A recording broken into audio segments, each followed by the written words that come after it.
Hi and welcome to the UK Nationals, hosted by Tabletop 24. I'm Baz the Bard and I've been joined by my esteemed colleagues from Push the Point. Hello, hello. Hello, good morning. So we're going to have an exciting day for you. We've got 3 rounds of Classic Constructed, followed by 6 rounds of Draft.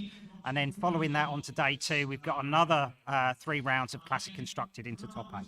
Absolutely, Barry. And we are really excited to be here. I mean, Push the Point, I'll be presenting alongside Trip. My name's Sean. You don't often hear me on the podcast or anything like that.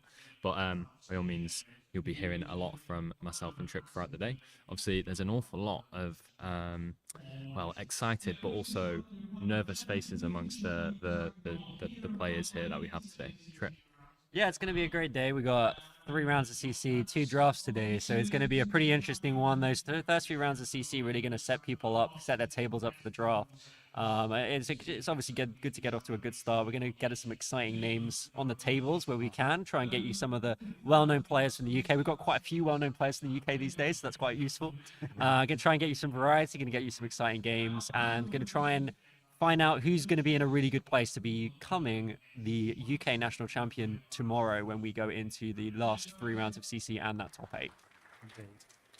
Round 1, we have the defending champion, George Roger, is going to be on. So it's whoever gets paired against him for a gem. He's wearing an interesting costume. We'll try and have a chat with him. Yeah, he's the king. He's the current UK king. Yeah, did you not? Did you guys not aware that George Roger is literally the king of England? So there you go. You'll see it on stream shortly, but we'll try and get you a good shot of that. Absolutely. And we'll be interacting with you throughout the day as well with the chat. So by all means, we want to hear from you and hear your comments as well. So players are getting all sort of settled in. I think we're just doing some deck checks at the moment. And seating tables, just working through the basics. Probably I think I could hear. Is it James head judge is James dulcet tones in the background telling everybody to don't misbehave and to play fair and have fun. So we will be getting into round 1 very shortly. But yeah, I think Baz, we'll be doing interviews between the games like we normally do. We're going to have a very special meta report coming for you during the draft. So do stick around between the CC and the draft. We're going to have plenty of content to tide you over while the players are building their decks. And then we may have some more content for the second draft later in the afternoon as well. Yeah, if anybody's used to sort of like the streams that Tabletop 24 do, we don't like the dead space in between the rounds. So expect lots of interviews, expect lots of extra content, but you will get time for toilet breaks and making drinks. So we'll make sure we put those in. But we want to basically entertain you all through the day. We really appreciate you guys tuning in, and we want to make this special for you as well. Okay. Yeah. Right. It's going to be a great day, guys. We're going to have a great old time. And I always recommend get yourself a cup of tea, cup of coffee. And we'll be getting into round 1 in probably about 5 to 10 minutes or so. So settle in, get it up on the TV, get it up on your phone, get yourself a nice drink, depending where you are. Maybe if it's later on in the evening, you can even have a different kind of beverage. But we'll leave that up to you. Enjoy yourselves. And we'll be back in about 10 minutes for round 1 featuring George Rogers. Hope he doesn't get the bye, eh? Hopefully George Rogers, UK Repairing. national champion. See you later.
You like flesh and blood? Yes. Do you like hairy British men? No. I do. Do you like beer? I do like beer. Come and join us on Push the Point podcast. Wow. Wow. What an offer. We do deck techs, we've done vlogs, we've done interviews with very, very cool people from the Flesh and Blood community. We've got a wide range of different content that you can tune into, and I pretty much do most of it, and these two just freeload off the back of me. Don't just ask us, ask our amazing patrons with our awesome feedback. What do? We drink beer. We tell you all about our decks. A semi-terrible internet connection.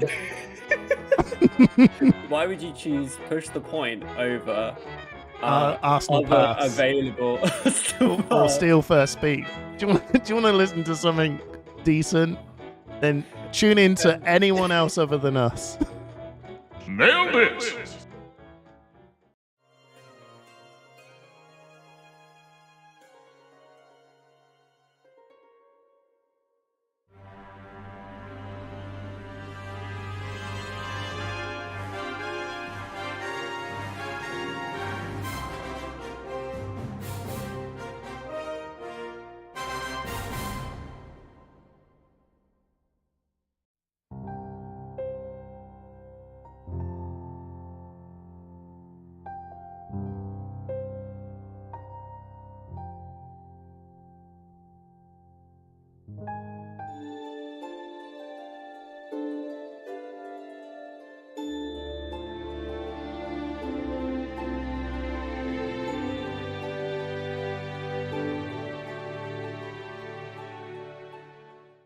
Hi everyone, I hope you're enjoying the stream. My name's Barry and welcome to my channel, Baz the Bard.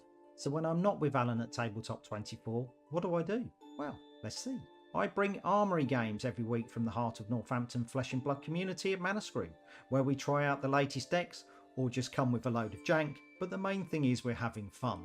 But as the gaming season change, I take my trusty camera and tripod across the UK and bring action from the top cuts, be they Skirmish, Battle Hardened, ProQuest and Road to Nationals, and this showcases some of the very best players that we have in the UK community. This then feeds into the UK and Ireland Meta Report, and with my co-presenter James Ashall, we bring you all the weekly results of the event season, so you can see what have won from each store. So if you're heading to a particular part of the country, you will know what meta you are heading into, so you can fully prepare for the tournament ahead. Take part in Question of Fab, so you can test your knowledge of Flesh and Blood. We also follow the best sellers on Card Market, so you can see how the meta is progressing and what heroes players are potentially building towards. So that's a whistle-stop tour of Baz the Bard. If you see me in an event, come and say hi. And you can't miss my white hair, it shines like a beacon across the gaming room. Join me on my channel, like, subscribe, become a Patreon and help me bring the very best of Flesh and Blood gameplay from across the UK to the world. Before I go, I wish the players the very best of luck today and hopefully I'll see you in front of the camera. Glory awaits. Take care and enjoy.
Hello and welcome everybody to the UK National Championships. I am Dan Tripp of Push the Point, and I'm joined by none other than, well, introduce yourself to the audience at home. Well, thank you, Dan Tripp. Yeah, My of name's Push the Point. Sean Cherry of Push the Point.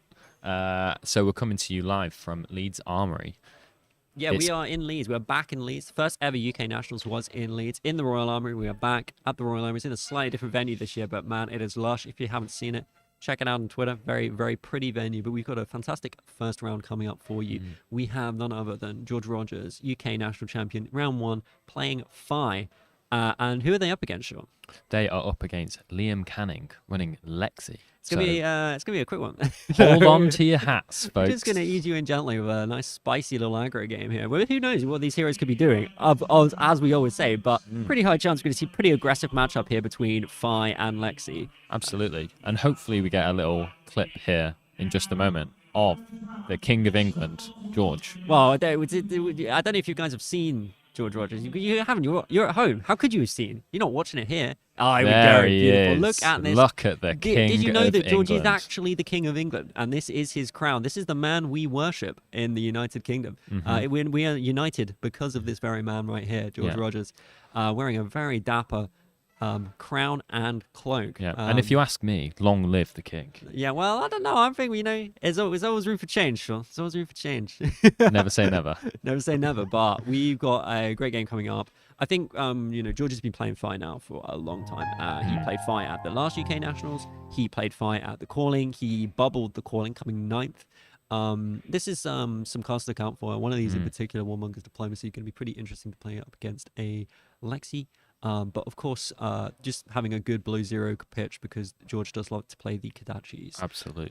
And then Lava Burst, great. But these other two cards, just good finishes, right? Oh, Sean? that Salt the Wound, is an absolute menace. I Yeah. mean, coming on the end of a combat chain is, it just really punches through, doesn't it? And especially when you're playing a Kadachi build, when you're hitting with those little Kadachis for 1, very unlikely to be blocked. It just means that Salt the Wounds is often coming in as a 0 for 4.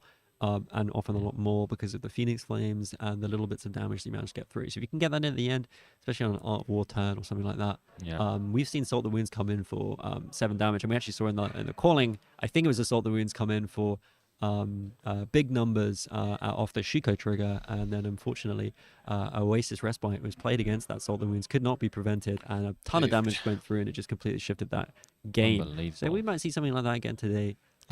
With Phi, but Phi's doing basic stuff, going very wide. Let's have a little look at what Lexi's trying to do. Kind of similar stuff, right? Yeah, absolutely. Now that Voltaire, I mean, just being able to tap that twice, load up the arsenal. It's the only it's one of the few weapons left from Tales of Horror. Every other one has been banned or is gone. Or is due to. Well, Rosetta's on the way out. The Icy Hammer we lost that too. So Voltaire's one of the last ones standing. Just the ability to give stuff go again twice is really strong. But then we got Codex of Frailty. That's this new card from, well, not really new anymore, is it? It's been around for a while from outsiders. Just card draw, right?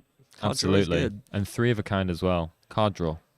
Yeah, Can't argue against the it. OG Arcane Rising Ranger card. We all saw it and we thought, well, it's going to be really good one day. And it turns out it's really good, especially in a go wide hero like Lexi that can give stuff go again. Absolutely. We're going to be moving over to our very first game. And I should say as well, George Rogers actually won the UK Nationals last year with Phi as well. Yeah, you'd hope that he won it, considering he's literally dressed like a king. I think that's a bit of a bold statement if you didn't win the last Nationals. But it is setting a precedent that if you win it, maybe, you got to dress like that next year. So we'll see. We've got the gaming coming. It's been with this first game of the day. We've got 3 rounds of CC coming for you. These games are really good for getting you like a good placement in the draft and just setting yourself up for a really strong day. Obviously, draft a big important part of Nationals, but these early games of CC could be really important to get your. You don't really want to. There's a few people that go around saying like maybe you want to take a loss to get an easier draft pod. I don't necessarily think that's the attitude. I think you want to try and go in all guns blazing, get as many wins under your belt as you can before you get into the draft. I mean, you call yourself a champion. Yeah. Playing games like that, you just got to power through. But get the wins under your belt. Traditionally, you'd be like, well, this is a pretty difficult matchup for Phi. Like Lexi is a very, very aggressive deck, can push really big numbers, but so can Phi. And George is, he's shown that he can take Phi to the top levels of tournaments in the past. Absolutely. And we see here game starting to begin. George got his national championship playmat, of course, and Liam using the provided Living Realms playmat. A lovely playmat from Living Realms. Living Realms being, of course, the organizers of this tournament. They organized the Calling Birmingham as well, and they have organized national championships. This national championship and the first ever UK national championships as well. Big name in Flesh and Blood in the UK, probably one of the biggest name really, organising Flesh and Blood in the UK, doing very well. Yeah. Well known for their well-organised and well-timed tournaments. And we're not just saying that because they're good pals of ours. No, absolutely not. And I mean, the Calling Birmingham went down without a hitch. It was absolutely spectacular. Yeah, and we're delighted to be back to be able to cast another tournament after the Calling Birmingham. We had great feedback from the Calling, and we were really excited to come back at you again. Of course, Hamish and Simon of Push the Point are playing today. Depending on how well they do, we'll see how that turns out tomorrow. They may be joining us. We're just seeing a nice classic dice roll here. Liam winning it. So in an aggressive game, Sean, would you be wanting to go first or second? Like, what do you think? Oh, I mean, fire right. Always go first. Is that the right approach? I mean, I think if this game is going to be fast, you just gotta go straight to the face. Yeah, I think you wanna going second is normally pretty decent.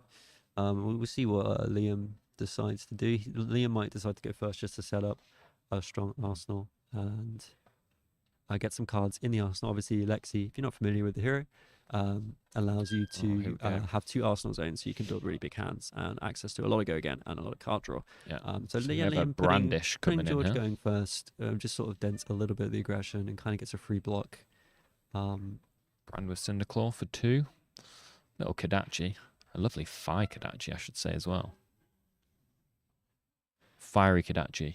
Yeah, so this is a nice little interaction here from Fire because the Brand of Cinderclaw will make the Kadachi a draconic attack, and Fire's whole thing is being able to get to essentially you want to get to 3 draconic attacks. That lets you pull a Phoenix Flame from your graveyard, and you can start the game with Phoenix Flame in the graveyard, add it to your hand, and then you can play it. And that will it's just a little attack for 1, but it's just a little bit of additional damage on a turn. So we may see George fetch a Phoenix Flame here, or he may play out another draconic card so he can play it for free. He's probably just thinking about how much he wants to commit on this turn 1, knowing that Liam could just block out and then redraw because it's the first turn of the game. And Trip, what would you say is the significance here of Lexi's of the equipment that Liam's brought to the game? We see Well, it's not a tunic. We Liam's have a brought trench. which is a good way to play around Warmonger's diplomacy, because there's a bit of a weird thing with Warmongers where you can essentially like lock Lexi's arsenal if they have a face down card in arsenal, because they can't do much. They can't use their Lexi ability or and various things. So And there it is. We see a Warmonger's come in. But interesting that George decided to push the Warmongers there. Push the Arsenal? Mounting Anger there rather than Arsenal the Mounting Anger. So decided to push a little bit of damage there, really respecting the fact that this is an aggressive matchup. Needs to push some damage, knowing that he's got the disruption of Warmongers. Liam choosing War, that means that they will only be able to use attacks and their weapon, won't be able to use any other anything else. Thanks for joining us in the chat, Mark, founder of Draft Fab. Check that out. And Towering Titan. Great to see you, Towering Titan. Hope everything is going well with you. I see Quinn is in the chat as well. Teammate of George Roger. I'm sure we'll be cheering him along all day. And we have here coming in a... It's a searing shot. Searing shot. Just the blue though. Just a cheeky blue searing shot. So just opening up with the blue. Looks like there is a little bit more gas in the tank. Here we go. And just follow up the Heat drill seeker. shot. Drill shot. And looks like Liam has the 3 of a kind in hand, so he's probably just going to keep that. Oh, we've got a block from the Flame Scale Furnace here as well. So using up the equipment block. I think that's because the drill shot will put a... Oh no, it wasn't. I don't. Yeah, we're just getting the equipment block, saving a little bit of life there. Hmm.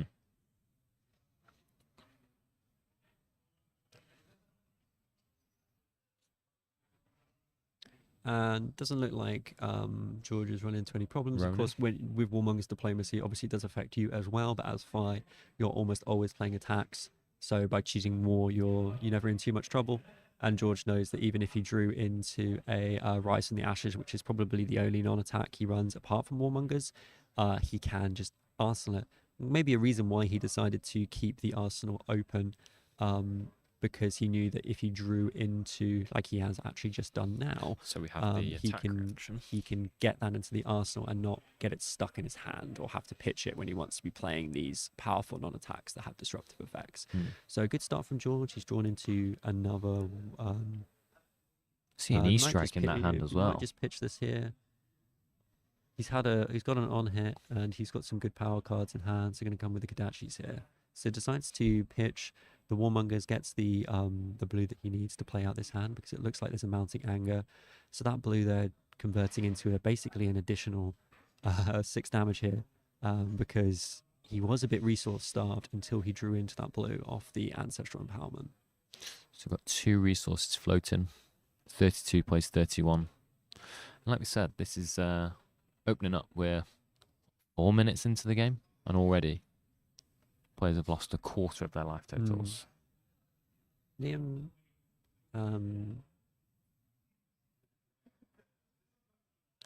George having a think here. As we can see, the E strike is in hand.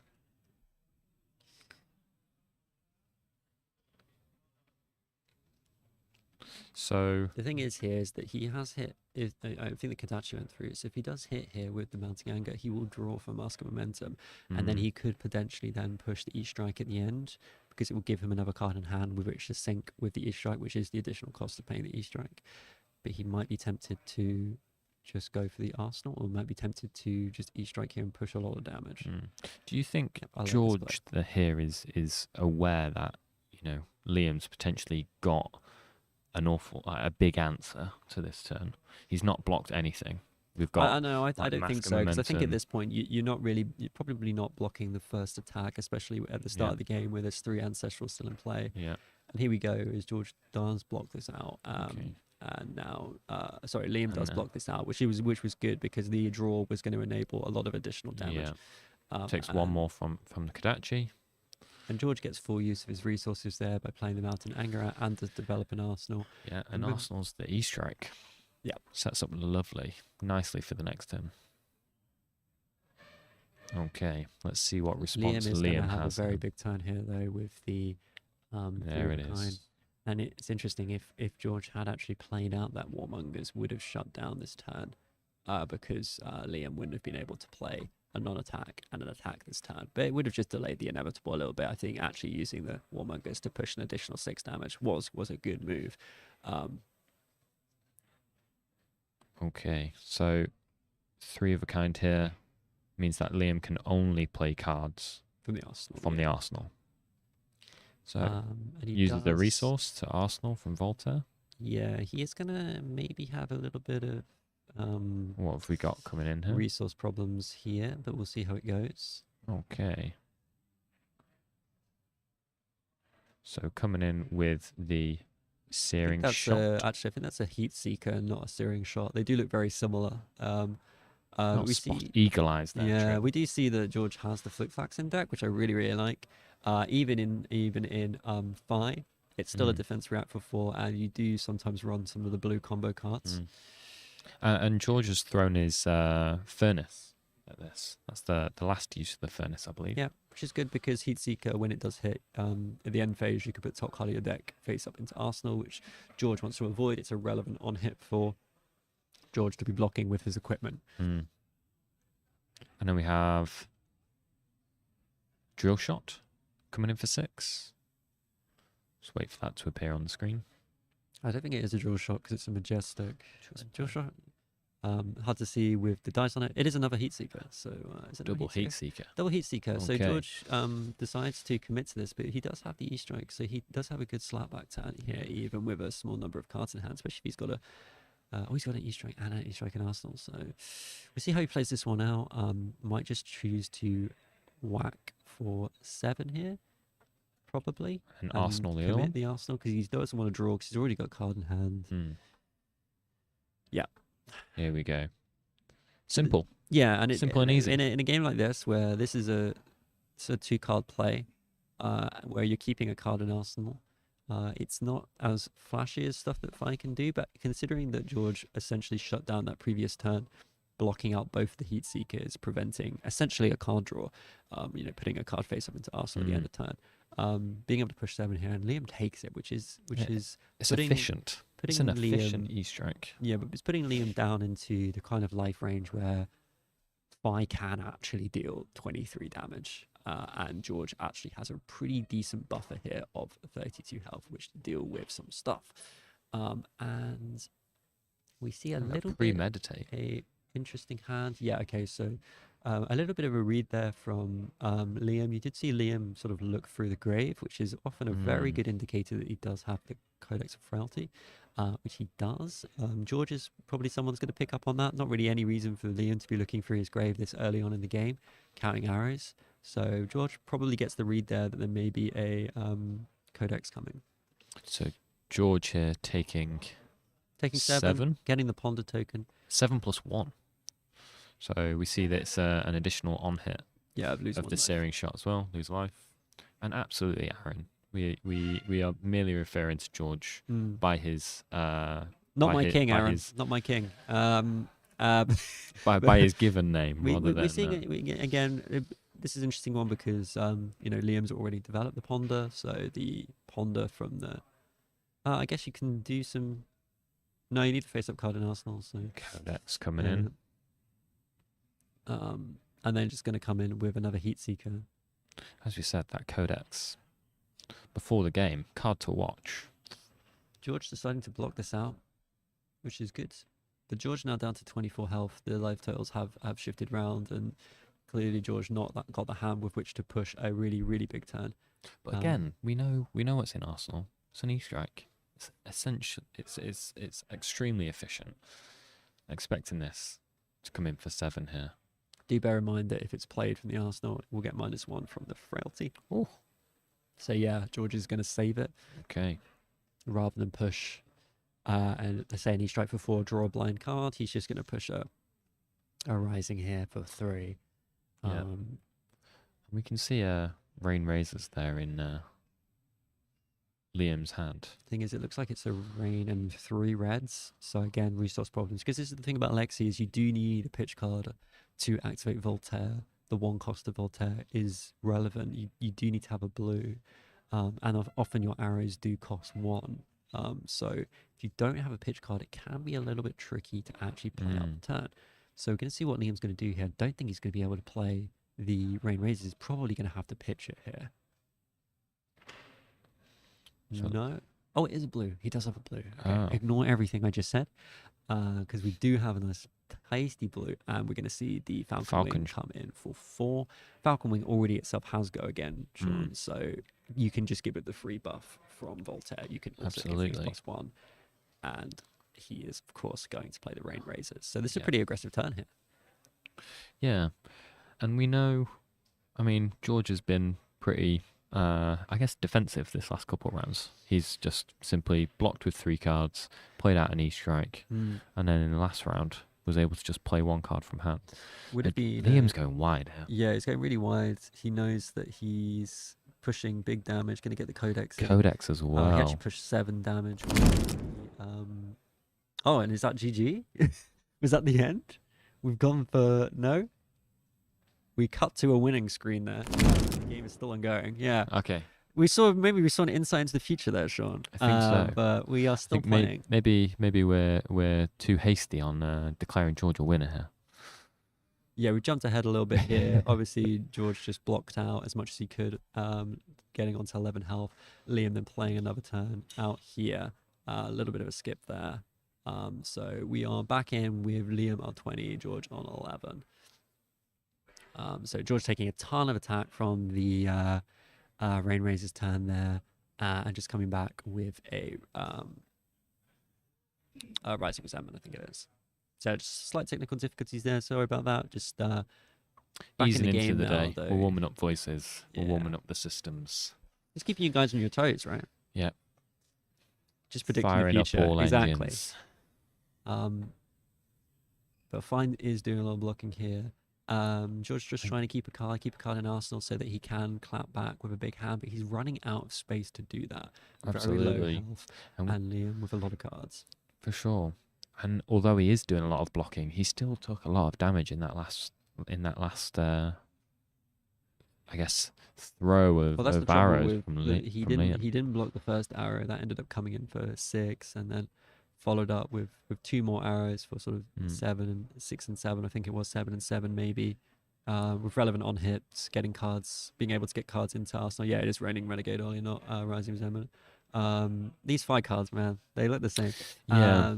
So George trying to make something happen Here we here. go. Does actually get a good card for the Arsenal, a flip flag there. So gonna get that down.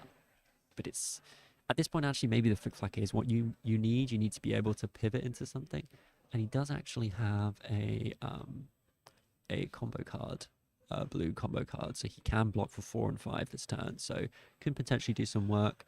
But looks like Liam actually has the goods here. We will see how he chooses to develop this turn. So Trip, do you think at this stage then, are we seeing the king on the ropes? Yeah, definitely. The thing is that George needs a little bit of health in order to push through like a massive turn with like I'm not sure necessarily run the Art of Wars into Lexion. I think maybe you do, maybe you don't. But you know, Fi can push 20 damage turns for some blocks from the Lexi, but with 11 health, it's really difficult. If Lexi just develops sort of like a couple of arrows every turn, you can do some work here. And this all kind of leads back to that turn where George decided to pitch the Warmonger's Diplomacy to go Kadachi Mounting Anger, rather than play a Warmonger's Diplomacy out, where Liam did have a 3 of a kind, and Arsenal would have shut down that 3 of a kind, maybe would have given him a bit more breathing room to develop something in this game. But that's the call you got to make. 6 damage is 6 damage. It's hard to say no to that. Absolutely. And we see an infecting shot coming in here. Now, again, if this hits, there's another 2 damage coming from a and Fine Blood Rot really Pox. doesn't have the might have to commit Mask here to block this, but I think Liam and having to commit the mask because he doesn't have the the life total No, as a resource to gonna try enable and this. bait out a Rain Razors here, because he will have this covered with the Flick Flack from Arsenal. And the rain razors here, significance of that then is that the Bolton shot that's Liam's Arsenal here is then also going to get the pump. It's going to get the go again. So Liam again really coming in with He's got another bolt. He's actually got an incredible hand here because he's got another Bolton shot in hand. Going to block this up for 5 though. The Flick Flack here doing work. Feels like the king has wandered out into no man's land at this stage. Yeah, and coming in for 5 here. Another 5 damage off a blue as well. Really, really good value here off this blue. It's just the decision point where you got to decide whether you want to keep your maybe block with 1 Arsenal 1, but then you're just letting Lexi have another big turn. Block We with have an seen E-strike. 2 Rain Razors now. 2 rain razors, 2 codex, and 3 of a kind so far. Yeah, still lots of good cards left in Liam's deck. He's been getting good work out of these like yellow and blues Bolton shots on the Rain Razor's turn, making those cards work for him. Do you see another 3 of a kind there? And it looks like a Falcon Wing, so gonna be able to maybe do some stuff here. And the life totals now And a blue. 9 to 17. This is and over to Liam to fire off another volley of arrows. Delightful venue. Delightful. Yeah, venue. we can see some of the other players in the background. Lovely shot here. Great job, Tabletop 24. Excellent setup. Beautiful shot here of some of the other players in the background. I see Alex G2 in the background there. Yeah, hopefully a win for our good friend Alex. So we're going to see another Bolton shot come down. Again, the +1 giving it go again. We do see another flick flack. So George is scrapping here. He's pushing damage as well. Has got Liam down to 17. Not going but down he's without a fight. really on the back foot. It's whether he can regain control of this game, and Fi can do that if you give Fi any amount of space. If Liam leaves Fi with a hand, it could be pretty difficult. We are going to see a lot of cards drawn here, though. Another 3 of a kind. That's going to set him up for next turn. He's not going to be able to play that because he can only play cards from the arsenal. He's already used Voltaire once, so this is actually a little bit. But it's got the awkward. resources. Just how does he get the cards into the arsenal? This is where something like Bullseye Braces would have been really useful to just enable another card in the arsenal, but didn't quite manage to do that. And also the maybe was hoping that the Bolton shot would hit so that he could reload with it. But George sort of saw that one and So we see a pitch to quiver there. yeah, to get a really good card, a really good card off the quiver there. And George responds with a almost head in hands at Yeah, this stage. a red card there is really good for Liam, allowing him to now push lethal damage. Yeah, so Falcon Wing coming in for 4. That was pretty clutch, actually, off the quiver there. Because But that's what before it's there that, he for. was just going to push like a bit of damage here. Maybe George could have kept some cards in hand. And that's exactly why Liam has Not his brought game. the quiver Not his game. to the game. 9 plays 17. Players exchanging. A laugh and a joke. Whilst inevitably, George is rather feeling the pinch here. So, we have a Falcon Wing for 4. George having a think. It's awfully quiet in the venue. It's a lot of players still playing. We're only, we're already Where 20 minutes into this game. It's always going to be a fast and aggressive one, but actually George was sort of the first person to start blocking, to start defending, and that's given Liam a lot of space to maneuver here in this kind of aggro matchup. And we're probably going to see another block here from George. I think George kind of just wants to keep a little bit more life. He's still got his mask up. So What- kind of on 11 health. was he insinuating a block there or a use of? This suggests to me that maybe George is going to try and keep a hand here. He's going to take this all. Yeah. Yeah, he recognizes this that is his he's turn. gonna. Yeah, He's trying. He needs to call get that. some blocks here from Lexi. Otherwise, he's in big trouble. Gone down to 2, I believe. I think the life totals might not have updated yet. Because he did take that big 5 from Liam. So this is it. This is the opportunity. Maybe he's on. He's on 2.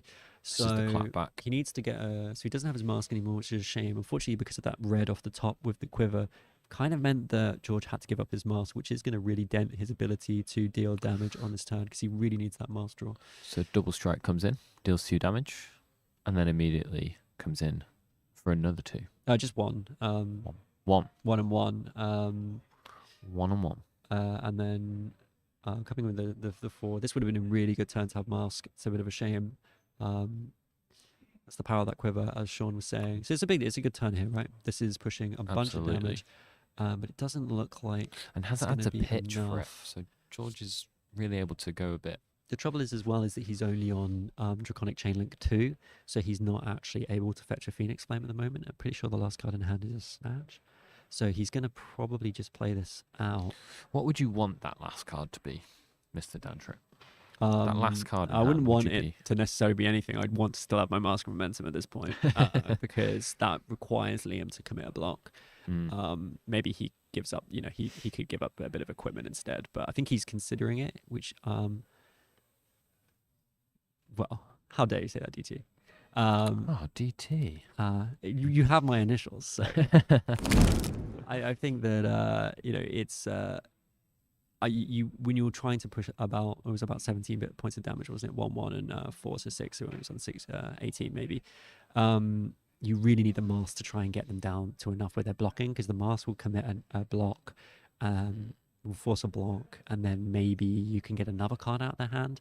But with George sitting on 2, this is basically the last big hand of the game that he's gonna get. So it's looking really tough.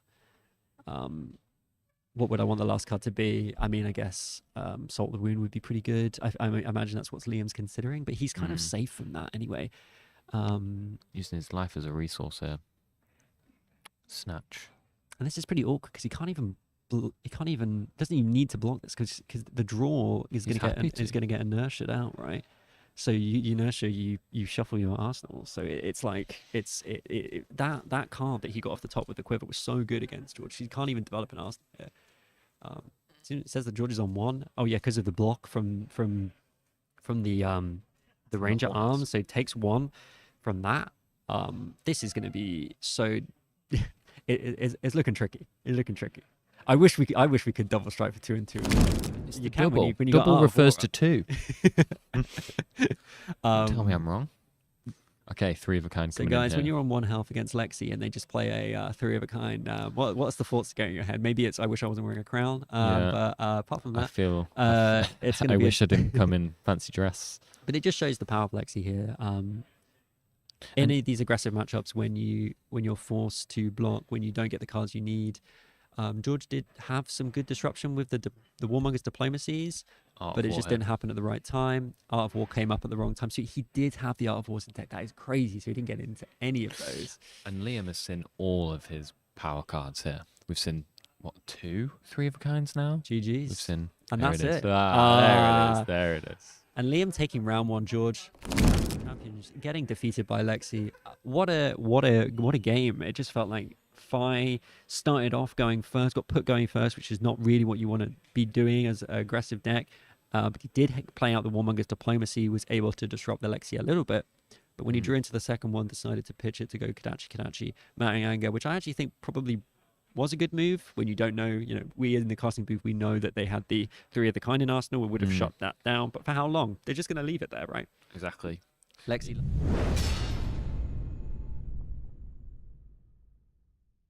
To the booth now, we can look at our beautiful faces. There we are. Oh, how is everybody doing? What a game! What a game! But George can do the old Pablo trick, right? Yeah, absolutely. Submarine, get himself in. I was just saying, you want to win every game? No, you don't want to do that, right? You want to get a nice easier draft, right? Absolutely. So, it's not the end of the day. I hope you guys enjoyed that first game. What a classic!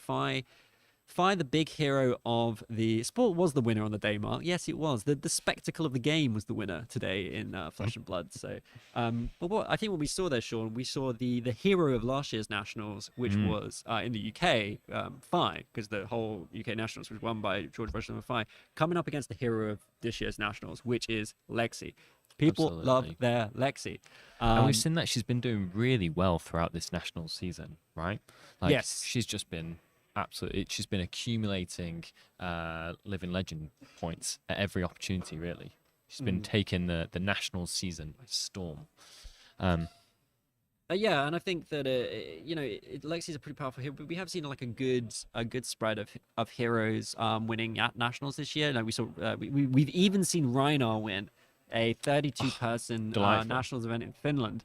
So people be crazy, right? People be out there winning games with all sorts of different heroes. But Lexi does seem to be the kind of winner at the moment, kind of doing the best. It is a good hero. I think it's also a good hero across maybe a smaller number of rounds of CC, where there is a draft element involved. We saw at the calling, a lot of Lexis converted to day 2, but didn't make the top 8. The Lexi tech started to really power through in those later games of the round.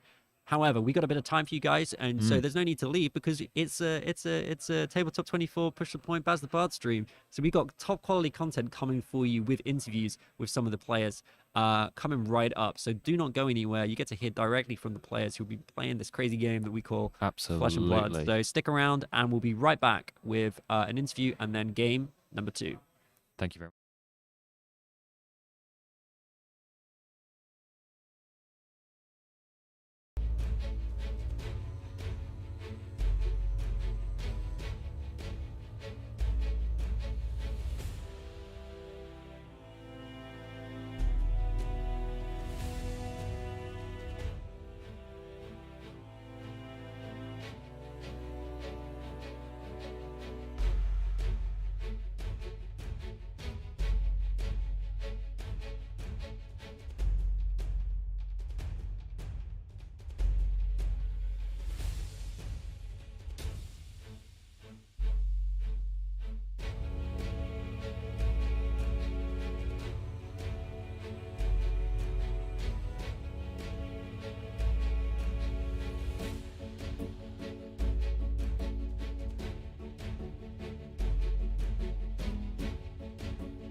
Hi, welcome back to the UK Nationals at Leeds Royal Armory. I'm Baz the Bard. I've been joined by Liam Cannon, the winner. Smartest trousers in the whole Worst of BAM. handshakes, smartest trousers. People are like, what are you talking about? Smartest trousers. You'll stand up and show everybody. All right. Look at that. Got the Look at them. The newest. These are new for the UK Nationals, aren't they? absolutely. You just wait till tomorrow. Got some. Oh, you got another new pair? Yeah, I've got a few. You know, got a dress to impress today. Well, I'll try. Yeah, absolutely. Always sharp. I have to compete, so. Yeah, indeed. You got your lucky socks on, yeah? Sure. So that was. We knew it was going to be a pretty fast game. You hadn't really played that match. Like you had a pre-chat with George. You were just like, yeah, I've not really played that one. No, I mean, if I'm honest, I've not really played much Lexi, to be Right, honest. okay. But you know, I'm generally more of a bad deck player. You know, it's like I don't know. You play Kano and you play it really cleanly. yeah. I was expecting you to be Kano today. When you said I'm Lexi, I was like, oh, okay. But you practice with George, don't you? George Jones. Yeah, well, the Manchester lot. Yeah, so I've spoken to George a lot. Yeah, he's been a big help because he's very knowledgeable when it comes to the Ranger class, especially Lexi. So it's helped to have people to kind of feed ideas to me and like pick up things. So I think like the Lexi deck is in a way very kind of cut and dry as it is. So there's not a lot that really needs to be done for it. Just kind of how you use the cards. So. Yeah, she has changed a little bit because at the beginning of this season, Lexi dominated. Then we saw Icelander come in. Yeah. And then she wasn't really translating to get into the top 8, especially in the UK. You know, when you look at US, it's slightly different, but it has adapted. Like this, Yes. You've now got the winter's bites and there's a bit more I ice think in that it. the biggest thing is that people were a bit slow, I think, to adapt to Trench as like a way to deal with Warmonger's diplomacy. So I think early on you'd see a lot of. Also, I think the Alexi decks weren't respecting Icelander enough with maybe their AB. They would think, oh, I don't need, AB2 or Spell Void or something like that. A lot of the time, they were kind of just going kind of naked into Icelander and they're getting punished for that. But once you get to a point where you kind of, you give them enough respect, then the matchup kind of flips to being very, very hard for Iceland. I think if Alexi, I think the thing with Lexi at the moment is that if it gives any matchup any kind of like notice, then it gets a lot harder for that deck. So You during the game, you managed to keep on top of George.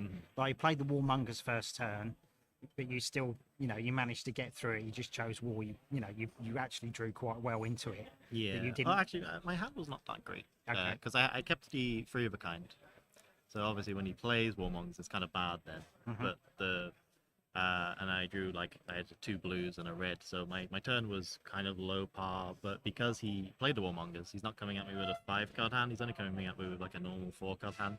And because I have the 3 of a kind in my arsenal, I can block a bit and come back into the game. I think it would have been harder if he had a 5-card hand and I would have had a bad hand. But then obviously and he didn't Warmongers me. But then the 3 of a kind would have kind of got me out of that as well, which is just the power of the card itself. Yeah.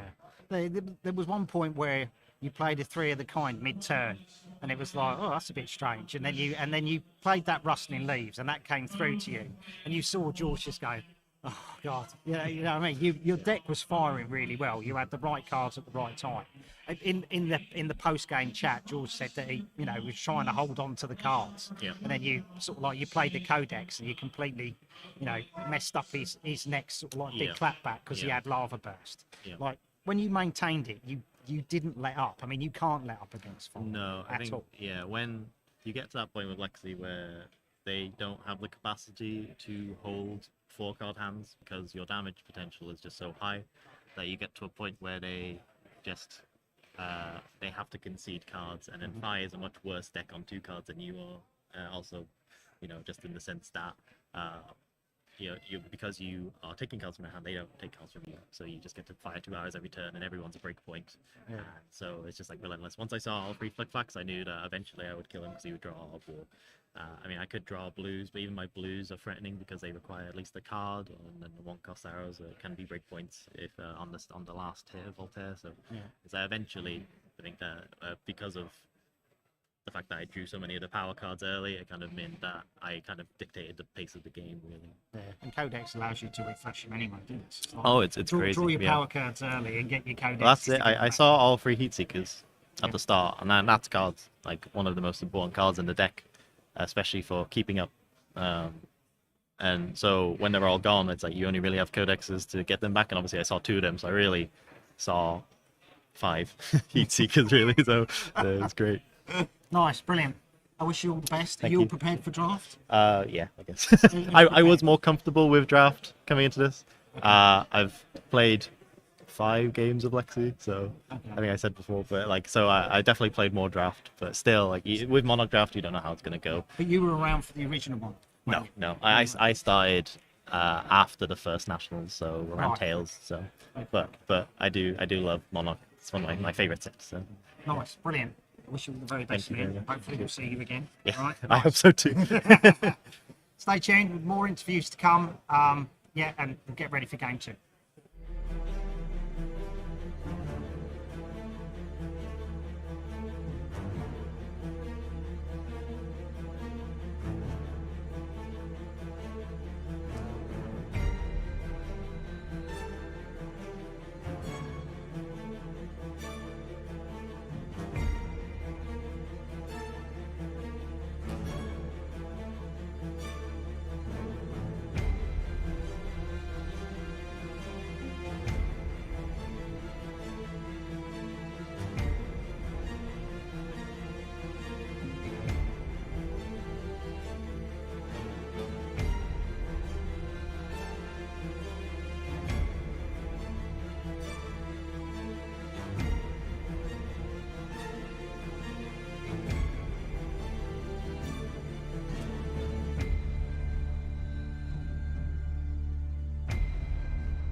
Hello and welcome to Tabletop 24. I'm Alan and I hope you're enjoying the coverage hosted by Living Realms. Now I'll be tinkering away behind the scenes, hopefully trying to make sure everything runs as smooth as possible, so you won't see too much of me, but I thought I'd pop along just to let you know what else we cover on the channel. Now of course we cover the Flesh and Blood events where possible, it is in fact where we started, but we do cover some other card games on here as well, and we're known to get the odd box break when new sets do land. Now, when we're not covering card games, we do get out and about and we like to attend some tabletop conventions, such as the UK Games Expo or Aircon, where we would look to catch up with publishers, designers, and people from around the industry so that we can give you the latest and the greatest that they have to offer. You might not have been able to get to them when you were at those events, or you wasn't able to attend in person. So it's great that we do these convention catch-ups to keep you informed. Weekly, we release our review series, We'll Play Again, where we take a look at games we've recently got to the table, whether that be the latest hotness or something from the archive, and we take a view on how quickly we're going to get it back to the table, because we know how precious everyone's time can be, and we want to help those purchase decisions or getting that next game off the shelf of shame, so you know what you're going to get to the table as soon as you can. When the opportunity arises, we'll also work with publishers and designers for their related releases, often from a crowdfunding perspective. Recently, we've covered the now funded Roll and Write campaign, Luddite, so go check that out. In the coming months, we are looking to put out some live streams of games from the point of view for the first time playthroughs, so you can learn with us while we might make some mistakes so you don't have to. All of this, we'll be looking to expand the channel even further with your encouragement and support. So with that in mind, please drop us a like, hit that subscribe button, and stay tuned for more from us. Hope you enjoy the rest of the coverage. Take care.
Hello, welcome back. It's time for round 2 of UK Nationals. Absolutely. We're getting some more spicy heroes. I mean, we just saw our king. We have a new king now. Liam is now the king. That's how it works in the UK. Is when you're the monarch and then you lose a game of Flesh and Blood live on stream, you're no longer the monarch anymore. So that's the way it goes. That's how our system of government works in the United Kingdom. Yeah, if you get challenged to a duel and you lose, then you step down. It's just bad beats, y'all. It's just bad beats. However, we got a spicy old game coming up. We got Azuri and Fi. So we've got another Fi game for you. Actually, Stefano, London player, friend of ours. But who are they up against, Sean? Who is on the Azuri? Azuri is being led by George Keys.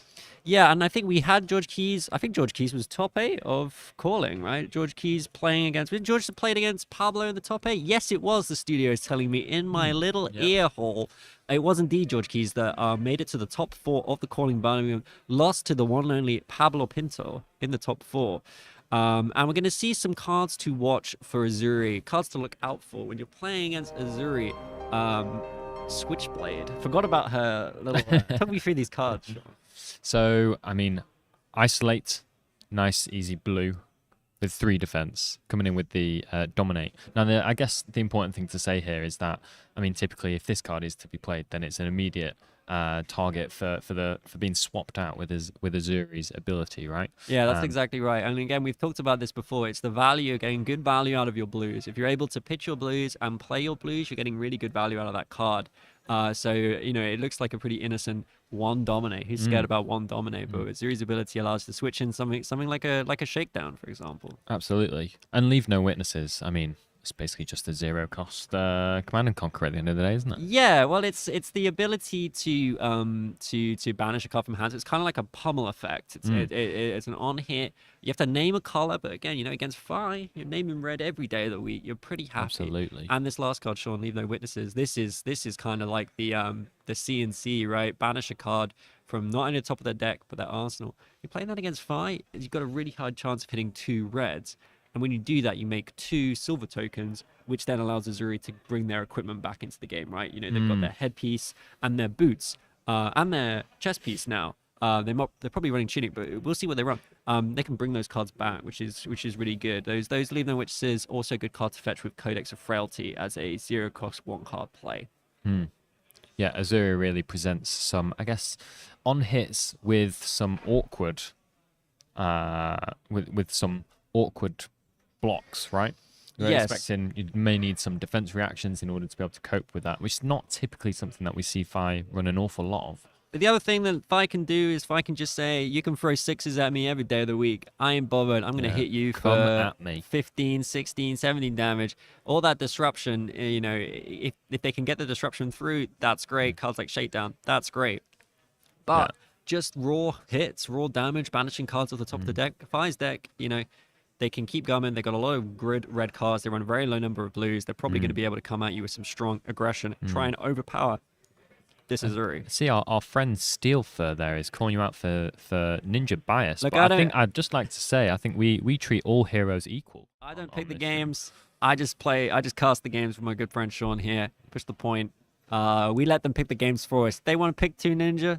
We let them pick 2 ninja. If they want to put them 2 Fi games in a row, we put 2 Fi games in a row because it's an opportunity to show you this Azuri, this top 4 calling Birmingham player. And we looked at the cards to watch for 4-5 before that first game. So we're looking at Salt the Wound, maybe even Art of War. We might even see. Yeah, I think Art of War is gonna. I think that Stefano is gonna have a lot of space to actually play out those Art of Wars. You know, if George is not putting on too much pressure, if George is just doing sort of, you know, bread and butter Azuri stuff, Stefano is probably gonna have a little bit of room to maneuver. So he probably will have the space to play on Art of War. So probably want to have those in the deck. It's also, but he does need to be careful because those Art of Wars could get easily banished through some of the contract effects that Azuri often runs. We do see a Death Note notebook on Stefano's side of the field. I'm not sure that's strictly tournament legal. Trying to attempt to write your opponent's name in the Death Note, but seems like George is doing okay. So, you know, we'll see how the game pans out. If we see George fall to the ground, we all know what's going on over here. So just shuffling the decks up, Sean. Like we saw Fi in the last game when the George Rogers didn't really make much headway in that game, though, did he? No, it was a tough one against Lexi, though, right? Lexi, I think George essentially had gone almost too low in life total to be able to use his life as a resource to be able to hit back at the Lexi. And, you know, what did we see in the end? I think three of the Codex of Frailty, 2 3 of a kind as well, 2 rain razors. Oh, it was just played out their really good, powerful cards. Absolutely. And Fi was just not able to really get into the game. Did have some choices where they had Warmongers, played Warmongers. So I saw someone in the chat saying maybe playing the Warmongers turn 1 might not be the best move. That's an interesting one. We also see Stefano running the Mask of the Pouncing Lynx here rather than the Mask of Momentum, probably thinking to himself, George is probably going to run a more defensive, controlling game. And if George is going to be blocking, committing a lot of blocks, maybe Mask isn't as useful as you would like. So just being able to get one massive turn in with Pouncing Lynx, that's pretty good. Absolutely. And we see there's a Searing Emberblade. So different to the first game, different to what George was running. And I like this into a more controlling hero. Just, you know, presenting 3 damage instead of 2 with the Kanachi. And also, kind of the important thing is if you're not running Mask of Momentum, Kodachis are a bit worse because really the Kodachis are enabling the 3 cards in a row. Well, if you're running Mask of the Pouncing Lynx, then Emberblade's a little bit better too, because Emberblade is a draconic card, so makes it easier to fit your Phoenix Flames. And here we go, George kicking off the game with a Nerve Scalpel. Yeah, interesting boots. I think George probably is running a contract. I think if we remember George's previous builds, does run a lot of contract cards. Do you see some more go wide stuff, which is going to be good. He is going to have to put on some aggression to try and get Fi's life total down enough so that Fi has to start committing cards from hand. Can't just keep every card in his deck. Stefano does take the first Nerve Scalpel. Spider's Bite, when this hits, attack action cards, they block for 1 less the next time you defend with them. So incentivized to block this because Stefano will have a lot of non-attack action cards in his hand and he will want to commit blocks on this turn. He has drawn into 2 blues going first. The one thing about the Searing Emberblade is with its 2 costs, you do kind of need blue cards to enable those turns. Drawing 2 turn 1 is not great because you're probably on quite a low number of blue cards in the deck. So he might be running as I've seen some decks run as few as 12, which I think is too few. A lot of decks run 15, but that does mean that, you know, Stefano's now down to maybe 13 blue cards in the deck, which is not too good, but we do see these drawn into another one there. And we saw that Shakedown come out. That's one of our cards to watch. That's come out quite early and has had to be played to the attack to the combat chain as opposed to being, you know, swapped in with Azuri's ability. I think it would be a good card because of its sort of pummel-like effect. It is a 2-card combo, but also if George is running less stealth cards, because he does really need to get the attack reaction off the stealth card. Though again, he does have the boots, so he's going to commit some blocks here. Bit risky in case Stefano does have the Ancestral here. And we see a Warmongers come out. Yeah. Early doors. But Warmongers... blocking at this stage. I mean, Warmongers against Fi is kind of... I don't really see the purpose. Maybe it's just room in the deck, right? Maybe he just doesn't have a lot of room in the deck. Yeah, maybe he just main decks. So he just has to leave it in there. He's expecting to come up against a lot of Lexi. It allows George to run a few more options in the dagger slots. You see here he's got Nerve Scalpel. Yeah. Can we actually get Nerve Scalpel up on the screen just to remind us what that one does? Apologies for me forgetting, because we're just getting a kind of thank you very much, studio. So when this hits, it's when they defend with one or more reaction cards, which is good, because Fi does run a couple of reactions, Ancestral Empowerment. We're just seeing sorry, I'm not talking too much about this Fi turn because this is standard Fi stuff here, everybody. Just gonna play. You're gonna see a big sea of red on the 5 players side of the table.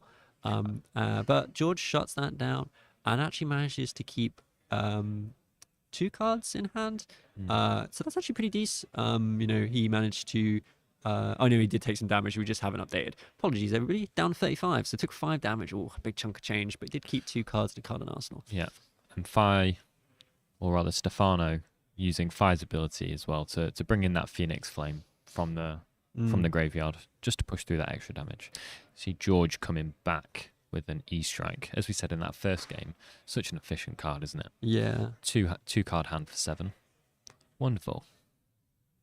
You can see an Art of War there in Stefano's hand. Yeah, Stefano probably having a look, seeing if he can make something with this Art of War. And a Lava Burst, maybe? If he does, it's just that he needs the resources with the Art of War.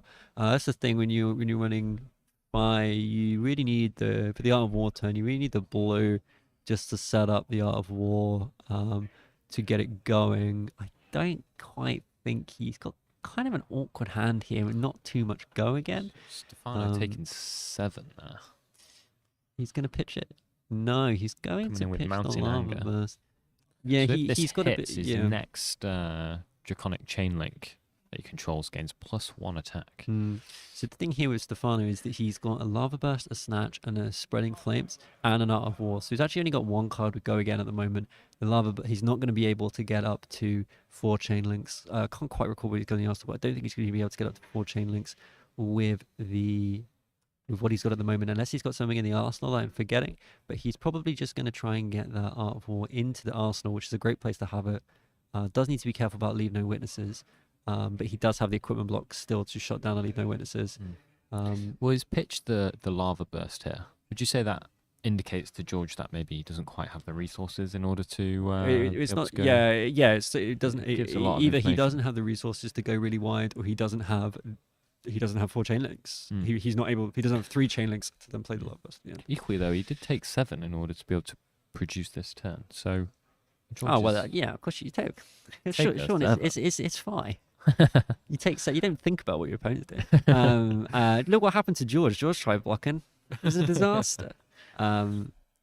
So yeah, George just doing a nice 3 block using. He's using his flick knives here. So not gonna do anything spicy with the flick knives. Fab Chaos was saying maybe doing something cool with the combo and the flick knives, but doesn't look like that's gonna happen this time. Sear and Emberblade coming in for 3 here, Using the flame scale furnace. scale Yeah, to so grab the resources. Very nice, and Assault the Wound, which will be coming in for just 2. just 2 here, but he's really just using this to clear the arsenal. Yeah. Has For the cleared armor. out a few. Should be pretty confident of drawing into some go again cards. He's cleared out quite a few of his non-go again cards though on that turn. Made something happen there. Pushed through a point of damage.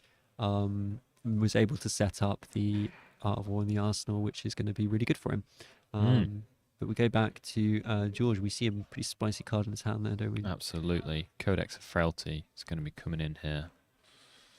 I think he's just thinking about how he wants to play this. Can't remember what he had in the arsenal. Okay. Does pitch it? Yeah, I think the reason why he did that is because he doesn't seem to want to commit. I think he's just thinking, I'm going to draw a card from the ponder. I'm still going to have a card in hand, so I'm going to kind of waste the card draw. And there's the other thing that maybe Looking for a scrap. what am I trying to say here? Because Stefano is running the Ember Blade, the Frailty token is no good, and then there's also the fact that he probably just doesn't have the card in the grave that he really wants to fetch with the Codex of Frailty at the moment. He really wants to be fetching the sort of 0 cost, Leave No Witnesses maybe. Stefano does get good value out these Plays flick out the Flick Flack, yeah. Yeah, Stefano there we go. taking So 1 like, there. if he'd played the Codex, he'd still have the Leave No looking for scrap in the arsenal. It's kind of just a little bit awkward there. So yeah, use it as your pitch card. You don't have to play your power card sometimes. That's what I was thinking with the other term, the Art of War. Like you can always pitch the Art of War. That's the thing that's good about it. It's a yellow. We see another Art of War in Okay, Stefano's this is hand a here. really interesting one here because Engulfing Flame Wave, if it hits, you can look at the top card of your deck and reveal the top card of your deck. If it's an attack action card with cost less than the number of Draconic Chain Links, Stefano currently has 1 Draconic Chainlink.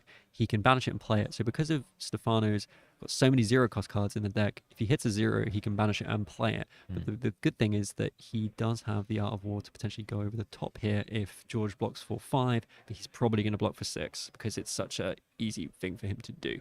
And he there we, does. there we see it coming in for 6. A Shred and a Command and Conquer. So that's the thing there with the difference between coming in for 5. When you come in for 3, it's so easy for them to block 3. Just go over the top. He does have two. Did have 2 Art of Wars there. So he pitches the Art of War to be able to just swing in with the Ember Blade. Yeah. just Now for he can 3. fetch the Phoenix Flame for 1 and just push a little bit of extra damage here. Yeah. So not quite what Stefano probably wanted, but did get 2 blocks out of the Azurian, did push a little bit of damage through. He's still Yeah. sitting pretty on 30. Play life plays 30 here, so But he still sits with an Art of War in his arsenal, right? You know, Yep. he's still sitting pretty here. He's still able to push through a bit of damage. He left himself open just in case George didn't block. So, you know, you've got to be dynamic, respond to how your opponent blocks out your attacks. looks like another And 2. Stefano left himself open to that. Looks like potentially another 2 blue hand from Stefano. We'll see in a second.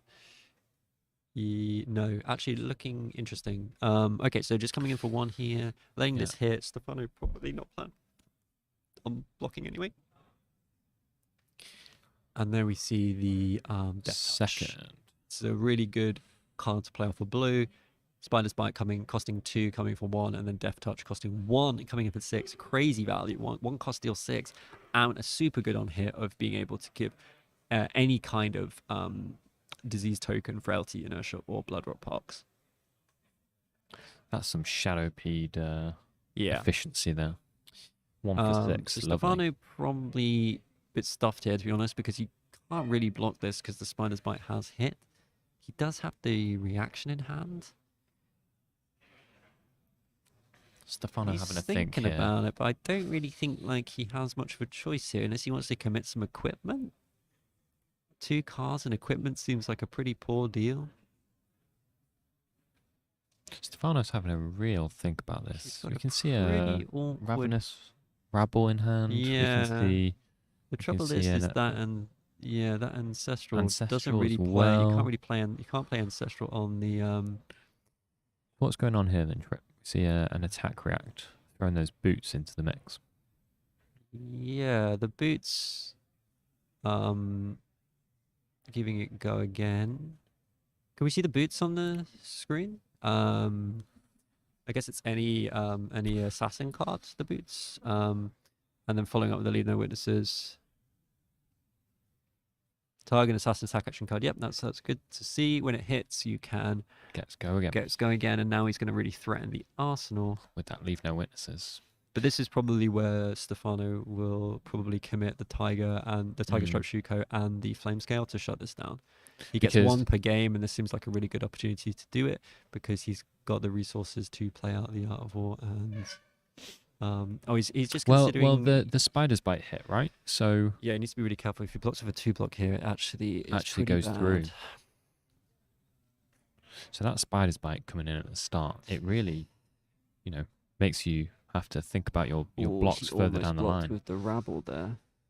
The Rabble will not be enough. Stefano put into a bit of a pickle here. Yeah. Yep. All Okay. good though. Blocks for 5, which is fine because I think the Ancestral, you can't banish it to Art of War, and he had the Rabble, so you can't even really play it on the Rabble. Gets the Blood Rot Pox, so George just deciding to try and push an additional 2 damage. But Stefano might actually just sort of ease off a little bit here. Doesn't need to play a big turn. Can wait a bit until he has a better hand, because this was a bit of an awkward one. We'll see how he decides to play this out.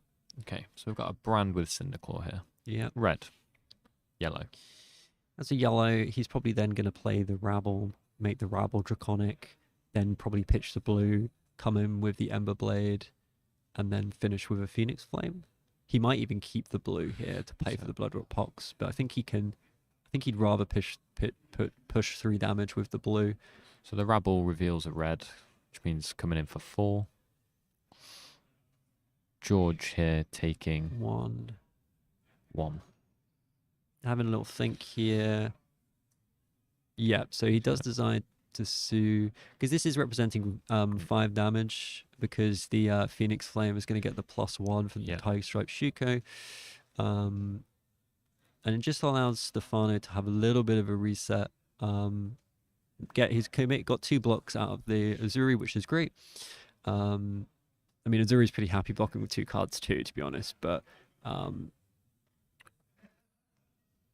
so Stefano having to do some blocking here, not able to come back with, you know, these super wide turns that we would normally expect from a Fi. Yeah, but still just poking through. George 1 damage here, probably pretty another happy, damage but it there. can shift on a dime. When the Art of War turn, if Stefano draws into a really good Art of War turn, he can really push a lot of damage. Remember, he's got the pouncing links, so he can get really good value out of an Art of War turn. Does draw into a defense react. These defense reacts are interesting. Like we're seeing a lot of 5 players running the defense reacts. They do good stuff, but it is disrupting his big hands. And is that an isolate that is played there? So we've got Yeah, isolate so this has one been has played dominate. to dominate, but then Yeah. this is where the defense reaction, you know, may come in helpful here. George is very much Well, he can't- threatening that he could. He can just cover. He can basically cover an extra 1 damage because he can still only block 1 card from hand.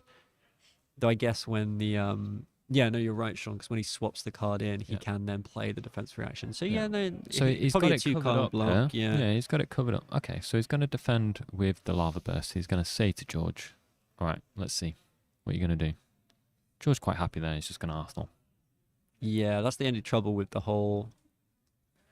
Yeah, I think you do just push DT. That's what I would do anyway. Why play into their game plan, right? Like why slow the game down when that's exactly what Zuri wants? You just want to go over the top of the Azuri. You want as quickly as possible. So it's an interesting strategy. And again, in that situation, you like Sean was saying, it's like, oh good, we've got the attack react from Azuri covered with a defense react. But then George is just like, nope, just not going to play him. So and then now you've got a defense react in hand, which is kind of useless. You don't even have Kadachi to pitch it to. And we see a trap here played by George as a defense react. So this is the inertia. So Stefano's going to lose his Frailty. Art of War. Is it frailty? Frailty. Inertia would have been so good. But this frailty is not going to do much. Going to make Emberblade come in for 2 instead of 3. Not going to affect the Arsenal because we know that's an Art of War. Frailty trap. These traps, they came in with outsiders. Seen a few played, right? Mostly frailty trap. Frailty trap is just really good value because against Kadachi's, you're essentially blocking 5. They've got a card from Arsenal that's an attack reaction, and they swing with a weapon. It's kind of blocking 5. If they've got Kadachi's and an attack action from Arsenal, it's like blocking 6. So it's really really good. Oofed. And that frailty does then mean that the Emberblade is just coming in for 2. 2 go again, but 2 nonetheless. Stefano passes here. So Stefano finished his turn there with a card in hand and a card in Arsenal. Yeah. Callum And saying still keeps that sink below in hand. D-reacts the only way being Azuri. Yeah, I think it's an interesting one. I'm really interested to see how it plays out because we're seeing Fire playing a lot more defense reactions these days, and I think that sort of it reflects the fact that a lot of heroes are running disruptive cards to beat Lexi, and those cards also happen to be really good against Fire a lot of the time. So we'll see it in this game, and we did see in the previous game, even though George Roger lost the game against Lexi, they did get really good value out of their flick flack into a combo card. And if you can play the sinks out, you can fix a hand. So I do like that as well. The thing is, that George, if he is given a little bit of space, which you do give them space by blocking with defense reaction sometimes, it does allow them to do this more go wide stuff with Azuri, which can get really annoying for and awkward, right? For Fire. But the thing is that this game is still very much in motion. We've got 2 heroes kind of sort of trading blocks, trading attacks, kind of just chipping away at each other's health. And Stefano does have a much bigger explosive potential as Fi to suddenly put someone who was sitting pretty on like 15, 16 life suddenly they're way down. Yeah, While and be threatening George has a lethal. lot less explosive potential, but can just keep chipping and chipping and chipping. Well, that like go wide, maybe turn from George from an Azuri player is much easier to pull off when you have those Black Tech Whisperers in play as well, right? But they're currently sitting in the graveyard. Yep, hasn't been able to play any contract cards to fetch, to create any silver, to create to create anything. Stefano got a bit of an interesting proposition here. Can block this out with one of his 2 blocks and the sink. I wouldn't commit the Shuko for this, but does cost 2 cards, and then maybe just push back with a 0 for 3.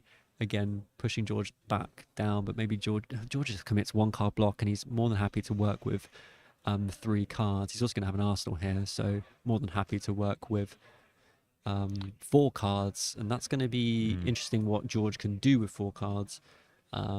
Definitely going to be able to keep a card in arsenal, potentially a defense react.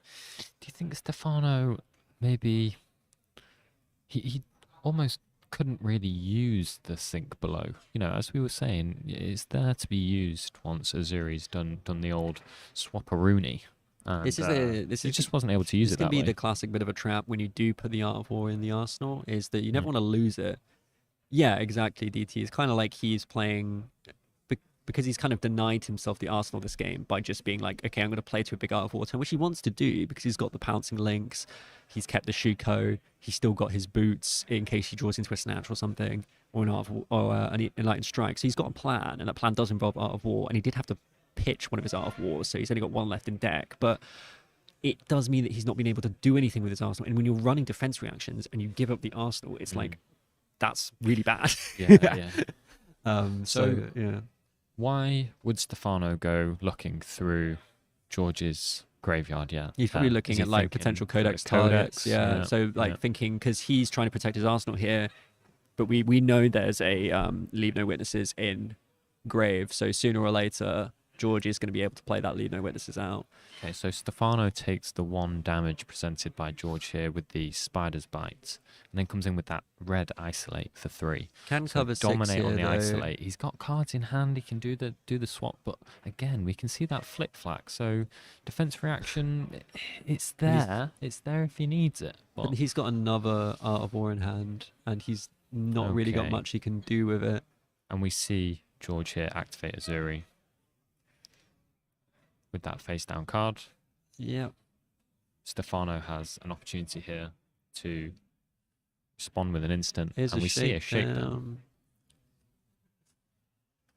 And there's the response to flick flag. So the exact reason why Stefano has brought these defense reacts into the into this matchup.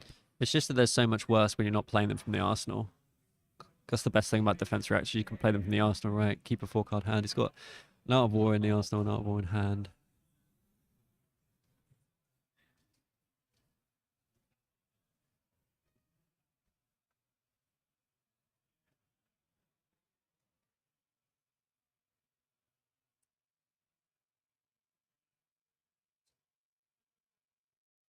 We're just seeing Stefano having a little think. Oh, DT, please don't shut up. We're enjoying your like 3rd man on the commentary team here. My initials are also DT, so I'm just pretending that you are me in the chat. Giving double casting essentially, so chat casting and IRL casting. So Stefano's got a really awkward hand. He's got an Art of War in the arsenal. He's got an Art of War hand. He's got a card without go again, so he can't even do something into Searing Emberblade pitching the Art of War. I think he just has to keep a card in hand, which is really bad. I mean, keeping the snatches, maybe there's a world where he goes snaps into Searing Emberblade, but that feels pretty not what he wants to be doing. I think he just needs to pitch the Art of War and swing Emberblade and just keep the snatch. Yeah, do you think Stefano hasn't been able to have the big pop-off turns here? You know, with we've not seen one, so. No, but like, that's what Fi brings to the table. Typically, that's sort of what we're expecting from a Fi. And yet, either George has been able to tempt blocks out of Stefano, or Stefano's just unfortunately not been able to make use of his arsenal. This is the thing about having defense reacts in the deck, is you're basically saying, I'm going to block with a card, every turn. And I just think that Fire would rather not be blocking with a card for a lot of the game. In the end game, the defense reactions are really good, like in the late game when you're trying to survive. But this early, they've come up at a really awkward time where Stefano just wants to be putting pressure on at the moment. He keeps drawing into these defense reacts that aren't doing much for him. It's a really interesting what he's play. saying here is, I need to get this Art of War out of here. He's going to +1. I mean, what would you do? I wouldn't do this. I'd pitch for Searing Emberblade, and then I would keep the Snatch in hand. But if you he's if you going have to played out he's the gonna Art of War, what are you? This is pretty bad. Okay, so at least he's going to be able to develop a card in Arsenal here, but this is using a bit of a shrug there from Stefano, looking at his card draw. Yep. So he's going to play out the attack and then develop the Arsenal, but not good. Not good. Coming in for 5 at least. You know, George. Yeah, it was. I agree, DT. I agree. I don't know what I would do, but I don't know if it would be that one. But I mean, he had to do something. There's Lions, but I think just being like Snatch is not a bad card. Keep it in hand. You never know what you're going to draw into next turn. You draw into next turn into a blue and some gas, and you can always do this next turn.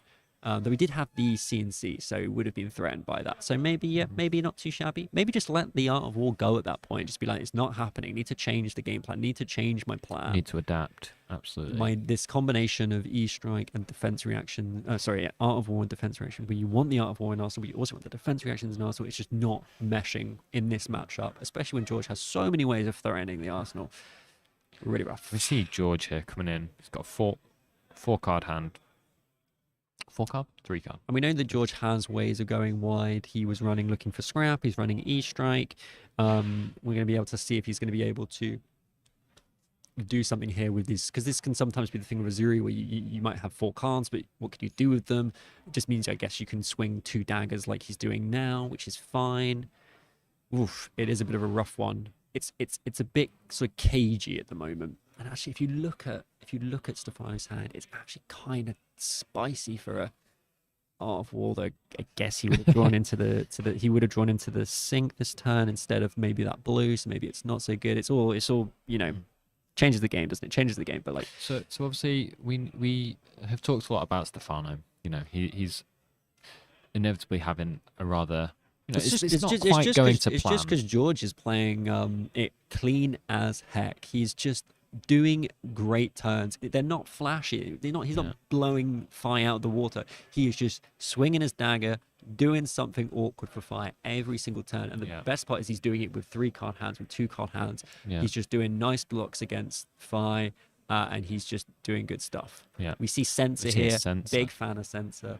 But it does get shut down. Why are you a big fan of Sensor, Mr. DT? When Sensor hits, it allows you to name a card, and then they can't play that card until the end of their next turn. That of course means against Fire, you can actually name Phoenix Flame, so they can't play the Phoenix Flame, which is kind of interesting.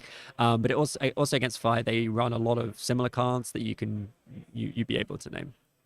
I love Sensor. Got it in my Ira deck. It's a 1 for 5 that blocks for 3. Oof. Sensor is so cool. It is cool. DT it also agrees. has incredible art, which is a big part of the appeal. I mean, George is running Give and Take and Sensor, 2 of my favorite cards. George does radiate presence. He's just so cool, calm, and collected. He's just... Oh, and we see another Frailty Trap coming out here. So that's a Ancestral Empowerment allowing Stefano to draw a card. Yeah, still going to go over the top because it wasn't played from Arsenal. Yeah.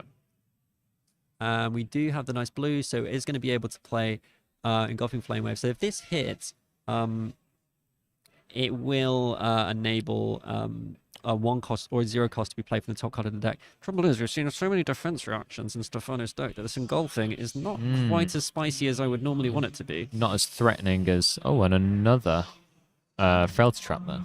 Stefano feeling pretty frail right now, pretty rough.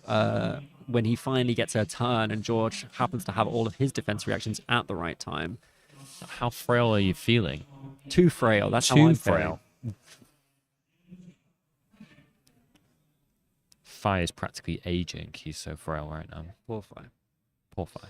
Well, not poor Fi, because Rip. George is playing Azuri like a pro. He's playing Azuri like top 4 calling Birmingham player with player, and it's great to see.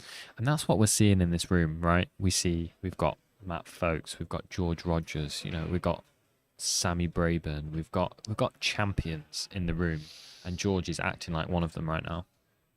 Yeah, we do. Pro Tour 2 champion Matt Folkes, calling Birmingham champion Sammy, UK Nationals champion George Rogers. We got some winners of tournaments playing today, which is always great to see. We are one of the lucky countries to have 128 player nationals. Believe it's Australia, Germany, United Kingdom, and Canada. And we really appreciate being able to up the numbers. So big thanks to LSS for allowing us to have more numbers this year, because there's so many people in the UK that want to play this game, and being able to go to nationals and play up against these great players is such a big appeal of the game. Knowing that you have this as the culmination of your competitive year to work towards is really motivating. Absolutely. So we see George here coming in with a Codex of Frailty. And he's put a Death Touch into his arsenal. Yeah, because he's got the tunic with which to play the Death Touch, the one resource off the tunic. So he's pitched a yellow to the Spider's Bite. Doesn't want to fetch the Leave No Witnesses because Stefano doesn't have an arsenal right now. So I guess Codex of Frailty, it just allows you to be able to assess your opponent's board state and decide what to...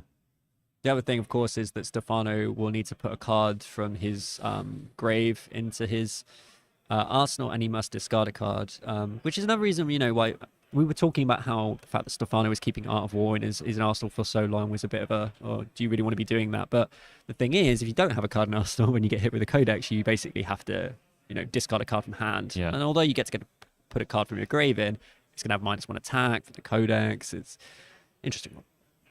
Yeah, Bob, I'm a big fan of give and take into give and take. The endless combo, really, really good. Yeah, Death Touch here. Just it's a bit like the Lexi players fetching the Blood Rot Arrow, and it's just being able to push such a big chunk of change, like big chunk of damage, big chunk of change over the top. But Stefano does manage to get around that turn, but it's just because Stefano's not being able to put on so much pressure, it's allowing George to develop these sort of like above average turns that normally Fine would be putting on so much pressure that Zuri maybe can't push through these kind of 3-4 card hands, but he's able to do a lot. We see the third red engulfing flame wave. Oh no, this would be the one that Stefano fetched from the grave, so there's probably still another one in the deck. He might actually only be running 2. It's not always a 3-up card because of the 2 cost. It doesn't really mesh with the Searing Emberblade very well. We see a Sink Below played out here by George. Yeah, from Arsenal. Yep, George has got it. Play your defense reacts from Arsenal. It's they're a lot better when you do them that way. So George covering up that first Draconic attack. Stefano needs to build towards something. He knows he's got 2 Art of Wars left in the deck. He really needs to kind of I think it's not the worst idea to sort of take your foot off the pedal a little bit, do a little bit more blocking here, and try and build towards that big turn. Like, he's got Pouncing Links for a reason. He needs to use it. He needs to get off a big, wide turn where he can go over the top. Keep pushing these little bits of damage against George, forcing blocks where George maybe doesn't want to commit 2 cards here, so you might take a little point of damage, goes down a little bit lower. Yeah, I think they are getting... I don't think George is getting too low. He has been blocking a lot, to be fair. But he has also been fetching cards back with Codex. Stefano's probably getting quite low. I mean, when Stefano... when he comes around to the next... When he pitched an Art of War quite early, so when we see that come back round, we'll know. But when Stefano was looking through his graveyard for that Codex, for the card to pull for Codex, there wasn't... It was pretty full. Yeah. Graveyard's looking The thing about Fi is that they run such a high density of red cards, even when they're getting to their late game. They still have a lot of Still got the gas. threat. And Stefano has played a lot of his defense reactions by now, so his deck should be a little bit higher quality to be a bit more aggressive. Yeah. And speaking of aggressive, we can see a shred there in George's hand. He's just going gonna to keep- actually going to pitch. But he's just going to keep pitching those shreds because right now it doesn't really matter. Stefano's got a bit too much health. He just wants those to be there when Stefano goes down really low, and then he can just, when Stefano has to block, he can use that to win. We also see Reinforce the Line being played here. I think this might just be a bit too high a density of defense reaction. I know people in the chat were saying defense reaction's really good for fight against Azuri, but I think if you've got Reinforce the Line, if you've got Sink Below, and you've got Flick Flack, like what game are you playing as fight at that point? Like what do you, especially if you're running Pouncing Links and Art of War, what are you trying to align? Are you trying to pitch stack something maybe? Try and work for your defense reactions so you reach a point, because Stefano just keeps drawing into these defense reactions, and they are kind of doing stuff, but they just, I just feel like George They're Azuri clogging that their plays hands, aren't that they? game much better than Fi does. We'll see. We'll see. So George has fetched a Command and Conquer here off of the Codex. So second, Stefano's going to stick a card in his arsenal and then immediately see that Command and Conquer. He does have the shutdown with the Reinforce the Line pretty good, at least against Command and Conquer. That is really good because it's not a defense reaction. It can be played.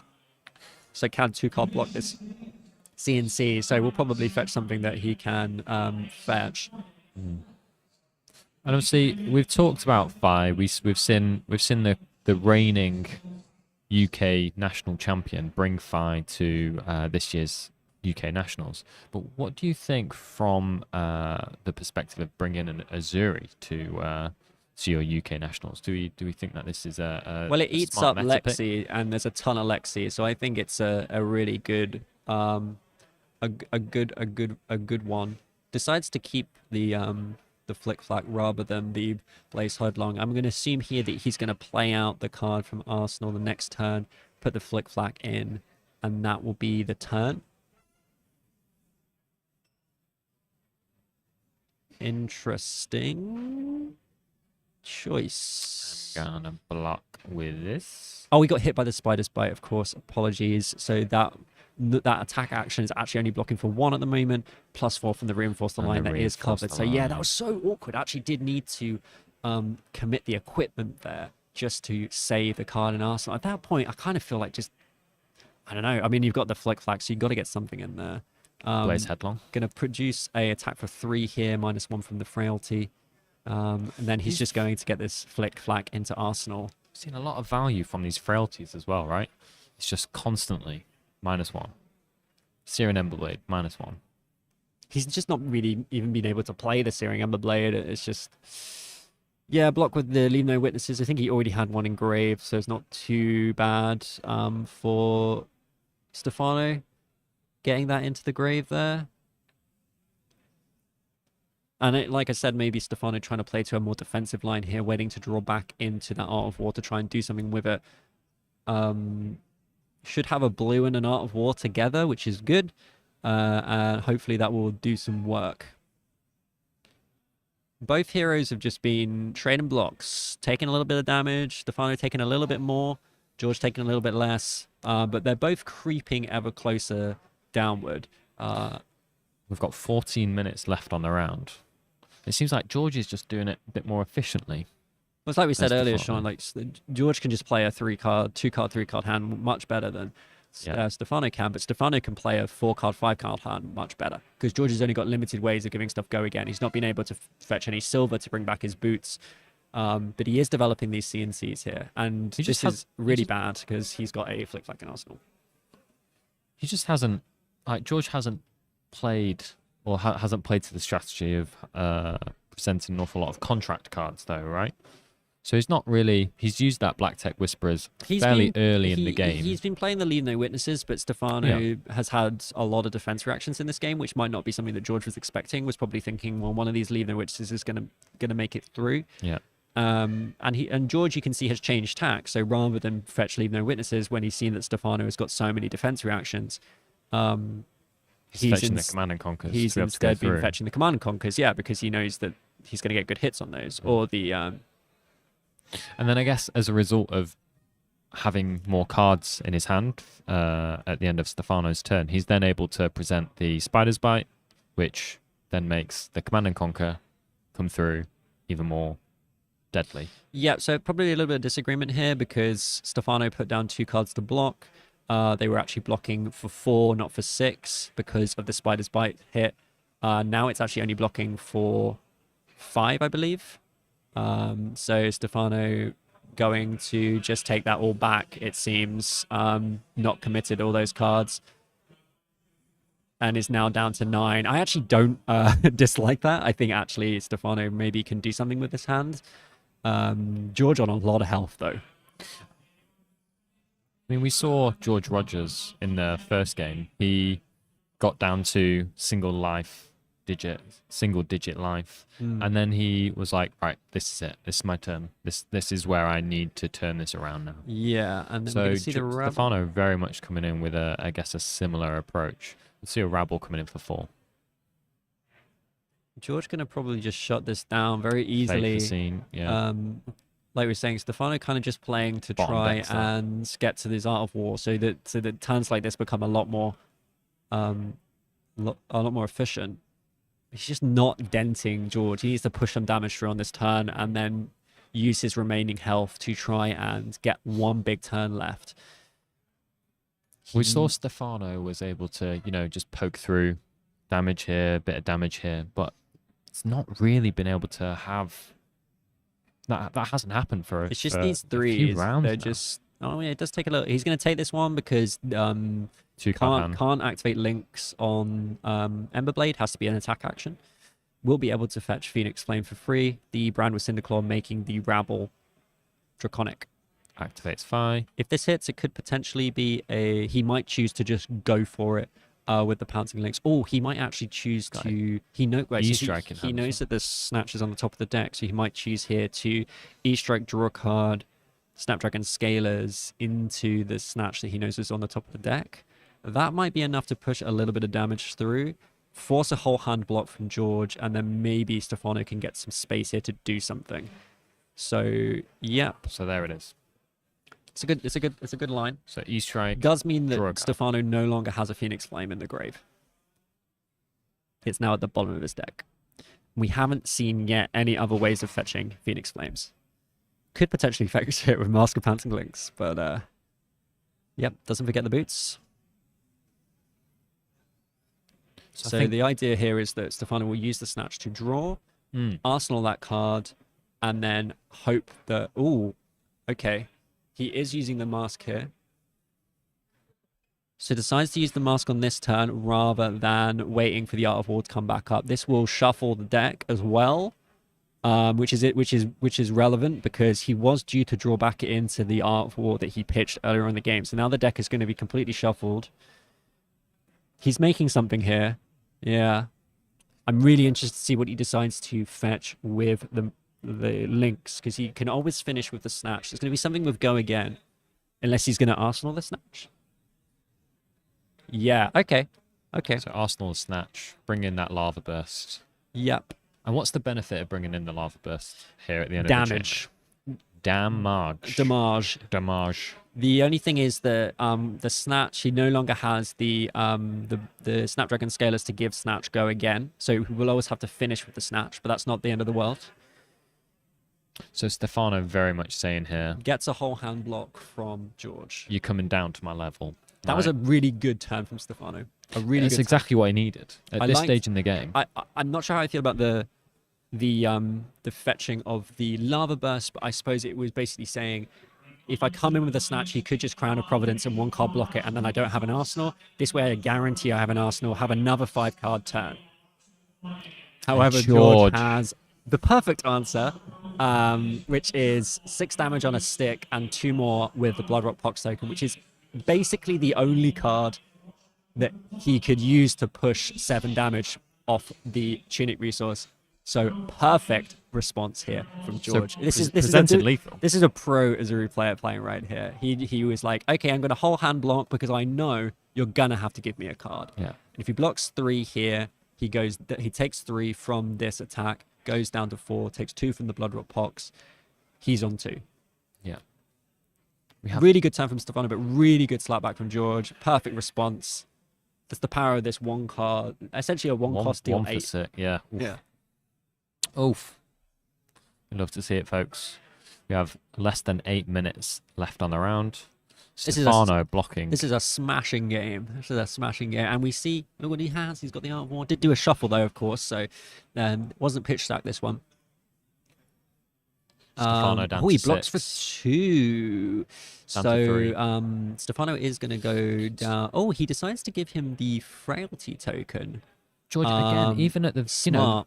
potentially the dying embers of the Essentially game. prevents He's 2 damage, yeah. Yeah, but he's also, he's still playing patiently. He's But still saying, I'm not, it's fine. The thing is, Sean, for Azuri, 3 life and 1 life are very similar. I mean, 1 life is obviously great because now your spider spites, your knives are presenting lethal, but he knows he's going to have to do a big block this turn, so he might not have the resources to swing his weapons. But if Stefano is on 3 and he manages to keep 2 cards, he can always present, I'm going to kill you with Azuri's swap in a 6 attack on my 3. Yeah. And Trip, what's the significance then, do you think, of Stefano not having any equipment here, whereas George essentially has like another 3 life on the table, right? It's more the... Oh, that's some really bad draws. Is it? What did he get on the other card? So he's got an ancestral. What's the other card? It's not a Blaze Headlong, is it? Hard to see. All the 5 cards look the same. Oh my gosh. Disaster. Absolute disaster. Mounting Anger. Breaking Point does not have Go Again. He's not going to be able to give this Go Again. Oh, did he go again with the Art of War? Oh, the Soul Read from Stefano. We didn't go for the +1, he went for the Go Again. Did he know that was on top of the deck? I guess he knew the Snatch was in Arsenal, yeah. so that doesn't work. Unfortunately, that only works on Ninja cards. Disaster again. Oh, Stefano. Yeah, and I think that's rough. Unfortunately, that's rough. Oh. So actually, that's going to be a dead card. So 5 would Go Again. Hey, he got the Soul Read on the. I guess he was playing it because he knew he had the Snatch in Arsenal. Yeah, I get it. But still, it feels good, doesn't it? But unfortunately, gonna have to pitch away the Ancestral there to attack with a weapon. Emberblade coming in for 2 as a result of the frailty, and then Snatch coming in for 3. Easy block here from George. So George now has a Warmongers. He's hand. got a Sensor. He's probably just going to go Dagger into Sensor on his turn and block this out with the Sync. But he might actually choose to block with... Yeah, exactly. He's going to choose to block with Equipment.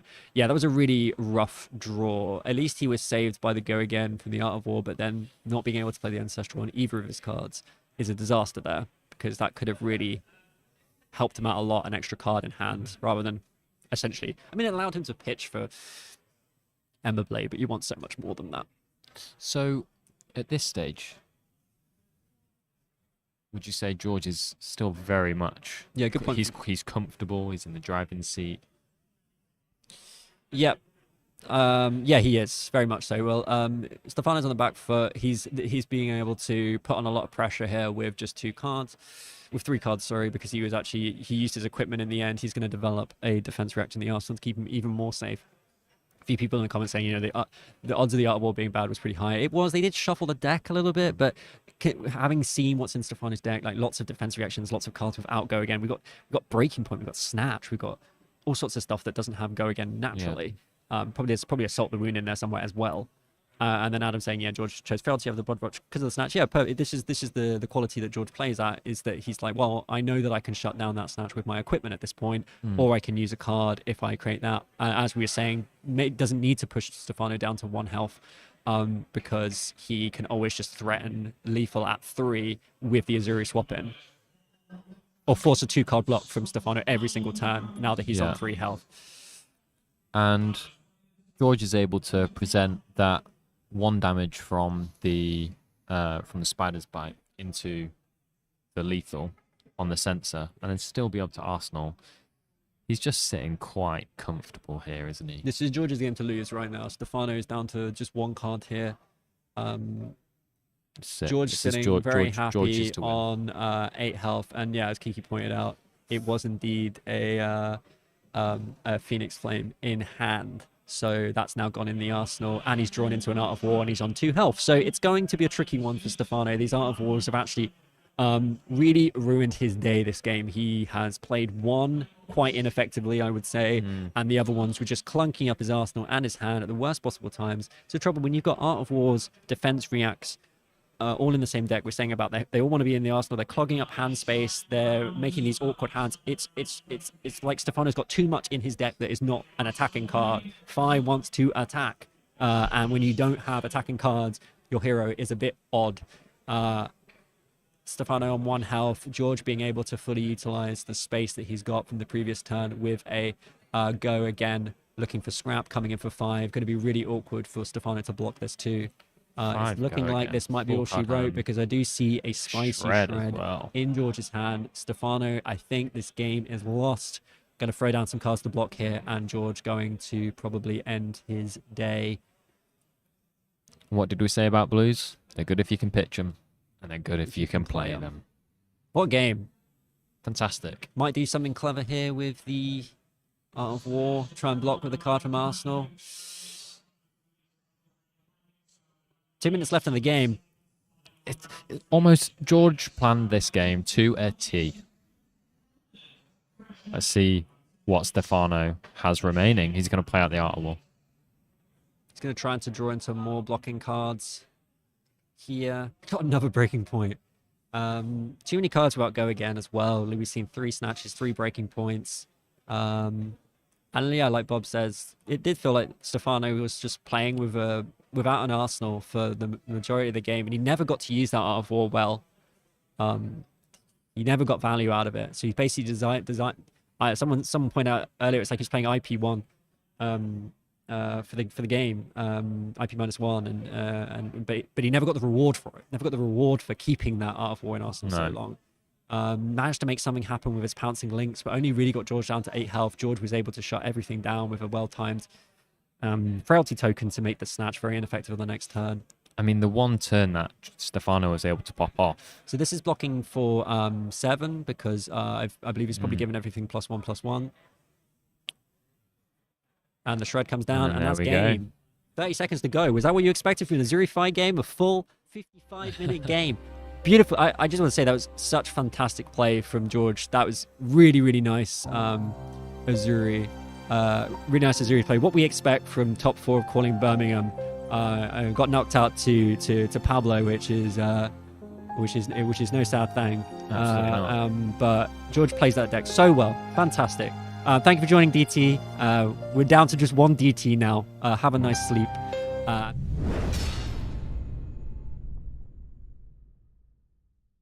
And we're only just settling in, but we just saw Fi just wasn't really able to ignite in that game.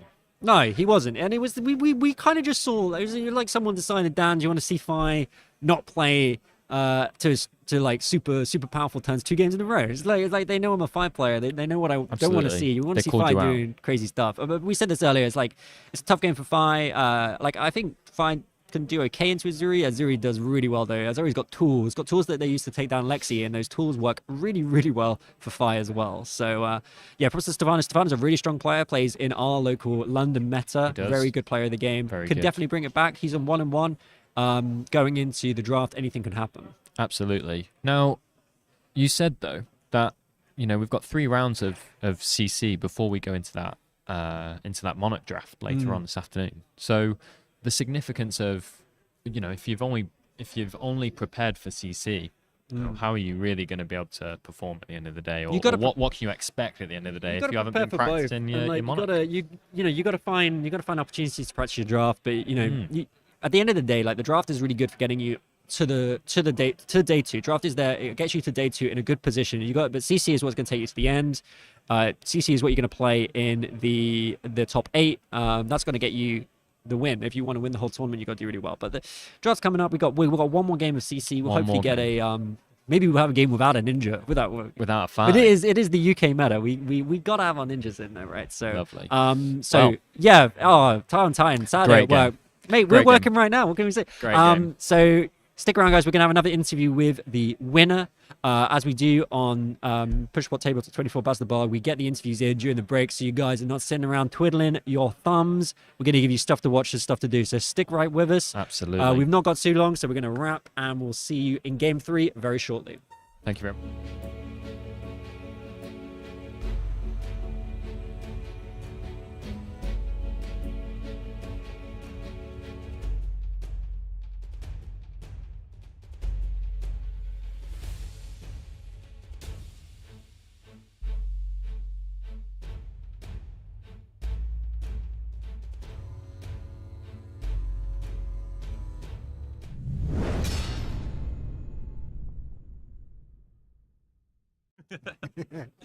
Welcome back to the UK Nationals. I'm Baz the Bard, and I've been joined by George Keys, top 4 in the call in Birmingham. Yes, yep.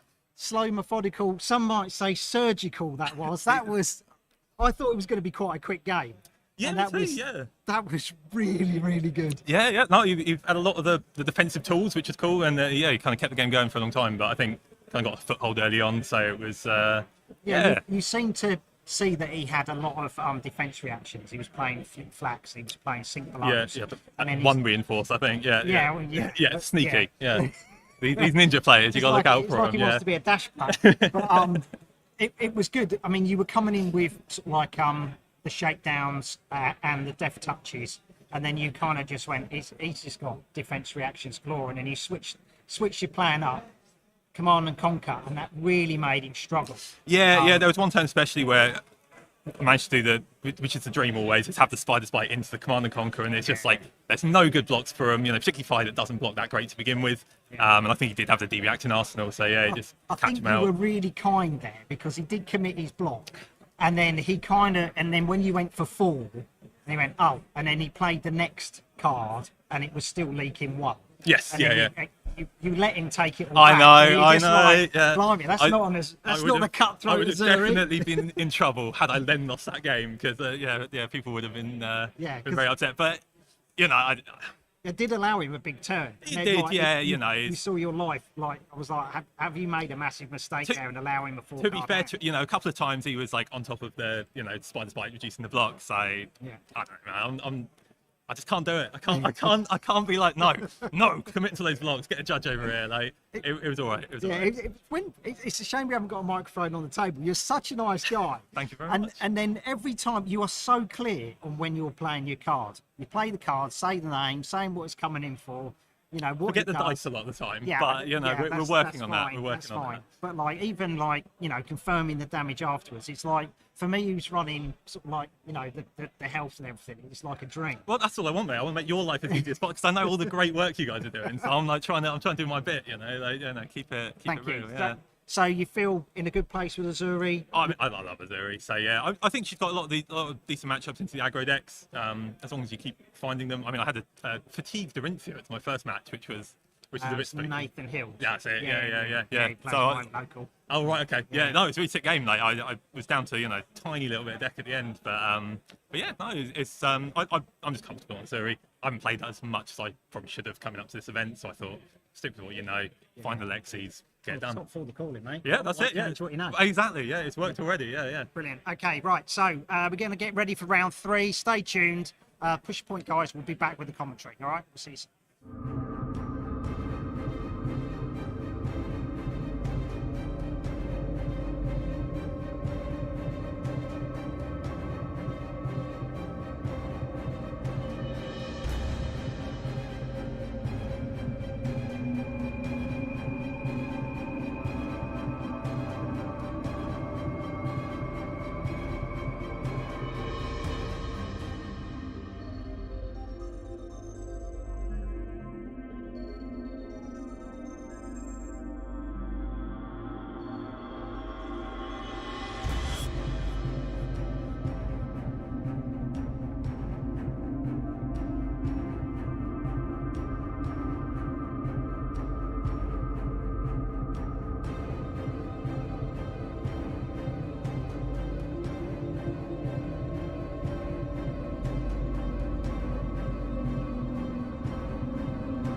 And it's time for round 3. So this is the final round of CC today. We've got 6 more rounds of draft following afterwards. We do have, you probably saw a little bit of standings, a few little standings on your screen right before we came back to us. So we're seeing some pretty exciting heroes in the top 8. I see a Kansu, I see a Briar. We might even have that Briar on the table very shortly. Absolutely. And we're seeing, Alex Chitu leading the way with that Briar. We've got George Jones, we've got some Lexi, we've got some Katsu, we've got some Bravo as well as up there. Also, rather excitingly, Matthew Sarrington, position 11, 2 wins on a Kano. We did see Kano take down a Nationals, which is crazy, which is great to see. But we are going to be treating you now to a Briar versus Dromai. And we're going to get some cards to watch for Briar. But this one, we'll see what the cards to watch are, because Briar's been doing some strange stuff recently. I think this is pretty. I think this is still happening, right? We got Channel Mount Heroic, classic card. +3 damage to all of your attacks. Sean, have you ever come up against the Channel Mount Heroic? How do you feel when you see the channel go, the mountain go down, right? You know, I think I might have actually blocked out every instance in which I have seen a Channel Mount Heroic played against me. So I actually don't recall it. It's rather traumatic. And Rosetta Thorn, guys, we know it's good. It's so good that it's gone now. The Briar did actually make Living Legend recently. Rosetta Thorn, this might be the last time you even see Rosetta Thorn on a live stream near you. Will we ever see it again? Maybe if we do a Living Legends format, which now exists. Praise be. And a new card here, Anthem of Spring, came out in Dust Till Dawn. Really efficient card for blocking, and that's something that Briar's been doing recently, doing a bit of blocker. But we're gonna have a little. We're gonna move over now because the opponent of this Briar is Dromai. Dromai, they like to make dragons. She likes to make dragons. Absolutely. Now that I'm actually gonna start with a sense here. Rake the Embers. Absolute classic. Dromai wants to be managing her Ash as an additional resource, really. So she being able to create an Ash token and then transform those Ash into Aether Ash Wings is really efficient. Yeah, and also just the fact there's a red card, so Dromai's ability allows Dromai's weapon means if you play a red card, you give all your dragons go again. So you want to have red cards in the deck to enable your dragons to all attack at the same time. But not to we've also got 2 cards here that kind of Chromai that gives you an action point that kind of lets you play around like dragons popping because your dragons do have Phantasm. They can be blocked by 6 power attacks. But we also have Passing Mirage, which is something similar, but for illusionist attack. So whether we see the which kind of Dromai we see today, there's a more controlling version that tries to build a lot of dragons, tries to make an unbeatable board, but then there's also very aggressive Dromai, like Empress Dromai, that tries to just overpower the opponent. We're going to see what they're going to try and play up against Briar. Briar will be going first. We're going to the matchup very soon. So Alex Chitu, very talented player of the game, very big Runeblade player. Believe that Alex got to the top 8 of a Battle Hardened. I can't remember the name of the Battle Hardened off the top. We did interview him on Push the Point, but he was playing Viserai. It was in Italy. And also did really well at the calling. Didn't make the top 8, but I think was one of the high. Made day 2 was one of the highest placing on Briar players at that tournament. And we should say, really, Alex actually isn't really known for his Briar play. He's more for actually Viserai. Very much well known for his Viserai, but he did bring Briar to the calling, and like we say, he did very, very well. He's another player of the game that plays very well, and we have Joel here. Joel actually was also at the top tables of calling Birmingham. I believe lost to George Rogers in the final round of Swiss. There's a very amusing gif of Joel holding his head in his hands as he played an Oasis Respite into a Shuko trigger. So glad that you can't live that one down, Joel. It exists forever on the internet, but is also still wearing his patented yellow bucket hat. Absolutely. You can always see him coming. That's the thing to remember about Joel, because he's wearing a big orange hat. I mean, I'm just pleased that experience, and the fact that it will live we've all infinitely on the done internet. it. We've all done it. It's not stopped I've on not the stream. I've not done it, but we've all done it. Yeah. So I don't think I've done it. So Dromai, we often talk about Dromai's got it can be a kind of hero where you're sort of thinking to yourself, what on earth is going on? Lots of dragons being made, it's a strange way of playing the game. Flesh and Blood, traditionally a hero versus hero game, not many permanents on the board, but Dramai and in the past Prism, and still is the case Prism, do change that up. They like to create entities on the board that they use to attack. Yeah, Gary in the chat, absolutely. I think we may all be, I've lost Alex. We've all experienced me a fair number of times. Yeah. Absolutely, yeah. He plays left very me in his clean, wake. and I think we've seen a more controlling version of Briar that seeks to block out the opponent just through access to its very good blocking cards. I've always found that Alex generally plays. He doesn't seem to change with the meta. He's played Viceroy when Viceroy wasn't the best hero, but was still getting top 8 placements. Played Briar at the calling when not many people were saying Briar was very good. And I think we'll see something similar here with Alex playing a more traditional version of Briar because that's what he plays best. He gets his lines down. Oh, Shamir's in the chat. Lovely to see you here, Shamir. Thank you for joining us. Good to see you, Shamir. Always a pleasure to see Shamir in the chat. Thank you so much for joining us this morning for this third game of CC. And this is going to be a really interesting one, putting yourself in a really good position, going 3-0 into the draft. A lot of people say, or maybe you want to lose a game. I think we mentioned this earlier, like maybe you want to lose a game and have an easier draft. I'll be honest with you guys, I don't think there really is an easier draft. How do you call yourself a champion? It's just, it's tough. There's a lot of good players playing here. You can't just be like, I'll be fine. Yeah. So we see Alex here has just created a That's rune interesting. chant. And then So I think we saw Joel Arsenal. Joel may be not symbol? able to create an Ash because What he does that just indicate? moves to Arsenal and can't play a card out. But he does have a Nourishing Emptiness in hand now, so we'll have something he can play on the next turn and create a couple of Ash. So I think that Alex will probably not fall for the trap of just being like, oh, Joel can't play. We've seen crazy games against Dramai where people have just passed until they've done set up some board. But I don't think that's going to happen here. I mean, we can see in hand we've got Alex has a so I should promise of plenty as well as a scar for a scar as well. Yeah, as Kiki said, you play with the best in your country. There's no free wins at this level, especially we're talking like, UK has one of the biggest scenes in Flesh and Blood, biggest scene in Europe now, I think. There are no easy games anymore. Every game is hard.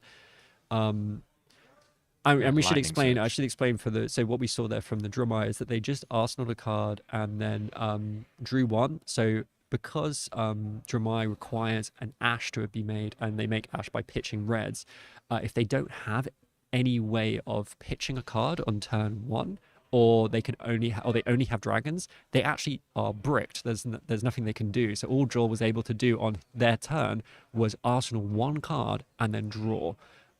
So we are going to see pitch to Arcane, which is going to save Joel here, allow him to create an Ash, which is good. He did also have a Nourishing Emptiness in hand, so would have been able to play that with 2 reds anyway to create 2 Ash with that. So he is now cooking with gas, so to speak. He is cooking with Ash, so to speak. Cooking with Ash.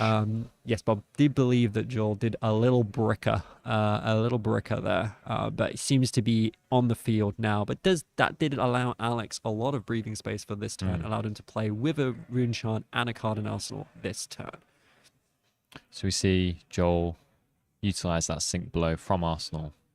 And Alex just using a scar for a scar. I mean, he's on a higher life total, so he's not going to get that go again.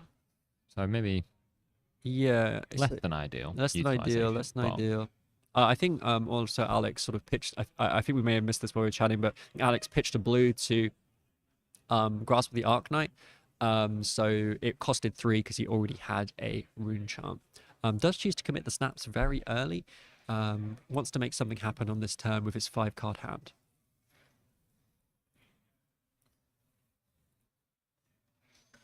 So coming in with very kind of Joel there to remind Alex of his embodiment. Doesn't necessarily need to do that, but that's just the way you should play. Or maybe Joel has a plan for that embodiment popping. it's pure mind games. Yeah. Everybody gets one, right? Yeah. There's a free one, and the rest cost you. It's an interesting choice here to play the Lightning Surge. Coming in for 4. Obviously, he could get that Lightning Surge into Arsenal, and then it would get go again on the next turn, but he does have a Promise of Plenty, which he also wants to play from the Arsenal, which allows him to put the top card of his deck in his Arsenal if it hits, I believe. Haven't seen Promise of Plenty in a long time. Big fan of the card, though. Loving seeing cards like Reinforce the Line, Promise of Plenty, Crucible of War cards. It just shows the strength of the game when we continue to see cards from Arcane, Crucible of War being played in the deck. It's not just that these cards are good, you know, from sets. Nearly, I mean, 2 years ago now, 2-3 years ago now. But these are, you know, Promise of Plenty is not a card that's in an awful lot of play, but still players are resorting back to older sets to look for efficiency and utilization. So it's fascinating to see the game just sort of progress over time as players utilize cards that are in the binder for years. The other thing, of course, is that Promise of Plenty, when there are dragons on the field, does mean that you can guarantee the on-hit. Spicy. I say that not having seen Promise of Plenty in a while. I assume it's an on-hit rather than a hero hit. Maybe we can get Promise of Plenty up on the screen. I could confirm that. I'm really doing a looking back into the Mind Palace on that one. Hits here is... It's a hero. No. It's hits. Just hits each hero. Just hits. So if Joel does develop the Arsenal here, that is basically just going to be a draw. Yeah, thank you, Shmer. So not allowed to miss the. It's just good. Irrespective of the, it's just good gamemanship to point that stuff out. You're not allowed. So Alex here utilizing again Crown of Providence early to filter his hand. Alex using his equipment. Yeah, trying to get a better hand here. Does get hold of CNC, which is going to be good because Joel has developed the Arsenal.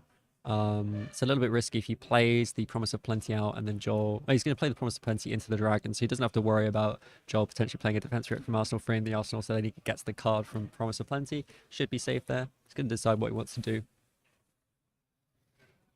Yeah, and Alex here as well, just playing very purposefully. That's how I always see Alex whenever we have him on the Push the Point stream at our local events down in London as well. Always very purposeful. He's planning your demise. He's got the space here to play out the Purple Surge, which is great. Can be difficult sometimes to get the resources to play that one out. Leaves himself with one resource at the end, maybe for Rosetta Thorn. Having to think about what he wants to do. The thing is, if he does buff this, and then it's, you know, we'll allow it to go into the Miragi if he chooses, or might choose to target Earth Lord Surge Having into that Promise of Plenty. Having a little think.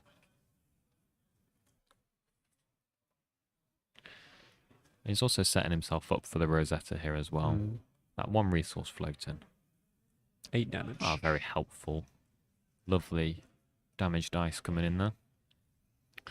Is that a red Purple Surge? I didn't even see that. I thought it was a blue. But yeah, it's red. Wow, that's a big for chunky 5. attack. Yeah, I don't want to throw that into a dragon. Yeah. Send that one to I see Faith. Joel is running the sand covers, but does he really want to give up his last ash to get that sand cover out? And to burn them all as well. Path Joel's the also Mirage. got a Warmongers in hand, but it looks like Alex might put on enough pressure here that I can see another Joel's not Promise gonna of want Plenty in Alex's hand. Yeah, but it's not going to have go. Just how many has he got? It's not going to have go again though, because it only gets go again if it's played from the Arsenal. Yeah. But he might just develop that for next turn. You can also see we've got a Command and Conquer in Alex's hand as well. Which is a great follow-up even if Joel played the Defense React out and then put a card in Arsenal. If Joel had a Defense React, if he played it out, then put a card in Arsenal, Alex can follow up with a CNC. It's kind of guaranteeing that he's getting this +1 from Promise, and Joel isn't getting a +1 from Promise. So that's a really good combination of those two cards together. So we see here Joel blocking with... Blocking 5, maybe the sand Skullcap. cover at the top. Yeah, I'm going to shut that down. He used his last Ash, though, to do that, and he's...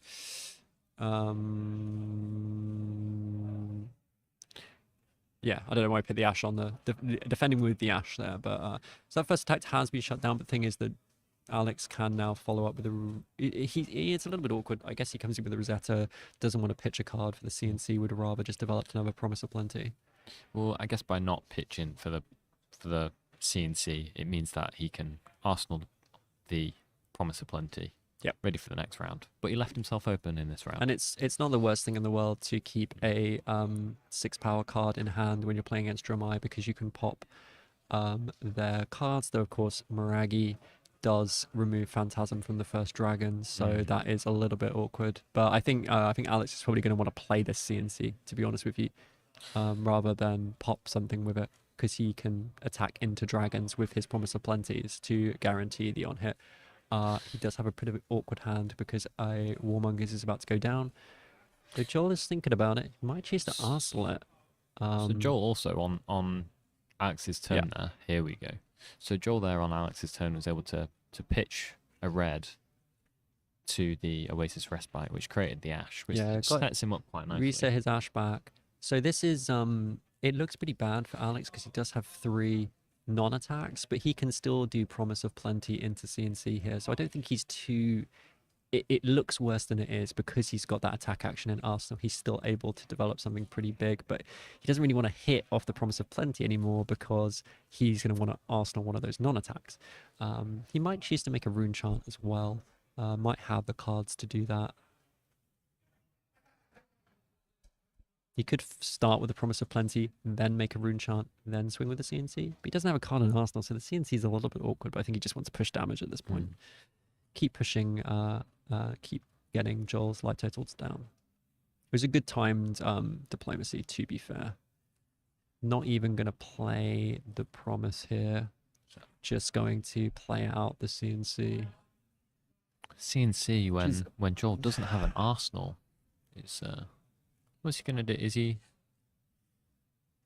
Then he's just going to keep... Oh, he's going to attack the dragon. To hit the dragon. Okay.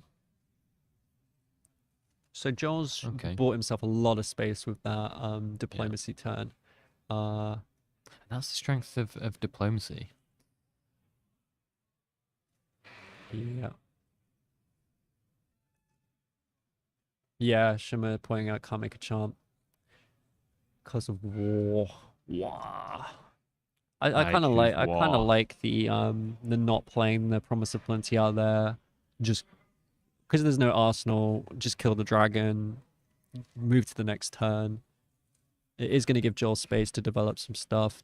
Make a dragon, do a little heal here, and develop maybe the Arsenal again. He's seen a CNC play, probably feels a bit more confident sticking something in there, but that is also going to mean that the Promise of Plenty is going to not give a draw to Joel unless he's Arsenal the defense react.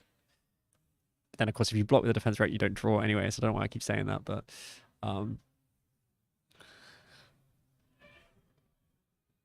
Trip, I'd just like to maybe touch on Joel's equipment here. So like Skull Cap is not a card that we often see in many heroes anymore, particularly since the prevalence of, or the release as well, of Crown of Providence.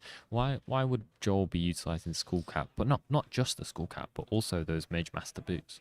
So the Skull Cap's there because firstly it does mean you can in a pinch shut down Rosetta Thorn, because you have AB3 to prevent the 2 arcane. So not only does he have the Norrune gloves to prevent instances of 1 arcane, he also has Skull Cap to prevent the 2 arcane with the Norrune 3. Also, I think I personally value the 1 block and the 2 block of Skull Cap over just the 2 block of the Crown of Providence against Briar, just because it allows you to shut down more on hits. Every attack with Briar is sort of technically an on hit with the Embodiment of Earth. So you kind of want to play around that, but also things like Snatches, things like CNCs, you're able to shut down that a lot more. Oh, we do see the mountain. Here we go. So Alex must have got was that mountain off the top of the Promise of Plenty there? I can't see why you would do that, otherwise you would play the mountain out first surely into the Promise of Plenty. So good hit off the Promise of Plenty, being able to develop the mountain, and now coming in with a big chunk of change here with the E-Strike. Going to choose to draw a card. It's still going to come in with 8 with the Channel Mount Heroic. I don't know if you caught that there, Trip, but Alex played the E-strike, and I think just look, typically Alex plays eyes down at the table, very focused, but I think he assessed his opponent there for to see the response. This is a nice turn from Alex.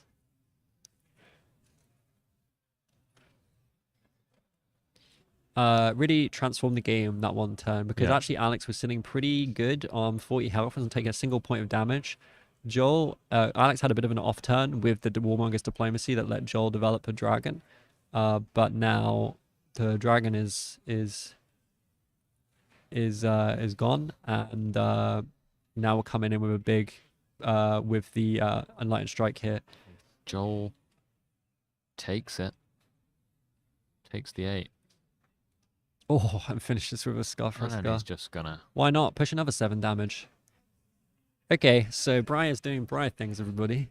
Turns out, pretty good turn. He didn't even get the +3 on the Promise of Plenty here. Got the go again from the 2 non-attacks into the E-strike for draw a card, then into a Scar for 7. Has pushed 15, 23 damage this turn. Pretty nice. And whilst we're, hearing rumblings, nice. whilst we're hearing rumblings of a rather defensive Briar build seeing success, Alex reminding us that aggro also works. You asked that as well, Sean, which is like, why play the Mage Master boots? And maybe Joel thought, well, maybe if this Briar is playing a more defensive Briar build, Mage Master boots allows you to play out the Pulsing Mirage, which is an aura that takes away Phantasm from your first Illusionist attack, which doesn't have Go Again, but with Mage Master boots you can play it out with Go Again. There may be a couple of other cards in the deck that Joel runs, like sometimes they run Tome of Finder, which is obviously always a classically very good card with Mage Master boots too. So a few options. Yes, as Aidan points out, the Promise of Plenty was a true promise. Did not lie. That was a very plentiful turn, and Mountain is still up on the field. Joel did manage to keep 2 cards. It really depends what Alex draws into here. If he gets some gas, he could, delete Joel from the game. I mean, he kept 2 cards, but at what cost? And Alex has drawn into a no attack hand. He does, however, have a Gorganian Tome and a Sonata, so can fetch attacks. No, he's also got the this round's on me, so he can draw a card off of that. So but how's he going to play it? It's got a draws 1 cost. He'd have to pitch the Bramble, I think. It's probably gonna. It's got an interesting decision to make here. It's probably gonna have to let this hit. Could choose to block with one of his non-attacks and his equipment setup. So it's just the Nourishing for 6, just 6. No, he's got Dominate. Oh, he's got a CNC in yeah, us. he's got a CNC. Well, gotta take that, right? Every day of the week. We'll take it. Alex decided. So this is a big. You can see 40's Alex nice, having a little smile here because he knows that a lot is gonna depend on the cards that he draws. He's got some real blind draws coming up. Here we go. But this is what can happen to Briar.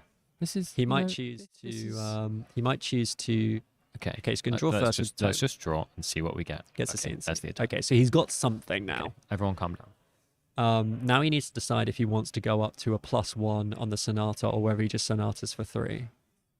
He could choose to maybe go up to reveal 4 cards with the potential of getting 2. Would need to pitch the blue to do that though. Yeah, sorry Bob if you're experiencing stream issues. See, that's the it's just part and parcel, sadly, of doing these on-site streams. Is sometimes you're not always able to. So we get an guarantee. attack and non-attack and a non-attack. So it is going to be able to take the Scar. Scar's gonna have Go Again because of the embodiment of lightning. So that is really saving Alex. Got some good hits from those cards. He got a CNC from the Gorganian Tome, and he's got the Scar for Scar. So he can now. I think he kept this round's on me, so he can use that to pay for the CNC. I think he also kept a non-attack, but he might choose to develop that in the arsenal. Matt McCherry in the chat. I think he's okay, Shamir, because the early snaps was an interesting one, but I think at the moment all he's got is the Scar and the CNC, so he is going to be able to push some damage here with the with the Channel Mount Heroic up, 9 off the CNC and 7 off the Scar. I can't remember what the last non-attack is. He's not going to be able to fuse the Bramble, so he's probably just going to get the Bramble in the arsenal.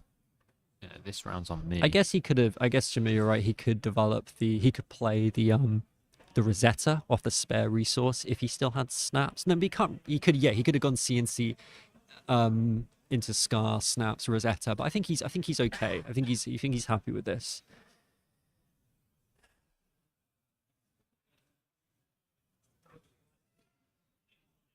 Scar for 7. Still, Alex is pushing damage. I think Joel just needs to block this out as well as he can, but he's going to get really hit by the CNC here. It's going to cost him. He's not going to fully block this. He is going to lose his mountain, of course. He's not pitched 2 earth cards this turn, but he's made really good use out of it, and he is developing a decent non-attack in the arsenal as well. Just talking about the embodiment of Earth Mist, and we're pointing out that it is now, I believe it is now, according to Shamir, level 1 judge, I'm going to say Shamir. Level 2 judge, maybe. No embodiment of Earth can't be missed anymore, so it should be put on the field. Well, everyone's... I think we're just going to have a little moment here just to confirm. So it's looking like it's going Alex's way, but Joel, it looks like Joel's running a relatively defensive Drum Eye build. So once the mountain goes down, it will be a case of Alex's damage output will lower, but he's always got the opportunity of drawing into some more, being able to push more damage. He has used his snaps, but he's still got both of his. He's got his grasp and his dyadic up, being able to block. So it's looking good for Alex, though. That's just the power of getting a channel at the right time, which he did off that Promise of Plenty. Yeah. Promise of Plenty really doing.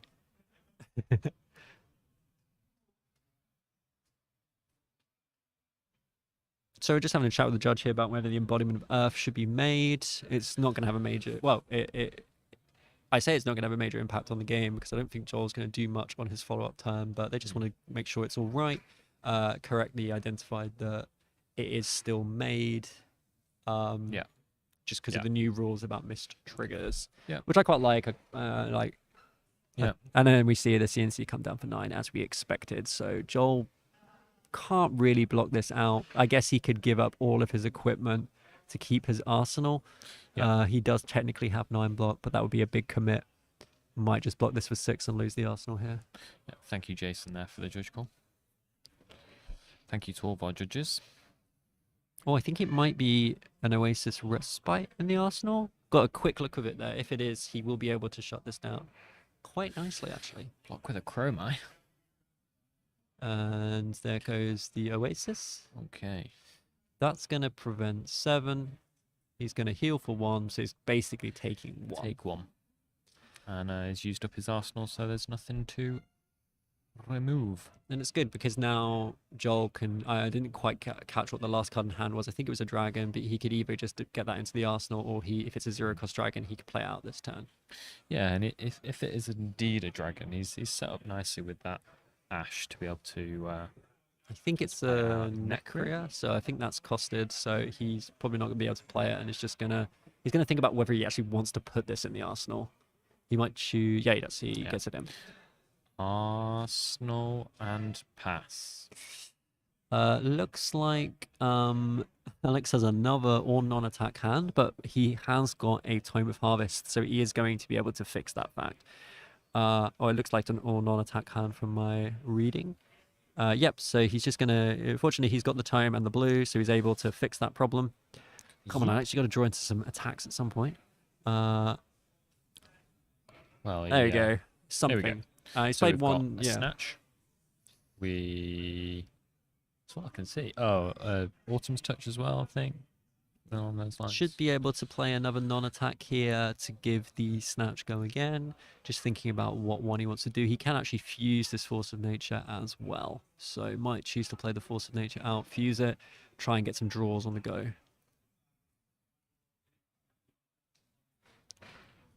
Might even have the resources here to actually first play the Autumn's Touch with the draw from Force of Nature, and then try and get the block on that, and then follow up with the snatch to try and develop the arsenal. Might also be able to make a rune chant this turn as well.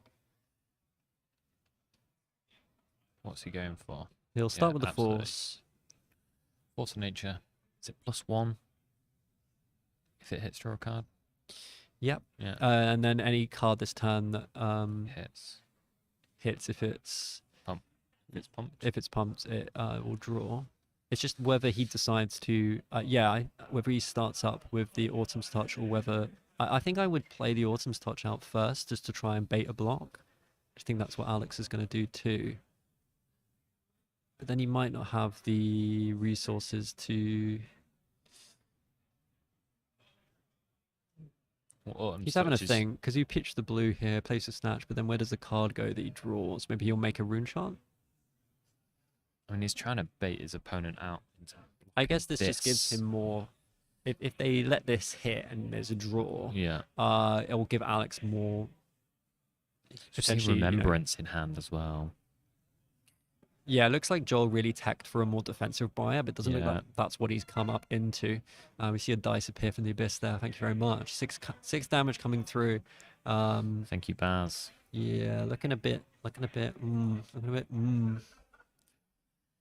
Again, lovely venue here, live from Leeds Armories.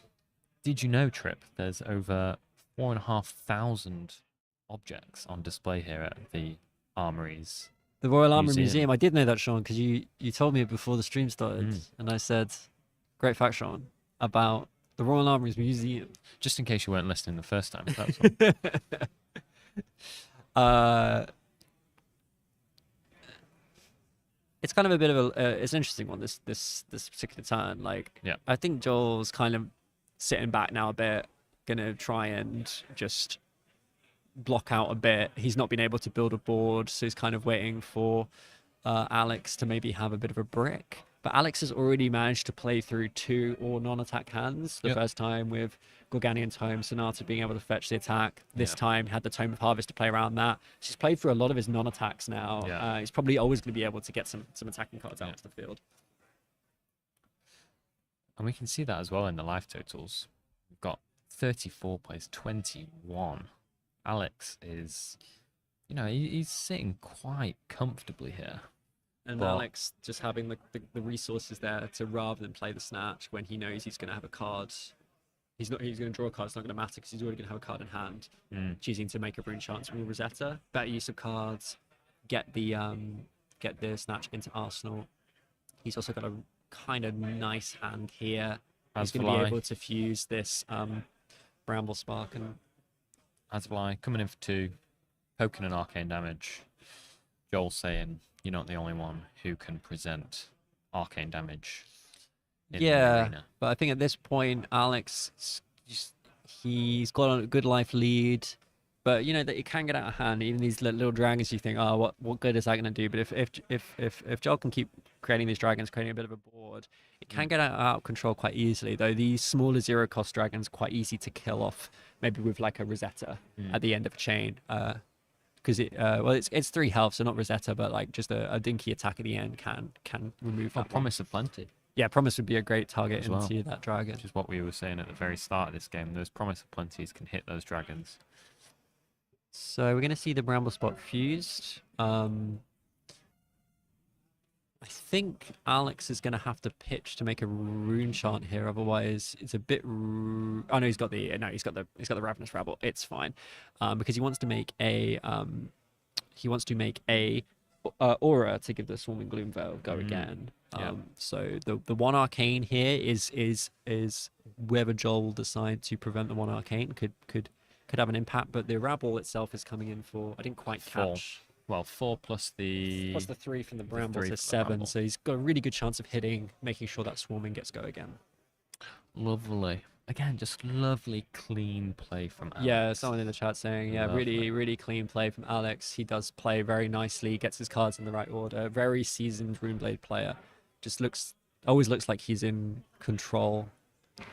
But it's the way he plays. He's like quietly sat at the table. He's just plotting the order in which he does things. He's a seasoned Runeblade player. So although we don't have a meta breakdown just yet, we do have. I think we might get one. Should have it soon. Yeah, because we've got the standings, so we should have an understanding of the heroes. We'll try and get you a meta breakdown after this particular round. But between the second round and the third round, we saw the standings so far. We saw an awful lot of well, there was a few Briars, there was a few Bravos as well floating to the top. But let's not forget, it's not all about CC today. We've got, following this, we've got 2 drafts. Yep. 2 drafts of Monarch. So we'll be looking forward to that. But we do have a draft breakdown for you. We will present that after this game.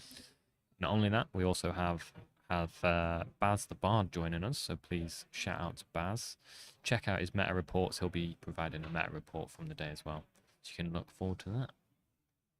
So Joel decides to take this all, and that's an interesting line. It makes me feel like Joel maybe has something that he wants to do. I think Alex is going to be able to present, what is it, 1 rune chant, Rosetta 5, 3 off the swarming. It's actually going to be 4 off the swarming now with the rune. That is going to be another 8 damage. So Joel's gonna need to do something. He did prevent the 1 arcane with the red. It's the thing about arcane against Drumai, because they run so many red cards, they can't sort of like, pitch a blue and get multiple value off different bits of arcane. Because Joel has got the skull cap up, right? It's live. The AB3 is live to prevent damage from Rosetta, but just doesn't have the blue cards to do it. And we actually do see here from Joel, he does have the Findel's library in hand. Tome. That's my channel. You just plugged your own channel. Tome of Findel. So that's another good use of the Mage Master boots. There also has what looks like a Down and Dirty. Which is an interesting choice as well. It's a card you can use to block from the arsenal. It's a card I'm very, very familiar with. I've been enjoying that in my own Reinhard decks recently. Someone asking why is Briar not blocking? Yeah, I know. I was promised all control Briar this season of Nationals, and what we got Alex just doing what he does best, playing the hero the way it should be played, the old way, the honest way. He had a great run at the Calling, hoping to have another great run here at UK Nationals. Both of these players trying to go into the draft with 3-0 records. And we see that he's setting himself up for a great draft. He's going in 3 wins under his belt, leading like a champion. Well, he's not got it yet. They're not got it yet. I think we got to, Joel's still in this. He's got 10 health and a dream. 10 health, a dream. He's got a tome. He's got a book and some boots. Drumai players can really lock games out. Like, they have good blocking hands. They've got often have lots of defense reactions, lots of heal in the deck. We see he's got a Tome of Finder in hand. If you're able to develop that into the arsenal, he's going to get a good heal off of that too. He's going to try and get back as much health as he can. He is looking at his hand here, thinking maybe I should have done more blocking on the first attack. Maybe it didn't really matter in the end, because it only, it would have been a really awkward block against the 7 of the Rabble to try and prevent the aura giving the swarming this +1 with the rune chant. So, he's going to take it. 20 minutes left on the round. And then a snatch. Snatch for 4. Snatch into the dragon, which is going to guarantee the draw. And Alex is just going to reset the arsenal. Very tidy plays. It's like you said, Sean. It just when Alex is playing, it just feels like he's in control. He doesn't seem to hesitate. He's got the whole turn planned out. It's all just very purposeful. Silent but deadly. Alex G2. We didn't see what was in the card he drew from the top of the deck with Snatch there that he got in the arsenal, but pitches. It's a red, so Ash replaces it. We do know what card is on the top of the deck, because it was revealed by the Ravenous Rabble. It's a red Earthlore Surge, so actually that's going to be a really strong clapback from Alex on this turn. And he does pop it. He has the pop. That is actually rough, because Joel took a lot of life to develop that dragon, and Alex immediately popped it. he had an answer. There's a big risk there, and he didn't even develop the Tome of Findel into the arsenal to at least go for a little bit of heal on the follow-up turn. He had to pitch it to play the dragon. Joel probably thinking, I've got to do something here. I'm running out of time. I've got to have a turn. Yeah. But Alex has got such a strong turn now with the red Earthlore Surge, and I think it was a snatch or something, maybe a scar for a scar, a red 0 cost that he's going to be able to play out as his other attack. So pitch to Runechant. Earthlore Surge, as you said, pitches an Earthlore Surge to a snap for 9 and one arcane. Big turns here. Big 9 turns. and a Runechant. 9 Runechant on hit. Draw a card. Alex. So it's an interesting choice to make the Runechant there rather than play the second Earthlore Surge. Did he have enough? No, he doesn't have enough resources for it. Ignore me. Yeah, he needs the 6 resource. No, because he played 2 for the. Did he already have the Runechant? He pitched to the Runechant. Yeah, 1 blue is not enough for Earthlore Surge. 2 Earthlore Surges, correct. See, this is why Alex plays the game better than me, because I can't do my math so good. But it does look like Joel does have some resources to shut this down. And I think Alex is incentivized to make as many Runechants as he can, because he knows a Runechant is going to be really good to get through. It's going to cause essentially a block. Going to make Joel use one of his cards to just block 1 here. And like, what did Alex do to get this turn? He just popped a dragon with a 6. Like, yep. So, tonight, just so strong. And it's in it when you're putting the snatch through for 9, you're relatively confident. Okay, I'm probably going to, I'm hopefully going to get the draw here, so I can reset my arsenal. Can I have a look? Joel says, I think that might have been. I think that might have been the Fables. I could be really? wrong. I could be wrong. Puts that at the bottom. Gonna sand cover here. Blood of the Drakai. Ooh. So he does actually shut that down very well. Leaves himself with 2 cards here. Alex still drawing really nice cards. Looks like a Rabble there. He's going to be able to go a little bit wide. Lightning Surge, Rabble. Alex probably okay with here. this. He's got the Rabble for go again, and he's got another big attack. So he is going to be able to develop a good turn here, even with the War. I mean, even if this was a bad turn for him, right? He's still got 31 life. He's got a lot to play with. Yeah, you're right, Sean. It's a really comfortable life lead for Alex, and he's in the driving seat. And that Warmongers was there's a Channel Heroic on the top of the deck, and that Warmongers is not going to have the effect that Joel was probably hoping for on this turn. Joel will wince at the sight of a Channel Mount Heroic revealed on top of the deck. For a little while, I did think maybe Alex was just putting out a lot of threats right from the very start of the game. I thought maybe he's just going to plow through a lot of those threats.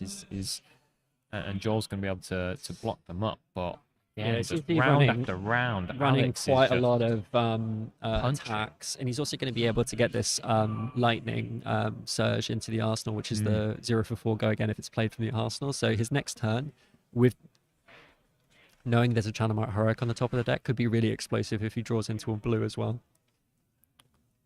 Rites of Replenishment. Is this a card that you think Alex has brought in particularly for this matchup? This is a great card if you're thinking you're coming up against a controlling hero. If the Dromide decides to go full fatigue, you can use Rites to keep putting cards back in your deck. If you fuse it, you can bring an attack action card from the graveyard back to your deck.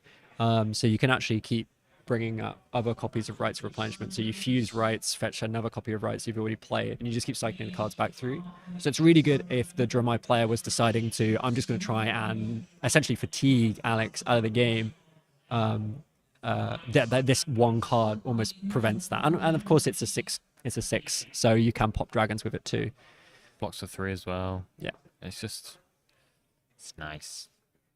Yeah, I used to really like this card in Earthbriar, and I think it's making a bit of a comeback. Of course, yeah, it's also a popper. Also, if you deal Arcane, you can fetch a non-attack, which is pretty sweet because you can bring your mountains back into the deck. It's quite hard to pull that one off. You kind of have to use like Bramble Spark or something to make it deal Arcane damage. Really, really nice card. I really like Rites of Replenishment. I kind of hope that card gets back into the game at some point. Oh, he's drawing a great hand. Wince. Oh, that's a really good one. And Joel seems to have left himself with a E-Strike, going to play out the Findels, not going to be able to give it go again with the Mage Master boots, so he's just going to heal 2, arsenal a card, and move on. But Alex has drawn a killer hand, going to be able to create the mountain, play out another non-attack. Oh, it's going to be brutal. Eek. Joel able to regather a bit of health here. I mean, he played sigils. Has he played one sigil, Joel?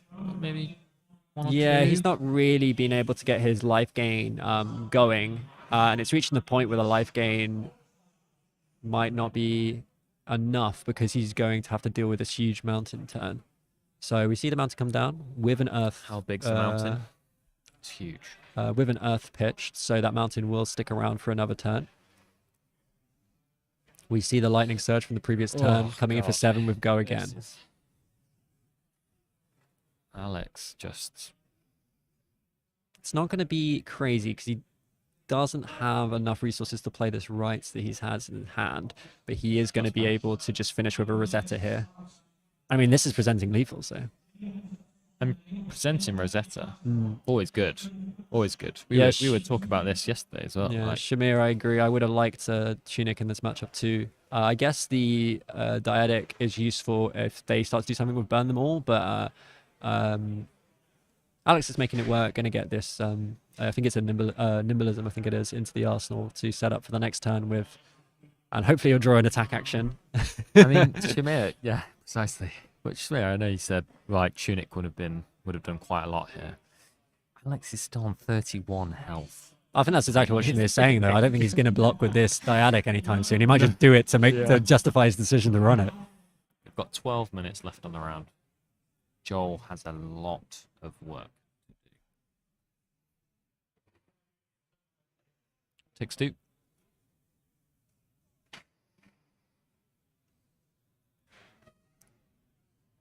Is it actually a Nimble Strike? Crazy. It's going to be so good.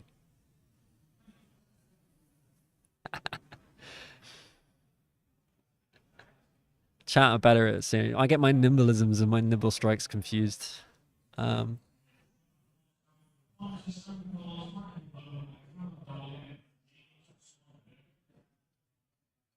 Yeah, I think it is there for Caloria blocking. I still think Tunic's great. Looks like we will see another Aswell I developed here. Do a little bit of chip damage. 1 and 2. I wonder if we'll see Alex just block this with the Dyadic just for why not? Nah. Nah, you're good. I'll take it. I'm good. Game's not over. We've got 11 minutes. Game's not over. Alex has got a pretty strong turn coming up. He's got the resources. He's got the non-attacks to turn on Rosetta, and he has a little bit of go again too. It's hard to see Joel being able to block this out, but he does have 3 block. Well, he does have 2 block left on his furnace. He won't be able to block it twice unless Alex breaks the chain.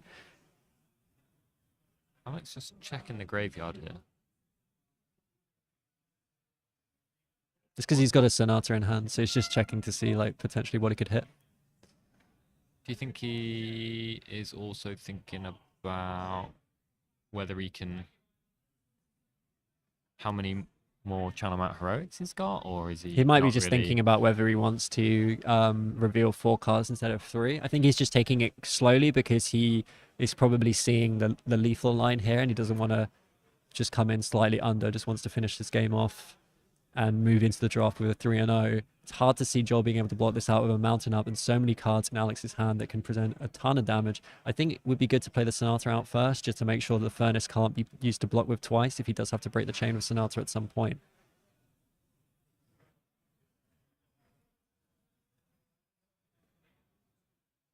Having a little think, just wants to get this right. Has a Force of Nature in hand, but I think he'll need to use that to pitch to play Rosetta at some point.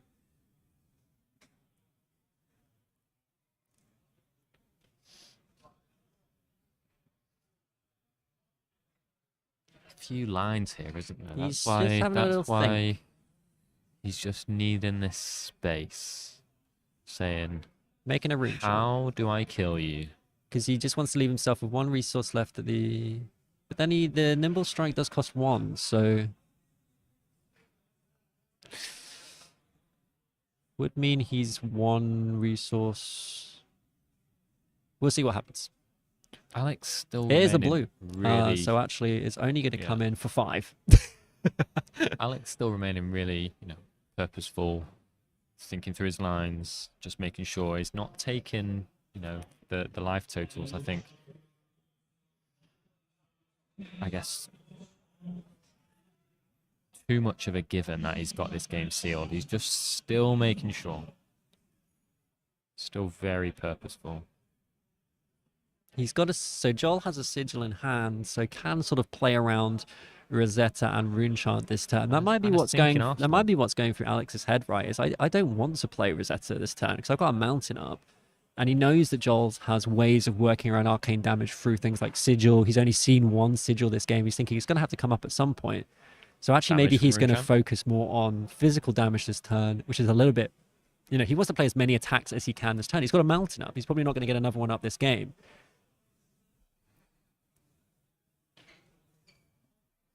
So just as a reminder, folks, we will be bringing you the meta breakdown after this game, brought to you by Baz the Bard.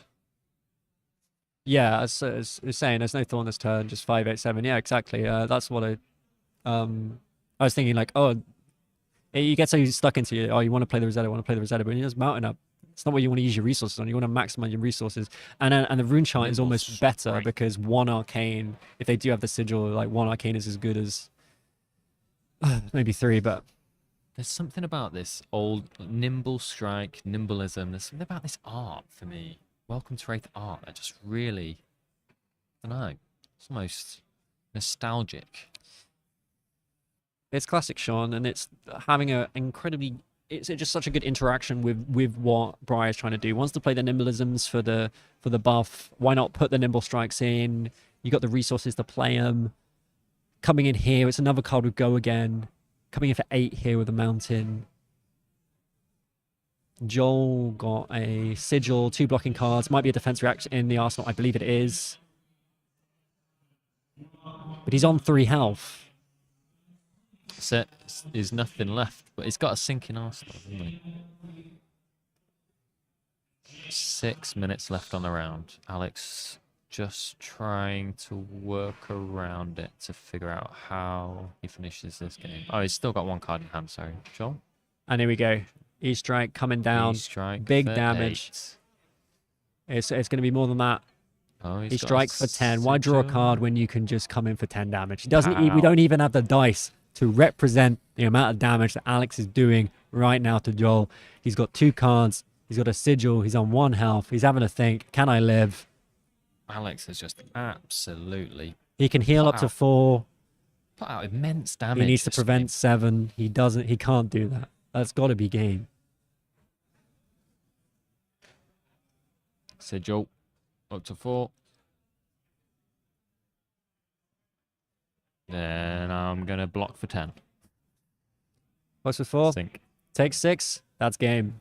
GG's. Great plays. Amazing plays from Alex GG's. there, right, Sean? Oh, fantastic. I mean, just as we were saying, all the way through, Alex was so comfortable in the driving seat all the way through. But why is that? Why has he been able to, I guess, like dismantle? Really, he was just comfortable. It's in the just driving reps. seat all the way Like Alex through. has played so many reps of Briar and Viserai, Runeblade. He knows the lines. He practices the lines, and he plays it so cleanly. I think we saw that in that game and the previous game with George Vizuri. These are players that are just, they are so well versed in the way they are playing the game, and it's just like watching a professional play the game. It's like a professional level. That's not to take anything away from the opponents they played against. Dramai was doing a little bit, was getting into the game, but the mountain, being able to get the mountain off the Promise of Plenty when Alex had the blue Earth card still in hand, was fronting up with the Promise of Plenty, and it was just the perfect card to get off the top into the arsenal and to play out on that turn. It turned what was looking like a pretty normal turn into a massive turn. Just being able to push so much damage through. and then being able to develop a second mountain to close out the game. Because sometimes, Dromai can actually start to slow the game down a bit, block out when Briar was just coming in for 4s, and even with Rosetta, he had the skull cap to actually work around Rosetta a bit, the sigils to work around Rosetta. But getting the second mountain down just made sure that he was able to get over the top. Yeah, absolutely. And like typically when you play against Briar, you're kind of hoping that she's going to have that off turn, right? But every time we saw Alex's hand, he'd draw 5 non-attacks, but he would still be able to, Gorganian Tome rescued him once. He was still able to draw cards with Tome of Harvest. He was still able to pull those attacks from his deck and present just insane damage. He was playing the Earthfall Surges, like, pumping for 5s, like just over and over, coming in with those massive attacks, and Dromai was just not able to deal with. I think that was the thing that probably that Alex was thinking. Dromai's not gonna necessarily put on crazy pressure. I'm gonna have space to play these Earthfall Surges out, because you got a good number of blues. Like the Earthfall Surges work great with Rosetta, but they also work great with the other cards that we're seeing in play, like the Nimble Strike that people were pointing out in the chat. Yeah. It all just adds up really nicely, and Absolutely. it was really well played. And I think that Bride deck is, we kind of think, oh, it's the new hotness, right? This like control Briar, like the stuff that deck can do with Channelmount Heroic, and like sensible, careful players, like just not going crazy, like blocking well, using your embodiment of Earths to block well when you have to, like not so much against Dromai, but like against other heroes. And when played really, really well, it is a really, really good deck. Absolutely. And well, I mean, that's a wrap now on our 3 rounds of CC for the day. But we will be coming straight back Absolutely. with draft, and we will actually be having a meta report coming in from Baz. I may be joining in for that. We're not. We're still working that bit out. Yeah. But we will be giving you some more content. But I think just to talk about the 3 games we saw today, I think what we saw was I said this after the first game, but we saw the hero of last year's UK Nationals Fi really suffer in both of those games against. Not so much the heroes, not like against Lexi, sure. Yeah, I think Lexi is kind of like the hero to beat today. But we're also seeing like reps coming in from Briar. We saw Alex Chitu doing insanely good on Briar. We saw that George doing really good on Azuri. We saw 2 really fantastic players of the game. It really speaks to the quality of what we have in the UK. We don't want to, blur and trumpet, like there's quality all over. It's pretty good, though. The scene right now. The level at which this game is being played is really fantastic to see. But some really talented players, maybe not the most well-known players, players that we know are really good, and we're really happy to be able to share to you guys at home, being able to watch some fantastic plays from some fantastic players. But we're going to go over now to an interview with Alex. Hear it from the guy himself. You can ask him questions. I don't know if Baz takes questions from the chat, but he'll be here to chat about it. Tell you about how do you draw Channelmount Heroic off the top with promise of plenty. Alex is going to reveal all in the interview coming up to you right now. Exclusive. And stick around. We've obviously got 2 rounds of draft this afternoon, so 6 games in total of draft. And remember, all players today will be able to make day 2 when we return as well again tomorrow for another 3 rounds of CC. Yeah, there's no cut to day 2 anymore. Yep. Anyone can play it if they want to. You can gun for that top 24 players. Top 24 players do take home cash money, actual cash money from this tournament. But obviously, a lot of you're going to be wanting to be gunning for that top 8, getting that PTI, getting that gold foil legendary, 1 of 40. Of each gold foil legendary. Come on, that's crazy. That's crazy. So. We're gonna. We got the prize money up here.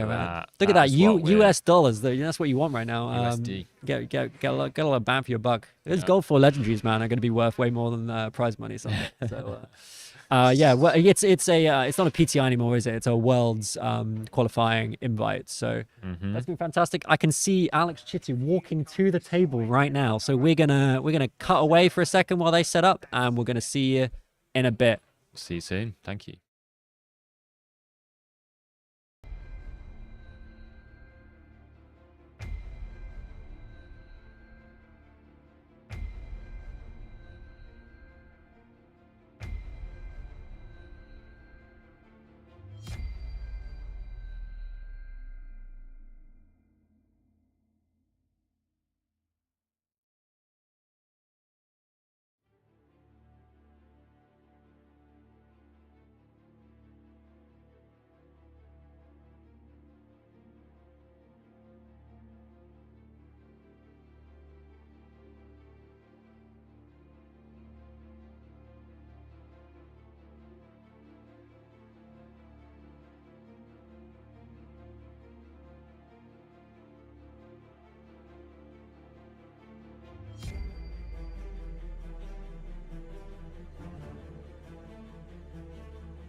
Welcome back to the UK Nationals at Leeds Royal Armory. I'm Baz the Bard.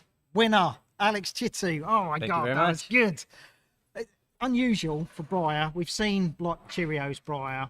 We've seen now with Charles Dunn this sort of like fatigue Briar. You've got kind of like a tall version. It's a little bit in the middle, isn't it? Sort of like nimble strikes, rights of replenishment. It's like, okay, I've never seen that one before, but you know, have you been working on this one, or is this? I've been working on this list probably for a couple months. I started working on it in preparation for Birmingham. Yeah.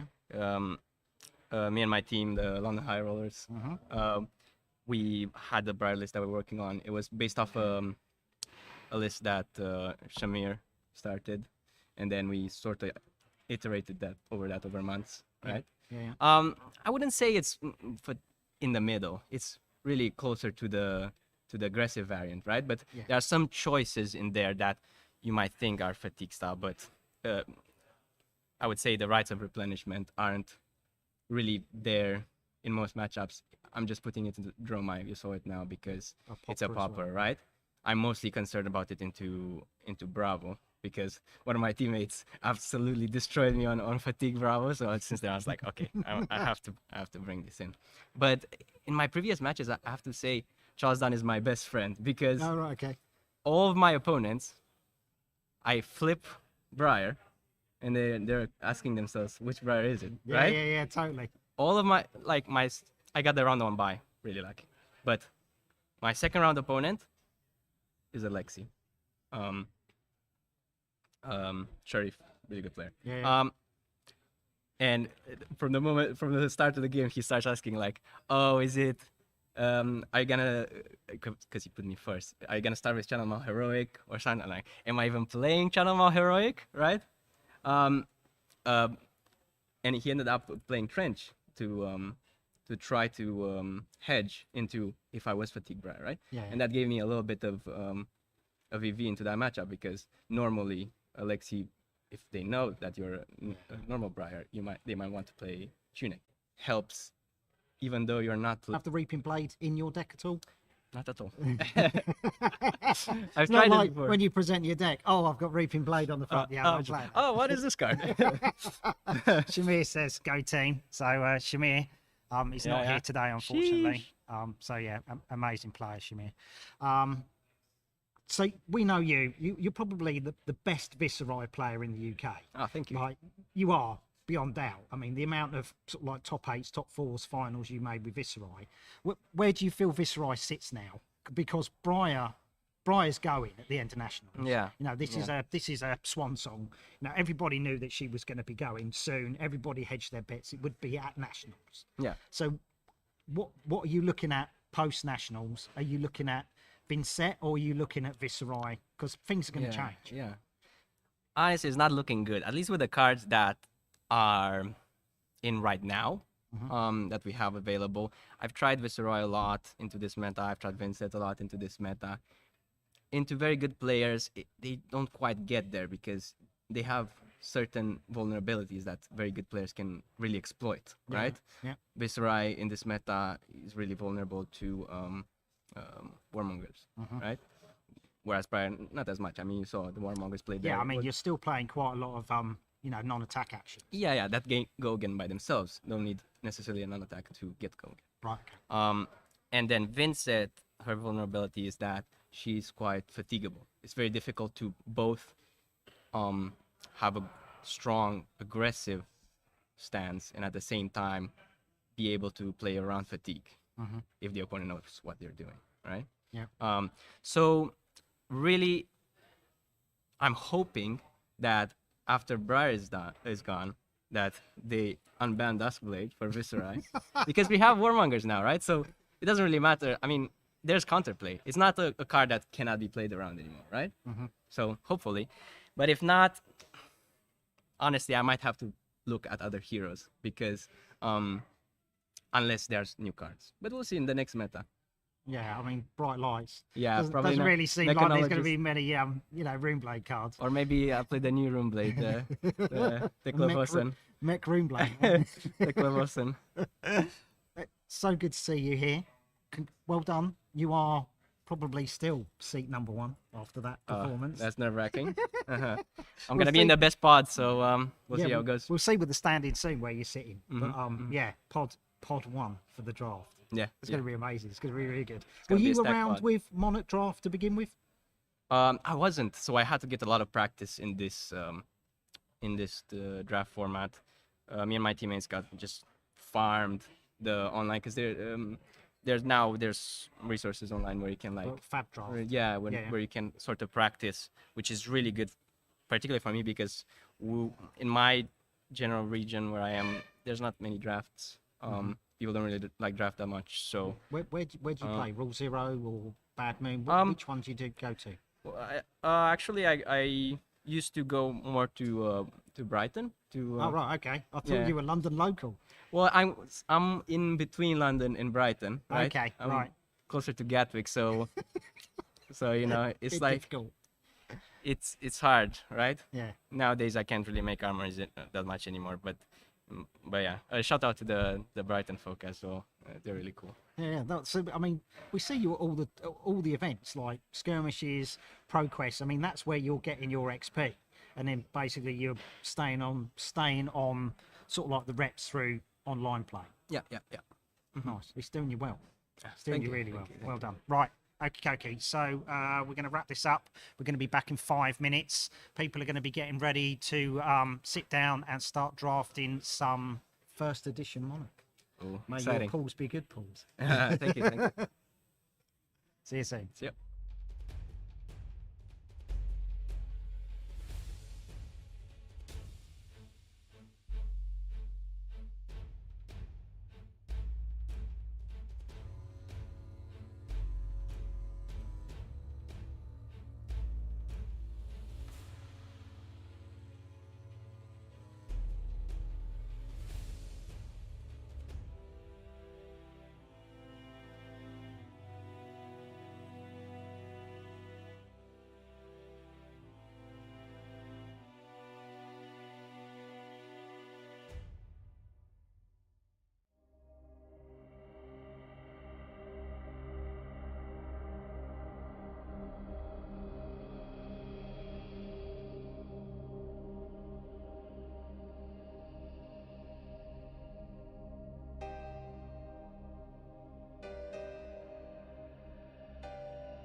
Hello, everyone. Welcome back. I've still got my jacket on. I didn't even realize that. So you're gonna have to have jacket Dan now for a bit.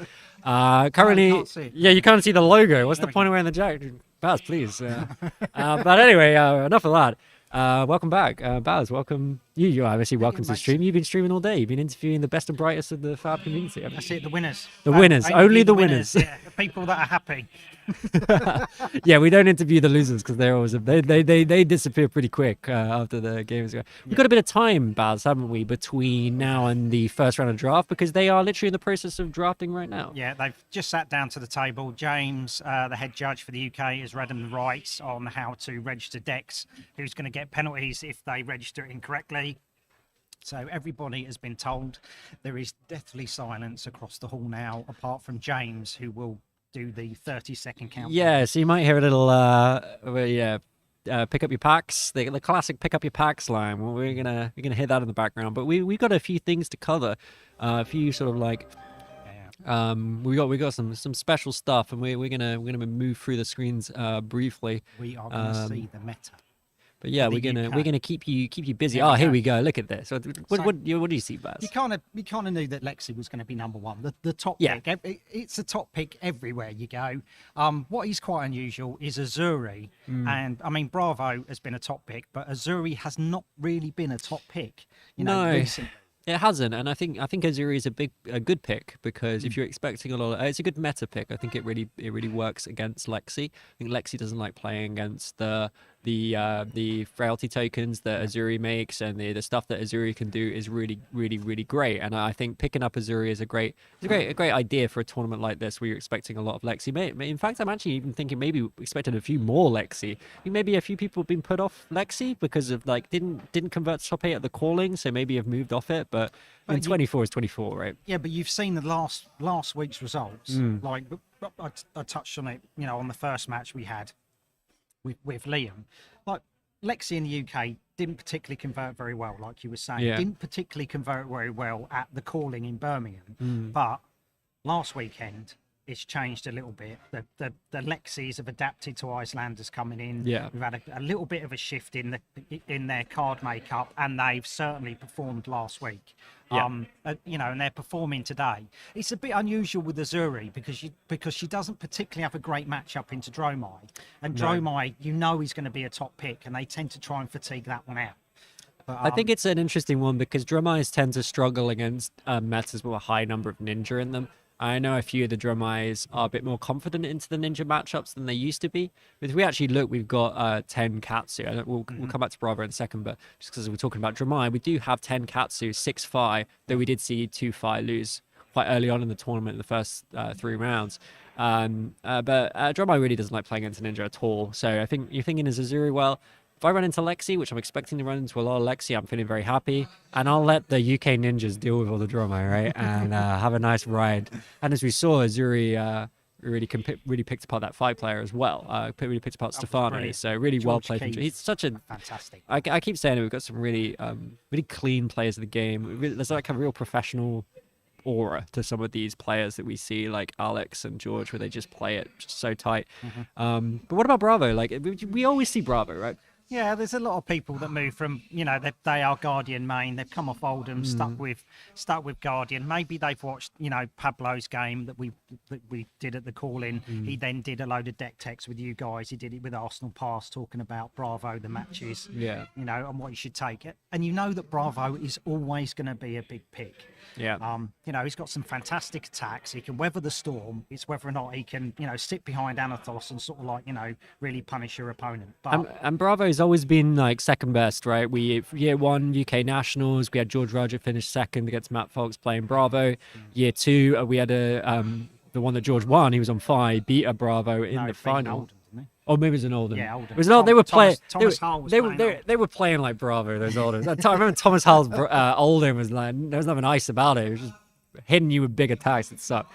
But Guardian coming second a lot the time at the UK Nationals. Maybe we'll see that again. Maybe we'll see Bravo make it to the top tables, the top 8. See what will happen up there. But the problem is it's not like the normal tournaments. When it comes to the Nationals, you want to start really well. You want to get those 3 wins. But it's like this now. You've got 6 rounds of draft, and it's like it don't matter what hero you've picked. Like the draft is really going to sort out who are the best players. Yeah. And then we go back to those tried and tested CC decks to finish out the tournament. And before we move on to the standings, just very briefly looking at some of the more rogue heroes that people be a bit excited about. We've got 4 Rhino, we've got 2 Kano, we've even got a Prism, and a Bolton and a Levy. I mean, it's weird only seeing one Levy. I think Levy's doing better than that, but.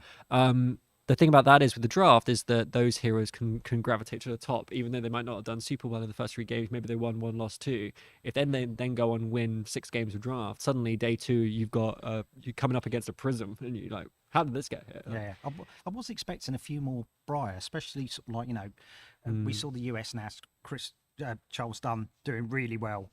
There was talk in the hotel yesterday that people were expecting a lot more Briar. Yeah. You know, considering that one of 550 player tournament. But yeah, it's only slightly more than Viserai. And when I chatted with Alex Chitu about where does Viserai sit, he's just like, it just doesn't sit very well in this current meta, mainly because of Warmongers. And we've got 5 Viserai players today. Shout out to Jody in the chat saying shout out to Hobby and Bolton. Jody, is this calling Birmingham cosplay winner Jody? By the way, I'm just trying to work that out in my head. But please confirm in the chat if correct. Maybe we'll move on to the standings now. We've got Alan in the booth sorting it out. We're going to go over to the... Well, we're looking at the bottom of the table right now. Please, poor chat. Sorry, Mitch. Please, Sorry, Alan. Mitch. Please, Alan. Spare these. There's the Latvian player was the 4 last, players. Second to last. There we go. So Alex, number 1 with Briar, Harrison Shaw.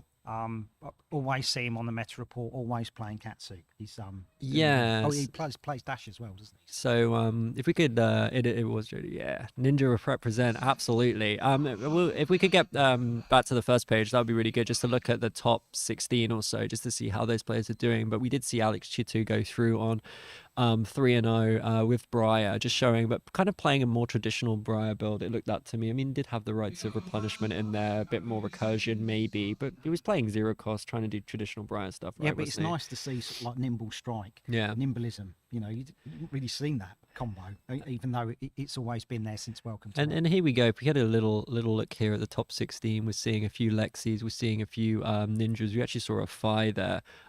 We did see 2 Phi players suffer a little bit, but got knocked down. And actually, you see Hamish and Matt Folks there on in the 40 placements, are both on 2 and 1. I think they've actually been paired into the same pod, both playing Briar, trying to have a crack at it with Briar. I think, like you said, Baz, it's a good shout to try and disrupt the Briar. But I think maybe that Briar deck, that control Briar deck maybe had more of an effect when it was a complete surprise. When you're going into a meta and people are expecting you to throw down a control Briar. I think maybe Alex is getting a bit of a benefit of that because Alex is playing the old school Briar. People are thinking it's control and taking against the control one, and then he just rolls them over. This is what he said when he sat down against Sharif. Sharif was like, "Oh, you're playing fatigue," because you can't help but having a bit of a chat, can you? You know, the pre-game chat. Well, what are you playing? It's like sitting against Dash. Am I going to see Pounder or am I going to see Pistol? And he's just like, what am I going to get? What version am I going to get? Yeah. Now you've got, this is what's coming in with a few heroes now. They've got a few different builds just to upset the apple cart a little bit. Am I going to see a more traditional build, or am I going to see, something a little bit what I'm not expecting? And it's good to see Lubos on Icelander play around the Essex London area, and it's good to see Sammy also on Icelander. We're seeing Icelander continue to break through. Obviously, the important thing about it is that pod one of those players is going to go 0-3 out of that draft, and then they're going to be right back down the middle of the table. So some of these heroes you're seeing now in the top 16, 2 of them are going to be on 3-3 by the end of this draft. That's just how draft works. One person in your pod will have to go 0-3, despite the fact that you're all currently on 3-0. So it's going to be really interesting to see how Alex comes out this first draft. He is with keeps the momentum going in that group. So Tom Evans, Lubos, Sammy, winner of the calling, Liam Holland, great player of the game too, did really well at Nationals last year. I think he lost to Jamie Faulkner in the top 8. An amazing game, probably the best game I've ever seen. And if we look a little bit further on, we're seeing players like Isaac Murray, very good player of the game, Andrew Rayner, Thistle Tavern. No, you may know Andrew from Thistle Tavern, but obviously a fantastic player of the game too. Also playing Phi in the same pod as Jamie Faulkner and Johnny Chapman. At number 9, we are recording his draft. So when we do the draft, the second draft, Dan and Sean will be going through Johnny's picks, whether or not you agree, disagree with what Johnny's picked. Say it in the chat. We shall tell you, what Johnny did, how Johnny finished after this one. So, And just going a little bit further out of the top 16, we're seeing some really great players of the game. Leela Green there on Katsu sitting at 24th. Scott Howling Mines, Scott Mines, also 2 wins with Icelander. George Keys that we saw, looks like they dropped a game in the third round of Swiss there. Jason Ollie Rolfe. Cornish, another really good game player of Missouri, and Baz Jason Rolfe too, sitting in 28th place, just below Ashkan, another fantastic Katsu player. So I'm looking at this top 32 and it is stacked. We have seen some good CC players convert into this top 32. Well, when you look at Ashcan, he was like the top Katsu player at the calling. Jason Rolfe is the highest placed 90-day XP in the UK. Yeah. He's been there, which seems like forever. Certainly puts the reps in. And those performances matter. Yeah. And they're paying off. I've never seen him play Bravo. He played Lexi at the calling. I was expecting the same today. So obviously, he's kind of just thought, yeah, everyone's adapting to it and go back to go to Bravo. A lot of Azuri I'm seeing as well, Baz, in this sort of top 32 bit. None in the top 8 currently, but we've got Johnny Chapman on Azuri, we've got Ollie Cornish on Azuri, we've got George Keys on Azuri, we've got Sean Nolden on Azuri, and George Douglas on Azuri. So like a big representation, and it was only 10 Azuri in total, so really good conversion rate for them. And a really good pick then for those players going into this. And actually like a couple of fire knocking around too. So good to go. Yeah, let's go to page 2. Let's have a little look at the middle of the table. We'll still see a lot of 2-1s over here. Going to be a lot of 2-1s today, 128 person tournament. We do see some other big names here. We've got probably Hamish and Matt Fox, as we were saying before, sitting 47th, 48th. Zhang, winner of the Battle Hardened Birmingham, and Sharif there too, sitting underneath Cecil, another really strong player of Katsu. Sitting around Toby Beckman of Dice and Destiny Games, Canterbury, sitting there 33rd on Reinar, 2 wins, and we also see to the right of them Simon on also another London player on 2 wins for Reinar too. We did see Reinar take down the Finnish nationals. Could we see Reinar do more? Could we see Reinar top 8 potentially do a win at UK Nationals? It'd be incredible to see that. Declan Patrick with Azalea, we featured him before in a Battle Hardened at the beginning of the year. He's really, really well versed with Azalea, so it's no surprise he's doing well again. Plays up in Scotland. He's used to playing 2-card hands. That's how he's designed his Azalea deck. We've also got 2 Viserai here, which is great to see too. Viserai is kind of an interesting one. They're about to lose Rosetta because Briar's going out to Living Legends. So how they're going to adapt to that. I think people forget that Nebula Blade was a really, really strong weapon, what it can do. Just to flag out a couple other people, we got Stefano there that we saw in round 2, and Darren Hazelden too. Darren, a very strong drafter, so I'd expect to see Darren convert pretty well, but we'll see. It's like we were saying earlier, there's no easy games in at this level of the Stefano on his 3rd round encountered Nathan Hills, who was playing Great Axe Dory, and he got beaten by a double shunt. Yeah, that was how that finished. It was just rough. Like, oh god. We've got Simon Denninger push the points, sitting on 88th at the moment. We've got George Rogers sitting on 93rd. Not been George's day, unfortunately, but you can turn it around. You can always turn it around in the draft. We'll see how. Might be a bit late to Submarine. It's a little bit late. I think George is on 0-3. He's got 1 win. Sorry, got 1 win. So yeah, he's only on the X2. If you go for top 8, it starts to get pretty tight. But if you're trying to get top 24 to take home a little bit of money, a little bit of change, you can do that with X4. So if you 3-0 twice, which you can do, you could be sitting pretty for day 2 to just win 1 game and then go home with some money. So we'll see how it goes today with these players. Yeah, James Adams, who's sitting in 79th, he's playing a Reinar deck, which is got every no-block Reinar card in. He was hoping to basically just, rush and intimidate everybody. But he was not looking forward to facing Lexi. I'm looking at this level of the tournament, these 1 wins and a couple of 0 wins. These are some incredibly strong players of the game. Like, it just speaks to the quality that we have now in the scene. I'm seeing names of people that would regularly top tournaments, top 8 tournaments, top 4 tournaments. Oscar Rachichi, he's regularly getting into finals and top 4s, and he's sitting there in 85th place. It is not easy. Any national is not easy. When you walk around that room and you just look at the cream of the UK players, you're just like, and a shout out not to want to be sitting at any of those tables. Shout out to Jake Arms as well.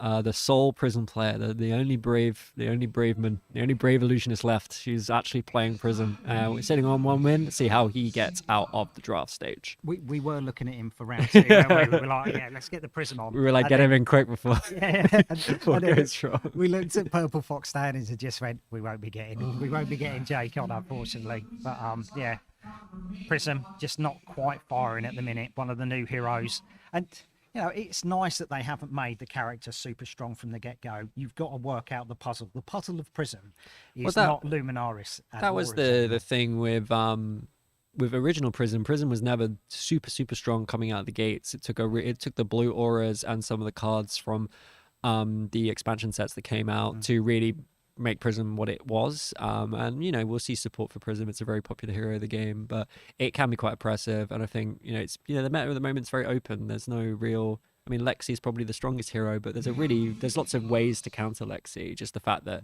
ultimately they don't have a weapon, so you can fatigue them out, you can block them out of the game, and we're seeing people do that. And you know, teching against Lexi, but then paying the consequences of having a deck like that. That means that they maybe not bear it into other heroes. It's really opened the meta up, and I think we have seen a meta develop. You know, from the dark days where it was just, you know, one hero pretty much dominating. We shall not say his name. Yeah. But it now pays. You see people that have put time into heroes, and that time is paying off. Yeah, I think it was Session Blood. One of the guys from Session Blood was saying this is a meta that really rewards specialists, like people that have stuck with their hero for a really long time, and we saw that with George. And we saw that with Alex Chatu as well. Obviously, Alex plays for Sarai and Briar, but it's kind of like sticking with the hero and riding it through. But Alex sticking with the old school way of playing Briar, not just swapping to the new hotness of this control Briar thing, trying to make it work with what they know they can play well, because they know their hero has good matchups. And we see that all the time with Katsu. Like, Katsu doesn't feel like a hero that should do super well into the meta. It's really hard into Lexi, but yet we continue to see Katsu top of the doing well. Good players sticking with Katsu, getting results with it, just rewarding their dedication to that hero. But they've also got a whole load of new combos. And when they did preview the combos, you were like, "Oh, this Katsu's really got some good tricks." Yeah, he's holding his own now. He's not dominating, but he can sort of go toe to toe with a few heroes. Whether or not he can get those, you know, the combos going. You've got to stop it. You've got to really know how to block it. That's the thing with the Welcome to Wraith Heroes, isn't it? It taught you how to block. What am I looking at? You know, Dory's really struggling because people sort of like learn how to block her. But, you know, Great Axe has come through. She's not doing very well today, but, you know, last week she did win an Nationals. Yeah. So. Let's have a little reminder of the prizes that are on offer today at the UK National Championships. We've got the first place $2,400 US dollars and a Gold 4 Legendary. As I was saying earlier, I think these Gold 4 Legendaries are going to be worth more than that.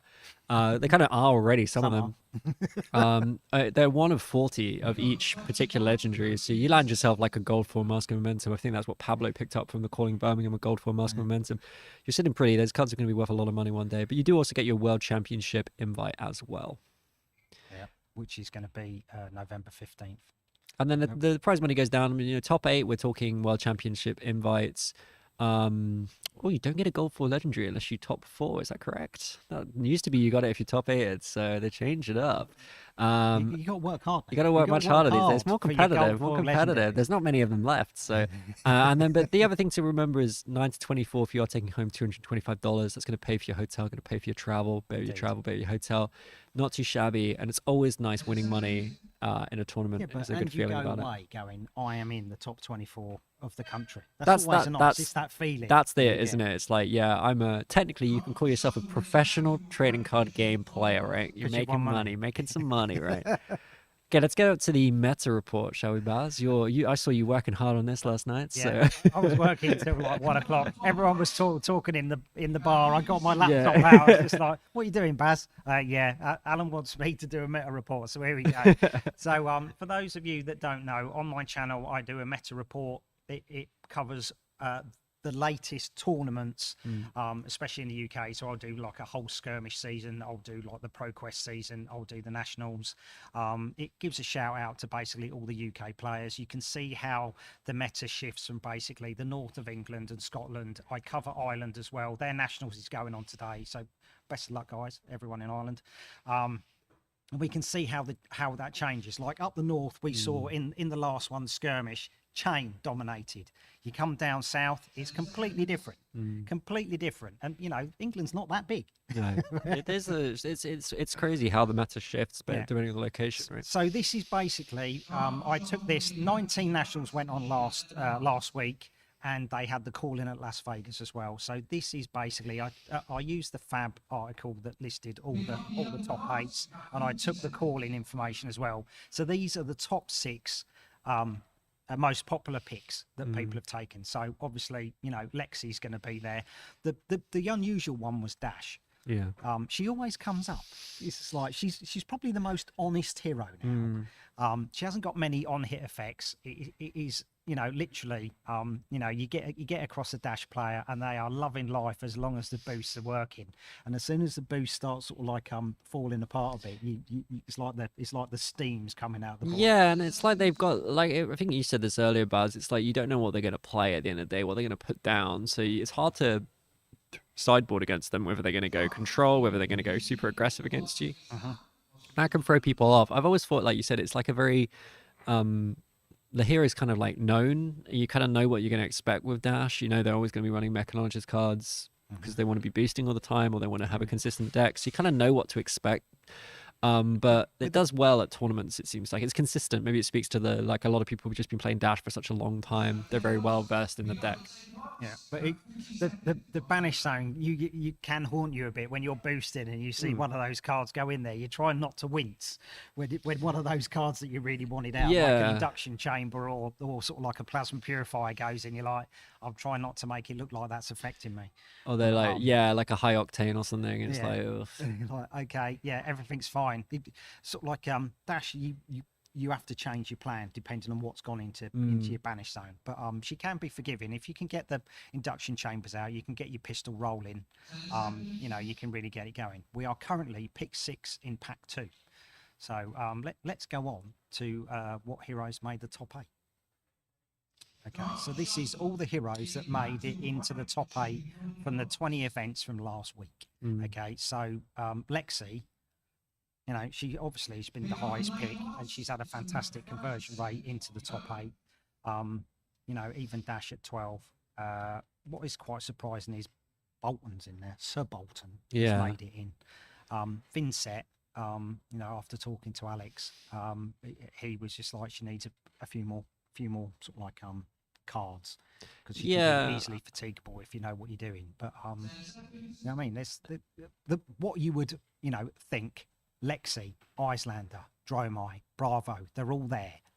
I think Icelander's the really interesting one, because I kind of feel like people kind of forgot about Icelander for a bit, and then Rhea won 2 battle hardens. She won 2 battle hardens with Icelander, and then suddenly everyone was like, "Oh yeah, Icelander's still really good. Why aren't we playing Icelander against Lexi, who really hates to be taxed?" And it's like, or aggro decks that really hate to be taxed with ice damage and can do work. I think people may be worried about Dromai. I think we've even seen Icelanders take down Dromai as well. So like, Icelander seems like a really nice pick in the meta. And again, we've said this multiple times now, but really speaks to, like, it's a real specialist hero of some people who just love Icelander, like wanted to play Wizard, didn't really gel with the way Kano played, and Icelander just allowed them to play a Wizard arcane damage in a really interesting way. 20 Dromai, I think it's great too. Because Kano's always playing. Yeah. It's like when you watch Liam Canning play, he's got multiple Kano cards, so he can layer where his instants are, and it's really easy to follow. Whereas Kano can be actually quite difficult to realise what's going on with all the instances he can play. But it's nice that they, you know, develop, like you say, Icelander, slightly easier to play Wizard, and a nice bridge to get into playing Wizard. Yeah. And we see Kano, you know, 3 times he managed to get into the top 8. So why be tied you if you don't take AB? Kano is a great tournament pick though, because it can just, especially a tournament like this, right, where you're like, if I can get in the top 8 with Kano, I'm feeling pretty confident, because I just, you know, like, if you can get through the Swiss rounds, I just think Kano's such a, some people just have no idea to play against Kano, or just haven't prepared for that matchup at all. Less and less so now, because people are thinking more about this sort of thing, and Kano did do well coming into UK Nationals. So I think it's a really interesting hero, Kano's. I think LSS have talked in the future about potentially having more arcane, more wizards in the game, and I think Icelander is good for the game. I think having a little bit of ice disruption in the game is good. I do think that Icelander is very close to Living Legend though, so it'll be really interesting once, Lexi does ice stuff, but kind of when both Icelander and Oldham are both gone for the game, what that's going to mean, because I think Icelander has served a really good purpose in kind of slowing Lexi down a little bit, kind of putting a bit more disruption in the game, doing well at tournaments. So we'll have to see what happens. But if you don't have the control heroes, aggro gets out of control. No. Shout out to DC Tank. Cheers. Hello, what do we hello. think of Warmongers against Lexi? Well, Warmongers. Thing is, Warmongers only works if you know what you could play it and your opponent has all war. You just like it's completely wasted. You need It's one of those ones where you have to be able to read the game really well, and you can know kind of figure out what your opponent is done or doing, especially with your blocking, and then you can play it. I think we can see just based on what we're looking at on the screen. It's not the killer app, right? That's destroyed Lexi. Like Lexi is still like Baz has like put up here. 33 Lexi is making the top 8. We've seen Lexi win a bunch of tournaments. I think the Warmongers stuff it's a tool. I don't want to say it's wasted. I know Yuki knows way more about Lexi than I do, and I think the reason why I don't think it's wasted is because it's actually also a really useful tool for other heroes too. Like maybe when Briar's gone, okay, maybe when Briar's gone, maybe actually it's time to just to take it out, because it is kind of good against Briar. Can really disrupt Briar, can really ruin their day. But I think as we saw in the first game, we actually had a good example of this where George Rogers played Warmongers into Lexi, and it kind of didn't really do anything. And it was like, at that point, you're running so many cards in your deck that don't really do anything. If you're also running defense reactions as well, so. But it gives everybody an element of a control. If they want some sort of control in their deck, they can have it. It's a blue block 3, so it can be. All right, Dave. That's Healthy 44. Yeah, you are fantastic. This is the work this is the insight that we were always saying. This is the professionalization of Fab when we actually had this insight for you being able to see these sort of numbers. I just need a faster way of populating all this stuff. You need a Sean to do it for you. That's what I need. Alan, if you could show the top 4s, please. So these are all the heroes that made it into the top 4. The conversion rate is at the bottom, but that's using the number of times that hero made it into the top 8. So you can see sort of like off of the 33 people that took Lexi and got into the top 8, converted into 60%, so 20 people. So Kano, I think, is on like 100. It's in Kano, 100. So the 3 people that made it into the top 8 also made it into the top 4. So that's why he's got 100% conversion rate. This is kind of what I'm really interested in as well as the top 4. Like when you make it into the top 8, how well are you doing against like the 8 best players in that tournament, right? And I think 60% conversion for Lexi is into the top 4, from the top 8 into the top 4, right, is really, really good. But sometimes the conversion rate, you would go, okay, does this mean that Bravo has a good matchup into Lexi? Because you just go, well, if more people are going through with Lexi, and I know I've got Bravo as converted 72%, it's just like, does that mean that Bravo's got a good shot? Doesn't necessarily mean Bravo played any of those. This can be the trap of looking at the conversion rates, just going, oh, okay, he played against Lexi and he converts 72%. But this is where you've got to put the reps in and know your matchups. But every little bit of information helps. It does, and I think it does show to the power of Lexi. It shows the power of Bravo too. It's interesting to see that Icelander conversion rates are a little bit lower, maybe when they're getting into the top 8, struggling a little bit. But this is people now expecting her to be there. Yeah, and people when you're are thinking looking better. at the top players being, at the top tables, they know and expecting Icelander to be there. Cheers, Jodie. Thank you. I try my best. So it's nice that Dash has got such a good conversion rate. I do like Dash. I've kind of figured that I like permanence.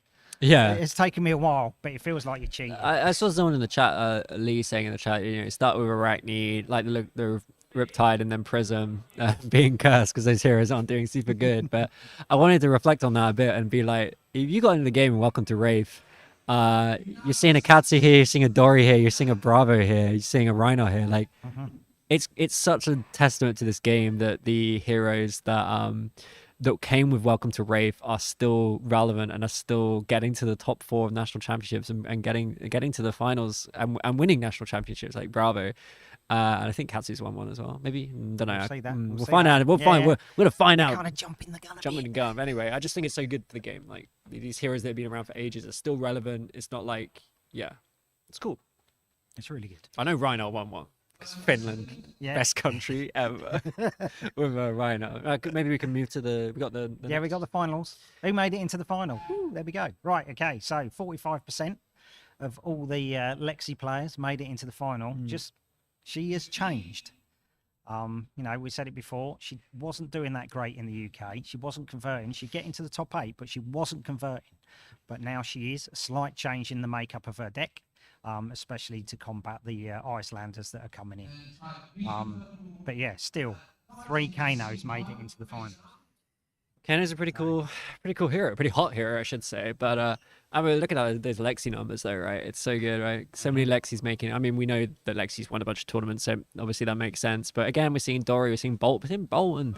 Bolton's in the final national championship. Now, of course, some of the national championships, some of them have got much bigger numbers than other, but it's the best players in your country. Yeah, you're finding out to be the best player of Flesh and Blood in your country, and it's so cool to see all these different heroes making it to the finals. Making it to the finals. It's such a the fact that there's 12 heroes on the screen right now. Just shows how good the meta is.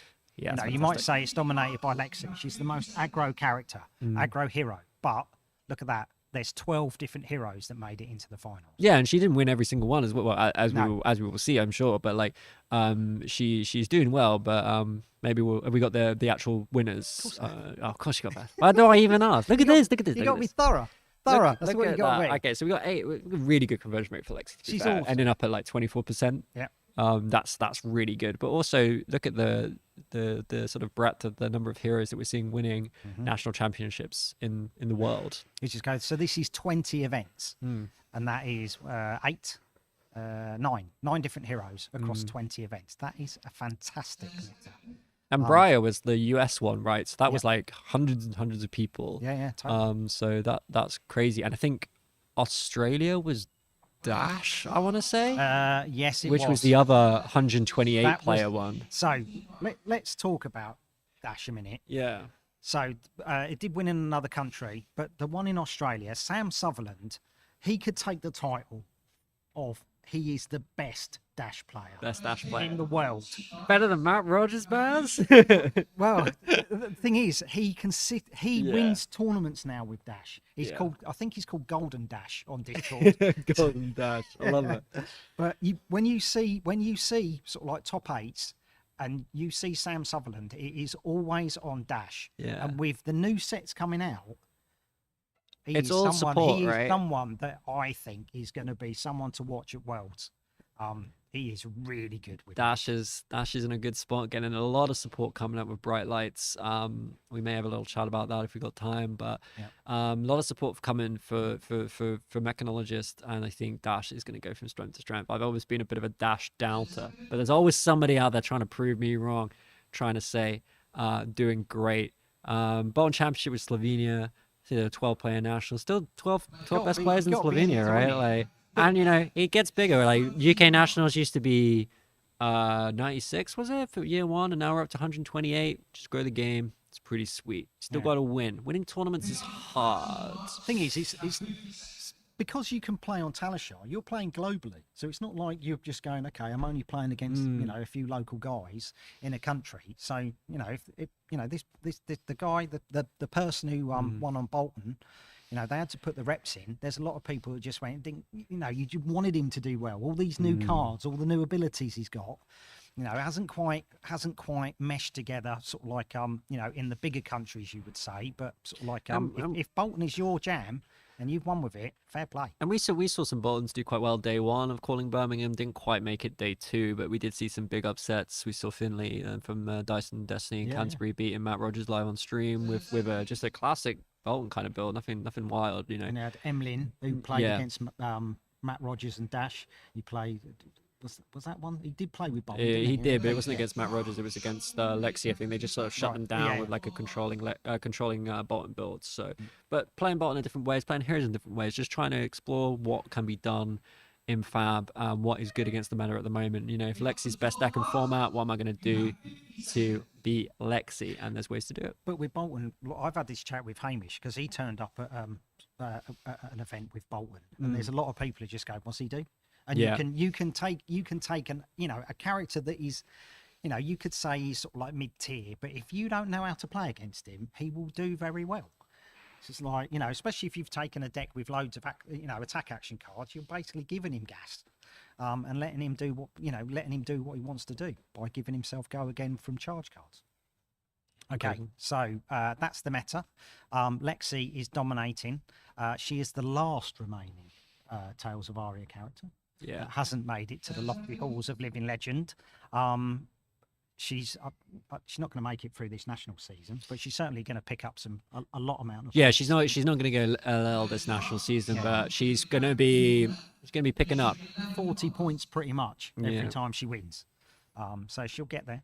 And then it will change all again. And all it takes is for like if Lexi wins Worlds, that could be a massive increase in points, and then suddenly she's completely out of the picture. And I think if we see heroes like Icelander, Living Legend out of national season, we've seen Briar. I mean, Briar's not too much of a problem, but I mean, the controlling Briar was a bit of a problem for Lexi. So, you know, that's that kind of out of the picture already. And if Icelander goes as well, Icelander can disrupt Lexi a little bit. We could see Lexi rise up. But I think other heroes will come in and be a bit more controlling, try and shut her down. But yeah, we're gonna have to see how Lexi will do, because I don't think Lexi's too much of a problem. Like, it's a really strong hero, don't get me wrong, and I can do really strong stuff, but we've found a way as a meta to adapt to it. And although she's winning a few nationals at a much higher level, we've not seen her convert the same way. So didn't win US nationals either. We saw Briar win that one. So who's to say? Indeed. Right, okie dokie. So that is the meta report. That is all that's happened in the last week for the national season. If we go on to some really cool stuff that's coming out, what's coming out now in Fab? So, I'm so hyped for this product. Like, not to be a LSS shill, but like, this is exactly what I wanted from Fab, which was like a product that I can just be like, just keep in my house and just be like, if I have friends over, just be like, do you want to try the game? We should say this is the new UPF Ultimate Pit Fight. So 4-player, each person gets a blitz deck, and these heroes look really great. I'm a big fan of Ira, Crimson Haze. I don't know if you know that. So I was like, oh my gosh. She's not a massive kick-ass hero in this one, is she? No, I mean, she's the apparently you're meant to give the newest player the Ira deck, and I'm like, yeah, so you're not playing her. Not gonna happen. Those can have they can have the hardest hero, but I just think this is so good. Like, I think it was a really interesting move for LSS to partner up with the Professor to develop this product. I wish it had come sooner. I think this is going to be great for the game. I think I'm hoping that the cards in it are like available in other sets. I think that was the issue we had with the Rhino Dory set with Glistening Steel Blade. I think that was called something like that. It's really hard to get hold of. So I hope we don't go in that direction again. But I mean, I'll certainly be picking up one of these. I think everyone's going to be picking up a set. It's round about £60, somewhere around that. It's something like 60 or 70. They didn't really do the UK. Yeah, version. they never do. Yeah. And it does come with a proper playmat as well, which the is Metrics one, which looks absolutely amazing. Which is a nice touch. Like, actually in the UK, it's you can't really you don't really come across the actual official LSS playmat very often. Yeah, here we go. We can see it here. Yeah. So you get the 4 decks, you get the playmat, and you get the nice box to put it all in. Would I have liked to see new Ira art? Maybe would have liked some new Ira art, but just saying, LSS, maybe just put a new. Maybe that's when you get there. When she becomes an adult. Cold foil Ira, maybe bring it back. We all want one. She's got to grow up a bit. Yeah. An adult version. But the thing is, like, new tokens, the Guardian Brevin, Might. It's like when they previewed it, he said, "What's a Might token? What's that do? What's the Chivalry token do?" But if you look at, if you go on to Tolarian Community College, the Professor has done a video and it shows those cards. The Might gives +1 power. Chivalry, you can block somebody else's attack, a little bit like Yoji, essentially.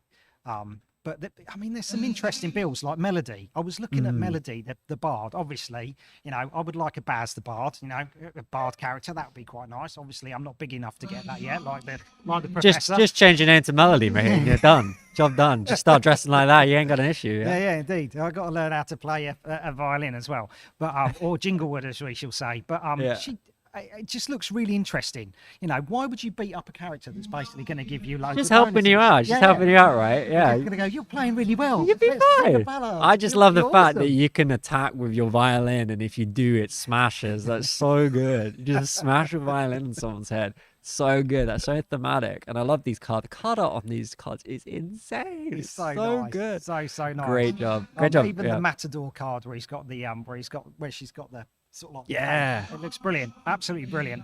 So so interesting to play thematic. that one. You know, you don't really want to attack a character that's basically giving you bonuses. Just leave them. So You're sit just there. setting the scene now, Baz. You're just like, yeah, don't attack me. Don't attack the bard. Why would Yeah, you but attack this the is- bard? but this Just is buffing what- the whole party. Just leave the bard alone. Just let him sink. Just let This him is sink. what UPF's all about. It's about, you know, Yeah. being someone's friend. Yeah, being being a someone's friend until Easy. you don't have to anymore. Mate, we're gonna have to play this. It's gonna be so good. we're going to show the Guardian next. We're going to show This is interesting, right? Yeah, we got there. Oh, we don't have to say this is cool, but we don't. One of the cool things about Guardian is Guardians finally got boots. they finally retired their rusty old iron rod boots, and now they got real boots. The block for the tempo 2. You just give your opponent a quicken token. Who cares about that? What's the harm that can happen to that? thing is, it's laid down the law. You know, everyone's expected massive attacks from Guardian, and it doesn't disappoint. You know, coming in for 7 or 13, he's just like, oh my god. Yeah, and so some really cool stuff here. Like, I think Guardian's clearly a hero that LSS has identified that a lot of new players actually quite like to play Guardian. It's like an interesting play style, and just gives you a lot of cool temper equipment, like the temper shield. Be the hammer that can be for 4 if you've got the chivalry, It's very and much also like, this it's very much crazy. just reminds me of sort of like Oldham's hammer. So Oldham's hammer's obviously, you know, no longer viable, but certainly you can have a one-handed hammer again. So yeah, and get a, you know, whatever the chivalry does, if that's gonna, you know, you would think it would come into CC, it might not, but you kind of feel that this direction it's slowly going into PvE. It's sort of like that casual play. Let's get more players in. But yeah, I'm interested in Brevin and what he can do. He's another character you're like, why would I attack you when you're protecting me? You It's just like, got this is the thing. You got melody. You're Why would I attack you? you're too nice, Baz. You just gotta attack everyone. I was attack the ones that are the most innocent. That's the ones you gotta get. Left and right. to the left and Suspicious. right of me. Suspicious. Should we have a look at the Professor. The professor. Just so we got a bard, right? Just singing some songs. We got a guardian, like a knight in shining armor. And then we got a mech. We got like literally a mech, right? Because there's a person in it. So someone in the chat can probably, you know, if it's a person in it, it's a mech. I think that's the way it works. Maybe it's a self, you know, whatever. He's in a mech. He's doing crazy stuff. You're singing and protecting You're me. I'm upgrading. making While stuff everyone in is my just like workshop. having a nice time, this guy's just like, don't mind me, just strapping into my my mega mech, gonna What's crush interesting you. is they've said Teclo Blaster, so that's a weapon we've not seen. So whether or not it comes in for 2, like the plasma Yeah, pistol, good spot, Baz. Good but spot. yeah, there's a new weapon coming for sorry, mechanologist. Sorry, I can get my words out there. But you know, you imagine it sort of like starts off as a pistol, and you're just like, oh, I've got this bit. Let's attach that. And this apocalypse automaton looks nuts because it's just like you can attack all of the opponents at the same time. So theoretically, you could do like a triple KO in Pitfire, right? Kill all the opponents in the same turn. That's what you got to do. That is what you there we got to go. do. Kiki 3-cost weapon said. that attacks you. Thank you, Kiki. Nice one. Who is top of the UK? It is Alex Chitu Currently. sitting on Briar. It's all to play It's for. not the it's not Charles's done list. He's got a different list. He's got the OG Briar. If you skip back and watch round 3, you'll see him in action. But before we do that, we got to talk about the best Yeah, hero yeah, in no. Flesh and Blood. This is the hypest. This is a hype pick. No. If you were around before, you just have Ninja Hero, and then there's the No Young bit. That's the card you want. This is just so good. So good. Ira, simple, effective. You now have basically Mask of Momentum, but you can choose if you want to draw. How great! Well, I mean, I think choose it's really anyway. cool that they're building on the Tiger theme. Yeah. I think, you know, didn't quite come off when they first did it, and you were just like, it just seems to be a little bit missing. But Yeah. now we've got some more Tiger cards coming in. Growl. There's another key card. I can't remember what the prefix for it is, but that basically works off of the Tigers as well. But even Mask of Three Tails. Ninja has got so many options for the mask. Okay, everybody wants Mask of Momentum, but it's another one that sort of like gives you an ability to draw a card. Lynx draws a card. This Three Tails draws a card, and obviously, you know, Mask of Momentum is the money one really for Ninja. It's a good one to start out with. Got you can always play it until you get hold of a Mask of Momentum, and yeah, bring about the Crouching Tiger stuff, which was always an interesting way of playing, and it's good to see if maybe this additional support gives it some legs for the CC. Though we do need another adult ninja, I think, that wants to play this kind of combo style in the meta, as well as Katsu. Maybe we'll get that one day. I think we're going to finish up with a little bit of chat about Bright Lights. So this is the new set coming out for Flesh and Blood. I'm pretty excited about it. I think it's going to be really interesting, really changing up the sealed format, the draft format, the snap, crackle, pop, as I keep calling it, which is not what I'm it's really called. looking forward to it. Yeah, like crack, shuffle, and play, not snap, crackle, and pop. But this is another way for people to get into it. I mean, there's a lot of people that when you're trying to get new players into Fab, they see it and just go, it's really expensive. It's not that expensive to play anymore. You know, we're seeing that legendaries are coming down in price. Yes, if you want a top deck, you're gonna, and you want all the bling, you're gonna pay. Yeah. You know, but also if you're paying that money for a top deck, you're going to enter a tournament and you've got a good chance of winning some top money. So there's the payoff. Invest in the game. But if you're just starting out, this format, the UPF format that's coming with Round the Table, this Bright Lights is a fantastic way to get people into the game and just get some cards on the table. Yeah, it's just a good way to get started. Get a box, share it with some friends, or split it between the four of you and just keep one of the decks each, and then that could be the start of a really interesting deck, especially Guardian. That feels like a deck that you could probably take into a Blitz Armory. Ira as well, being really good at the moment too. Always been kind of good. Drone's gone again, probably for the best. It was pretty rubbish. That was an interesting one. When it first came out. I can't believe I've lived long enough to see Drone banned twice. That's my life right now. So we have just finished the. So draft is now done. The cards have been drafted. They are now registering their decks, which will take a little bit of time, and then we will get into the first round of the draft. We're going to be looking at the top table, probably trying to get some of the top players on the table for you to watch some of this draft, the Monarch draft that we are doing today. There's a lot of players on that top table that, if you watch the meta report, they're winning skirmishes, they're winning ProQuest, they're sitting there on the top table. Alan steely eyes. By immediately putting the top table on the screen. So this will be places 1 to 8. Will be the top table. We've got players like Rob Catton, a very good player of the game. We've got Sammy Braben, winner of the Calling Birmingham. Yeah, on the top table. And again, he's literally been playing a year. And he's just like, won the Calling. Yeah, just think now about I'm on the top number table. of Icelander games this guy's won. Liam Holden, we were saying earlier, made it to the top 8 of Nationals last year. With Oldham. With Oldham, we saw a great game. We got it up on Push the Point against Oldham. Jamie Faulkner against Liam Holden. Should check it out. It's probably one of the best games. Osama McDonald is always in the top 4s in Scotland, around the Glasgow area.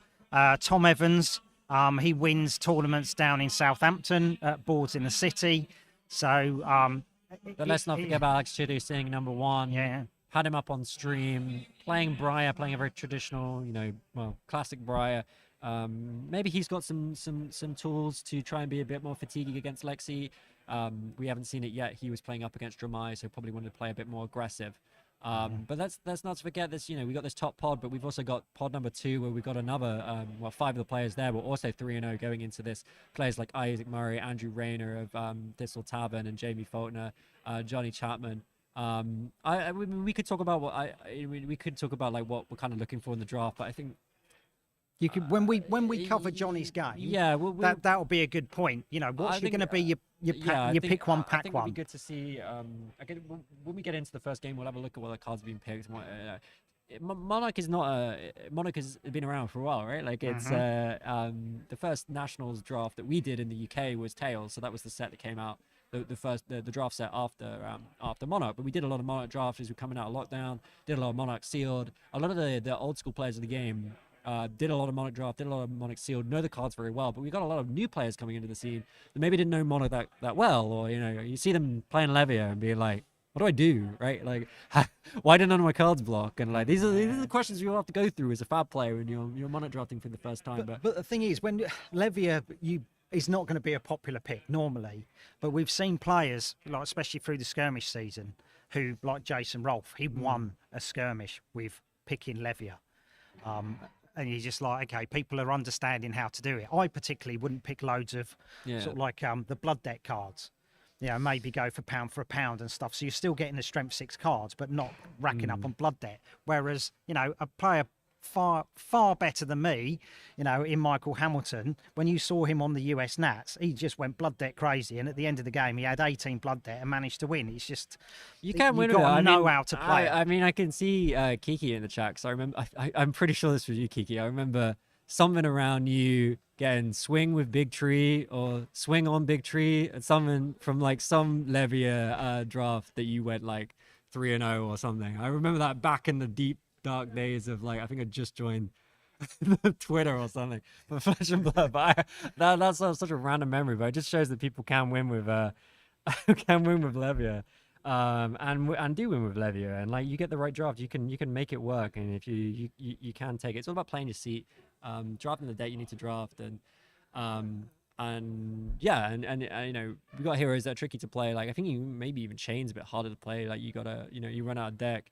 Calling Monarch, yeah. I was like, he obviously remembers it well as well. I got this. Remember, you're doing it, yeah. So, but anyway, I think what we'll do now is we will have a little bit of a break before the first round of the draft, give us a chance to reset, and then we're going to come right back and we're going to do the first round of the draft for you with the top 8, well, the current top 8 placed players from Swiss on the top table. So I hope you'll stick around for that, and we will come right back when it's time for game 1 and give you there you go, game 2, drafting lever in the top 8. We'll do the table breakdown as well, so you can see it. what the top table actually, what their makeup is, how many chain, how many prism, and we can see if there is one Levia or what, one Bolton player. And we'll bring that back to you as soon as you can. So maybe grab yourself a drink, grab yourself a top up of your depending on where you are. I think the New Zealand lot, you're probably getting dark over there, but have yourself a 11 p.m. coffee. Well, how long can that go? So we will wrap up here, and we'll come back to you very shortly with round 4, first round of the draft of the UK National Championships. Indeed.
Hello and welcome to Tabletop 24. I'm Alan and I hope you're enjoying the coverage hosted by Living Realms. Now I'll be tinkering away behind the scenes, hopefully trying to make sure everything runs as smooth as possible, so you won't see too much of me, but I thought I'd pop along just to let you know what else we cover on the channel. Now of course we cover the Flesh and Blood events where possible, it is in fact where we started, but we do cover some of the card games on here as well, and we're known to get the odd box break when new sets do land. Now, when we're not covering card games, we do get out and about and we like to attend some tabletop conventions, such as the UK Games Expo or Aircon, where we would look to catch up with publishers, designers and people from around the industry so that we can give you the latest and the greatest that they have to offer. Because you might not have been able to get to them when you were at those events, or you wasn't able to attend in person. So it's great that we do these convention catch-ups to keep you informed. Weekly, we release our review series, We'll Play Again, where we take a look at games we've recently got to the table, whether that be the latest hotness or something from the archive, and we take a view on how quickly we're going to get it back to the table, because we know how precious everyone's time can be, and we want to help those purchase decisions or getting that next game off the shelf of shame, so you know what you're going to get to the table as soon as you can. When the opportunity arises, we'll also work with publishers and designers for their related releases, often from a crowdfunding perspective. Recently, we've covered the now funded Roll and Write campaign, Luddite, so go check that out. In the coming months, we are looking to put out some live streams of games from the point of view for the first time playthroughs, so you can learn with us while we might make some mistakes so you don't have to. All of this, we'll be looking to expand the channel even further with your encouragement and support. So with that in mind, please drop us a like, hit that subscribe button, and stay tuned for more from us. Hope you enjoy the rest of the coverage. Take care.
you like Flesh and Blood?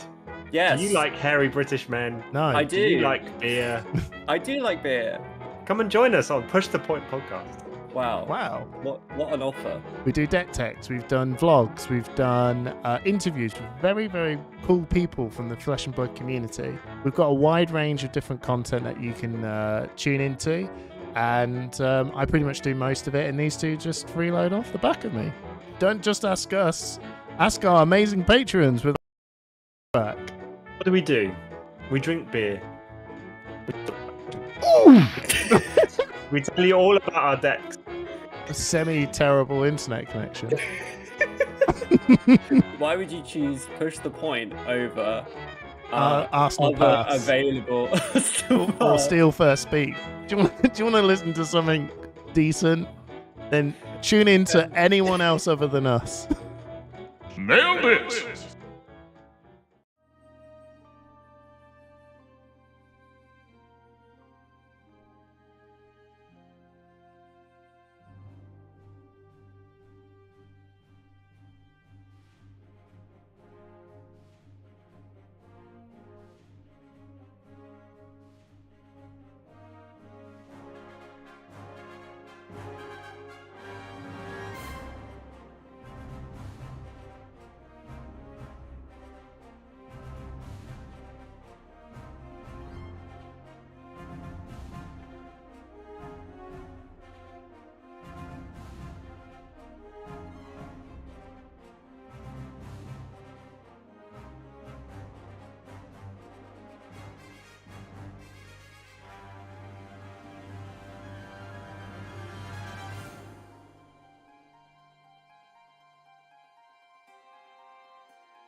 Hi everyone, I hope you're enjoying the stream. My name's Barry and welcome to my channel, Baz the Bard.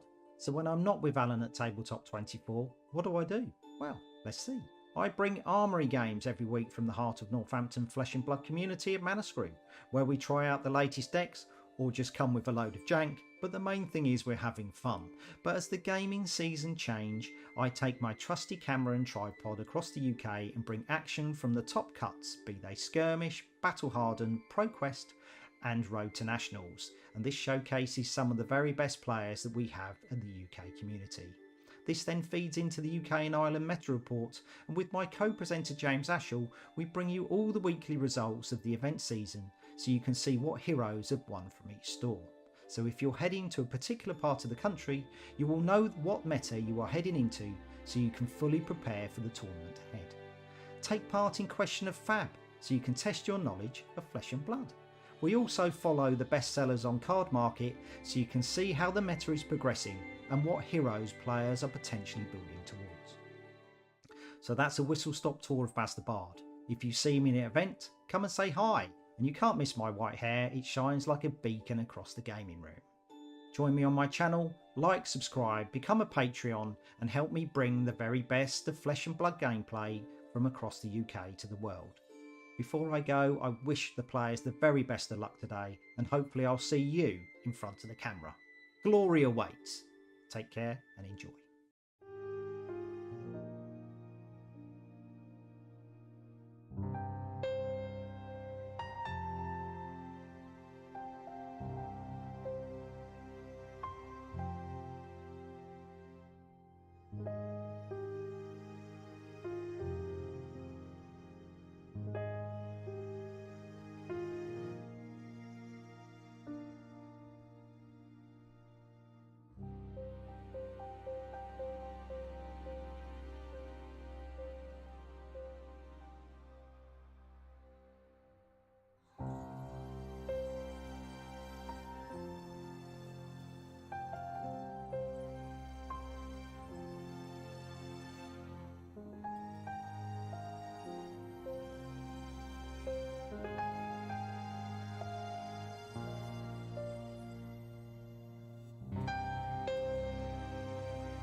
And we're Hello. back. And Sean's back. Yeah, Baz, Yeah. you look different. Yeah. Take the hat off, keep the hat on. We're about to get stuck in. We've got about 5 minutes, so we thought we'd give you a little bit of a pod breakdown. Have a look at the heroes that are being drafted. First of all, in the top pod, top 8 pod, what heroes have they been picking? What classes are they going for? And this is the breakdown. And I think Baz just showed this to me, and I said to him, this looks like a pretty standard Monarch breakdown. 3 Prism, 2 Bolton, 2 Chain, and 1 Levia. I mean, I would say Prism is one of the stronger heroes in Monarch drafts. And Levia, one of the harder ones to play. Levia are also very difficult to play if there's more than 1 Levia. Yeah.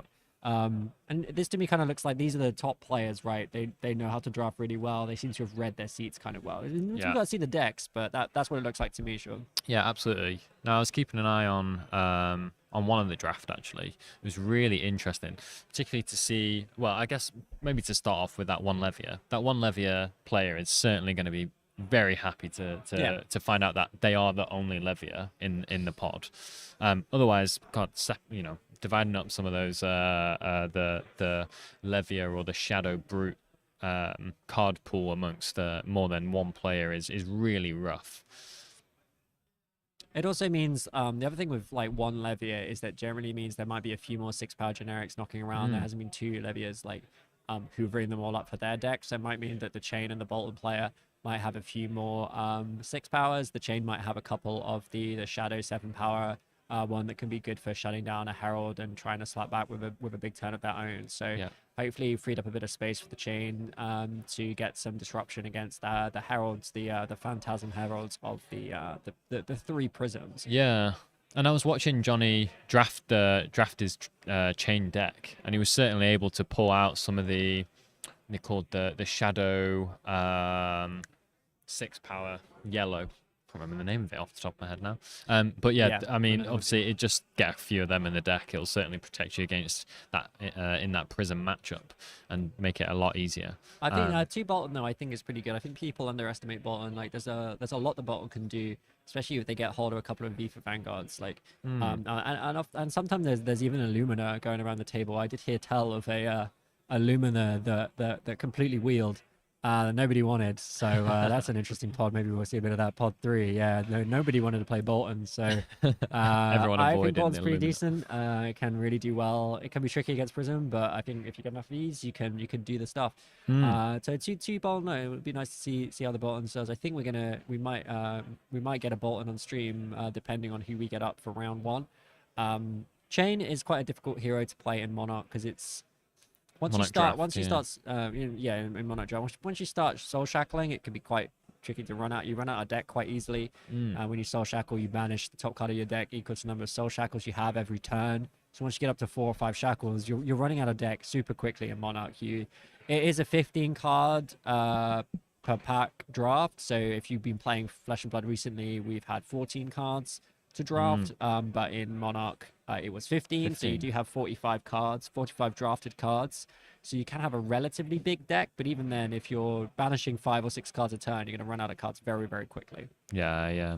And I remember ages ago when I participated in a Monarch draft, I was able to take Prism to victory. That was my only I guess victorious Monarch draft, and I just snatched up all of the big attacks in Prism and quite happily took it all the way. Prism's pretty good, and there's also there's always a chance you pick up a Luminaris in this. It's only a majestic. I did a Monarch draft at the start of the national season. I managed to first ever Monarch draft in the new season. I got a Luminaris and went 3-0 with Prisms. Pretty fun to do, but we'll see if anyone's got anything spicy in those Prism decks. In the Prism mirrors, it can get quite interesting, especially if one of those Prisms has got some auras to play, some of the rare yellow auras. Of course, none of the blue auras in Monarch draft, none of that rubbish. It's all traditional forecast yellow auras. Let's have a little look at the breakdown of pod 2. So this is another pod with 5 3-0s going into it, so top players of the game. This one we're looking a little bit different. 1 Chain, and I think this is where Johnny's Chain deck that you were just talking about, Sean, this is where that Chain deck is. Gonna have some pretty good spice in that deck. Gonna be pretty happy being the only Chain. Again, we're seeing 2 Levia can sometimes get a bit tricky when there's multiple Levier. Getting the card quality you need can be quite difficult. Yeah, absolutely. And 3 Bolton. How do we Yeah. fancy those 3 Bolton decks? Well, I think I heard tell Maybe a that bit they were thin? all sitting on the same corner of the table, so I've not got particularly high hopes for the Boltons. But Yeah. you know, anything can happen. You could pair up against 2 Boltons in a row, maybe. So the other Boltons. So, you know, the Levier is not looking too well. Not looking. You know, you never know what they got, but like two Levier is not what I want to see. I want to be the only Levier in the pod generally in a Monarch draft. Yeah. So you know, there's heroes to be picked up here to try and get. You know, you can damage control in the draft, right? You can be like, look, I'm not going to 3-0, but I'm going to 2-1. I'm going to minimize my losses. The main thing you don't want to do is you don't want to go 0-3. One person in this pod, one person in all of the pods is going to lose all 3 of their games. That is what happens in drafts, and that is why it can completely upset the apple cart, as it were, of the tournament. Players who have come into this 3-0. These 2 pods, we had 13 players, I think it was, 8 in the first pod, 5 in the second pod, all on 3-0. At least one of them, maybe even 2 of them, are going to finish this draft 3-3. Having had the most fantastic start to this tournament, are going to go into the second draft with equal wins and losses. Absolutely. And, you know, you can have put in all of the practice that you could possibly have wanted in the entire world into CC, but if you're not prepared for this draft, then you're not gonna be seeing much of day 2, really, are you? You're not really. Lose 3 games today. It's I mean, near impossible to make top 8. I don't know the exact details on that. I know you can lose 4 games. You still got a really good chance of finishing in the top 24. But if you go 0-3 in the draft, it can be really tricky to then recover from that to get yourself back in the top 8, or even to get yourself back in contention for a cash prize at the end of this tournament. Remember, top 24, they all receive $225, which is not to be sniffed at. Absolutely not. As we're saying, always good to win money. I mean, that's your weekend paid for, isn't it? Just about, yeah. Depends on where you're staying. Yeah. Depends on how much your train tickets how cost. much the train ticket costs. We've had how much petrol money you pay to Sean in the morning for driving me all the way here. But wouldn't be here without him, so kudos to Sean. Well, I know a lot of people maybe have sort of had to come up with, I guess, plan Bs as a result of local rail strikes in the UK. So, fortunately, a few people maybe haven't been able to make it. But, I mean, it's been an amazing event so far. This Saint Sean, he finished work at 6 o'clock yesterday. Took him an hour and a half to drive to my house. And then another 3.5 hours to get to Leeds. So that's what, 5 hours. I don't know, you know, if you're waking up in the United States of America right now and you're thinking to yourself, 5 hours and do that every day. Well, not in the UK. We don't do that around here. No, absolutely we not. drive more than an hour is a long drive, right? That's why you have to excuse maybe the amount of coffee we're both consuming today to try. No, I will not be excused. Keep the energy levels high. If anything, I'm drinking less. I think this is my 3rd one, and it's 2:15. I should be on number 4 by now. It's crazy. The first coffee we had this morning was right. I don't want to diss the Royal Armories Ibis Hotel. I think it is Ibis Hotel. Man, that coffee stinks. Yeah. But we got some great coffee down the road. Nice little coffee shop. And then Sean, the angel, went out and bought us all a coffee. So, right, we have the game coming up for you guys. We're seeing Sammy Braben. Now, I recognize that name, Sammy Braben. Who is this Sammy Braben, Sean? I heard he's all right. He's actually, if I recall correctly, he's UK calling champion. The first UK calling champion. Yeah. Took it all the way with Icelander. And now we're going to see if he can throw out some punches in Monarch draft. Been playing the game for a year, but picked up Icelander like a pro. Won the Calling Birmingham, Calling UK with Icelander, beating some incredible players along the way. But now we are going to come up to you with a Sammy Braben Bolton versus a Harrison Shaw Bolton, a Bolton Mirror. Laughing at the coffee of the Ibis. It is not good. I swear they put this big chunk. They got this big vat of coffee beans on top of the coffee machine, and I tell you for nothing, those coffee beans are not going into the coffee. No, I think they're plastic. That is all display. Yeah, that's all display. It's just trash. But anyway, this isn't about coffee. Ibis coffee. This is about flesh and blood. And immediately, let's have a little look. We see that Sammy has got a really good set. Got the Gallantry Gold, which is really good to have as the bottom player, and the Halo of Illumination. Lovely. Really nice for setting up a card in Soul that can be later be used to use Bolton's ability to give an attack go again if it has attack greater than its base. We do see one equipment piece on the side of Harrison is yet to be revealed. we got some people team Harrison, some people team Sammy here. Like We're neutral in the booth, though. I do see Sammy has got his Icelander, sleeves.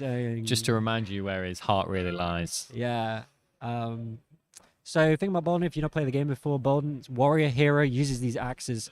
What Bolton can do is he can charge cards to his soul. That's an additional cost, essentially, to pay a card. And what those charge cards, they go underneath Bolton's hero card.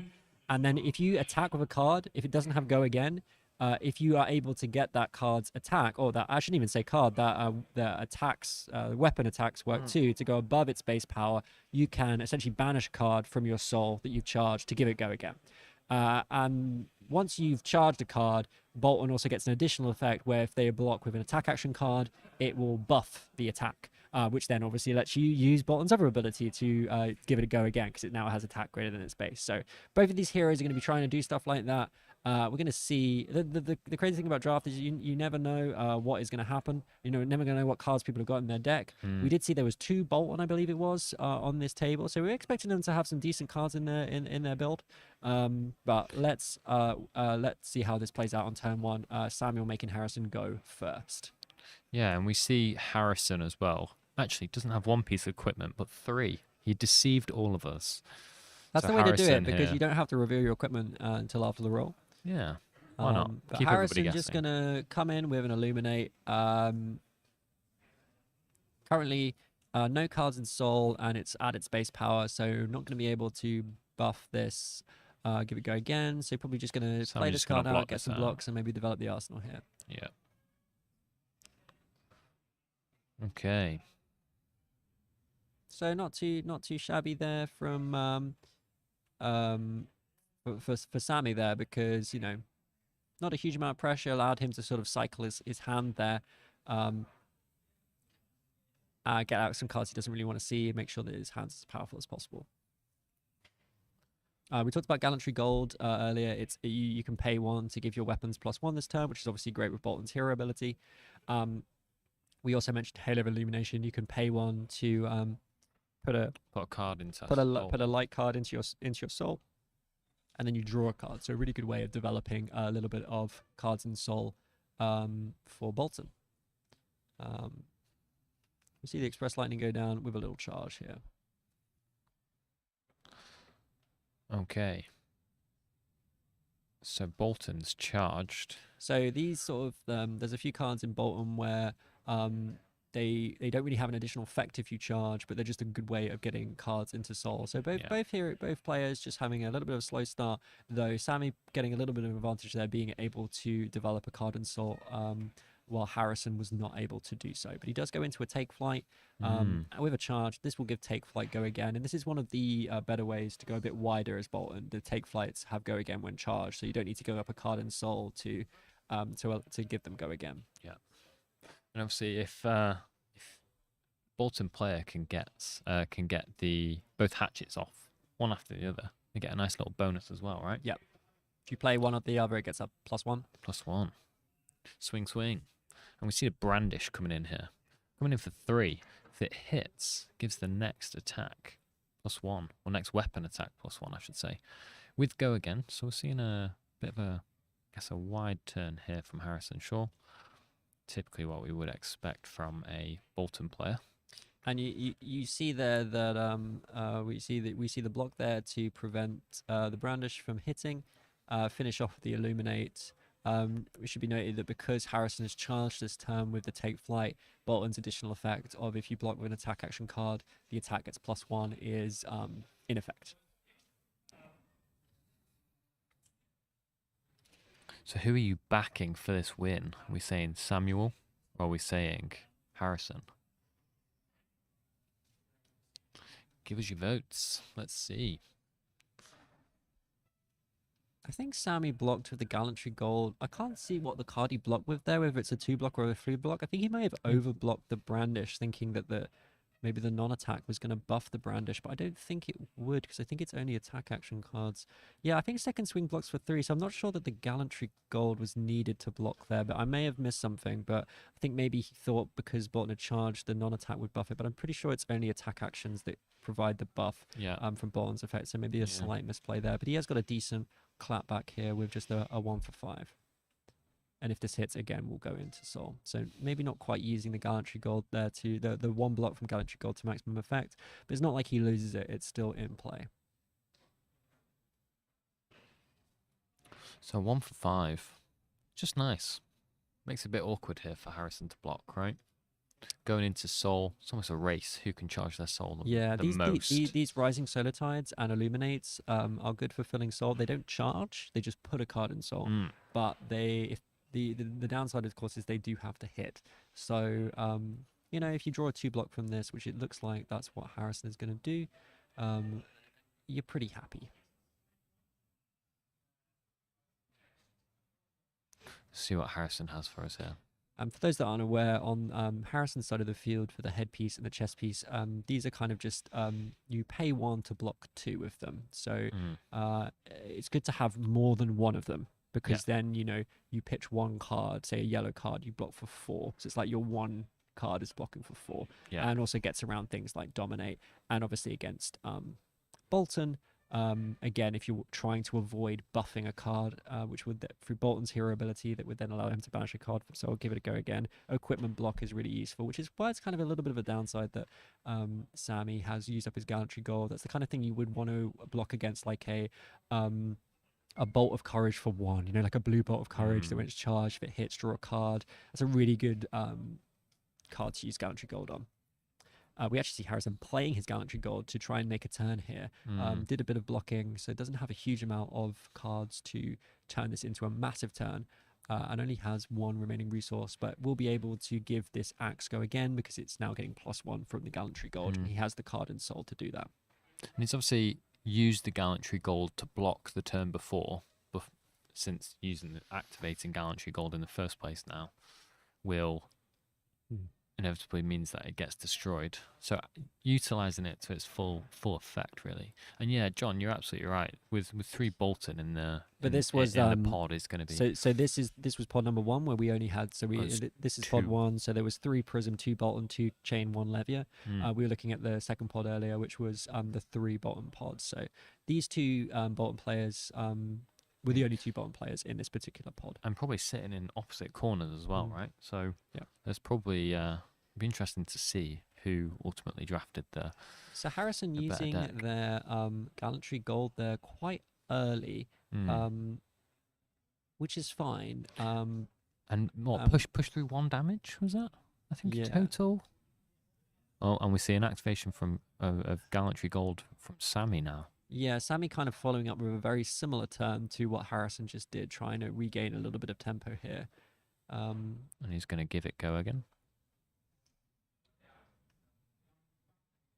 And then swinging for the second. This time coming in for 3? It'd be for 4, because of the +1 from Gallantry Gold and the +1 from the Hatchet of Body being played after the Hatchet of Mind. But Sammy, again, without cards in Soul. So both of these players used up their last card in Soul to be able to develop this sort of double axe turn using their Gallantry Gold. I'm not 100% sure that's the best use of the Gallantry Gold. I'd really want to be using Gallantry Gold when I have something like a second swing, or if I have one of the rare cards that allows me to swing twice with my axes in 1 turn. So we see a Minnowism, red Minnowism come down here. Next, attack action card with 3 or less base gets +3. It's just an excellent card in Engulfing Light is one of those cards we were talking about earlier. It's a really good charging card, but this one does have an additional effect that lets, which means that if this hits, it goes into Soul. So a really good card to buff. But, you know, 6 attack, I'm feeling like Sammy probably going to try and 2-block this. Though bear in mind that Harrison has charge, so if he blocks with attack action cards, it will buff Engulfing Light and potentially allow Harrison to banish that card in Soul to give this card go again. Yeah, this is going to be a bit tricky to I guess efficiently defend against, right? Because Harrison's charged here. Makes it really awkward. It's a good trade for Harrison here. He banishes a card in Soul, but knows that he's going to get another card come back into Soul. Ooh. And then will he choose to charge here? Might just keep this card in Arsenal. Yeah, not going to charge with this Express Lightning. 0 for 4 here. It's a nice beat stick. Sammy probably does not want to go down to 6, though Harrison is quite low as well on 11. He's probably going to take this, try and make something happen with this next turn. Taking 10 this turn. Let's see what Sammy's got in Yeah, I don't got in really the back hate pocket the here. previous turn where Sammy used his Gallantry Gold now, because it was just a good way of making sure that the life totals didn't get too out of hand. And he is now having a big five card hand here, going to try and make something happen. Now, of course, with Bolton, the 5-card hand's going to be a bit awkward. Well, not awkward, but you have to use a lot of your cards. Like if you want to charge, you have to give up a card in hand. So we'll see what Sammy's able to make happen with this. I'm playing the Seek Enlightenment, so pumps the next attack for +3, and if it hits, it goes into the soul. So again, just keeping that soul just topped up. Yeah, because it's always ready to go. Now Sammy can give this go again, and if it hits as well, he can essentially reset his soul. He's going to banish one card from soul to give the across the line go again, but then the across the line is going to go back into his soul. And this is nice. He's pitched a blue. He's got that extra resource floating. There's some axes that are going to be coming in here as well potentially. So Harrison probably just playing around. Yeah. So he's giving it go again. The +3 attack reaction that you can play if you've charged this turn, because Sammy has charged coming into 8. Harrison on 11 needs to be careful of just immediately losing the game. Okay. So does respect that with a 4 block there. Ooh. But the bolt is really nice. It is going to come in for Bolt of Courage. 3. He has charged this turn, so if Harrison 3 blocks this with an attack action, he'll actually go up to 4, hit anyway, potentially leave Sammy open to give it go again. So Harrison is probably going to take this and let Sammy draw a card from it. How many cards has Harrison still got? What, 3 cards? Is pitched 1 to block. He pitched 1 to block 4 block. to allow him to pivot into this turn. Going down to 4, but Sammy's on 6. Harrison able to threaten a lot of damage here. Yeah. There are cards like I think it's Courageous Steel Hand or something like that, which is the +3 attack reaction that Sammy needs to be aware of now. He's sitting on 6 attack. Okay, Do you see an let's interesting see. card in Sammy's hand? Okay, Will he be here able we to go. play it? So you said it earlier, Trip. This Take Flight. Yeah, big Harrison power card, charges. big power card for Bolton, being able to go wide here and also preserve cards in soul. Harrison got So Take Flight. We've got. He's going to be able to. It's got go again. 4 go again. It's coming in. Thing is that Sammy's getting to the point now where he has to start blocking, but if his cards are attack actions, he's also buffing, and that's when the axes become deadly, because when you're swinging the axe at them and you're presenting lethal, you have to block, otherwise you lose the game. Absolutely. But then you're also buffing the axe, which means that they can banish a soul, swing with the second axe. It's a really tricky position for any player to be in. We does seem that Sammy does have some non-attack in hand, so he is able to block this without buffing anything, but he might want to just take this 4 and then try and prevent any additional buffs on further cards to try and stop Bolton from being able to go really wide. But then he also needs to try and threaten 4 on the next turn, hopefully more, otherwise he's in trouble. So Sammy here, having a think. UK calling champion. It's not the craziest hand we've ever seen, but it does mean, No. I mean, the Spill Blood is really good because he can use it on the axes, kind of give them go again. He's going to probably try and keep the Spill Blood, and it's a pitch card, but the Spill Blood is a 3-block non-attack that really helps him shut down this turn that Harrison is having, so it's a really tricky decision for him to make. He also might just want to play around Courageous Steel Hand here, but I think it's tricky to do that. If he's coming in with the... He's coming in for 4, then an axe for another 2, and then He just needs to survive this turn, but he needs to be careful. yeah, taking his time here, Sammy. So this is kind of only blocking for 2 because it is buffing the take flight because Bolton has charged. So it's going to take 2 here, go down to 4. First hatchet. And now he can just take this. Yeah, he's giving He doesn't himself wanna that buff it. space, hasn't he? Could use the red non-attack there, the one that's the +3 if it hits goes to soul, to block 2 and keep him safe. Oh, he's going to be able to make a turn happen here. If Harrison has nothing else to throw, I don't see how he can. Ooh, blue and a Spill Blood. Oh, Beacon of Victory. Ouch. That is not what Sammy wanted to see. That is a Majestic. That is wild. Okay, so From that Arsenal. has thrown this completely. Ooh. Completely changed the game. He banished 1 card from Soul, so he's able to search for I think it's a 1-cost Attack reaction. It's an Attack action card. action card Action card. with 1 cost or less. Reveal it, put it into your hand. That is great. So Harrison's going to be able to give this card go again. Which means with the last card in Soul. so But he'll be then able to what come is he in. then going to play? If he's got just a good chunky 1 cost card, he can just get that into hand and just try and force a double block. Yep, good choice, because he's Oh. banished a card this turn. The Tremor of Irithiel is going to come in for 6, which is really good. Ouch. So Sammy's going to take 1 extra damage here, and he's going to have to use these last 2 cards to block out this Yeah. Irithiel. Looks like Harrison's. So then that's Harrison utilizing Bolton's soul to give the It just hatchet shows go how again. impactful just these one-off Majestics that you can get in the draft can have. So because you Coming in for banish 6. because you banish the cards from your soul when you give something go again with Bolton, that also activates the effect of Tremor. Normally you think, well, Tremor's a great card in Chain where you're banishing all the time, but Bolton banishes as well. So does Prism. And this card is a 1 for 6. This is a great, and it's going to force a double block here. Sammy can't block 1 card, he'll die. So it's going to completely clear out Sammy and let Harrison come back with a 4-card hand next turn. Beacon was insane in that situation. Perfect answer. And here we see it, Sammy having to use his great Majestic that he managed to draft with the Spillblood to shut down the turn enabled by Harrison's enabled by the great Majestic that Harrison managed to draft in Beacon of Victory. Sammy on the back And foot of course, here. is going to Goes get the up buff to 7, as yeah. well. Sammy's going to go down to 2. And that's- Harrison's got all the tempo here. Yeah. All Now, the tempo. worth bearing in mind, Harrison, he's not got a card in Soul anymore. Really depends what he draws into now. If he's able to get something into Soul, give Can something he go again. See some Minnoisms? Oh no. Second swing, they're going to enable. Second swing. Well, he doesn't. He needs to get a card in Soul. This is the moment. If This is Sammy this? can live through this, he might have a chance. But Harrison needs to secure something here. Might be a bit awkward here. Harrison.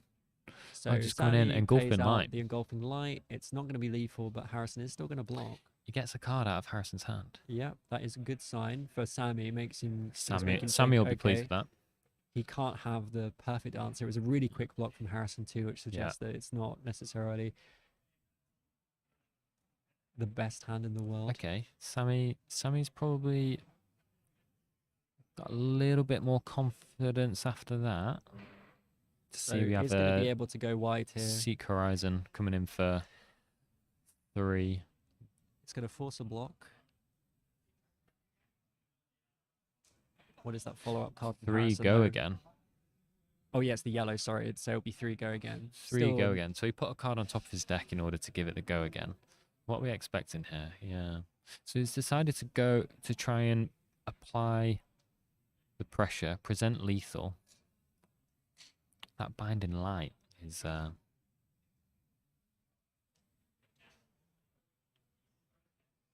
gonna be. He can push the express. I think it's an express lightning red here, which means that if it is, it'll be a 0 cost for 4. I think Sammy can potentially just block with a card, and then he needs to decide whether he wants to Arsenal or charge. He does still have a card in Soul, so he could try and go wide on a future turn if he does that line. We'll have to see whether he decides to charge this bolt here. But he is going to force a block from Harrison on this turn because he is going to push 4 damage.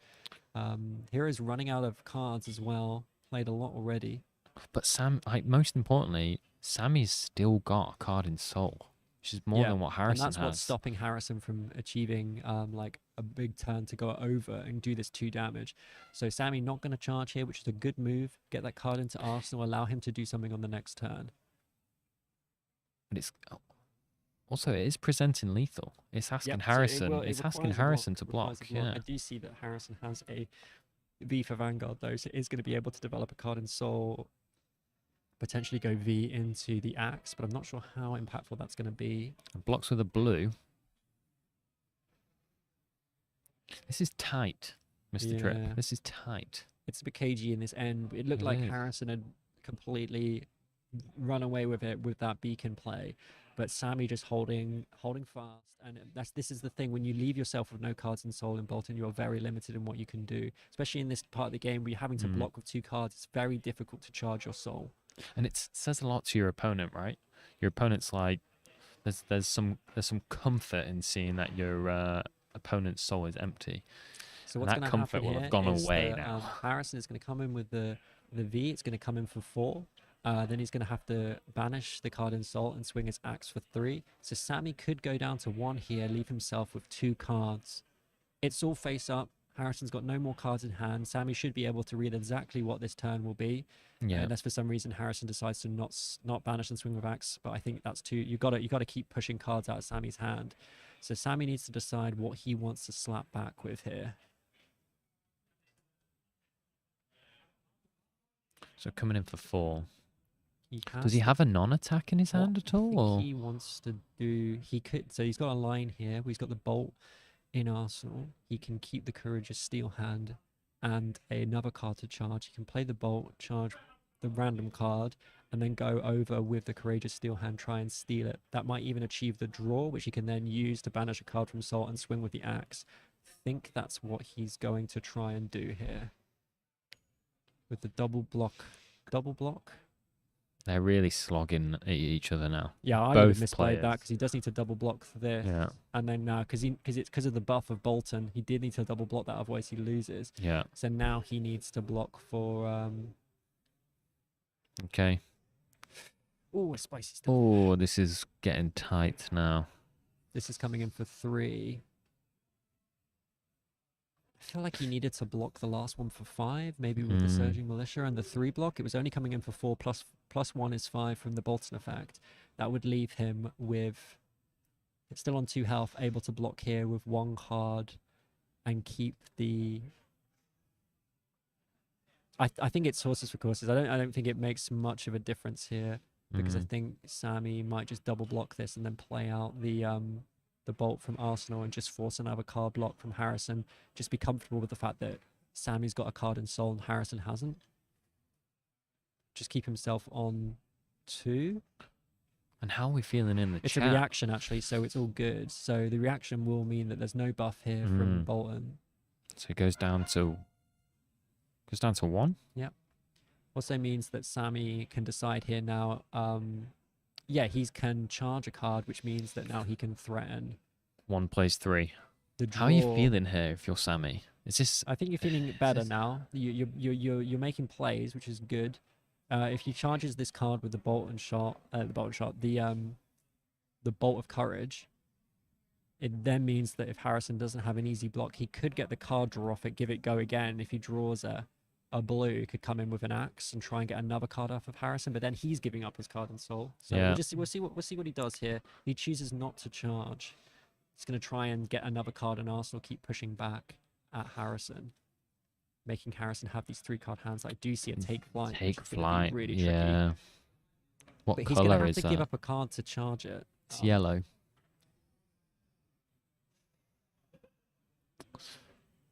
Okay. Arsenal from Sammy. Cagey stuff. 10 minutes to go. Cagey Plenty stuff. of time. Cagey stuff.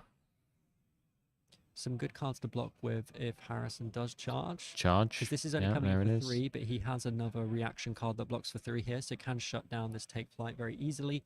It'll be up to Harrison to decide to then swing the axe for 2, but he does actually have the Minnowism, which means that he can actually block that axe for 2 without giving it a buff from Bolton's effect. So he's actually got a very nice hand here to try and do something, but he then does leave himself with 2 reds. Might choose to give up one of the 3 blocks against the axe.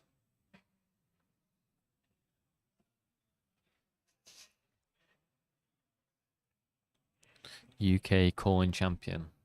Really having to. It's what I'm saying with through. the block is it's only attack reactions if he blocks. It's only attack actions if he blocks this, and he has an attack reaction in hand, so he can actually block this without buffing it and dying.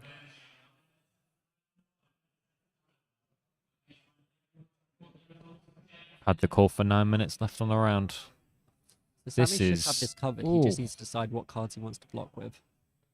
This is tense. This is tense stuff. And it's if Harrison wants to give up. Yeah. So it already has go again, so he does need to keep the 2-block non-attack action to block the axe with, because if he blocks the axe with attack action, Harrison will still have a card in soul, can use that last resource to swing the second axe, and that's game.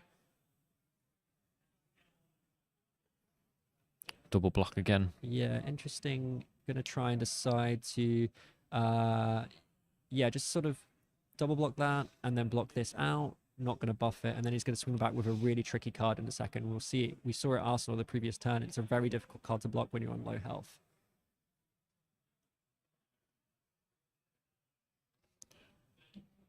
Okay, here we go. So Surging Militia, for every card you use to block it, it gets +1. So if you block it with 2 cards, it actually goes up to 7, and you still take 1 damage. So if Harrison's got some 2 blocks, this could be pretty awkward. Looks like he might be okay, though. But it is going to force a double block here from Harrison, and he might even still take a damage if he does that. Both players now sitting with a card in soul, so sitting comfortably. But those decks must be getting slim. Harrison can't 1-card block this. If he does, he will lose because it will buff Surging Militia to 6 power. He's on 3 health, and that'll be that. So it forces a double block, and he'll even lose a life with that double block.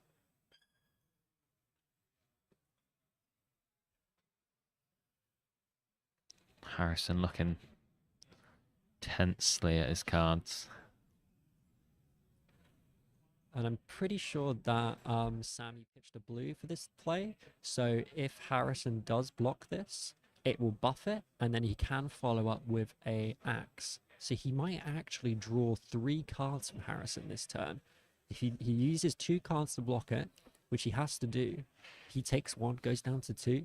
Sammy then banishes a card from Soul, swings the axe for 2. Harrison has to block that axe. So this is a really nice play from Sammy. He's going to get Harrison down to 1 card.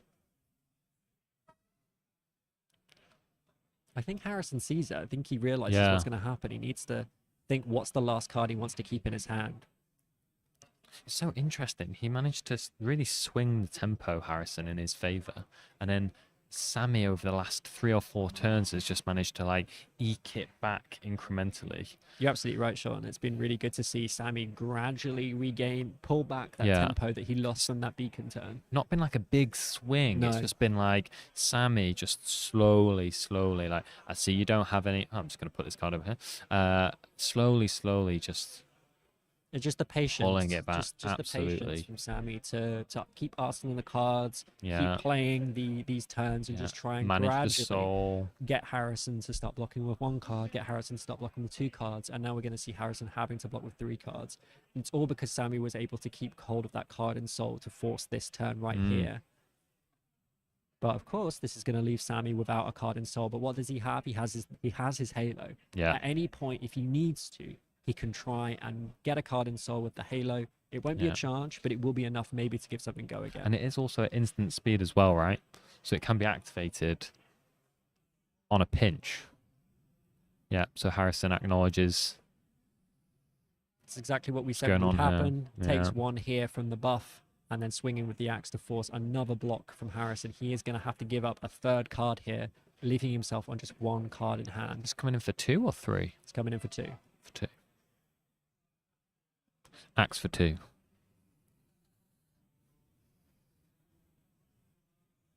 This is indeed the first round of draft. It's been a belter of a first game, I have to say. Yeah. Not a super fast. It's warming up in here. Paced game, but a slow, steady one. We're seeing tempo go back and forth. A really explosive turn from Harrison with a beacon of victory. That one off beacon of it. Well, maybe one off. You never know. But Sammy gradually regaining tempo, and we actually see Harrison. Is he going to Arsenal this card? Surely he's got to force a block from Sammy here by pitching it. Yeah. Pitches to an axe, coming in for 2. Axe for 2. Sammy has a great hand with second swing. If he can somehow give an axe go again, which he might be able to do, play it out. I'm not sure if he's got the resources for it. Well, no, he's got a blue, so he could pitch to the Halo. I think I like the pitch to the Halo, get a card into the I See think what you Sammy's got pull. barely any cards in deck. Can he get the win with He's this got like two. final hand? Harrison might just like try and shut up shop here and be like, no, Yeah. I'm not gonna let you have it. You're gonna run out of cards, mate.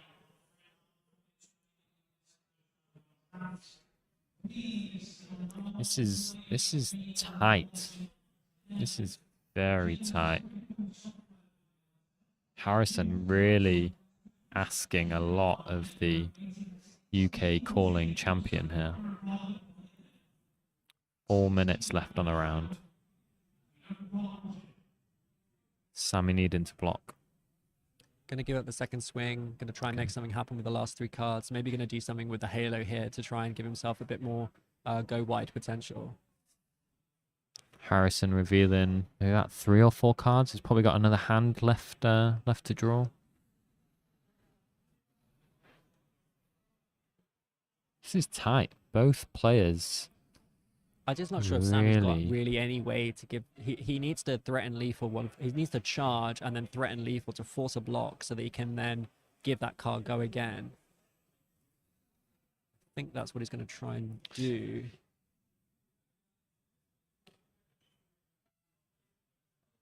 So pitches to cross the line. Charges, as we said, 1 for 5. So now Asking a if 2-card block Harrison from Harrison. blocks with attack actions, it will get a buff, which will then allow Sammy to banish a card from Soul and try and give it go again. But I think Harrison's just going to block this out.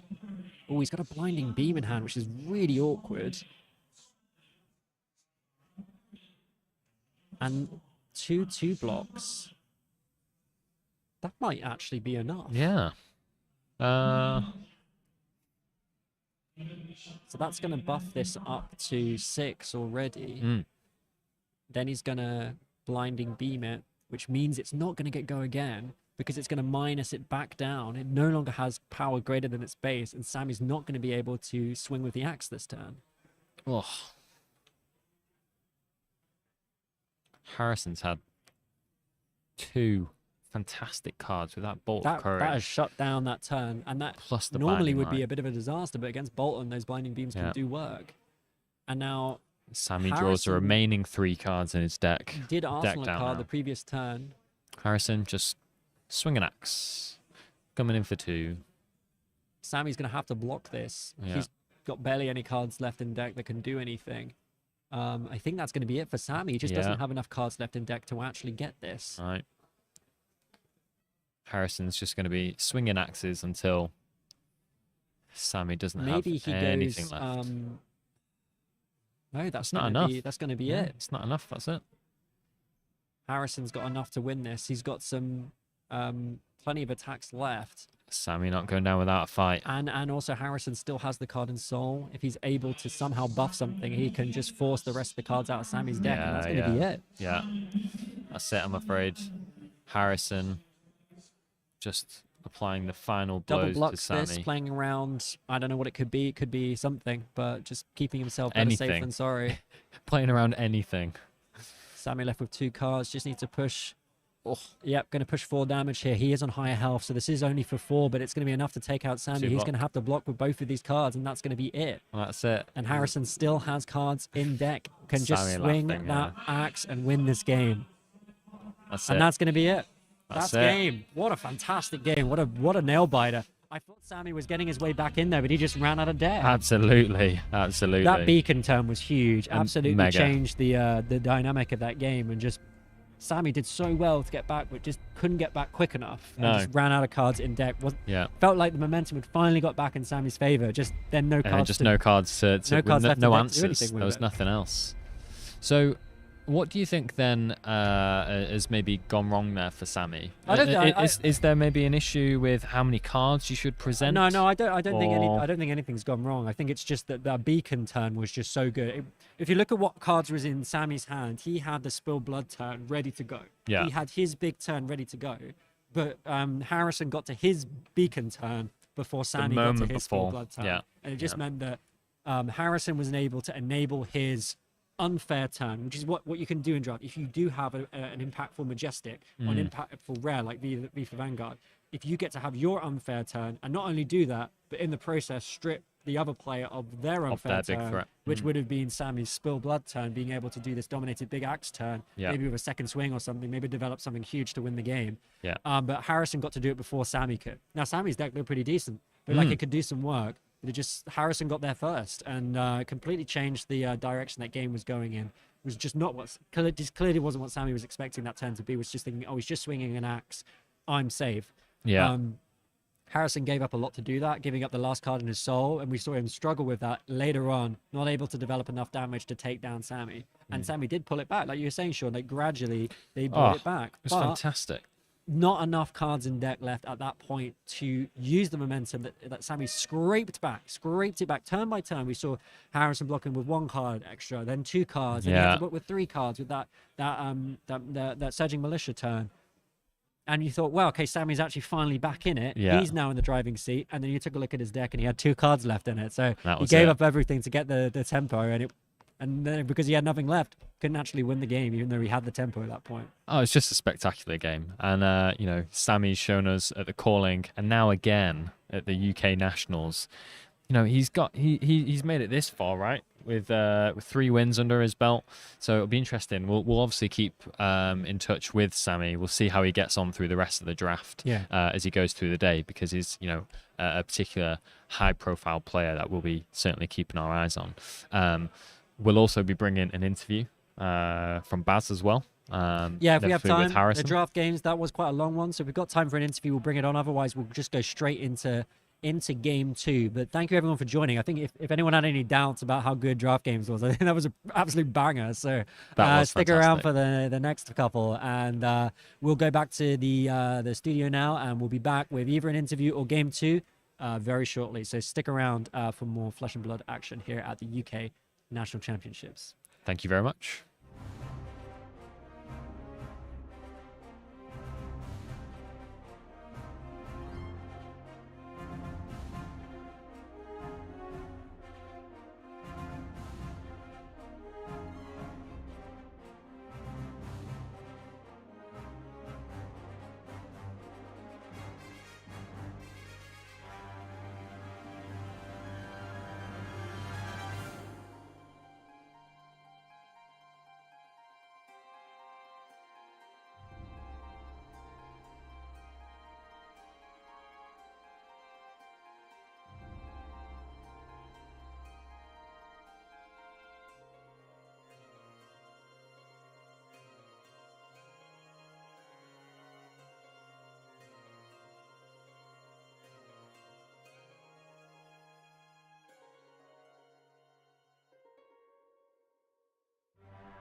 mean, I can just talk through the intro, and then it's like a natural start, right, Sean? Yeah. We actually haven't moved. We've been talking for. So in case you guys are wondering how this works, we see at the bottom like who's gonna play. We see some spicy ones coming up. We see Rob Catton. Sam McDonald on Prism. Gonna chain Prism matchup. It's the classic light versus shadow matchup here. And man, Rob Catton was an absolute demon on chain. Oh man, no pun intended. Back in the chain CC days, so knows the hero very well. But Prism's a good hero, right? There was 2 chain in this pod. I think this is the top pod still, right? So it's a 3 Prism. 3 Prism, 2 chain. So Prism can pretty much play around with 3 Prism. I think that's not too shabby for Prism. 2 chain, 1 is better, but 2 chains. You can't really ask for 1 chain too often unless you're in pod 2, where that's exactly what happened. But we're bringing you pod 1 still, trying to bring you the X and zeros, the people that are absolutely storming through the field today. Who's going to get into the second draft 6-0? We're going to find out very shortly. So absolutely. Chain versus Prism, some classic Flesh and Blood artwork here. Prism, Illusionist of Light against Chain, Shadow Runeblade.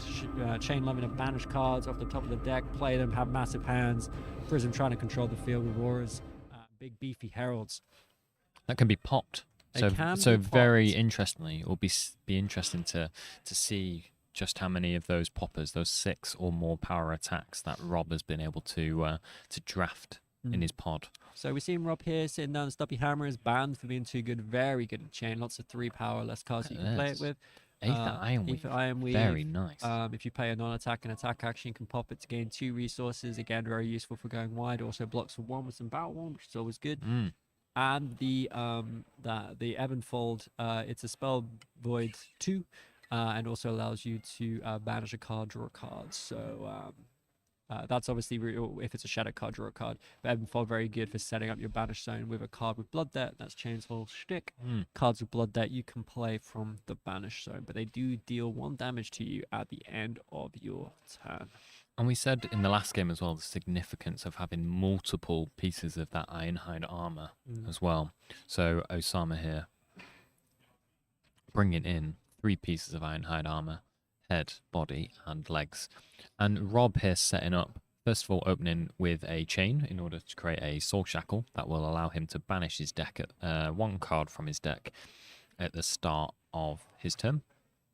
And just coming in with the Galaxy Black. Yep. So it does allow you to give Galaxy Black go again, but Rob decides to not push any more there. Just going to pitch that blue. Mounting Demigod to the bottom of the deck. Going to try and hope that comes back in the late game to try and help him out.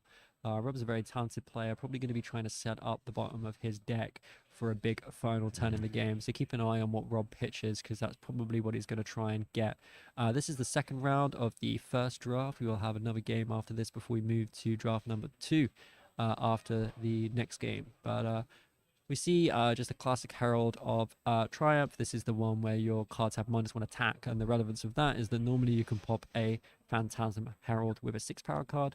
Can't do that with Herald of Triumph. It's going to -1 that down to 5. You're going to need a 7 power card to pop this bad boy. So tricky one to pop. And obviously, if it hits, goes into your soul. So exactly the same as Bolton, as we saw in the last game.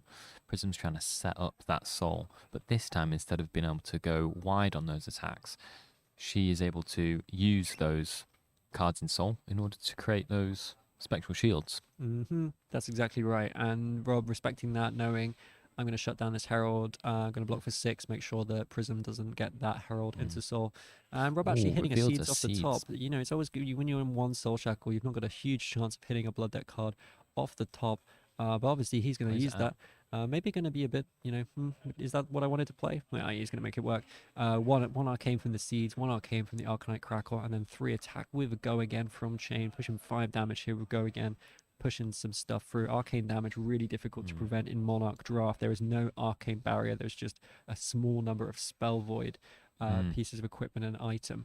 And Rob is just going to be looking to slowly build up those soul shackles as we go on through the game. Obviously, I mean, Trip, how many soul shackles will Rob be looking to build here before he probably starts just rolling? He's probably going to try and aim to do something big with 5 shackles. You can basically, if you know the number of cards in your deck, obviously we don't know exactly how many cards Rob is running in his deck, But draws a double block here, very nice. Rob is probably thinking there, do I really want to see the seeds at this point? I guess it allows me to turn on my Galaxy Black. But getting a double block there, I imagine he's pretty happy to see that. Just means that Prism might have to use this card. Doesn't even play the card from Arsenal, just draws up to 4 and passes straight back to Rob, who hits another 2 cards off the top, though these ones are a little bit more awkward to play. So Rob hitting gas here already. Yeah, we're seeing shadow card after shadow card here. Rob may have a nice little deck on his hands. Osama just essentially passed there. Had 1 card in hand and passed. Didn't play the card from Arsenal. Maybe it's an aura. I didn't quite catch what he Arsenaled, but and we see here Rob setting up some interesting cards. The Rifted Torment at the bottom of the deck. So gonna try and play that out later. This one is gonna come in for 2 and 1 Arcane, but it's quite an expensive card at 2 cost. Got the go again from Chain. He's obviously got that. Gonna use his equipment Ghostly Visit here, as well. leaving himself with 1 resource if he wants to use another piece of the Iron Hard plate or helm. Gonna come with the Ghostly. Ghostly for 3. So Rob's gonna have a few options here in terms of what to put into his arsenal at the end of this round. So maybe not being able to maximize the turn, having multiple cards left in his hand, but I mean, like we said, I think he's looking to set up he's just with plenty of incentivized to soul play shackles. cards out of the banish zone because they will deal 1 damage to him at the end of each turn. But he is sneaking through a lot of damage here. I think I saw he had a Vexing Malice as well. That's 2 Arcane on tap. It looks like Rob's running quite a high Arcane, high number of Arcane cards, and keeps the 6 power card to potentially pop a Herald, which is exactly what he's probably going to do right here, because this Herald of Judgment would stop him from playing cards from the banish zone. But it looks like he's got the perfect answer to this with the popper. Let's see the popper, Rob. Here we go, pound for pound, and that's just going to break that Herald of Triumph there, and that's going to be that. Sam are not really getting into this game at the moment, but probably happy to just keep playing through as much as they can. But Rob is going to have a lot of space to do stuff. Gosh, hit some really good cards. Does he have the blues to play this shadow? This shadow one. Seeping Shadows. This allows you to give a card go again and +1 if it's played from the banish zone, I believe. But it is a 3 cost, so it needs the blues to do it. Not sure what Rob's got in hand. Might have to leave that one in the banish zone, save it for later. Maybe he's got the blues for it. Does have the Rip Through Reality, so if he can deal arcane damage, that 2 cost coming in for 4 will gain go again if he deals arcane. So Rob chaining here. Soul Shackle number 4. Setting up the Rift Mine, but he has the Vexing Malice, as we mentioned last time. That's going to guarantee that this Rip Through Reality does get go again. Okay.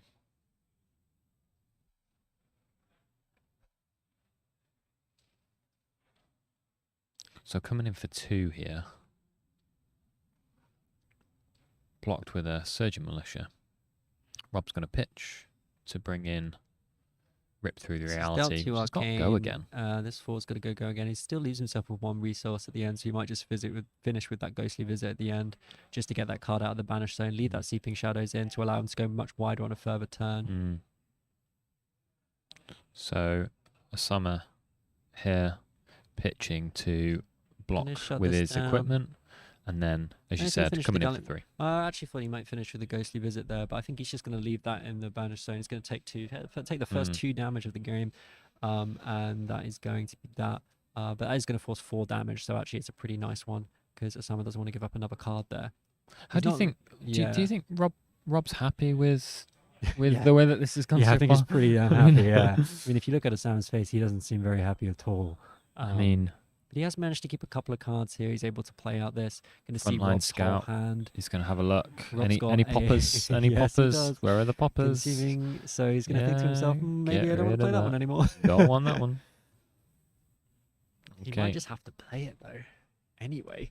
Just to get out of maybe his just hand. arsenal it. It's really awkward. Yeah, he's just going to play it anyway. Herald of It's the Yeah, dominate pop. one, but it's not gonna do much because Rob's just gonna have all the 6 power cards at Pop, the right time. pop. And we mentioned this, didn't we, Sean? I think it was when we were looking at the breakdowns. What did we say? We said there's one Levier in this pod. That mean. What did I say? It can mean that Chain might have more good power cards to go around with. Look, Rob's deck is absolutely fire. Look at it. Look, he's just hit banish after banish after banish this turn. He's got banished how many cards this game? Maybe like 10, 11? He's on and he's Chain only Link. got one He's that he can't play. on Shackle 4, so he's banished 10 cards in total, right? 4, 3, 2, 1. Is that how you do math? Yeah, That's and how like you you do say, it. Sean, he's missed 1 hit so far. So very high blood debt density in his deck, and you can see it in his hand. He's got more in his hand. He's been pitching them too. So this is the turn he's going to try and pop off here. I'm going to pop the stubby hammers. It's basically gallantry, but for Chain. And then he's going to pitch to give something go again, and then come in with his bounding demagon for 5. Rob is just storming here. And he's been set up near with being able to do quite a wide turn, and he's got the resources to do it with the Ether Iron Weave as well. I trust it gives the Inti go again instead, which I quite like, because of course he can give any of the blood deck cards go again if he wants to. So Inti gets pumped as a result of having created the Soul Shackle. And then he can follow up with the Bounding Demagon, which will also get pumped by the Stubby Hammers. Lovely. So 2 card block from Osama. Going to break the chain here by probably making a Soul Shackle. We might be doing it to play a non-attack. Stubbies will stay live, as far as I'm aware. Yep. So for the rest of the turn. Coming in with the seeds. Has go again. Gives the next attack 1 arcane. An arcane. If it's 1 cost or damage. less, because I think it's the yellow one. Okay. Then we go up to 5 shackles. In that sweet spot now, right? Yep. Bounding Demagon. Might try and play this Unhallowed Rites out just so it doesn't get stuck in his banish zone, because you do have to play a non-attack to play it. Or he might just choose to finish up with a Galaxy Black. Can't quite see what the last card in hand is. I think it's a like 2 cost for 5, just basic blood deck card, but hard to see from this angle. But it's going really well for Rob here. And no more resources floating. But he does have the Ether Iron Weave. If he did want to pop that to play another card out, he could. Yeah. Rob presenting a lot of damage now, and Osama, Keeping no more cards in hand. He just has to take the 4. Yeah, Goes Void down to Wraith. 4. This is exactly what you want to happen as Chain against Prism. Yeah. You just want to get into the game. Just go. I mean, remember Osama at the start of this game, he basically just passed his first turn. Like he did nothing. It just gave Rob so much room to maneuver, and with such a high density of blood debt in the deck, he's just able to push through. If he's got a non-attack, he'll be able to play the Unhallowed Rites. Oh, and he banishes another Seeds. Look 5. at this. Wow. I mean, Rob needs to be careful here that he doesn't blood that out. He's taking. He needs a way of giving Look at these this. go again, Look at right? This is but this was Soul Shackle 5, right? Did we say that Soul Shackle 5 would be the one? But look at how much gas he has in this deck. It's insane. He pulled over. He's carried over 2 cards in his banish zone. And from the last round. He's got the Captain's Call, so he's got a way of playing the cards that require a non-attack to be played. But he's also got the Seeds, but the Captain's Call also allows him to give something go again, so he can go really wide. Osama's on 4. So Rob needs to think about this, because he needs to be careful, because he will start taking... I'm not sure he's going to be able to play every single one of these cards. He wants to kill Osama on this turn. Well, the Seeds is going to give him... So that's a good start, right? It's going to give him the arcane damage to be able to push him down to 3 at least. Osama's got no way of blocking the arcane damage. And he's going to shackle to give it the next attack go again. And that's going to come in for 4. Osama's going to be on 3 because the 1 arcane from Seeds. I think it's a red seed, so it will trigger. 2 block from so Osama. Osama should be on down to 2 3. now. He's already used 2 cards to block. They both block for... Shouldn't Impenetrable Belief block for 5 here, because it's he's banished a lot of cards. So I'm not sure. That might have been a bit of an overblock there from Osama. So maybe a slight misplay there, 'cause I think that would have blocked for 5. Seeing the writing on the wall at this stage, possibly. So giving up 2 cards there, when maybe only needed to give up 1. Yeah. Should be on 2, I believe. Yeah. +2 while defending if Yeah. 3 cards are entered the banish zone. So that should have blocked for Oh. 4. So he did actually have it covered with just the 1 card, but unfortunately blocked with 2. Going to Captain's Captain's Call, give the Call, unhurled go rights, go again. again. I think, to be honest, from a Salmon's point of view, it kind of looks like game over. Especially when you give up 2 cards when you only need to give up 1. But yeah, at this point, it's tough to do anything about Yeah. it. It almost looks like he's kind of given up at this point. Yeah. He's just going to swing the weapon, and that's going to be game.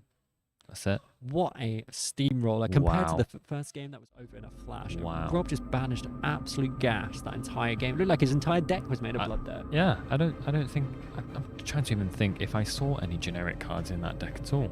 I mean, he had a couple of there captain's was a calls, captain's but call. and he managed to have 2 cards. He managed to pop 2 heralds in that game and have such a blood debt density that just meant that every like he banished Shackle 1, he hit 1. Shackle 2, he hit 2. Shackle 3, he hit 3. And that was just exactly what you want Absolutely if you're gas. playing as Chain, especially against Prism that can kind of lock you out. There's nothing you can do against that as Prism. It's just too good. It almost looked like a constructed Chain at some points during that game. So, man, what a blast after Rob- that first game. They were just over it so quickly, but just absolutely steamrolled. Yeah. But Rob, out of everyone, we've seen Rob play Chain and perform a masterclass of Chain in that match. But Rob has been playing Chain since he first came out in Monarch, 2 years ago? And Yeah. it's I mean, Rob, if we can expect that from anybody, we can certainly expect Well, it from Rob's Rob. in a really good position now. He's 5 wins, 5-0 5-0. going into the final game of the draft, and Very nice. probably should be quite confident based on the quality of that Chain deck that we just Absolutely. saw. Depends what the outcome of the other games, of course, but Rob looking pretty set on ending at least day 1, pretty happy. Just has to go into that next draft and come out of that feeling confident. But yeah, really powerful play, really powerful display from Rob. And I've heard that Rob was a little bit worried about going on stream. Apparently he always loses on stream. Well, Rob, you've officially broken the curse because now you are a stream winner. So what more can you ask for? And we'll see. We might even be able to get him on a We might little be able to bit get later on into- we'll see what after we've Baz given him does. such great luck. We got plenty of time now. We got a nice little time in that. We got time to get another coffee, Sean. I reckon we can go out and get some stuff done. But man, I think both of those games were showed the kind of like what can be done in Monarch Draft. Like we saw a really grindy game with in the Bolton Mirror, and then we saw Chain come in there and So just varied. show what Chain can do. Yeah, And such people- varied games. I mean, people saying, "Oh, Chain's just going to deck out." Well, if you've got all gas, turns out you defeat the opponent before you deck out. Absolutely. Thanks so much everyone for joining for that second game. We've got the third game coming for you pretty soon. Maybe Stick stick around. around. Hopefully we'll have an interview for you. Time to get a coffee. Join us with a grab coffee another break. drink. Yeah. Get yourself and we're getting closer to the afternoon in the UK. It might be pint time soon. It might be pint time. So thanks so much for joining us, and we'll see you in the next one. See you then.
Hi, welcome back to the UK Nationals at Leeds Royal Armoury. I'm Baz the Bard.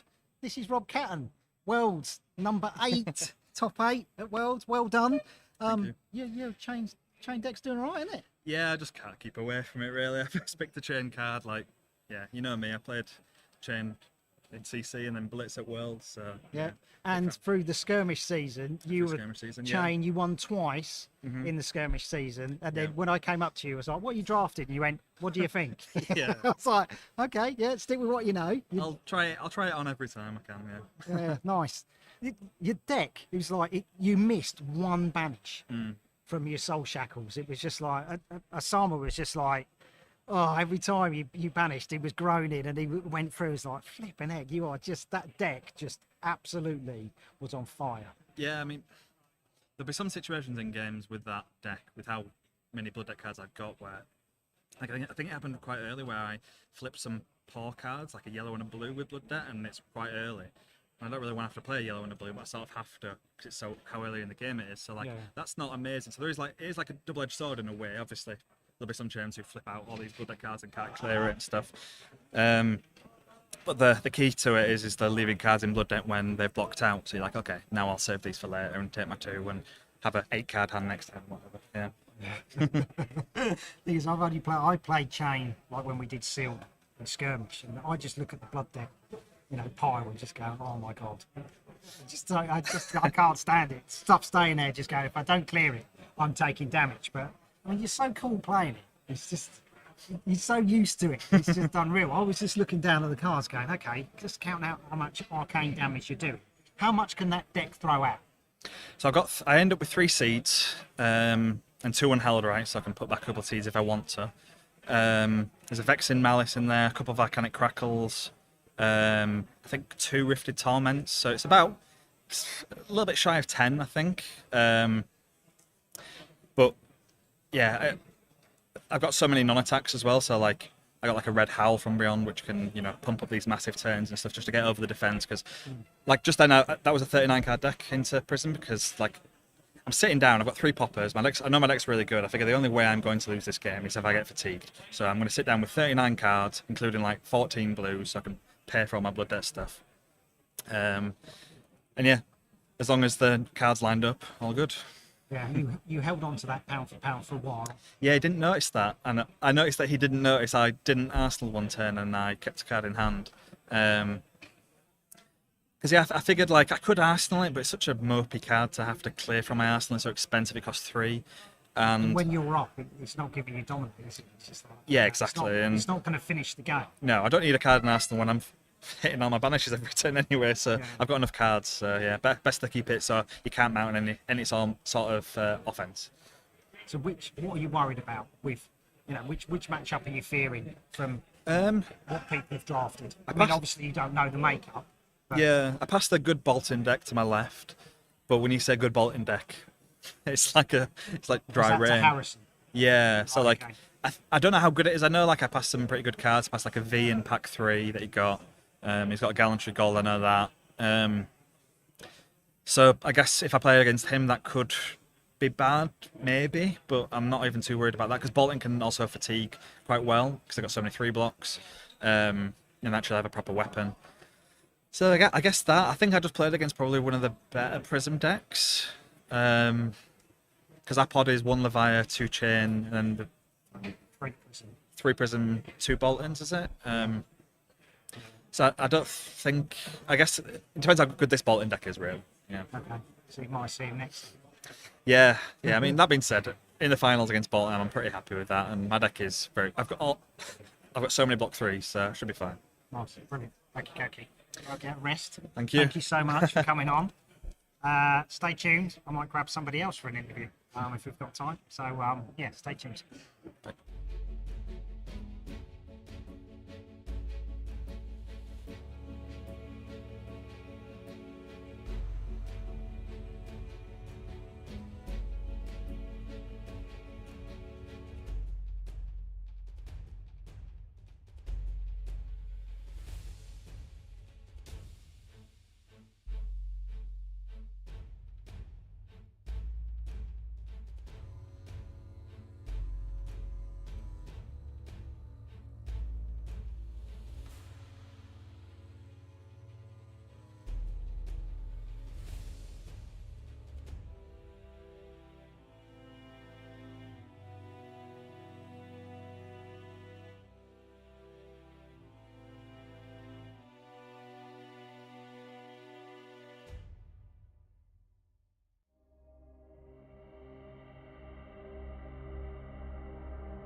Hi everyone.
Hi everyone, I hope you're enjoying the stream. My name's Barry and welcome to my channel, Baz the Bard. So when I'm not with Alan at Tabletop 24, what do? Well, let's see. I bring Armory games every week from the heart of Northampton Flesh and Blood community at Manuscrew, where we try out the latest decks or just come with a load of jank, but the main thing is we're having fun. But as the gaming season change, I take my trusty camera and tripod across the UK and bring action from the top cuts, be they Skirmish, Battle Hardened, ProQuest and Road to Nationals, and this showcases some of the very best players that we have in the UK community. This then feeds into the UK and Ireland Meta Report, and with my co-presenter James Ashall, we bring you all the weekly results of the event season, so you can see what heroes have won from each store. So if you're heading to a particular part of the country, you will know what meta you are heading into, so you can fully prepare for the tournament ahead. Take part in Question of Fab, so you can test your knowledge of Flesh and Blood. We also follow the best sellers on Card Market, so you can see how the meta is progressing and what heroes players are potentially building towards. So that's a whistle-stop tour of Baz the Bard. If you see me in an event, come and say hi. And you can't miss my white hair, it shines like a beacon across the gaming room. Join me on my channel, like, subscribe, become a Patreon, and help me bring the very best of Flesh and Blood gameplay from across the UK to the world. Before I go, I wish the players the very best of luck today, and hopefully I'll see you in front of the camera. Glory awaits. Take care and enjoy.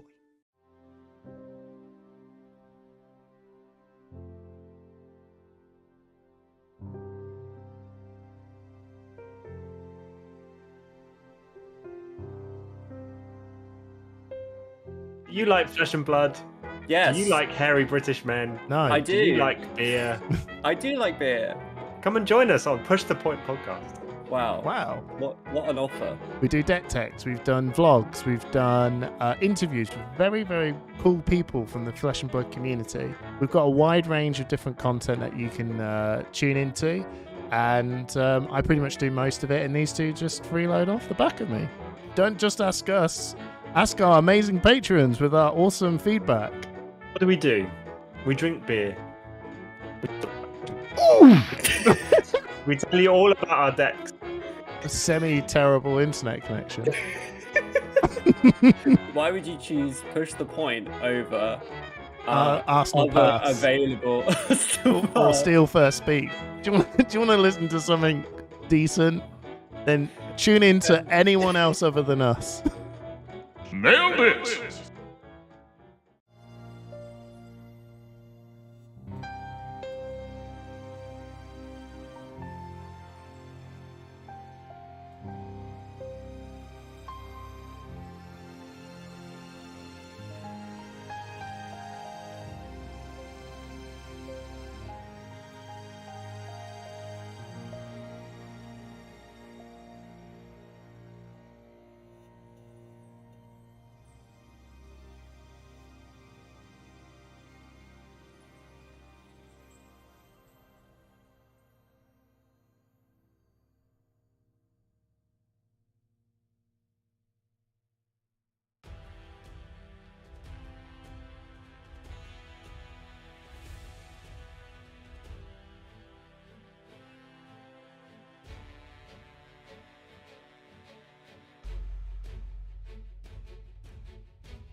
Hello, and welcome hello. back. We are ready for round 6. We are Is ready. it really round 6? That last round went by like a flash. So, how are you feeling, Sean? This is six rounds in. How are you feeling about? I'm feeling good. 2/3 of the way through the day.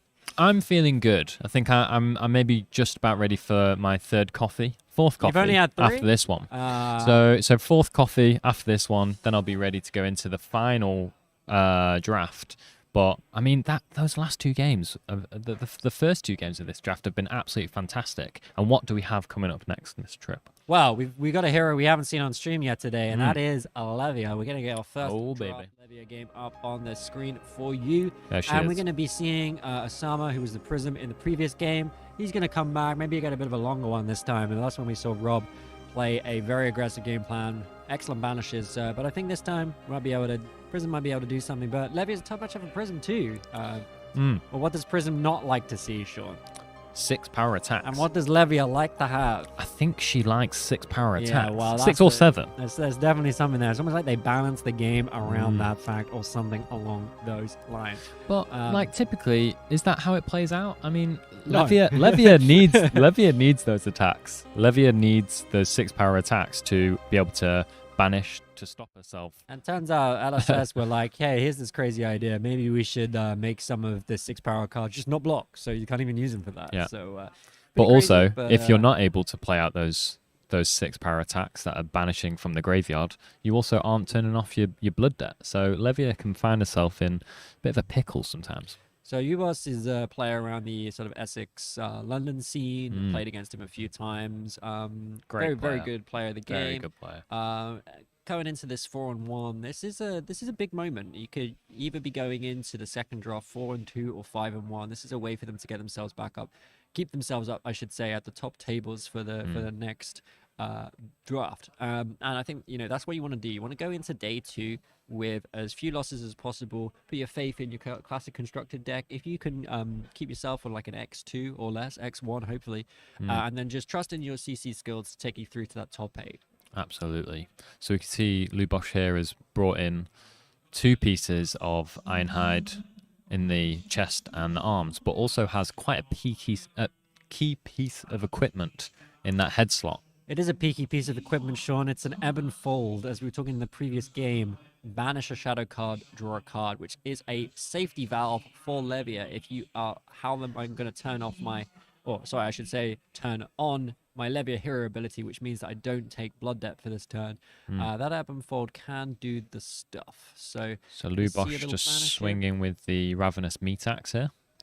Banish a random card. If it's 6 power or more, get +2. It is not, though. It is a non-attack, and that means it is just going to come in for 3, and it's going to be an easy block there from Osama from the Prism. And the reason Lubosh wants to be filling up that graveyard is because these are going to be key cards to banish to enable his bigger attacks, He right? doesn't really want non-attacks in there. Really, That's does he? not the card he was maybe looking for, no.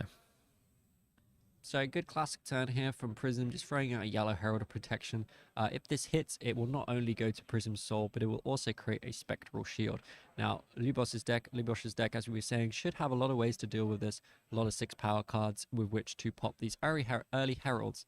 But Osama's going to want to try and work through those, try and play out these Heralds early, just to try and get a few committed blocks here. The other thing, of course, is like Sean was saying, does go to the grave to do some banishing business.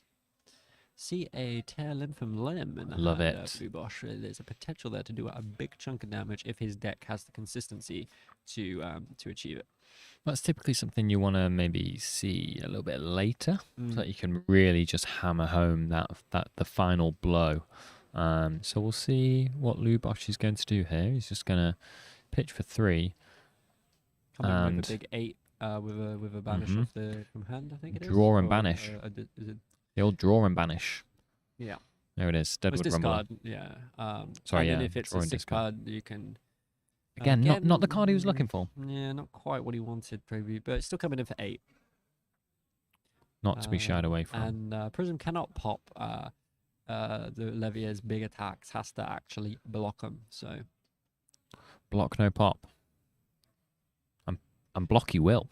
There's a full block for 8. Maybe going to try and keep a card and then maybe throw a Herald out from the arsenal, or maybe he's just going to develop something. Lubosh drawing up here. Let's see what Osama's got in return. And yeah, just going to take the 1 there to make sure that this Adrenaline Rush comes in for 7 rather than 4. So good. Take a little bit of point of damage just to enable this turn here. And this one can't be popped, and this is what's going to be important in this matchup, is that the Prison player is able to push a bit of damage through that's not necessarily coming from Herald. So this Adrenaline Rush here coming in for 7 gets +3 because someone's on less high life than his opponent. Gonna force some stuff here from the Levia player. I mean, 2 cards 7 is quite pretty, nice. It's pretty standard. It's why it's a 2 cost 7, right? Yeah, being able to pitch a blue for it's pretty good. But you know, when you're playing Prism, you got a ton of 2 cost 7s, but they do of course have the risk of being popped. This one though cannot be popped. So Lubosh having a little luck. Now, as you said, a lot of the Levia cards can't block. So there may be, maybe this is an opportunity to maybe take some damage, knowing that you'll be able to block those bigger attacks going forward. But I mean, it's not just Phantasm attacks that Osama will be packing in that Prism deck, right? There's going to be hopefully some auras as well, some other means of dealing some damage. Rely on it. They are rare, and there was 3 Prism in this pod, so they can easily get snapped up, or you just don't get them in the pulls. And Lubosh is also very happy to just do these 2 card blocks and then come back. You know, Sama can come with a 2 cost deal 7, but Lubosh can come with a 2 cost deal 8. So pretty tidy. Not got any cards in the banish zone yet, so he doesn't need to worry about blood deck either. Yeah, I mean, Lubosh here though is still filling his graveyard with an awful lot of not 6 power attacks, right? Like that's 5. I mean, that one's 8. There was an 8 before. We saw a 6 at the very start of the game, but there's probably about 7 cards in that graveyard, of which more than half are not 6 power attacks. So I believe Lubosh was the only Levia in this particular pod, so does mean that should have had the cream of the crop of the cards that they wanted. But we've so far seen a few ones go into the grid that he probably doesn't want to be in there. But you still need density, right, Sean? You've got cards that say you need to banish 3, so it's okay to put a few non-attacks. And maybe you don't want too many blood deck cards going in there, right? Like, I mean, I think the cards that have actually been hit so far are also blood deck, just lower. There's a Grappling Growl in there actually as well, so it's probably about 8. For in there. Coming in for 4 here, Osama. Oh, I see a Dread Screamer, Boneyard Marauder.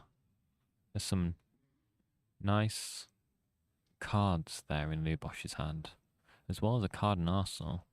He's set up quite nicely here to, go slightly wider. Let's see what he does here. Interested in this turn. Oh, yeah. So pitches the Boneyard to play out the red Dread Screamer. Banish 3 random cards. It needs to hit here to go again, right? He and does. It's not guaranteed. Oh. He does get it. Okay, he gets it. Gets it off the Grappling Growl. The Grappling Growl, right? Yeah, because normally that's a 7 off the red, right? Yeah, red, and that was yellow. And I got the other one as well. So there is now some blood debt in the banish. There's two blood debt in the banish zone. So it's able to go a bit wider here, put some pressure on the Prism.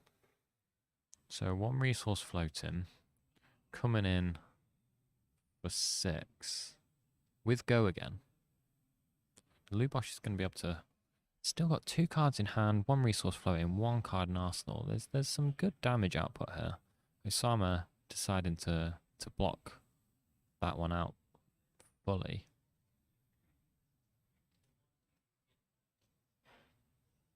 I do like this pressure from Lubosh. Some nice early pressure. But as we said, density of those threats is really important. So it'll be interesting to see what Lubosh has been able to do. We come in with a Hungering Slaughterbeast for 7. Delightful. 13 damage here. Yeah, lovely. Getting the pulping at the bottom of the deck. It is a a 5 power pulping, but you know, it does have that dominate effect. Maybe for the late game, if it comes around, might be able to do something with that. Particularly if there's any pump non-attacks as well. So Lubosh here filtering his graveyard with that Hungering Slaughter Beast. Osama opting to take as little damage as possible, blocking with all of his cards. I think Osama kind of recognizes that was a big power turn from Levia with the Red Dread Screamer. Going to respect that, going to fully block it out, not take too much damage there. Pretty confident, probably knowing, look, I need to wait a little bit for Lubosh to kind of run out of a few of these blocking 6 power cards, and then I can start to make a move with my Heralds. But we have also seen from Osama quite a few generic cards. We do see a red pulping come down, which is another really good power card from Levia. Draw and discard, Draw and dominate, discard, and then go again if he doesn't get 2 blocks. Again, this is some good And he early hits the pressure 6 as well. With Okay. any wooden hogs. So pulping. So it's now got dominate. 6 dominate.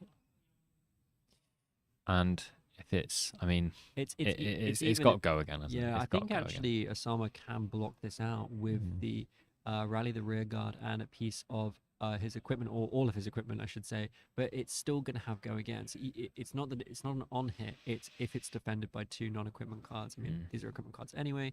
But he's just going to shut this down. So there's the 6. Yeah. But it's still going to have go again. So there's not actually any relevant on hit on pulping. It's just about the defense. So not sure. I guess why not use your equipment if you can.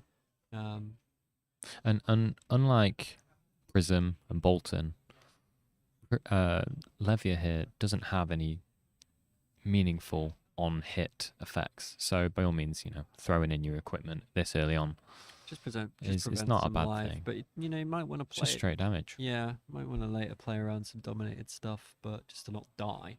But I don't hate it here, shutting down this pulping in terms of the damage. The only other thing is I do see that that Osama has a blinding beam. Obviously, can't use that to reduce the attack of pulping by 3 because it would need to pitch for it. Lubosh having a little think here. What can we see in that hand? And maybe wants to use that to actually get a Herald through as well. Yeah. Okay. So that's some Boneyard Marauder, I think. Boneyard Marauder. 6 power, cost 1. Really good. Pulpin and a Boneyard Marauder. That's presenting 12 damage off of a blue pitch. Hits 1 blood deck card, but yeah. So Levia's abilities turned on here in order to turn off the blood debt. We've seen Lubosh paired together some really effective. We're almost seeing like what Levia is doing in CC. These 2 cost 6 power go agains like Dread Screamer, then into the 1 cost cards as well. So being able to play 12 power cards off a blue. Really, really strong stuff. So here efficient. from Lubosh. But Osama's blocking it out. He's still on 14. Just going to keep working through as much of the Levia's deck as possible. Trying to see out those threats. Yeah, absolutely. There is a few blood deck cards now in the banish zone. So if Levia does miss, but when she's got 4 cards in hand, it's a bit harder for her to not be able to miss the banish, to not be able to turn her ability on. And of course, she always has the ebb and fold if she does need to save herself in a pinch. And Lubosh has been sitting on that Arsenal card for at least maybe the last 2 rounds. So he might even have a little get out of jail free card as a backup in the Arsenal in case Osama presents a big threat. Mark of the Beast. Was it Mark of the Beast? No, it wasn't Mark of the Beast. It was Nourish, and it was the one with the tree on it. Not Swing with Big Tree, but the one with the shadowy tree on it. I can't remember if he kept that from turn 1. No, he pitched it. Did he pitch it? Yeah. Okay. Yeah. And that. Oh, lovely. Yeah, it's just the 2 in 1s here. Very nice. For 7. Again, we'll talk about that. 2 go again into a 1 for 6, 1 for 7. It's just great value. But how many of these threats does Lubosh have? Can he keep up this pressure? He should have a lot, right? Because he's the only Levia, and you would expect so. He's taking up every Dread Screamer he can probably find, just to make sure that he's safe. But it's whether Osama can it's a decision that someone needs to make now. Is like, does he want to try and deck out Lubosh Yeah. and just start blocking and not try to develop anything, or does he want to take a little bit more damage to do something? But you just think that Lubosh is always going to be able to hit back with a Phantasm Popper. Yeah.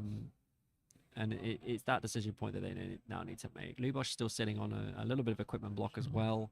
Box with 6, take one. The two Iron Hides. A little bit of damage leaking through on the Prism side, but just happy to draw up there. It still had a card in hand, but he achieved the job of blocking out.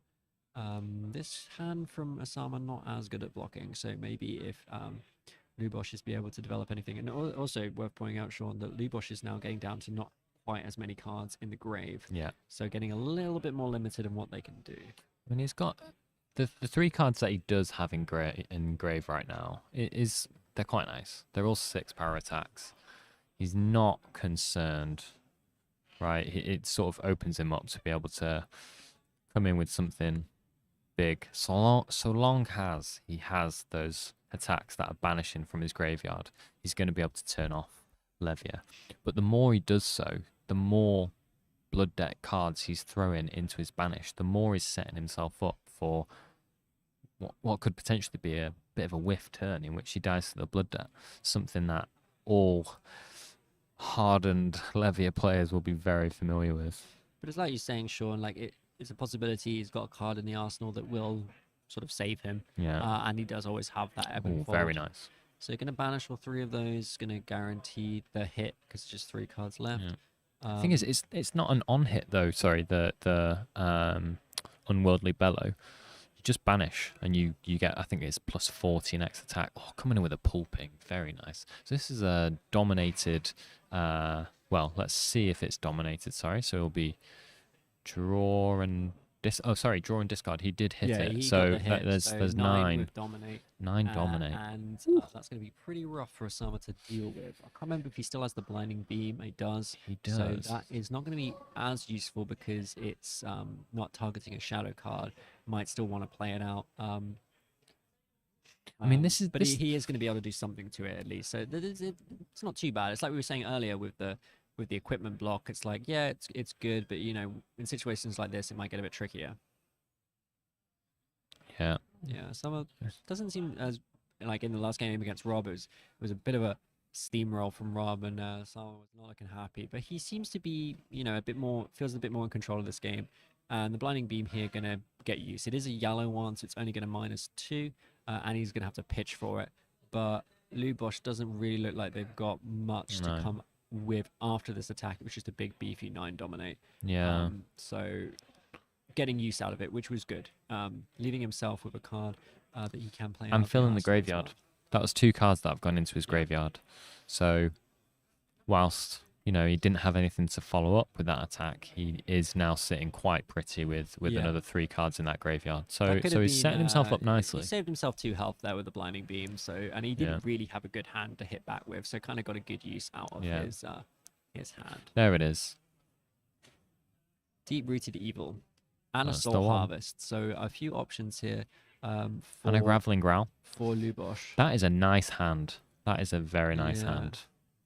Again, he's got that pitch for 3, Dread Screamer for X, go again. And I think he has the cards in. He does, yeah. He's got 3. He's got the one he's got a 6 power pulping. card. He's got pulping itself, and he's got the non-attack. So he's got 3 cards, and 2 of them are 6 powered. So he is happy. He'll be presenting 11, 12, 13 damage next turn if he decides to take this. And Osama just keeps blocking out, but you can't keep blocking these. You know, Lubosh is hitting with 1 card, and Osama is blocking with 2, sometimes even 3. Eventually, Osama's going to run out of deck. Yeah. So Osama, I mean, what do you think Osama's strategy?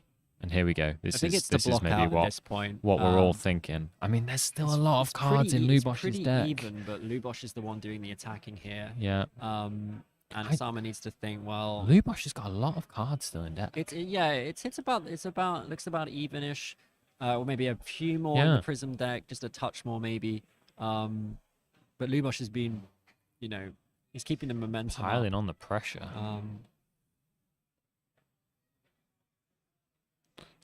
Someone's not see really been what able he- to develop anything, and maybe I wonder if he just tries to sit back now and try and hope that the Levier runs out of ways to prevent blood debt and then just does die in the late game.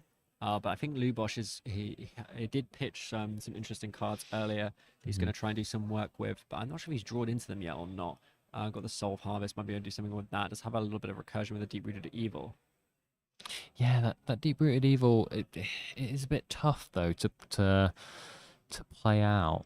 Oh, so here we go. This is what you said. Yeah, Evil. yeah. With the ebb and fold, draw a card. draws a card. 2 resources. Is able to. floating. This is nice. This is nice from Lubosh. This is Trying to work out what card Lubosh has in his grave in his arsenal. It's an Yeah, arsenal, it's been there all game. Probably something he's going to try and win the game with. Yeah. He has like a And here comes the writhing. Dread Screamer. This is always going to hit, right? Because it's 3 cards, and is it 3? It might be 4 cards in the grave now. It is. Yeah, it is, four cards four with, cards with the ebb and fold. Yeah. So there is 0 chance that he will miss because there are 2 6s in there. Yeah. But it's still important which ones get banished, because if both of the 6s go, Lubosh is a little bit more. Yeah, he manages to keep a 6 in the Very in the nice. banish zone, which is good for him.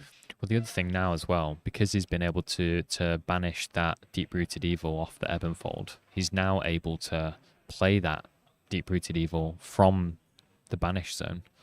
So he can actually just pitch all of his cards to that deep-rooted evil. He's got no resources floating. Deep-rooted evil does cost 3. Osama's got a really bad blocking hand here as well. Looks like all of his cards block for 2. And he does get the 3 block against the Dread Scream, but he's still going to leak 1 point of damage here. Really depends on what Lubosh has next. Which has to go with the Comes Grappling through with the Growl. grappling growl for 7. Yeah. Ooh. Which is actually going to leak another point of damage through to Osama, unless he wants to. Oh, he is going to keep a hand. Takes. Okay, so Osama's taking the read that he 5. can't just fatigue out this Levier. Yeah. It's not going to work. Going to keep a hand here. Going to try and do something. It's an interesting one to do, though. I just don't know if it's necessarily right. Maybe just doesn't think he can deck out the Levy. The Levy's not going to No. run out of gas. So next 'Cause attack this is plus a 3. really, yeah. This is tough. This is tough for Osama right now, right? Oh, plus 2. Plus 2 if it hits, put a card into your hero's soul. Yeah, Comes through so with that this Surgeon is Militia. pretty awkward, but it's only actually representing 7 damage. And does Lubosh- Lubosh really want to block now? Like, Not really. He's got and 3 also cards he in can a just pitch a graveyard. yellow here and use both pieces of equipment to block 4 and take 3, go down to 9. Won't activate the effect of Surging Militia. It does mean that Osama will get a card into his soul. But I'm not seeing as big a threat as it could be. I think maybe Lubosh just tries to use his equipment here. It's a good use for it. Lubosh just. Osama down to 2, a dominated attack now, even with a spectral shield. Sorry, a 6 power dominated attack, even with a spectral shield coming from Prism Soul. It was not going to be enough. Yeah, and I can see that dominate in his hand. He has a Lubosh here has a Unworldly Bellow that will pump, depending on its power, will pump the Yeah, next as we brute attack, expected, and use then the we'll see a equipment pulping here. as well. Gonna Lu- take 3 down to 9. Still sitting very happy Yeah. on 9 health. Card into the soul. So Osama's first card in the soul this game. Lubosh just presenting threat after threat. And we've got to think, Osama's not got a card in Arsenal, so less risk of a blinding beam or anything like that. He's only got 3 cards left in deck. It looks like Lubosh is probably going to go for the kill here. Yeah. Try and get the So dominated Lubosh attack out. has another thing. Mm, Lubosh, I might mean, do there's a line here, but it just depends if he can pull the 6. Maybe Lubosh is a bit concerned about. The thing, the is issue he with, worried about hitting? I think the issue with blocking with the Iron Rock plate is maybe that meant that there is a possibility of missing now. Yeah. Because that's 2 pieces of 2 cards in the grave that obviously aren't 6 power. So the thing is, it doesn't matter whether it hits or not. It's still his next attack is still getting pumped. Let's see. Oh, and it's hit. It's hit. So it's hit the safe from 6. blood debt. I think that maybe was what he was worrying about. Yeah. That potentially, if this does get blocked out, he could die from blood debt. We can't see the blood debt numbers on Lubosh because No. But it must be very high at this point. Yeah. Enough to kill him. Most at of his least. deck is in there. But he does hit the 6, so he is safe from that at least.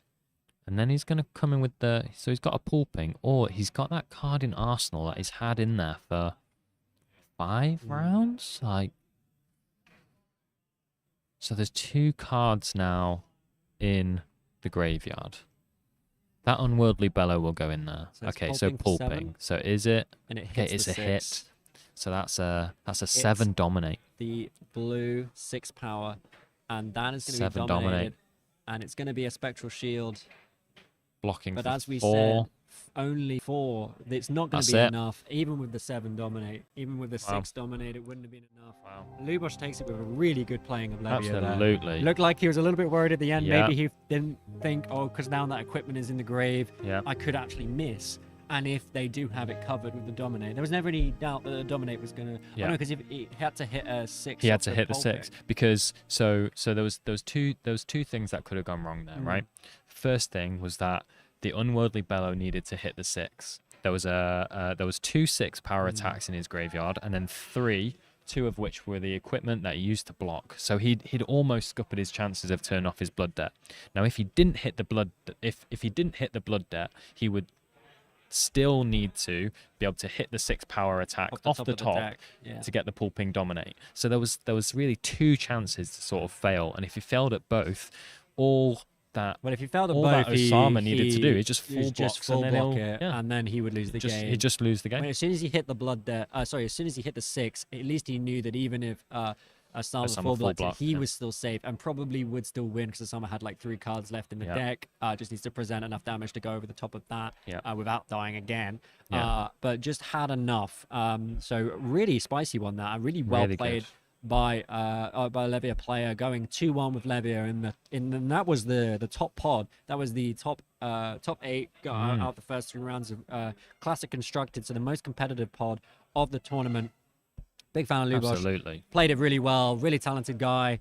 Really excited to get him on the stream here to talk to you guys at home. Yep. Talk about drafting Levia, talk about winning with Levia, and we will be right back for the rest of the next draft of the tournament. I think we're going to have a little bit of stuff in between that, but we'll let Baz talk to you about that first. Let's get the interview up, and we'll see you guys very, very soon. Stick around. Thank you. Stick around.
Hi, welcome back to Leeds Royal Armoury for the UK Nationals. I'm Baz the Bard. This is Lubosh. Congratulations. Thank you. Well done.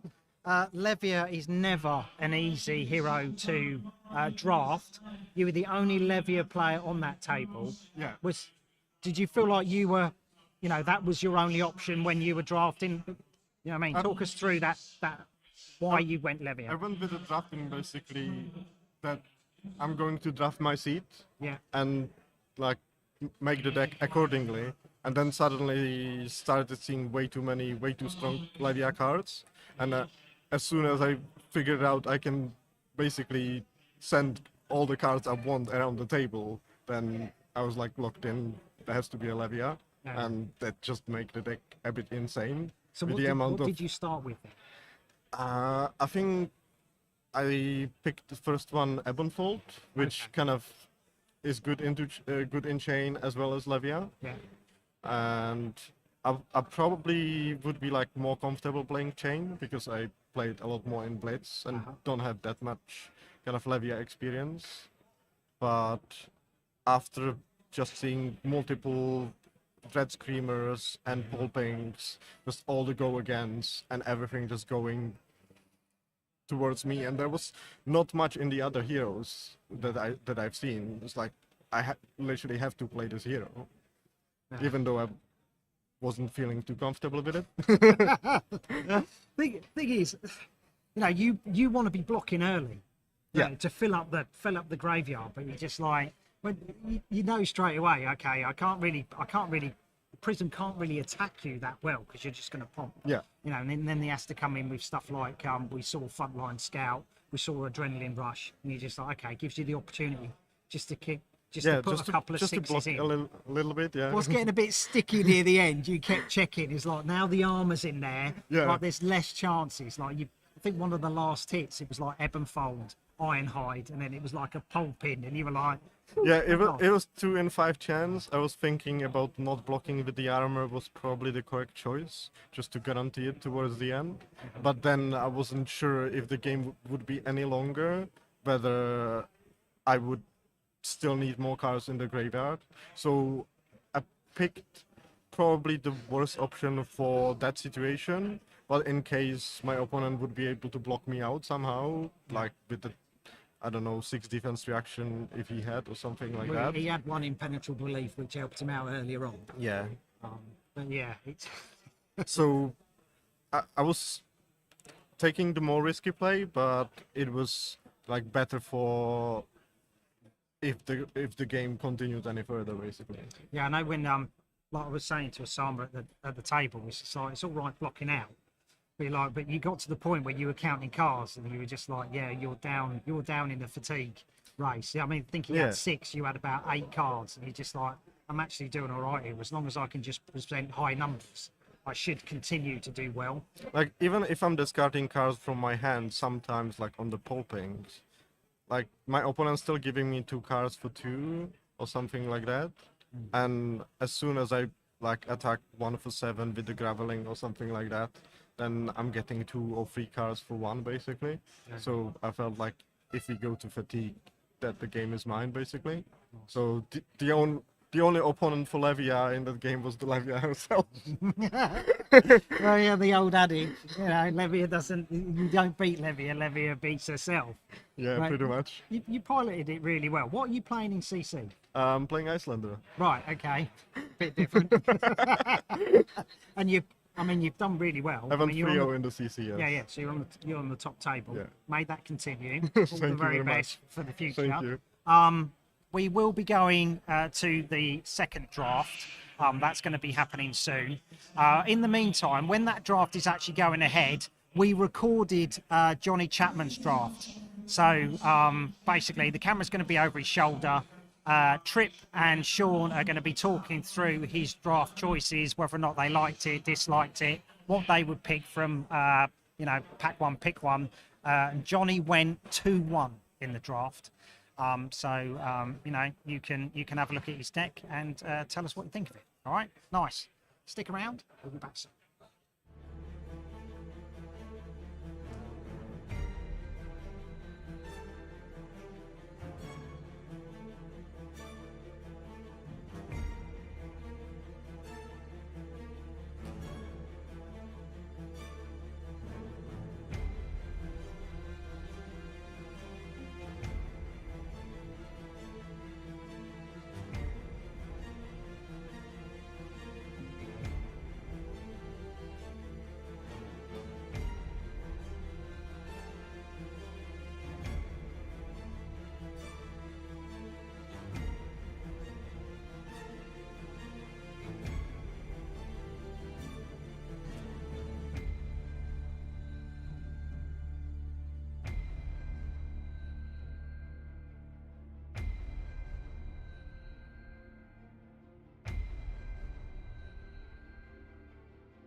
Hi everyone, I hope you're enjoying the stream. My name's Barry and welcome to my channel, Baz the Bard.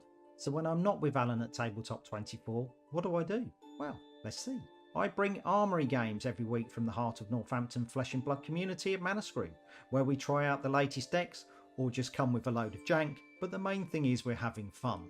But as the gaming season change, I take my trusty camera and tripod across the UK and bring action from the top cuts, be they Skirmish, Battle Hardened, ProQuest and Road to Nationals, and this showcases some of the very best players that we have in the UK community. This then feeds into the UK and Ireland Meta Report, and with my co-presenter James Ashall, we bring you all the weekly results of the event season, so you can see what heroes have won from each store. So if you're heading to a particular part of the country, you will know what meta you are heading into, so you can fully prepare for the tournament ahead. Take part in Question of Fab, so you can test your knowledge of Flesh and Blood. We also follow the best sellers on Card Market, so you can see how the meta is progressing and what heroes players are potentially building towards. So that's a whistle-stop tour of Baz the Bard. If you see me in an event, come and say hi. And you can't miss my white hair, it shines like a beacon across the gaming room. Join me on my channel, like, subscribe, become a Patreon and help me bring the very best of Flesh and Blood gameplay from across the UK to the world. Before I go, I wish the players the very best of luck today and hopefully I'll see you in front of the camera. Glory awaits. Take care and enjoy.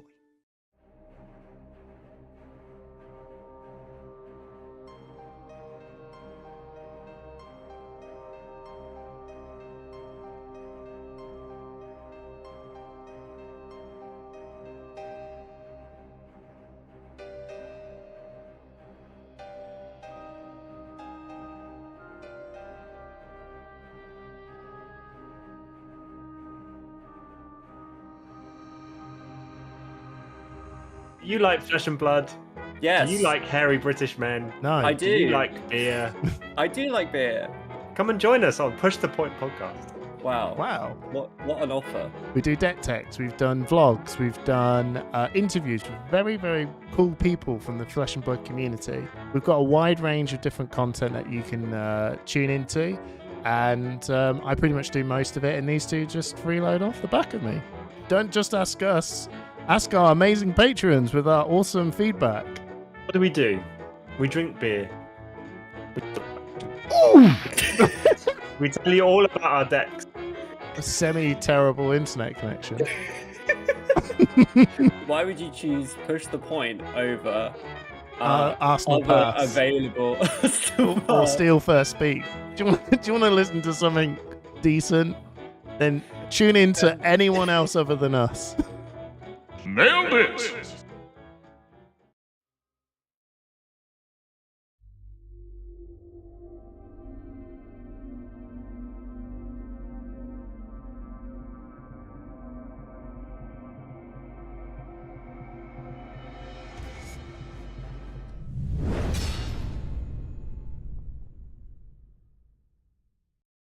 Welcome back. Welcome back. How's it going, Sean? How you doing? I'm good. I mean, I've got my fourth coffee of the day from the fourth coffee place. So we went to the Royal Armories Museum coffee place. So that's where we got our fourth coffee of the day from. But we're just keeping it steady. You know, we're not going crazy with the coffees. Just four.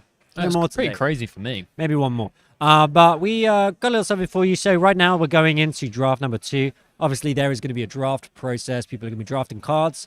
Going to get their 3 packs. Going to pick some stuff. Going to see who does well out of that very soon, later this afternoon. But to sort of like span a little bit of time, we were very lucky that a friend of the show, friend of Push the Point, Johnny Chapman, allowed us to record him drafting.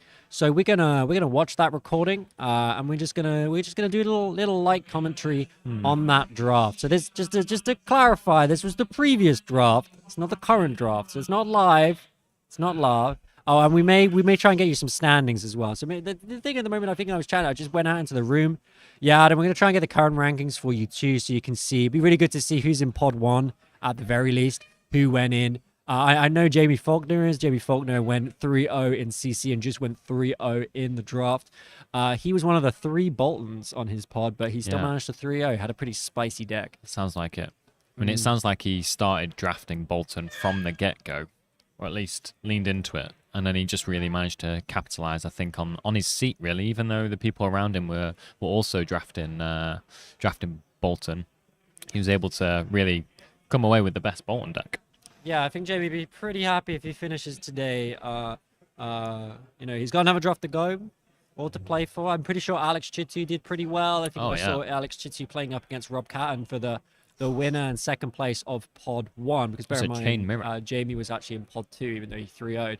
So I imagine we'll be seeing Alex Chitu, Rob Catton, and Jamie Faulkner all in the top pod going into the last 3 rounds of day 1, which is pretty spicy, pretty spicy, eh? Pretty spicy, eh? I mean, Jamie did very well in Nationals last year, got to the top 4. Rob Cadden, fantastic player of the game. I think Rob's run a battle hard, and I think he's done well at the calling too. And Alex Chitu is saying got to the top 8 of a battle hardened in Italy. Was it Florence? I can't made day 2 at the UK calling as well. So that, as you would expect from a Nationals, right? The players floating to the top are really the cream of the crop. They're the best of the best in the UK. I think Rob Patton's top 8 at calling as well. I think Pro Tour 1, I think he ended up top 8 in calling on that one, but I can't quite remember if it was that one or the second one. Yep, Leo. Gotta get our stats up, guys, and hit you with those hard stats. Rob top 8 did Worlds. Thank Jesus, you, Harvey. Biddy. That's incredible. Why did I forget that one? That's I like think the he's best all right. one. I think it's pretty good. Kind of a big thing, Kind of a big thing. Well, did you know he also top 8 the calling? Yeah, top 8 Worlds, pretty spicy. Local Armory player, Rob Catton, top 8 Here we Worlds. go. We see Jamie Faulkner, Rob Catton. Yeah, saying Jamie Faulkner on 5 wins. I'm pretty sure that's Jamie on 6. Jamie, Rob Catton. Looks like Rob Catton took down the game against Alex Chitu, putting himself as the other player on 6-0 here today. And then we've got Paul Alex Harrison, who we saw playing in the second game of on stream. And Johnny Chapman looks like he managed to get 2 wins. Chain deck did him with well. his chain deck that we're about to have a little, I guess, peek over his shoulder to see how he went about drafting the only chain deck in his draft, in his pod. And we've also seen pod number Blue Boss as 2. well. We've got Jason Rolfe. We're talking about how Jason's currently top 50-90 XP, very good player of the game. Sharif, a classic player of the game, bit of a fab boomer, you might even say, up there, and 10th Still place at the killing it. moment. Still all to play for, but still going to be really interesting how they make it out of this second draft. Ollie Cornish. I You thought see he was Matt washed up Folks as too, Adam. well. I'm pretty sure he is still washed. Official Sharif is washed, but he seems to be doing pretty well for himself today. Washed up but still doing I saw well. him drinking a zero sugar Red Bull after his first game loss this morning, and that seems to have really put him into second gear for the draft. So we'll see if that Red Bull lasts. Pro tip: they do not. They crash pretty bad. So we'll see how he goes, how he keeps going. Should just say, so yeah, we've got Jamie Faulkner at the top there. We can also see we've got Matthew Folks there in position 19. Francesco Giorgio as well, Sammy Braben in 21, Isaac Murray in 22. This page here is just absolutely stacked. And Layla I see- Green 25. I see some. Who's that? Hamish Chisholm Brown there? Faith this first guy. on went 2-1 into 2-1. I think it was 2-1 in the CC, 2-1 into the draft. So 4 and 2 at the moment. He wasn't all that enamoured with his Bolton deck though. I think he was may. doing some crazy stuff with soul food. That's all I know. That boy be eating his soul draft. food. So, He likes his food. So this is an interesting one, right? Because you've got players that are 6-0 in that top pod, and you can you hope to think that they'll be able to get at least 2 wins or at least 1 win out of that the second draft, I should say. So it's still all to play for though for going into day 2. Absolutely. We're going to put up the draft that we recorded from the first draft, just have something to talk along to. Oh, look at this over the shoulder view of Johnny Chapman. Don't know how many of these cards you're going to be able to see. Hopefully, well, we'll Johnny's actually going to show them onto the camera. Hopefully, at I mean, some point. if We'll we're see the not spicy able one. to see all of them, then I have to confess that would be my mistake because I had oversight of this video. There So are no mistakes I can in, be in no this no sort of thing. no. It's everything's a feature, not a problem. If you never drafted Flesh and Blood before, the way it works, you get 3 packs. You pick a card, you open the first pack, you pick one of the cards, and then you pass it to your person to your left, and you just build a deck. It's a really interesting way of playing a TCG. It's like live deck building, and you got to think on your feet, try and work out what the other players are picking, what they're choosing, and then build your deck based on that. Yeah. Typically not something I'm all that great at, if I'm honest. I mean, I tend to end up, like a draft. I've done well out of drafts in the past. Drafts have done you well. Yeah, on nationals I always seem to 2-1 them, which is not a way to top 8. It's a way to Do well. to at least get cash. So walk not, away with not some too shabby. prize money. And the big thing about this national tournament is that we're drafting Monarch, and Monarch is actually a set that came out quite a long time ago. So we're going back in time, back to when we started playing the game. Sean, we just came out of lockdown, and Monarch had just come out. I remember opening my first pack of Monarch, opening a cold foil Eclipse. That was pretty hype. Yeah, I mean, I just remember the spoiler season for Monarch. It was just so exciting. I think it was probably the first set that I had, or first pre-release / spoiler season that I had participated in a TCG. So seeing the art that was coming out, I think the initial art that we saw was, the war between shadow and light, and it was just so exciting to see. What's the story that's coming out. It was So great the time. professional Great draft, time. you always count the number of cards in the pack. So just to make sure it double-checking. has happened, but they've not been the correct number. Has it And also- happened? I have seen it. happen. I think it was only when cards have been repacked, to be fair. But in Monarch, we are drafting with Monarch. Why first would cards edition. be repacked? So recently LSS have changed it so that if you open a cold foil, you don't keep it in your pack. So at a tournament level, they remove all the cold foils from the packs and then repack them essentially, just to make sure you don't put a cold foil in your deck by mistake. But in this, it's just opening packs. Sometimes you get an LSS stamp, but we don't get the LSS stamp for these ones, which is a shame. But if you go to a draft, like At Worlds or Worlds? Pro Tour, you will get a stamp on Lovely. your card. So we're just gonna have a look at what Johnny is looking at here. Galaxy Gold. So what was Johnny just telling us? He actually looked around. So as we were saying, you wanna try and play to your seat, but he looked around at the players sat at his table, and that's how he determined maybe what he would be leaning towards, he's got right? the Gallantry Gold, which is a really good bolt-on card to take. But Johnny was telling us that he decided, you know what? I'm sat next to Jamie Faulkner. I think he's going to be on. And Isaac Murray. Illusionist. And Isaac Murray. I think he's going to be on Illusionist. You know what? I'm just going to take the Seeds of Agony. I'm just going to go hard on the Chain Shadow build. And I think that's what he does pick up as his first pick. It's just to shut out Chain for any of his players, for the player that he's passing to, and just be like, guys, I'm going Chain, making that really obvious and making sure that no one gets steps on his toes. Yeah. So immediately here is looking at those cards and just thinking, I'm going to need to pull either some decent generics, or I'm going to be leaning into Chain, into that Shadow Runeblade card pool. So he's looking at his Gallantry Gold. He's trying to make a decision here, like, because he could have gone for the Bolton here, just picked up the Gallantry, which would have been an interesting one, because it turns out that Jamie was also kind of going hard on Bolton, so he was kind of rewarded for his decision to go hard with the Seeds of Agony here. Yeah. He does go for it. So at the start of these drafts, then we can see obviously they've had maybe about 50 seconds to draft this first card, but as the decks get slim, yeah, sorry, but as the pack thing gets is, as you run slimmer out of cards, it and doesn't really, you have less time. It's just because you have less cards to look at. So at the start, you get quite a lot of things start to speed up a bit. to look at. We do see that you can immediately see that he's been kind of rewarded by going hard on Chain, because he's passed 2 really good Chain cards in another Seeds and a what is it? The Blood Drop True Reality. So oh yeah. I'm probably going to take another Seeds. The blue Seeds is not quite as good. That's relying on you having 0 cost attack action cost to actually get the arcane damage. But one thing we should point out about Monarch Draft and Monarch Sealed is there's very little ways to prevent arcane damage. So you pick up a Seeds, you're basically saying, well, my opponent's going to have 1 less health this game. And that's what we saw in that game between Rob Catton and the prison player Osama. In round 2, that Rob was just pushing through an awful lot of arcane damage that Osama just simply couldn't block. Yeah, there's nothing you could do about it, and it was just like nothing. You're basically on a ticking clock. You can't block out the Chain if they've got enough arcane damage. Another Rip for Reality there. Warmongers is also another Gallantry Guard. So thinking, this is probably It's gonna like, put a few people on Bolton. do I? Yeah. So when you say this is probably going to put a few people on Bolton, you're thinking of passing those as opposed to taking them. Well, I think at this point, I mean, he's also looking at those. We're pretty locked into heralds. Chain. I mean, we're not locked. We picked 2 picks. Like, we could still change, but the yellow Rip Through Reality isn't too bad. It's not fantastic. But the other thing to remember is that the Shadow Runeblade cards all block for 2. He does take a little cheeky herald here, just keeping himself a little open, a little bit open. Maybe going to change his mind. Maybe going to go in a Prism direction. But like I say, you're only 2 picks in. You could keep changing your mind, but you've got space to, at least in Monarch Draft, where you've got 15 cards to pick from. Nice red piercing Shadow Vice, and also Vexing Malice, the Ebb and Fold. Like, I think he's quite.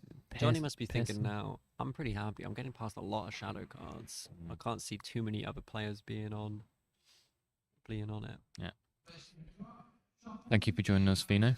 So currently we are watching Vino. Johnny Chapman, friend of the channel.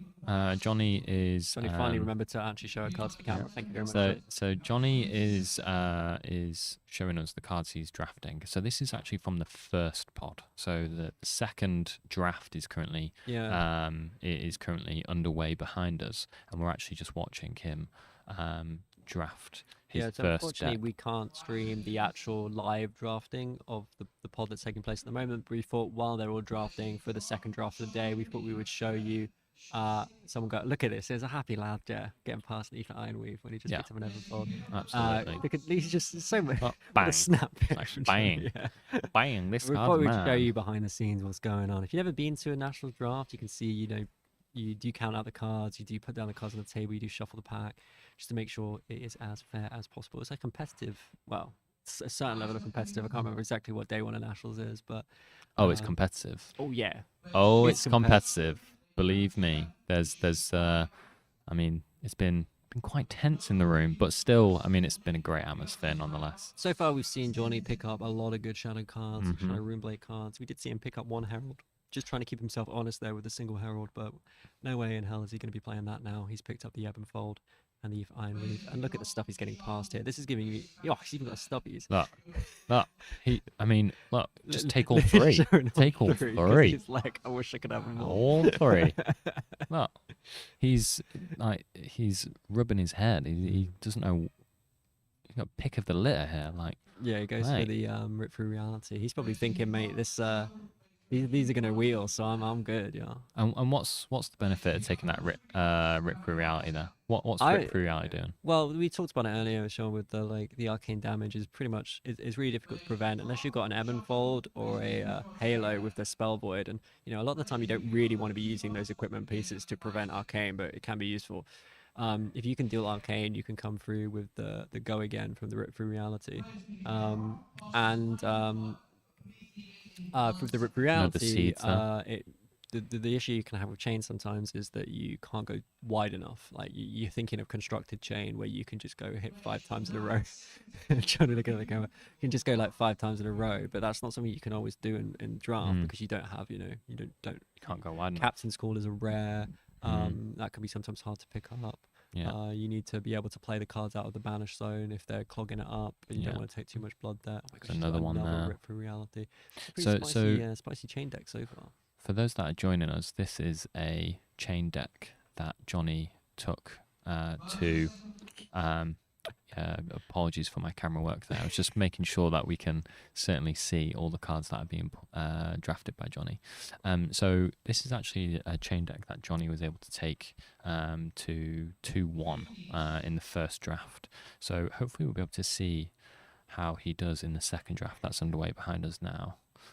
Yeah, I think at this point, Nathan, I would have liked to rift it too, and I think Johnny's got to be getting the read at this point that he's getting the cream of the crop here in terms of chain cards. You can start to think about stuff that's going to wield.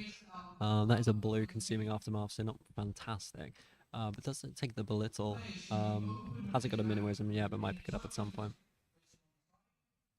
Oh yeah, Fino. I mean yourself, anyone else? The CC games that we've had today. First game of the day. We had Phi Lexi game 1. Yeah. Phi, George Rogers. Phi First game of the day. 2. I think game 3 was probably my. Oh, another rip there. Yeah, it's worth watching the CC, and then we will, because we're setting ourselves up here with the second draft of the day. But then day 2 tomorrow, we're going to be getting 3 rounds of CC followed by the top 8, 6 rounds of CC for you tomorrow to enjoy. Absolutely.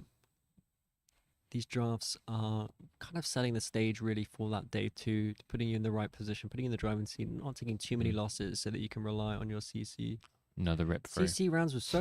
I thought they were pretty decent. It was interesting getting 2 Phi actually up on screen and seeing both of those Phis kind of get dismantled. Kind of, But it was tough games for both of them. But that second game with Phi, between Phi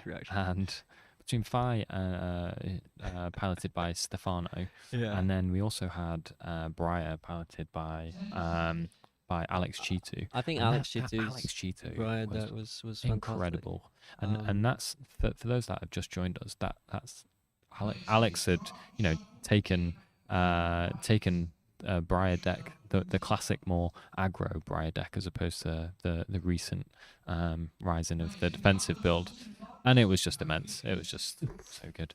So that's Johnny's there. Just found a nice piece of equipment to round off at the end. Yeah. So Johnny's got a nice little deck. 1 pack in from this. 1 pack in. I think he could probably do pretty well in his his draft if he just went on with what he's got right now. We know that he did 3-0, so I think he just starts binning cards at this stage. So. I think at this point you can start thinking, right, I need some poppers. Clearly no one's on chain, so I can start to be a bit more. Certain cards I can just leave because I know they're probably going to come back round. I mean, what does a second to last? What's that? 13th pick stubby hammers. What does that tell you? But the thing was that Johnny saw he passed a Gallantry Gold and then he got past another Gallantry Gold. So you have to think, well, if there's 2 Bolton players, they've both got Gallantry Golds. They probably don't need to take stubbies at this point. So he's kind of thinking to himself, well, that means that the Boltons have both secured their Gallantries, and he didn't see either of the Gallantries come back round either. So 2 Boltons. Turns out that there was 3 Boltons in the end, but it was information that you could tell that they weren't interested in the stubbies.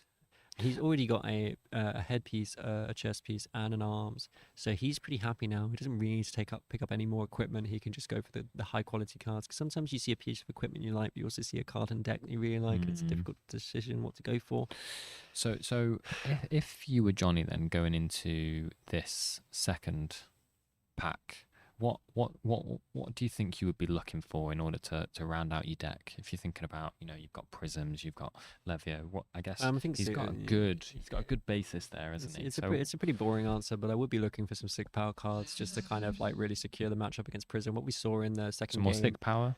Yeah, 6 power cards to pop Phantasm. Yeah, so what we saw in the second game on stream, Rob Catton playing Chain, was that not only did Rob have a really good Blood Debt density in his Chain deck, but he also had 6 power cards with which to pop. When Prism actually managed to get in the game and throw something back, he had something with which to pop, and it just meant the game was just a steamroll, basically. Yeah. Does need to get more blues, that is true. Chain really relies on, especially if you're going to be playing those rip through realities, you really need to make sure you have the blues to be able to at least play a rip and then swing your blade or something. I wouldn't take that. So pack 2, pick 1. I seem to recall him taking a card at the back of the pack here. Yeah. So red. As for shadow cards, it's a bit it's a bit sparse. I don't like the time skippers, to be honest. I know in Chain, like if you at the moment, because he's already got the blues, maybe you could take the time skippers to try and make something happen with that. But I think the red Bounding Demagon is pretty. I'm kind of just like trying to make it a decision, but I would probably just snap hit the Bounding Demagon in this pack, to be honest with you. I mean, you've got 50 seconds to pick, so take your time. Just assert dominance by picking in 5 seconds. That's why I was doing the draft. If you think too long, you just give yourself more time to make mistakes. That's why I always say, just trust your instincts.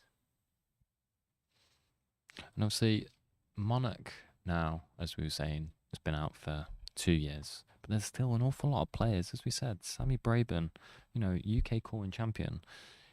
He only started playing the game a year ago, so he hadn't played this draft when it first came out. He's very much. There's a lot of players like that.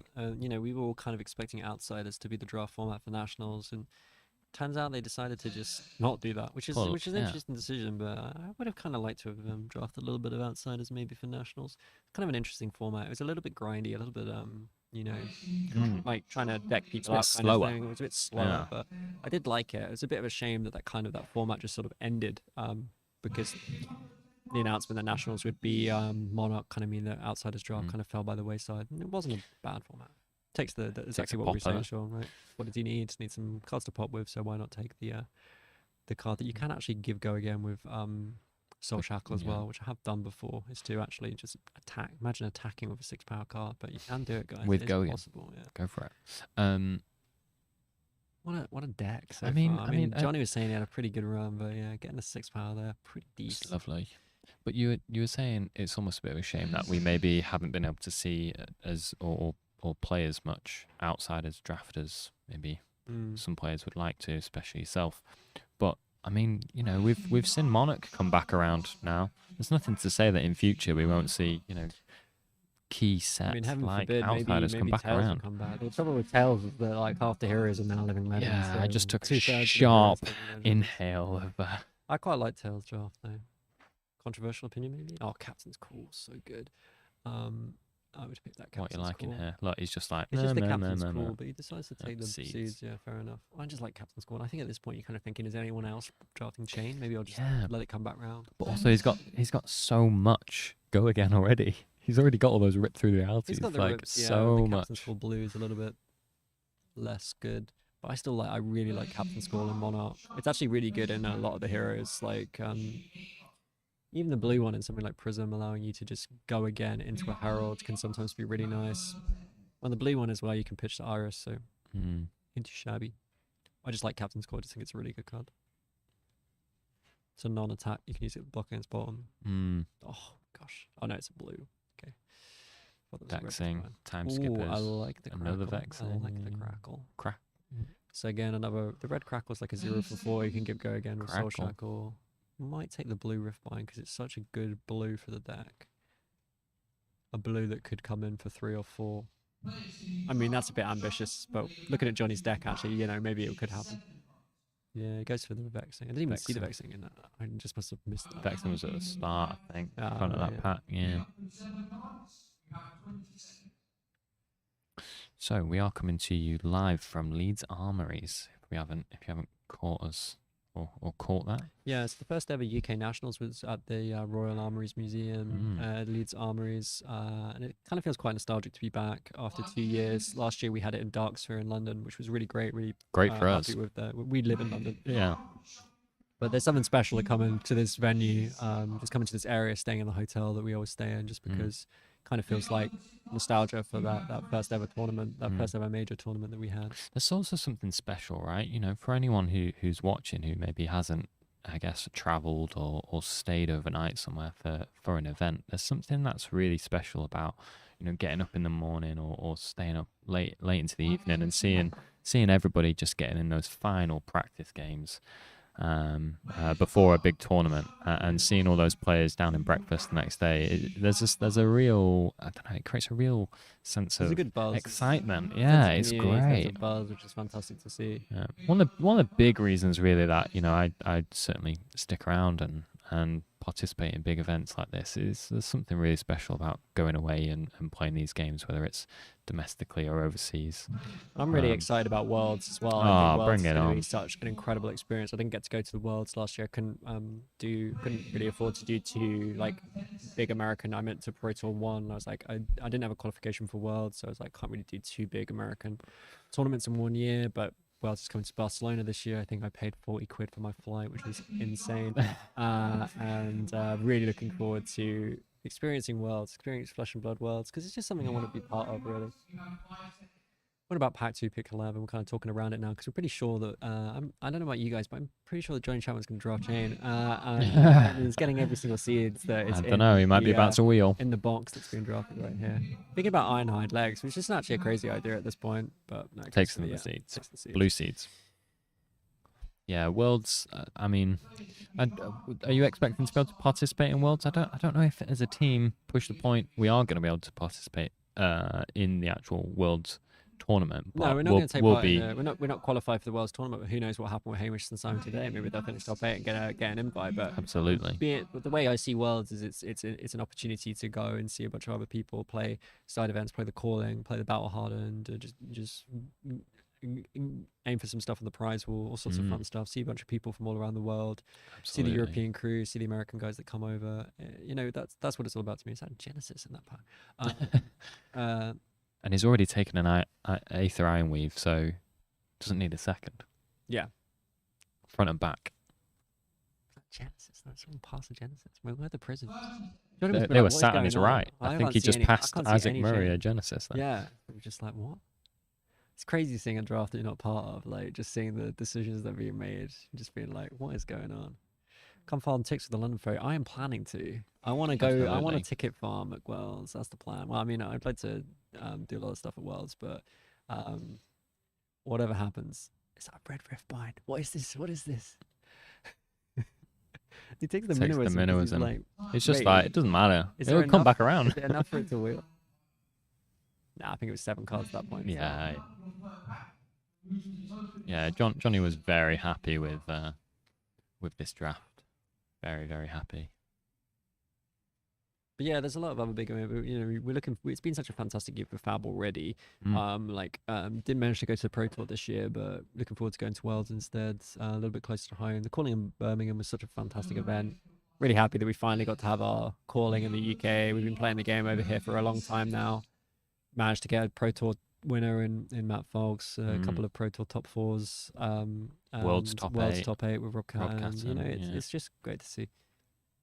And now, I believe we have the biggest Flesh and Blood player base in Europe as well. Yeah, I think we overtook Germany recently. I think it's always been kind of up there between Germany, Poland, and the UK. But the UK scene, like, we are seeing new players all the time. It's kind of wild. Like lots of new scenes popping up all over the place. The game seems to be growing really nicely in this country.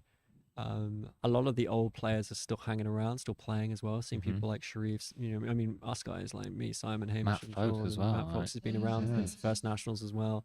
Before the first national, first road to nationals too. Remember him coming to Dark Sphere. He didn't have any plunder runs.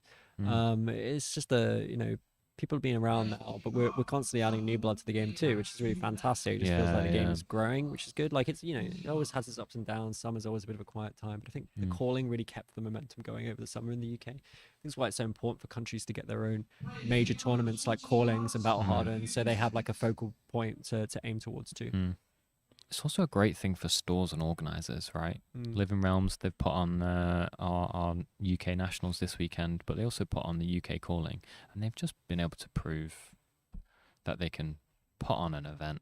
I mean, everything just ran so smoothly at the UK Calling, and I'm not speaking just because we have a partnership with them. They just they proved just themselves, do to be fair. fantastic. Yeah, absolutely. It's fair to say.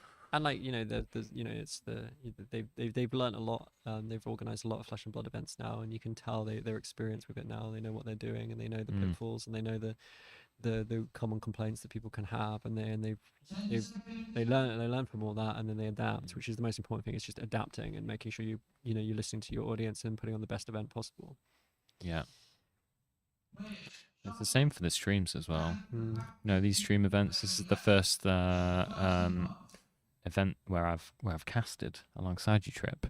But you and the guys have been casting now. You casted the UK Calling. Nah, I'll take the Vexing. Pack. That was a Crackling. Crackling. I always get confused between Crackling and Vexing. Yeah, similar cards. Yeah. I mean, it's either one arcane or two arcane, right? It's the same thing. Basically the same.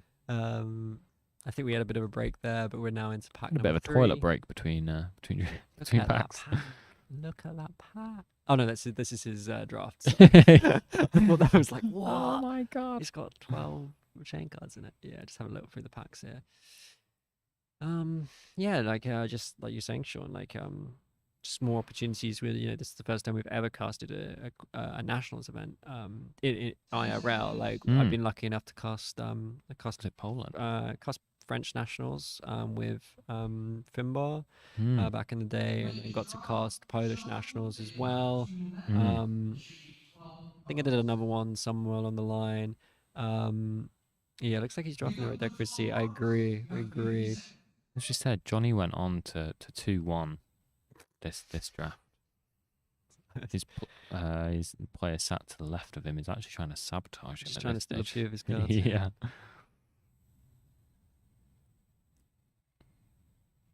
And while we're showing you this, the draft for the second part of the day, the second draft of the day is taking place, coming to the end of that very soon. And once that is done, and once this is done, we will be getting into game number 7 of day 1. Can you believe we've already casted 6 games today? Day Got 7. 3 more draft games for you today before we move on tomorrow for 6 games of CC, 3 more rounds of Swiss, and then the top 8. So tomorrow is going to be a really good one. Make sure you've got that booked into your calendar, ready to go tomorrow for 6 rounds of the top end classic constructed.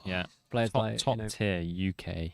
We don't know who we're going to see at the top tables. We're probably going to see Jamie Fulton. We're going to see Matt Fox. Sammy Braben's Sammy doing Braben, well. winner of the Calling Birmingham. Rob Catton, top 8 at Worlds. Alex Chitu's doing well. Yeah, some players that have done really well at the kind of international and European scene of Fab at Callings, Battle Hardens, and of course Worlds last year in North America. They're going to be playing tomorrow. They're going to be playing against each other. They're going to try and battle it out for best in the UK. And between games, we'll be showing you the stand-ins and updating the stand-ins as well. But just from memory, I think current reigning UK champion, George Rogers, I think he's somewhere down on like two or 3 wins today. Yeah, so maybe the day hasn't quite gone as well as he he didn't was have a good run hoping. of CC. I'd be interested to see how he recovered during the draft.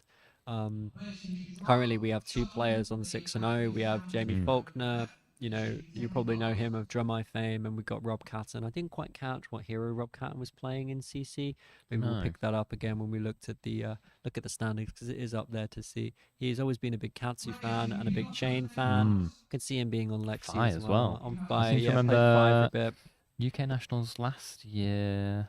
Am I right in saying that he took Fi to the PTI? He won the PTI last year, UK Nationals. Yeah. With a absolutely insane final turn, I think, to take it. I think he like ran out of space on his board. Remember those old Classic Ninja super wide fire turns? I remember them well, Sean. I've done a Crazy. few of them myself. I prefer doing it with Katsu though. Katsu feels more satisfying when you get a super wide turn. It's with Katsu, you feel like you've earned it. Fire just comes with your hand. Just basically Fire. you draw a hand and you just put all the cards down next to each other. Right?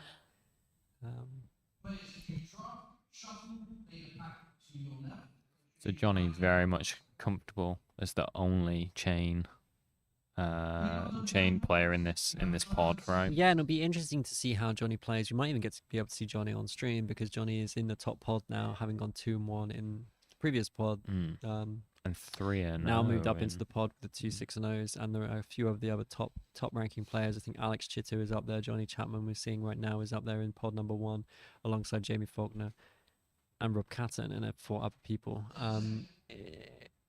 That's some really competitive stuff, and it's always the crazy thing to think that these are 8 amazing players that are currently 5-1. One of them is going to finish this day 5-4, right? Like, or 6-3. That's actually wild, isn't it? Like, you could be 5-1 right now. Like, in that table, the players you're sat down next to, one of you is going to win all 3 games, and one of you is going to lose all 3 games. And yeah, I know we said that a few times about draft, but it's one of the more interesting things about it. The kind of all or nothing. Yeah, a few people go away with something, but one person will be going away with nothing. And 5-4 on day 1, when you're 5-1 right now, gosh, that must feel pretty rough. Feels like hell in a cell, right? Hell in a cell. 6 gladiators enter, only 1 walks out with 3 wins. So thanks everyone for joining us so far. I hope if you've stuck around for this, for us just doing a bit of commentary over the draft, thank you very much. If you've gone back in time and you've just caught up watching a few of the previous games, I hope you had a good time through that too. We will be having the draft game coming up very soon. I think at the moment in the real world IRL current, we are on pack 3, about 7 more picks to go before the end of that. And then we'll be moving. What's that? Prismatic Shield. It's a pretty spicy one as well. I like Prismatic Shield in draft. Yeah. I mean, it's basically gain 3 life. Yeah, but also gain 3 weapons to attack for 4, right? That's pretty spicy. Get out for 1, y'all. Get out for 1. So a bit more on Worlds. Yeah. Obviously, draft. Are we expecting a draft out of Bright Lights, or is it just? Well, I mean, the calling sealed, is Bright Lights, but it's sealed because it's this new sealed format that Alice is working on. It It's sounds so good. 4-pack sealed, I think it is, rather than 6-pack sealed. So it'd be kind of crazy to think that the calling is going to be like all sealed. It should get to open a lot of product, right? So. Yeah, it's going to be fun. Something a bit different as well. Obviously, James White, I think, said in the interview with us that with Hamish on Push the Point that he's just looking to do something a bit different with each of the sets, and Bright Lights is certainly looking to keeping it fresh. Looking fresh, absolutely.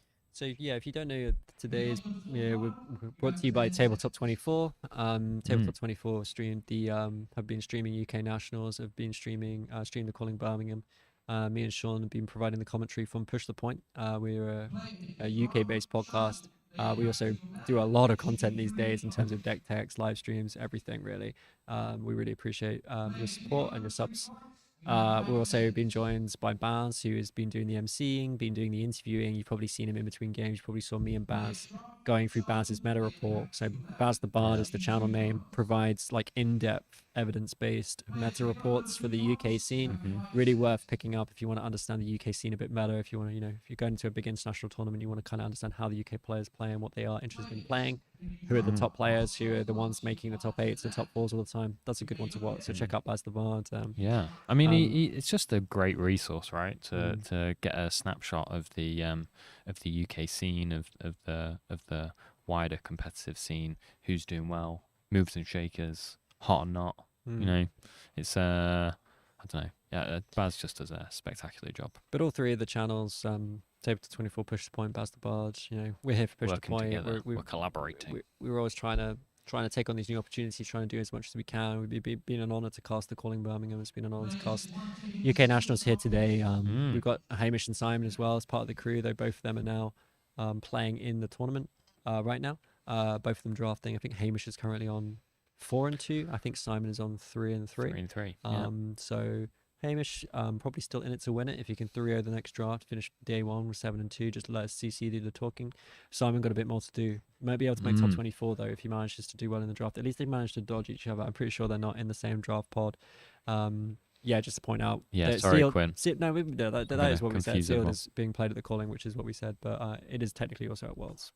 Depends what your definition of Worlds is, but yeah, the Calling at Worlds is the bit of Worlds I'll be playing. Sealed, yeah. I think we just saw a little bluff Memorial Ground pick, but I think he did actually take a different card. He can't take Memorial Ground. He's just like, look at this. Herald, Yellow Riftbind. But yeah, thank you guys for joining us. It's been an honor, and I'm sure you've not casted a major tournament like this before. So how have you found the experience of sitting down and casting these games? It's been super fun, right? Like sitting alongside yourself, back and forth. I had to ease into it, I will say. There's probably some dubious calls in that very first game, but I've just settled into it and I'm enjoying it. First game doesn't count. It's all first game's a warm up, right? Yeah, it's just a warm up. Yeah, exactly the same as when you play. First game doesn't matter. Yeah, that's the approach that I typically go for. Everyone should start the game with one win. Is that parable? Yeah. Oh my gosh, this is wild. And what? He's been past that by it's prison all players. The prisons are like, yeah, I guess, sure. Takes a blue rift, fine. Been really enjoying it. Not being in front of the camera is not normally where you'll find me. Yeah, it's normally behind. Sean normally runs the streams that we do on Push the Point, and he looks after the Push the Point VODs channel. And you may previously know Sean of Armory Nights, goes around streaming tournaments in the UK, and you've been doing that for some time. Yeah, and, for a year and a half now. We brought Sean onto the team a little while ago now, about 6 months ago. Made him part of Push the Point. Kind of added a new feather to our bow, trying to do the streams as well as providing you with the podcast and the regular content. So, yeah, but in front of the camera, not typically where you'll find me. I mean, these guys are the talent. Well, the next thing will be that. Next thing will be that I'll have to run the stream alongside. Yeah. See how easy that is. We'll flip it around. Strings to the bow at the end of the day. So we're nearing the end of the footage we have here of the first draft. Yeah, so just a little bit of footage for you guys to watch in the background. We would talk through kind of what Johnny was thinking, but just also a chance for us to chat a little bit around what's been going on today and what's been going on in the future in Flesh and Blood. But what's really exciting is that the draft of the second draft of the day has now been completed. They are now doing their deck checks, just making sure that the person has declared the correct cards, just swapping their deck with somebody else so they can have a little check, make sure that's all Gucci.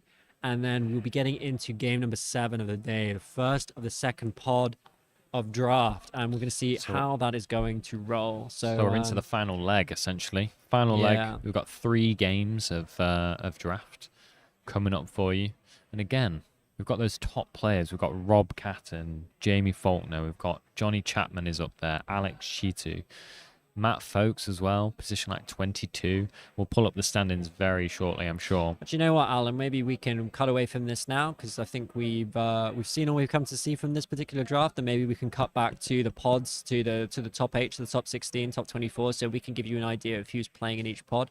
That'd be fantastic. So we'll just let this one fade out in a minute, and we'll try and get you the standings as the players in the room start to do the deck checks as part of the draft. And here we are back. So we're looking at pod number 1, Jamie Faulkner, Rob Catton, Paul Cream, Alex Chitu, Harrison Shaw, Johnny Chapman, Yubosh, and Justin Lim on table 1. And let's have a little, so there's some relevance here because we can start to see what day 2 might look like in terms of CC. Currently top 8 going into this draft. We've got Jamie Faulkner playing Drumai, Rob and Lex. We've got 2 Briar. That's crazy. 2 Briar there. A Katsu, an Azuri, Icelander, and a Brabish. That's the heroes that they're playing in CC. Very mixed. Yeah. Very now, mixed. of course, as we were saying, we expect one of these players to 0-3 this draft, which will then put them quite down the standings for day 2 in terms of CC. But we're going to see a fair number of these guys, the ones that 2-1 this draft, the one that 3-0s this draft. We're going to see their heroes day 2 of Nationals trying to win it out for games. But maybe even as you just look across this page that we have here, right, from positions 1 to 32, the spread of heroes, as you said, we've got one Dromai, really, 2 Dromai. But then we've also got plenty of Lexi, a couple of Fires, even some Viscera have been appearing in there. But as we said, it's not all about the CC, folks. You have to make sure you've got your Monarch draft down. And that's what our players will be hoping, that they've been able to draft a good Monarch deck in this second draft that's just taken place. I think the most exciting thing to me is seeing Nathan Hills here sitting on Dory. 5 wins, 3 of the draft, taking Dory into day 2 of CC. That's going to be crazy. Jack saying pod 1 is outrageous. It is outrageous. Yeah, you don't want to be in there. Yeah. That is the actually, trenches, folks. if you just look at this page, the names that you're seeing, and these are famous names of people have done really Sharif, well. Jason Rolfe, the game. Sean Nolden as well. Even Francesco never really gets the credit. He's been so high at so many different tournaments, and still a bit of an unknown, but just does so well at this level of event, does so well at this high level of event. And looking at this top 32 now, we're going to see a bunch of these folks day 2 going into CC, but the first thing they got to do is they got to get out of this draft pod alive. They got to finish with 2-1 or 3-0 to make sure that they're going into day 2 with the minimum number of losses, that they really want to keep themselves on X2, guarantee that top 8. I can't remember exactly. I think 1x3 might make it. Not even sure if that's true. But we'll find out at some point. But really want to preserve the fact, if they've got 1 loss, they don't want to take another. If they've got 2 losses, they certainly don't want to take another. If they got 0 losses, well, they want to just keep winning, because that's what you want. You want momentum. You want to keep moving through the tournament, keep winning, keep putting yourself in the best possible situation. On day 2, you can just go into the CC, win as many of them as you can, hopefully 2, hopefully 3, and then take it. Absolutely. You want to set yourself up for the best position as possible. Yeah, and we're just going to go to the next page now and have a look at what's going on further down the tables. So we still got people here on 4 wins, so they are still kind of in it. They're on X and 2 at the moment, so if they can clear it out. We've seen people do it before. So kind of at this level, we're looking at still some big names in the game. James Swandale, I see there. I know that he's playing Irish Dromai, so that's pretty hype too. George Keys as well, top 8 of the UK calling. But then we've also got a smattering of a few different heroes. So we see like Reinar being represented. We see a bit more Dory, Azalea as well. Yeah, see Simon Dunning there on Katsu 2, push point member, currently on 3 and 3. Hopefully going to try and come out of this draft, maybe 3-0, get himself back into contention for that top 24 on day 2. And it's interesting to see the spread of CC heroes kind of like mixes up a little bit. We're seeing a couple of Rhinos, we're seeing a lot of Dromai, and we're gonna really these players are kind of at the point where they can maybe still, like the 4 and 2s can maybe still make the top 8, but kind of at this point maybe playing for the top 24 instead, if they are going to play the day 2, or they're going to try and play in the PTI competition tomorrow instead. But we're just working out the last bits of the draft before we move into the first game, and then we're going to get that 7th round up for you on the stream, and we're going to talk you guys through it. We're going to cast that game through it with you. We're going to see what we can get, and hopefully we get to see more Levia. Particularly enjoyed the Levia game. I love that Levia game. That's fantastic. Yeah, it's going to be fantastic. So we're going to take a quick break, and then we're going to get back with the action as soon as possible, as soon as that first game is ready for you very shortly. So stick around. Stick around, yeah. Thank you.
When you've been fighting in a savage land and you smell worse than the brutes of ravenous meat axe, then fear not. Reach for Eau de Wrath, the new fragrance from Librarian, the smell of an illusionist.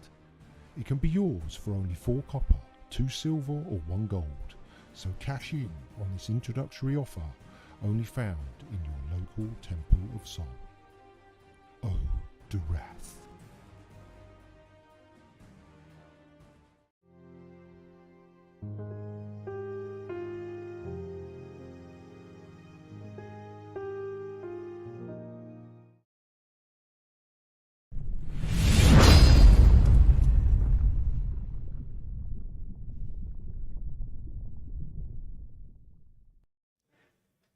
Hi everybody, welcome back to The Calling in Birmingham. I've been joined by Ed, lead designer from By the Same Token. Dude. Hello. Oh my God. Oh, I cannot thank you enough for what you've done for my worries. channel. Oh God, it was brilliant. It's a Absolutely pleasure. brilliant. It was weird because I messaged By the Same Token through your website to say, look, any chance you could do some streaming tokens? And about an hour later, you actually replied on Discord. And I was like, oh, I was expecting an email. And it was just, we had a bit of a chat on there. And then on the Monday, you went, I didn't realise you sent that over. I saw you comment on a Facebook post like 2 weeks before, and I was like, oh, it's Baz. I really need to. Baz likes our tokens. I need to message Baz. And then it just passed me by for a little while, and yeah, I was like, this is the weekend. I'm going to do it. And then I don't have access to that email usually, and I was just like, what? But So great weird. minds think alike. Yeah.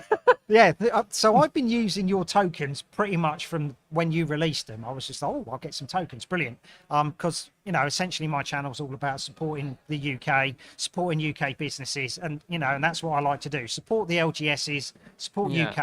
UK, players, everything. That's primarily the channel. And when you reached out to me and I was just like, I can't believe, this is happening. The tokens you made for me, they're enlarged tokens for the stream. They look really good. We've used them today on Friday's stream for the power tokens, which you designed specifically when I asked you. And I was just like, I'm going to take a shot. I'm just going to ask and put it out there. And you were like, yeah, no worries. It's a nice quick job. It was brilliant. The AIM tokens look fantastic. The Go Again, they're all out there for people to use. Everyone who sits at the table, it's like they're very tactile. So it's like, this was my thing getting into it. The first time I played Fab, which was when I was going to make a lifestyle for it. I'm not a big TCG player before this, and but I was a big MOBA gamer for a long time, and I was just like, wow, this is so visceral. This feels like a proper duel, and I was like, well, these tokens, they need to be your tiny weapons. They need to be your little armory, and you've got your little tiny sword you can swing around. It's a bit tongue in cheek, obviously, but you can swing that around whilst you're hitting players with your metaphorical sword, and yeah, it's great. And also, I think hopefully it appeals to that collectorness that you've got your little group of weapons in your bag. And Everybody likes to bling out their decks in whichever way is your flavour. But it's just something like a little bit extra that you can do. Instead of using a dice, you can go, look, this is what's representing what I'm doing. And it gets very familiar with what you're doing. Like muscle memory, that, put that on. That's what I like to see. It's a bit of an indulgence, but when I'm drawing them, I know obviously you could use die for this stuff, but the hope is that there's enough theme and story and just little bits of story in this stuff that you want to use this because there's just little insinuations behind some of the objects. So there's a lot of inspiration in a lot of the little weapons and stuff. They've all got the same little angelic motif. And I just kind of trying to continue that theme. I'm combing the card art a lot. So all these sorts of little bits. But it works. It's so good. You guys provided everyone who's entered the calling, the main event. As part of the Fable package, you supplied tokens to everyone, on-hit tokens. Which looked really, really nice. We had a guy called Sam Parry. It was just like, how many tokens can I get? Can I use? And he was just like, right, yeah, I've used the Go Again one. I've used the Dominate one. It's like you can't use the bow. You haven't got a bow. You're playing Bolton. But he was just like, when he had an on hit, he was just like, hang on, let me I'll fish that out. I'll peel the little protective tape. I'll put that down. And it was just like, oh my God, this is so cool. So, how long have you been designing the tokens? I've been doing that for about 18 months. Okay. And I started doing fab for that pretty early. But I mean, it's loads of other stuff as well. But you guys cover a massive range. Yeah, It's not just Flesh and Blood. yeah. It's all the big LCGs. Tabletop Warhammer, games. yeah, stuff like that as well. And there's so many stuff to cover, but fab for me is my personal little it's my baby, really. And we've got a couple more designers now, but that is always my thing because I just love that game so much. So with the release of Dusk Till Dawn, I reached out to you again, and I was just like, Ed, is there any chance that you can design a token? Because there's a particular card that's come out, which seems to be like the card that everybody wants. Okay, we are going to be going over to the stream table so we can show these off properly. But Ed has designed 2 new tokens, and this is the first time, essentially, that they've been shown outside of, Ed's workshop. Okay, so if you bear with us, okay, we'll go over to the stream table, and Ed can really show off these tokens are just flipping brilliant. I love them. So let's go. Let's go over to the table. Okay, so we're at the streaming table. Ed has got some special tokens that he's designed just in time for the call-in. Ed, what have we got? So for a new big card, we have War and Peace now, and this is it in its kind of standard size. Little double-sided flip. Someone was suggesting you could flip it as a coin. Probably don't do that. Probably do Brute what players will do that. Yeah, there we go. Yeah. There we go. Gamblers clubs. But we've got that. That will be the regular size that it's available in, and then this is our lovely stream token, which hopefully is going to be nice and clear for everybody today. Yeah, and then we can put them out so they're just on the table so everyone can see basically what the players have chosen. That's not the only token though, is it? No, indeed. Bolton, hopefully, getting a little bit of love now, and he will have a new little charge reminder token, and this is for kind of each color strip, well, the ones that are significant. So it's got his basic charge token, then he's got his yellow color strip charge token to just keep track of all those abilities.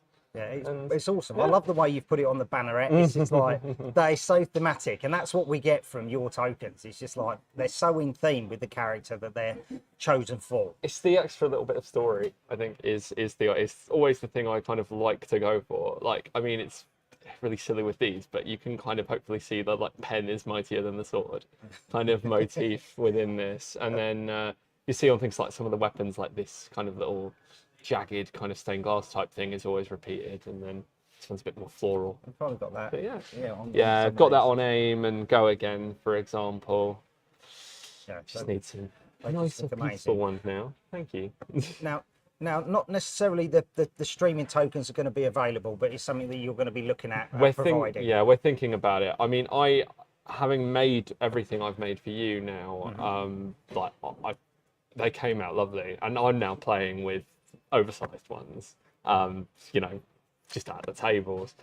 And yeah, I'd love to make them available. It's just what's realistic, but yeah, hopefully soon. Yeah, brilliant. Absolutely fantastic. Thank you Awesome. so much, Ed, for making these. Thank you very much. And we shall see these on the table today. Excellent.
Welcome back. We are back. Welcome back. 3 more games today. We got everyone set up. We've drafted decks. We're ready to play. We've got some cool heroes coming up. But Sean, you've picked up the current top 16.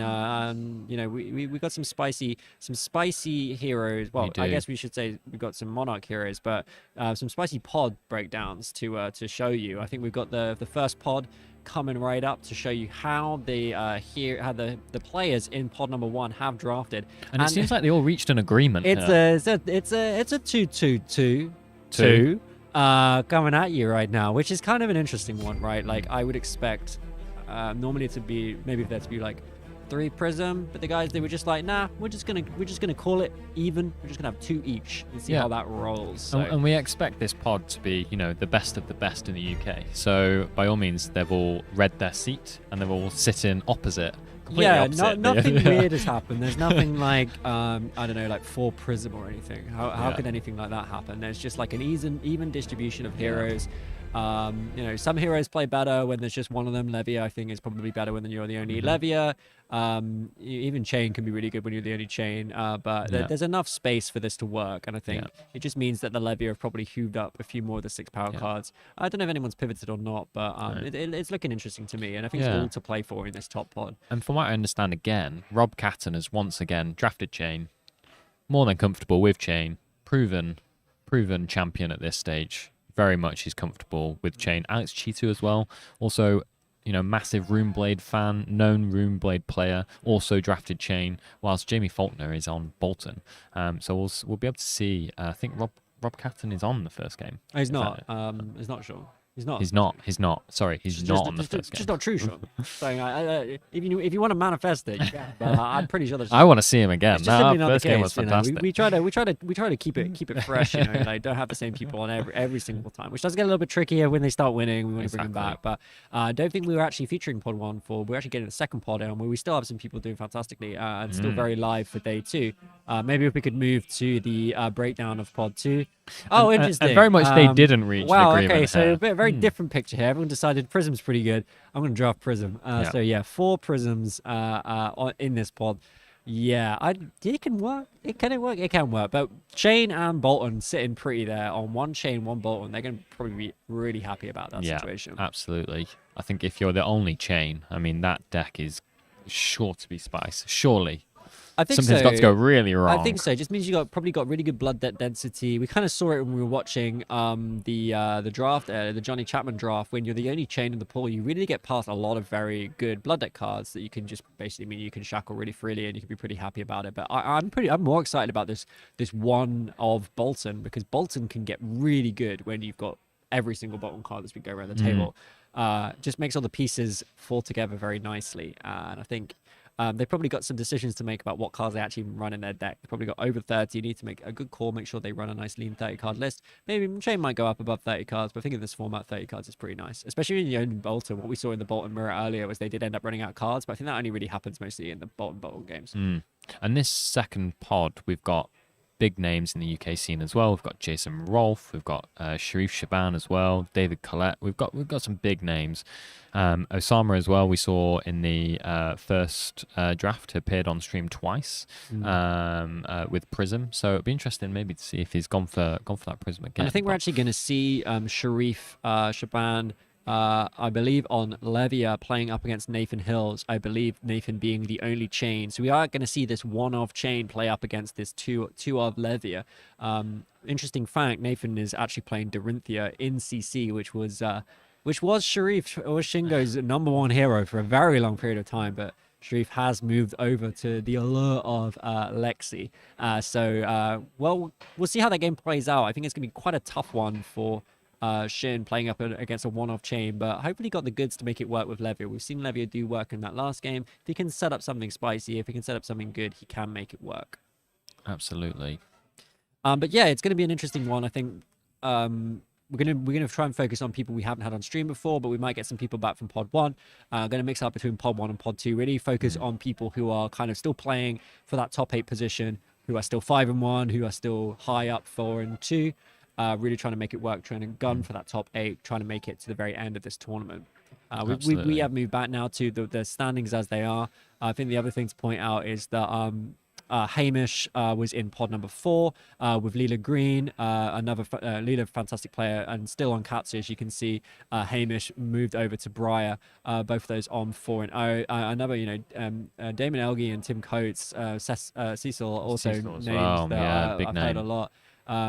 Cecil, they've been really tearing it up with Katsu for a while now. Really great to see them at the top tables and the top 4 pods. Yeah. And actually looking at that third pot as well, it's still very Sean Nolan, stacked. Paul Wright as Matt well, big Folks. player. Yeah, Paul Wright's been playing Lexi for a really long time now, big prison player in the past. But then we've got Francesco Giorgio and we've got Matt Folks. These are some pretty, and Big Sammy names. Brayman too. Isaac Murray. These are some absolutely stacked pods. Like we were saying, there's no easy pod really anymore. No, absolutely not. I mean, like even at the bottom levels of the table, I was seeing names like incredibly talented Flesh and Blood players that maybe just had like a bad run of games in the CC. So, and let's remind ourselves what we're actually playing for, because we're gonna have a little look at the pricing again. What we're gonna get if you finish in the top 24, what you finish in the top 8. Money. Yeah, talk us Big us money. through this, Sean. What are you expecting to get? So, first place champion walks away with over $2,000 and a gold foil legendary, as well as a world invite as well. A world's invite.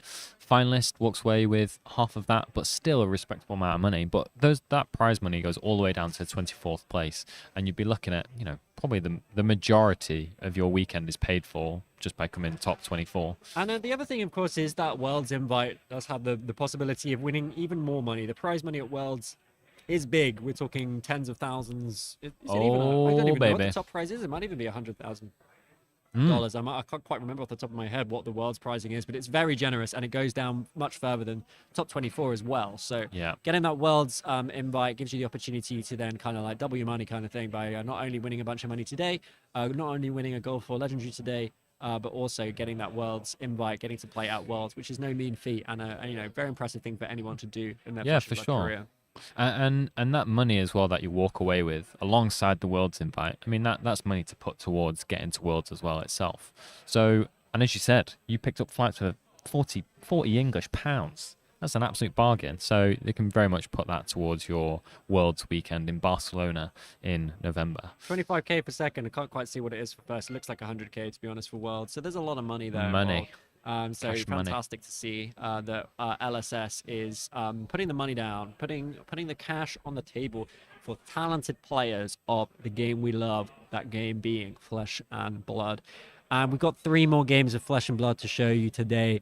Players fighting it out to get into day 2 with the highest ranking they can, position themselves perfectly to get into the top 8. If you go into today, if you go 9-0, you've got to think to yourself, I'm making that top 8. I'm going to take it. I'm going to go all the way and try and win this thing. We saw Matt Folks do it year 1, our first ever UK Nationals. Didn't lose a single game to take home the first ever UK Championship, UK National Championship. It was a little bit more messy the year after. We didn't have a clean no loss with George Roger, but he still did the job, still made it all the way to the end. What we're going to see this year, we're going to see players like Rob Catton, Jamie Faulkner, players that we know are fantastic at the game. Sammy Braben as have well. kind of been getting there to try and get into the top, try and win this Nationals tournament, try and take home that prize money, try and get the recognition that comes with winning and being the best in the UK. Absolutely. But there's still a bit of a ways to go. We're only halfway through the Swiss rounds itself. We've got another 3 rounds of draft coming up. Players have finished their second draft of Monarch for the day, second and final draft of Monarch for the day, and tomorrow we'll then be bringing you another 3 rounds of CC before we cut to top 8. So. Cut to top 8 at the moment is looking like X2. I've not run the numbers because we did have a few drops, so it could be a little bit different. We'll actually try and work that out for you, Fino, and maybe in one of the breaks we'll have a little look at what it actually takes to get to the top 8 at the moment based on the player numbers. It is almost certainly X2, but there may be, there's always occasionally there's something like where an X3 might squeak it, depending on player numbers. So we'll have a little look at that, try and report back to you. At the very least, we'll have that for you for day 2. But for now, we're going to take a short break, very short break before we go straight into game number 7. So stick around, that game coming to you very shortly. Hamish is indeed still alive. Let's go. Let's go.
Hi everybody, welcome back to The Calling in Birmingham. I've been joined by Ed, lead designer from By the Same Token.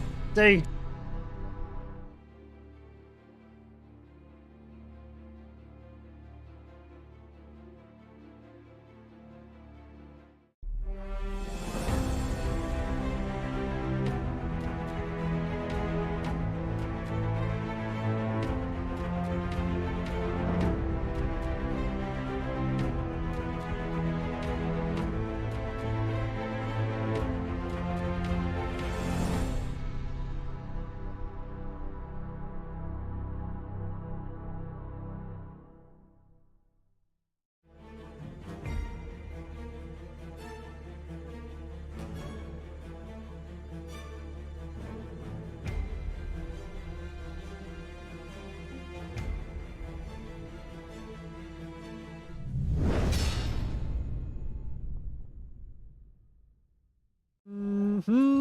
Hello and welcome back to UK Nationals. Round 7, Sean. How are you feeling? 7 rounds in.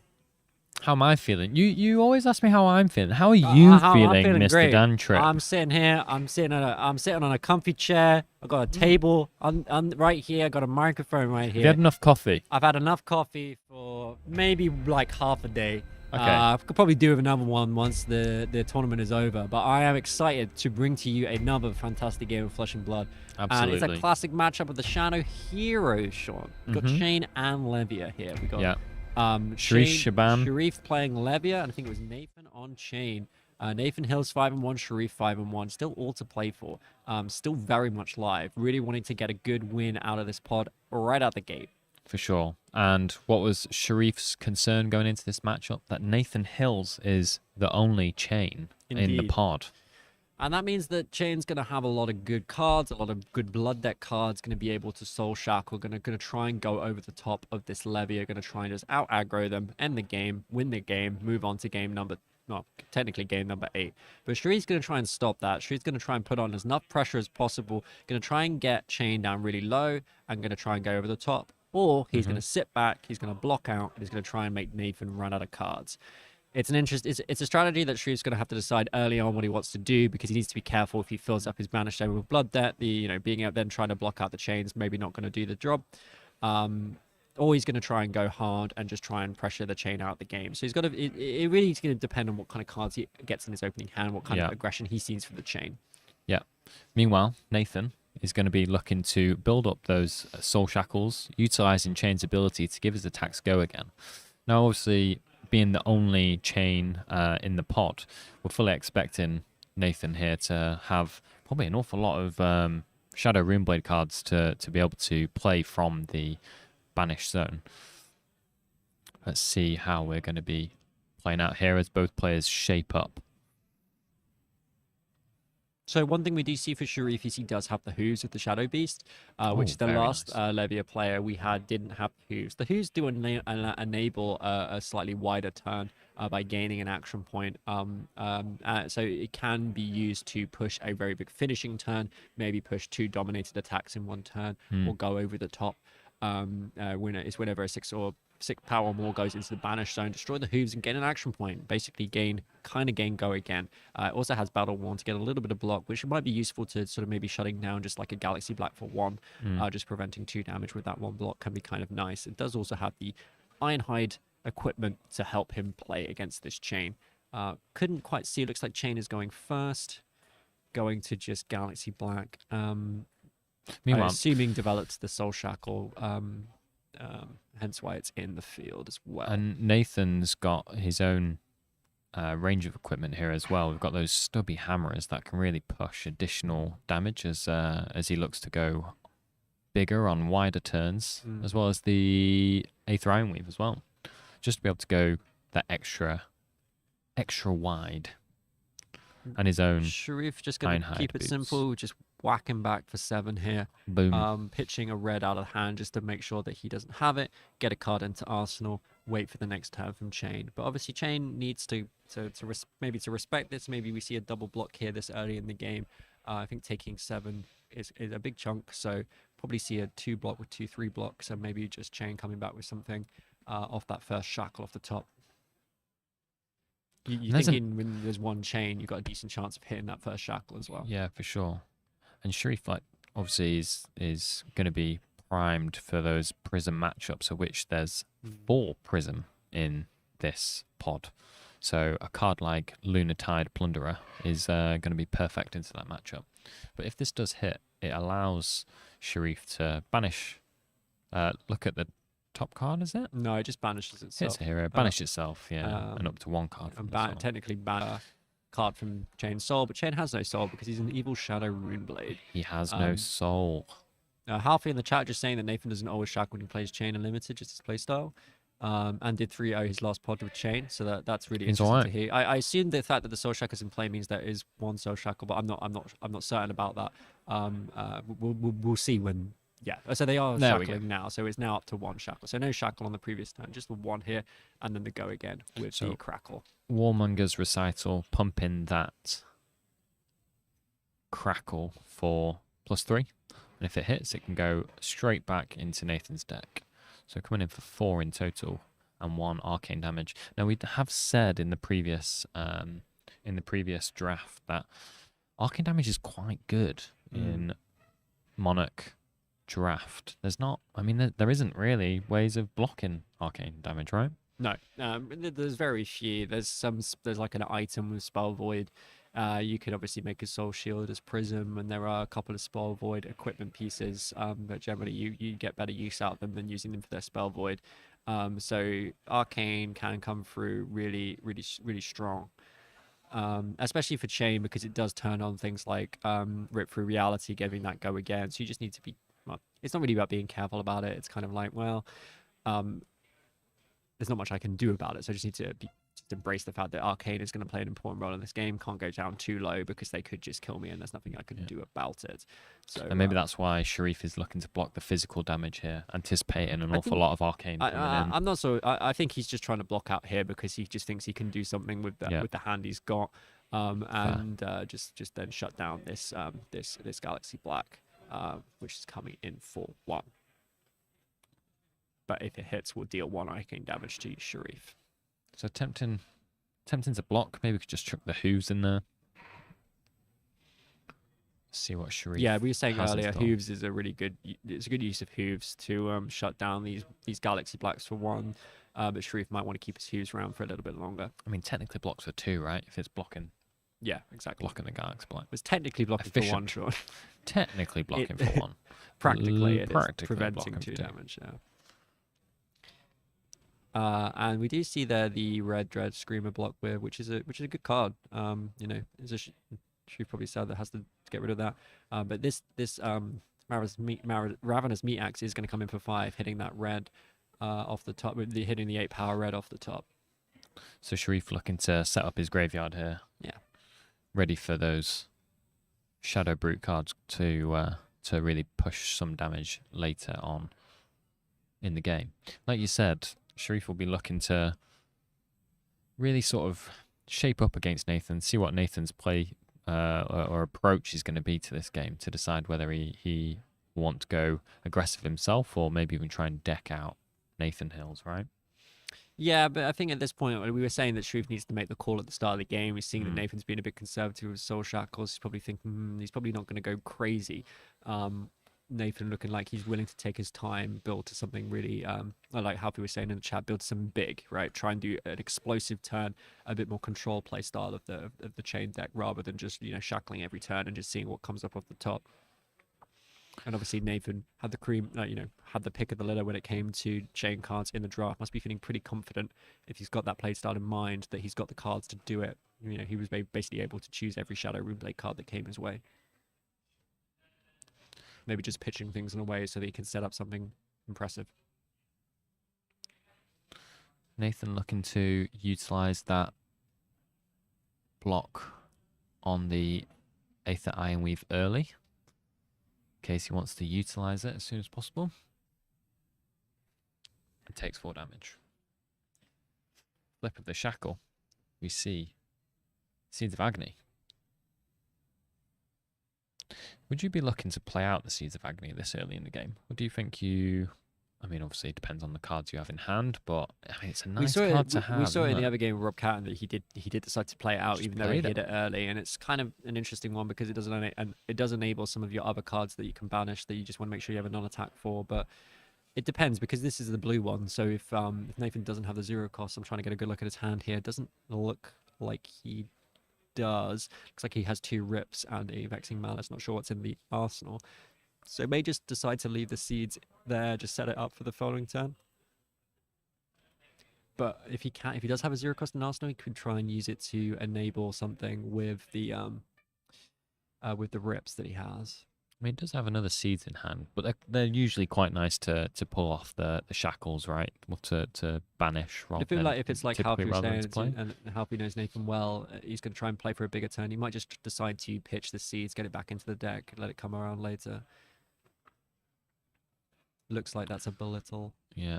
And there we do. We do see the seeds pitched to make get that back into the deck. Try and get it banished at some point. So belittle played reveals the vexing, which allows him to go looking for a Minnowism.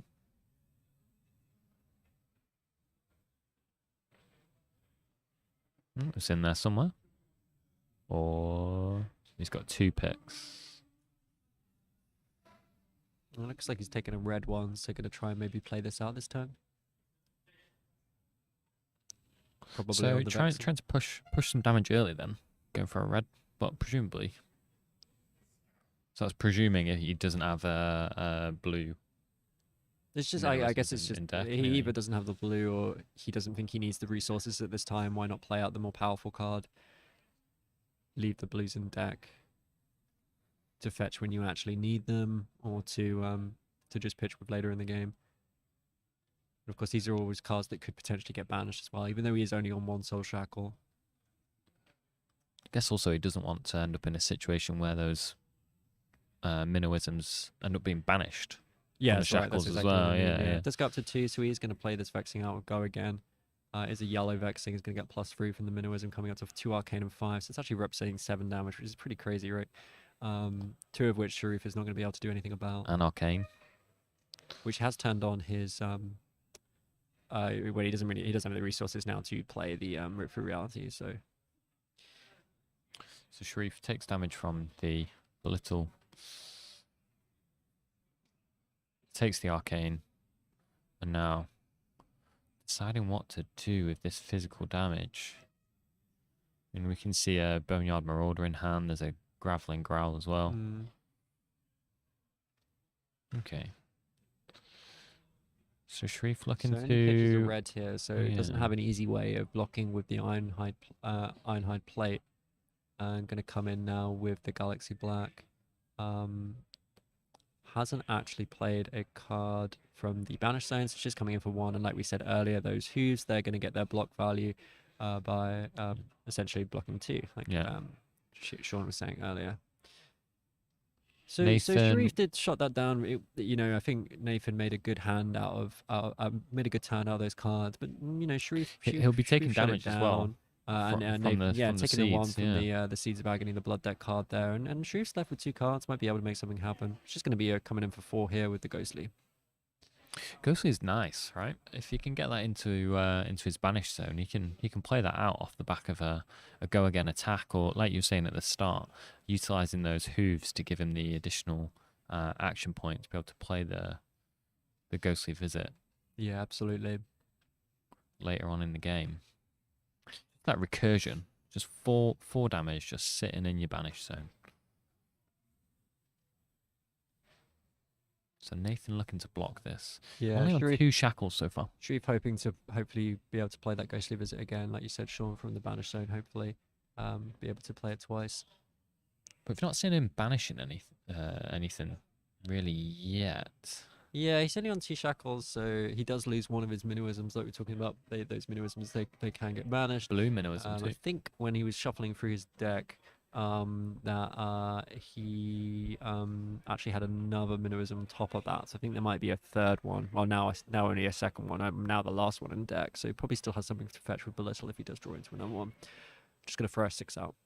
And this, if not blocked with 2 cards, it will go to being a 7 as well. The old Stony Wootenharg. I like this chain style of play. I used to play a chain a little bit like this, kind of maybe like occasionally doing like a Galaxy Black into a thing like a Stony Wootenhog off a blue, like a 1 if it hits, deal 1 arcane into a big 6 attack. You can push a lot of damage through that way, especially if people don't respect their life totals well enough. You can get them down really low and then finish with a massive turn with chain. It can do really well.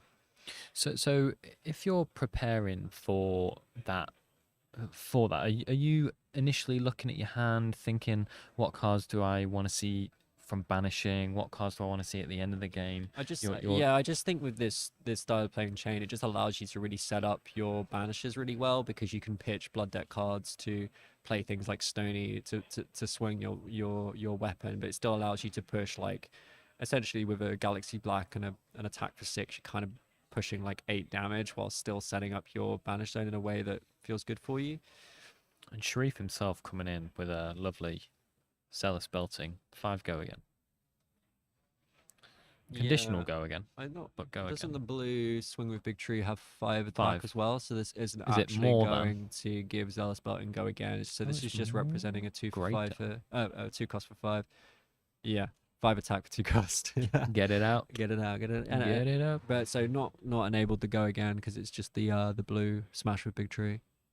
Bit awkward, the blue smash with Big Tree. Obviously good for resources, but it's only coming in for 5 power and no block. Yeah, Obviously I think that's maybe a bit of a card that you have to pull as a result of being there being 2 leviers in the pot. Yeah, I agree, Sean. I think that's not quite what a card that Sharif would like to have at the bottom of his deck, especially if there's a point where he's trying to block out and he draws into that 0 cost. But it is always a blue. He can always swing his Miax with it if he has to. But Nathan down to 7 here. Yeah, Nathan also not really hitting these banishes. Like, obviously, he's only on 2 Soul Shackles. You can't ask for that much at this point. But he is sort of losing a lot of health. This Seeds of Agony in the banish zone, he's just left it here. It is ticking away at him every turn. And Sharif is pushing damage through. We'll see what Nathan can do here. Kind of try and switch this up a little bit. Try and put Sharif down a bit of life, a few more life points. Those stubby hammerers, though, always threatening, aren't they? They're always just sitting there waiting to push through that extra damage on go wide turns. But Yeah, just how wide can you go when you're on 2 shackles? Well, I mean, it depends on what you got, but yeah, like I think it's not so much like it's the rip through realities that really enable off the shackles that really enable a much wider turn. But you know, if you can get something like a Captain's Call down, I think he's going to try and play something here.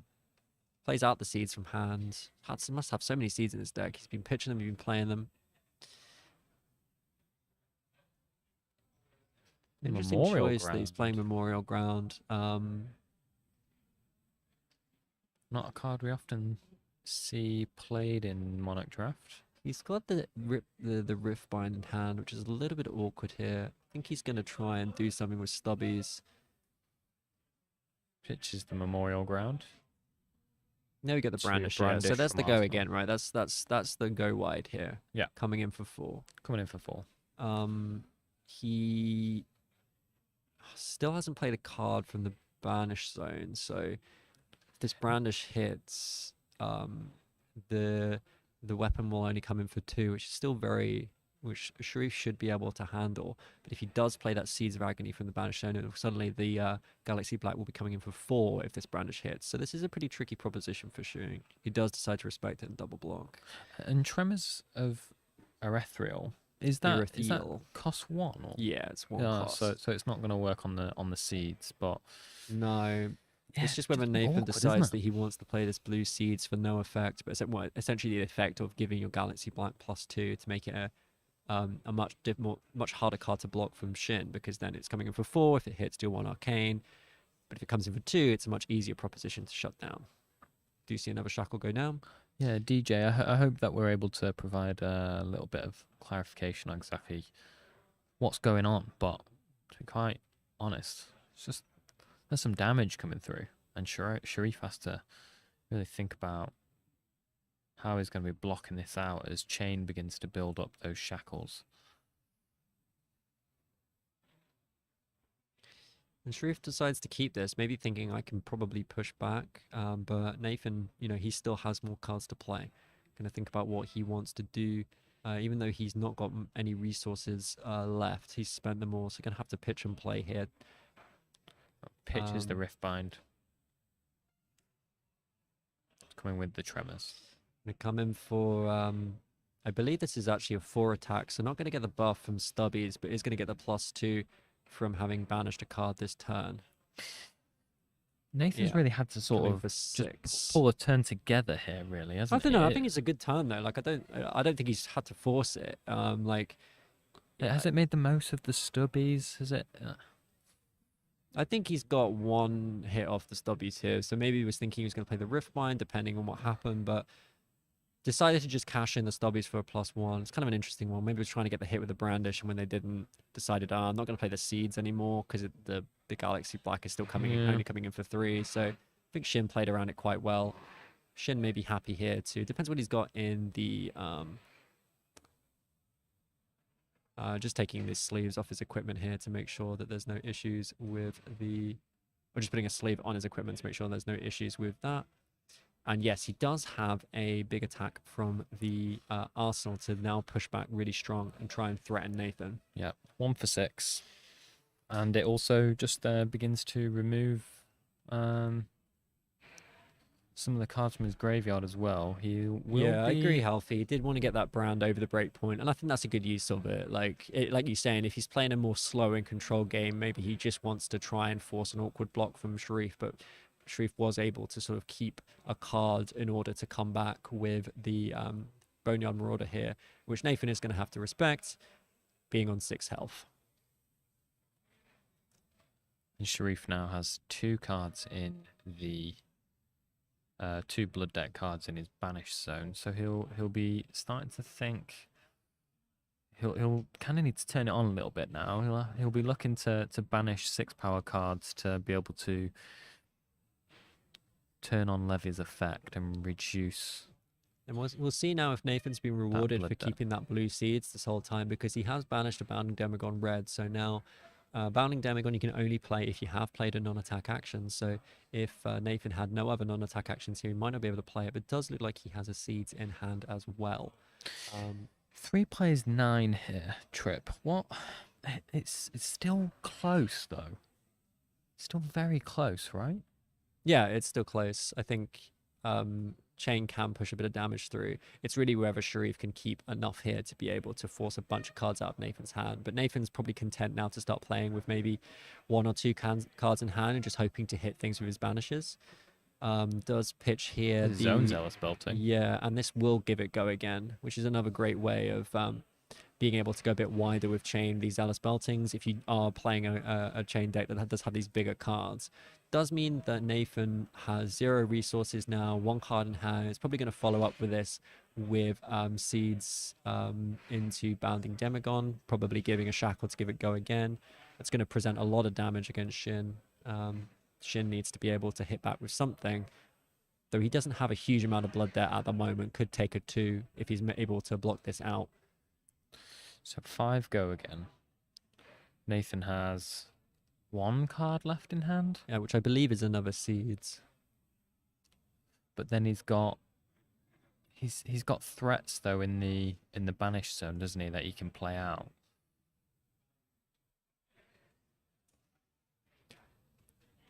So Sharif having to really contemplate. Having to think about the arcane damage here as well. 1 damage. He can see Seeds and a Bounding Demagon in the banished zone. He must be expecting that to get played. And then he sees the Rifted Torment. That's another arcane. Must be thinking, well, maybe that can get played too. That's 2 arcane, putting you on 7. 5 coming in right now. Gonna have to think about what he can do. Maybe he just hopes at this point to keep Meat Axe and just swing that back. But then he would be taking his own Blood Debt as well. It's part and parcel of being a Levia player. You see arcane damage coming at you, you see physical damage coming at you, and then if that's not enough, you've got Blood Debt just ticking away in the corner of your periphery. Always threatening to deal that extra damage as well. Here comes the Ether Iron Weave for the 2 resources. That is going to enable the Rifted Torment to be played as well. 4th Shackle. I'm going to come in with that first. 1 arcane coming through, putting Shin on 5. 3 attack on the Rifted Torment. Probably going to see a block here. We do indeed. And Nathan now just, has the seeds. just going to in move these hand out the and way. the Bounding Demagon to play, which is going to push through another 5 damage, which is exactly lethal. Is going to require a block from Shin. But block from Sharif here. He is going to be taking blood debt.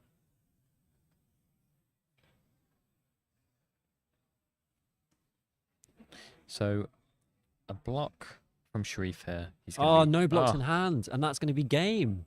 Just can't prevent it because he doesn't have any blocking cards. That's that's the Levia. crazy thing about Levia. That's Levia, folks. So unfortunate that there was not being able to shut it down, but it was looking pretty rough for him anyway to be able to prevent that. Maybe he blocks for 1 there, goes down to 1, takes 2 blood debt, takes 1, goes down to 3, takes 2 blood debt, goes down to 1. It's still looking really difficult. He just dies to 1 arcane. Really tough situation for Shin, but it was so well played by Nathan. Just really sensible, not doing crazy turns, but just using the great generics that we have in Monarch, such as Brandish, such as those big attacks, such as the 2 for 5 go again when you pitch a card with greater attack. Vexing Mal, not Vexing Mal. I can't remember what it's called. Tell me in the chat, everyone. What it's called? It was 7 games in. I just saw it played on the table. I can't remember what it was called. But anyway, I just love those generic cards in the set because they're so impactful. They can really get stuff done. We saw Nathan use them so well. Just being content to just throw 6s at people, just throw 7s at people, just be like, respect this damage. I'm not going to do anything crazy with the Soul Shackles. Just going to take my time, going to make it work. And as Halfie was saying in the chat, like 3-0'd the last pod. I think that was what Halfie was saying with Chain. Now coming into this one, gonna try and do it again. Gonna try and take down these top players. Try and take it all the way. Try and get to tomorrow's 6 rounds of C. Well, 3 rounds of CC, maybe 6 if they're lucky, make it into that top 8. So absolutely fantastic game there. And we will probably just have a little bit of a break. Yeah, blocking well. Exactly. That's the best part of Fab is blocking. I love a good blocker. That was such stark contrast really to the game that we saw earlier between a Chain and Prism. In the first draft, where Rob Catton piloting the Chain in that game, where Rob was just all gas. It's just go, and he just almost just flew through that Prism. But in that one, Nathan played it a lot more contemplated, a lot more precise, a lot more. I don't know. He just planned it out. He took a lot of damage initially, but.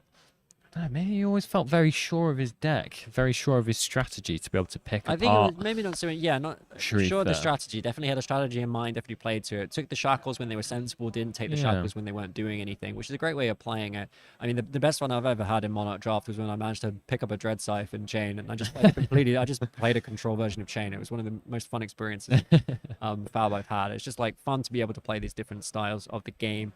Even at this really high level of like round 7 of UK National Championships. So we're going to try and get get Nathan in for an interview. So stick around. You want to hear from this Chain mastermind, and we will have a little break from ourselves, but you will be able to see that interview with Baz the Bard coming up very shortly. Do not go anywhere. Thank you for joining us for that game. We've got 2 more to come today. They're going to be great ones. I've actually been really impressed with the quality of the draft games today, so I would stick around. Fantastic. They've been really fun ones to cast and really fun ones to show you guys. So stick around, get yourself a drink, and we'll be right back with the interview.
Hi everybody, welcome back to the UK Nationals at Leeds Royal Armoury. I'm Baz the Bard. I've been joined by Nathan Hills. Well done. Thank you very much. Very well played. I've played you a couple of times, Monarch Draft and Chain. You don't shackle very often. I At don't. all. And yeah, this game was a bit of a surprise because I shackled really early on. Normally, I 3-0'd my last draft playing Chain, and on average, I wasn't shackling till around turn 4. So, building up using stubbies to, have a good turn to start applying the pressure, use it then to start soul shackling, and then go and just keep applying the pressure from that point. But I think in this game, my first couple of hands were a bit awkward, so I was just trying to start eking the damage in a bit. So when that blue seeds came out, that seed sat in there for ages, and I was did. like, you're not going to let it just sit there and kill you. But it was just like the patience you had to leave it in there and just go, I'll take that damage. Yeah, my game plan was if I'm presenting enough awkward on-hit attacks consistently that Levy is having to block out, they can only really come back with normally like a 5-power attack, like normally going to keep a blue to, meet axe and hopefully hit a 6 to present 5 power. So although I'm taking 1 damage, it presents more damage when I can use it in conjunction with Bounding Demigon, for example, or one of the a Rift Binding. So I also felt a bit, I think on the 3rd turn of it being there, I felt maybe it's not coming, maybe it's not meant to be, but I held out and it definitely paid off in that last turn. Yeah, what were you thinking when you were soul shackling? Because you missed loads. Yeah, I kind of needed something on that. The turn I think where I activated stubbies, I was just trying to again present awkward on hit and awkward breakpoints for making the blocking difficult on their side, because I wasn't really able to present anything, and if I wasn't hitting my blood debt cards, Levy could just take a bunch of damage and then go, okay, here's a Dread Screamer for 6, here's Graveling Growl for 7, 13 damage over 3 cards, and at that point I'm on the back ropes and I'm just going to die to my own blood debt. So missing the first few shackles was a bit harrowing. Squeaky bum. But, yeah, fortunately when I got it to 3, it paid off on that turn. So Yeah, I I was see. really happy to see that. I had a sigh of relief, like, oh gosh, we're going to do it. I see Sharif. I mean, he was blocking at the beginning, and you're just like, okay, he's filling up his discard pile room. He's going to pop at any minute. And then at one point he was checking. And you're like, okay, is this going to be the turn? It never actually came. But yeah, I mean, right at the end he had two non-blocks, but that's the Levy away, isn't it? It's just like, okay. Yeah, I think even if he had the blocks there, that was the kind of term where I would just hopefully take over from there. I'm banishing enough cards with Soul Shackles to that point just to provide overextend the damage. So, and he had 2 blood debt cards in his graveyard, so I think even if he were to block out, he takes 2 there anyway. And then at that point, I think it's just another seeds to kill him. So it was unfortunate that he had 2 no blocks, but Not for you. not for me. No, I'm very happy. I was very happy to see that. So 6 and 1. Yeah. You're booking your place really well into day 2. So what was your loss? I lost in Constructed to Azuri in round 1. Okay. So I'm playing Dorinthia in CC. With the greatest of axes. With the greatest of axes, yeah. The best of axes. So fingers crossed we see that tomorrow in Constructed. And then, yeah, so I lost to Azuri in round 1. It was a really close game, but he played well and managed to eke over the last point of damage to kill me. And then I beat Bravo, which for my build of Dorinthia is kind of bread and butter. It's like I picked Dorinthia because I was expecting there to be a lot of Lexi, obviously, and I was expecting for the UK to be a lot of Bravo. So for me, it's the second highest hero drawn with Azuri. Yeah, there's 10 Azuri and 10 Bravo. Made the right call then. Because I know that you were panicking in the chat. You were like, I've no idea what I'm going to pick. I've been toing and throwing for so long, but I decided I've been having fun with Dorinthia, so I'll stick it out. And it's paid off, and by some miracle in round 3 I beat Fi, which is by far and worse my most difficult matchup, but we persevered, and yeah, she pulled through for a 2-1. And then 3-0'd the last draft, and fingers crossed for a good result for this draft. But you've played a lot of Dory against Fi, against David Carthy's in the chat. Yeah. And you know, I've recorded it for the Armory series I do. Yeah, shout out to David. He's put through the hours of me sulking and crying and moaning about, I can't beat this matchup, it's unwinnable. But fortunately, I have a good group of testing players. David, Ben, and Richard, of course, and the other guys. Yeah, everyone is just put a lot of time in. So yeah, thank you all for jamming games of Fi into me and the likes, and yeah. Brilliant, brilliant. All the very best. Thank you. Cheers, Baz. Nice. Righty, short break, and we'll bring you round 8. Yeah, round 8. Live.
Hello.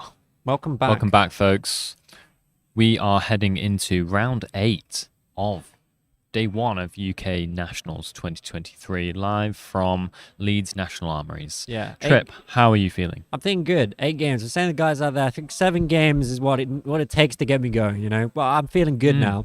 Got a 6 game warm up. That 7th game, real good, real tasty. 0 breaks today. I mean, we did have a little bit of a break. Actually, I've had 0 break because I did the segment with Baz and I did the segment with you. You I've just haven't been left gone. that seat. I've just been You've going. been sat there This all is where I day. live now. This is my seat. This is who I am. This is where I belong. Is sat here in front of this microphone talking to you about Flesh and Blood. And what a game we got coming up to you right now. We got Prism Chain, Sean. Prism Chain. Prism Chain. And the the chain player, we have Rob Catton back on the stream after he appeared on round 5 on the stream today. Yeah, sadly he was not able to keep the last deck that he'd grafted for Chain, which was insane. Absolutely But nuts. I'm sure he's got a pretty spicy one regardless. And we're seeing now up against Paul Crane on Prism. I don't think we've actually seen a Prism Chain game yet today, so really cool to see this getting played out. Looks like Prism is in the driving seat going first. Rob rinsed through the a Prism in a Prism matchup round 5. Well, sorry, I mean, put Sean on the remembers. gas. Put on Sean the gas. remembers. Just where we got Sean around to basically just say to me, no, that's why I'm here. incorrect. That is You're not wrong, the case. sir. We have had that game. Please correct yourself before you wreck yourself. But we're just seeing a very tame opening here with a nice Stony Wooden Hog for 4. I'm just going to block this one out. Kind of get a bit of a rejig of his hand. Just getting rid of some cards he doesn't want to be seeing. Now, I have a bit of an insight on Paul Crame's actual sideboard here, that's available. Paul was one of the very lucky people to have pulled a cold foil Vestige of Soul. He's decided not to use it. Not to play it. Decided not to play the cold foil Vestige of Soul. Turns out Ironhide play better than Vestige of Soul. You heard it here officially. first, folks. So Rob's starting with a Soul Shackle. So we just saw a chain game. We saw Nathan playing quite a conservative, quite a temperate, slow chain game, just like not shackling too much. And the last time we saw Rob on the stream, he was shackling like his life depended on it, and it looks like he's going to come back in again with opening up with a shackle into the Galaxy Black. It's going to be 1 with Go again. If it hits, deal 1 arcane damage. Pitching the blue to do so. Pitching the blue. Now, if I recall correctly then, that 5th round game between Rob and Osama, Rob just kept on going with the Soul Shackles. He was not afraid to chain every round, and he was aiming for about 5, wasn't he, before he could really... That's when he really put his foot on the gas. Yeah, he did get. It was that point where it just got too much for Prism, but he was doing so much with the one hitting things off the 1 shackle, the 2 shackle, making it happen, just putting on so much pressure with those early big hands that he was getting through the access to the draft. They are in this Monarch format. You can actually play your cold foils. I was just chatting with the head judge James. So for Monarch draft, because the cold foils are not in the token slot, they are playable. Because in back in the day, first edition Monarch, all the legendaries are cold foil. So that actually would be you wouldn't be able to play any of the legendaries because they only come in cold foil. They are playable in Monarch draft, so you could actually play that Vestige if you wanted to. Coming in with Spears, we didn't really get to see much from the last Prism, but Spears are a really nice card in Monarch draft. The 1 cost 5 Go again. It is a common as well, but it does have Phantasm, so at risk of being popped.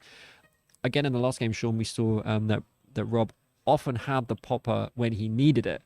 Pop, as you said at the time, doesn't look like he's got it this time. Doesn't like he's got the pop this time. And also, Paul does have the Dreamweavers on the side there. If he does want to secure a hit, remove that Phantasm from one of these cards so he can make sure that Rob does not get through with a popper.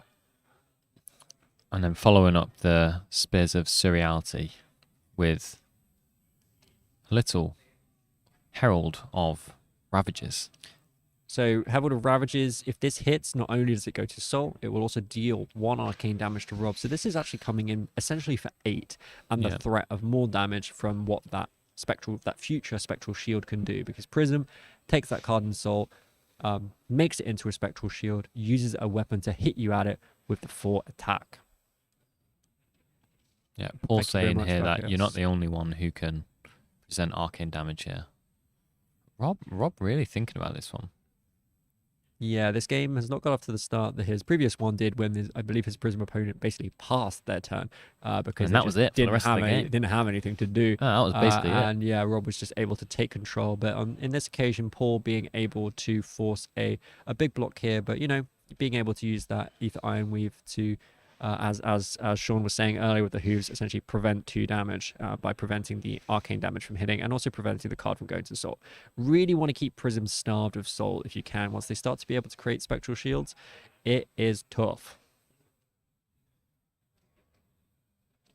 Paul having to think here. And grip of 4 cards. If anyone is if anyone's interested, originally James said that you should take the cold foils out of the packs. So if you thought that was the case, even the head judge thought that was the case for a little bit. But the room quickly corrected him, as you probably we did hear the murmurings of I'm not sure that's the case, James, but it was quickly corrected. Quickly corrected by the crowd. Very much like you guys in the chat, the players in the room do let the judges know if they've made a mistake. As you would expect. As you would want to see, and would you want to expect. Don't expect anything less. I was just saying to one of the judges, I feel like today we've had some incredibly clean games of Flesh and Blood. I think the most we've seen is like one missed embodiment. We saw a judge come over to deal with that, but everything else... Even then, it wasn't really missed. It wasn't really missed. Both players knew about it. They just wanted to get the judge to clarify it, that it was fine to bring it back onto the field. And I've been really impressed with the quality of play, and I think just it shows a scene, it shows a Flesh and Blood scene where people have been playing this game for a long time. They know their heroes really well, and they feel really comfortable playing them, really comfortable with the rules, and it leads to really great games for you guys to be able to watch with minimal mistakes. Because we don't want to see mistakes in the game. We want to see games played properly and played right. And played clean. Played clean. Keep it clean, boys. So what we're seeing Vexing here Malice is just 2. a Vexing Malice 2 and 2. It's like a Rosetta, but it's a card. Rob just trying to push for a bit of arcane damage here, just trying to get pulled down a little bit low. This was the top pod Fab Chaos. So actually, this was the pod where every hero had 2 players that picked it. 2. So there was 2 Chains, 2 Bolton, 2 Prism, and 2 Levia. So this Prism player as well as one of 2 Prisms. So a really evenly split pod. So Paul here, looking to charge the soul. Plays an Illuminate. Sean, it's not a charge. Charge, I keep saying, as if it's... That's a distinct game mechanic, Sean. You can't just throw these words out willy-nilly. That's what Bolton does. Thank you for correcting me. Yeah, that's exactly what we were just talking about. When I'm charging down the road, I do not say that I'm putting myself down the road. I am charging. Yeah, it's a distinct action. And we do again see Rob decide to respect this. Again, trying to starve Prism of Soul. Again, Rob's taking this relatively slow too, just trying to set stuff up to see that red bounding Demagon pitched, hoping that that's going to come up again later in the game because the game is being a little bit slower than the last one he has. So 2 shackles here resolved. So loses his Minnoism, but is presented with a Rifting. Yeah, Rifted Torment are a nice one to play when you've got the resources to afford it. It's a really good card to combo into like Galaxy Black, to like Rifted Torment into Galaxy Black off of blue if you can. Oh, we do see an Invert Existence. That's going to be something that comes up later, going to be doing 2 arcane damage at instant speed. And now Paul needs to think about what cards he puts in his grave, because to do that, you do need to banish, I think it is a non-attack and an attack action from the grave. So if the Prism players only got attack actions, they're fine, but I'm not sure what they played already. They're probably going to play a little bit of both.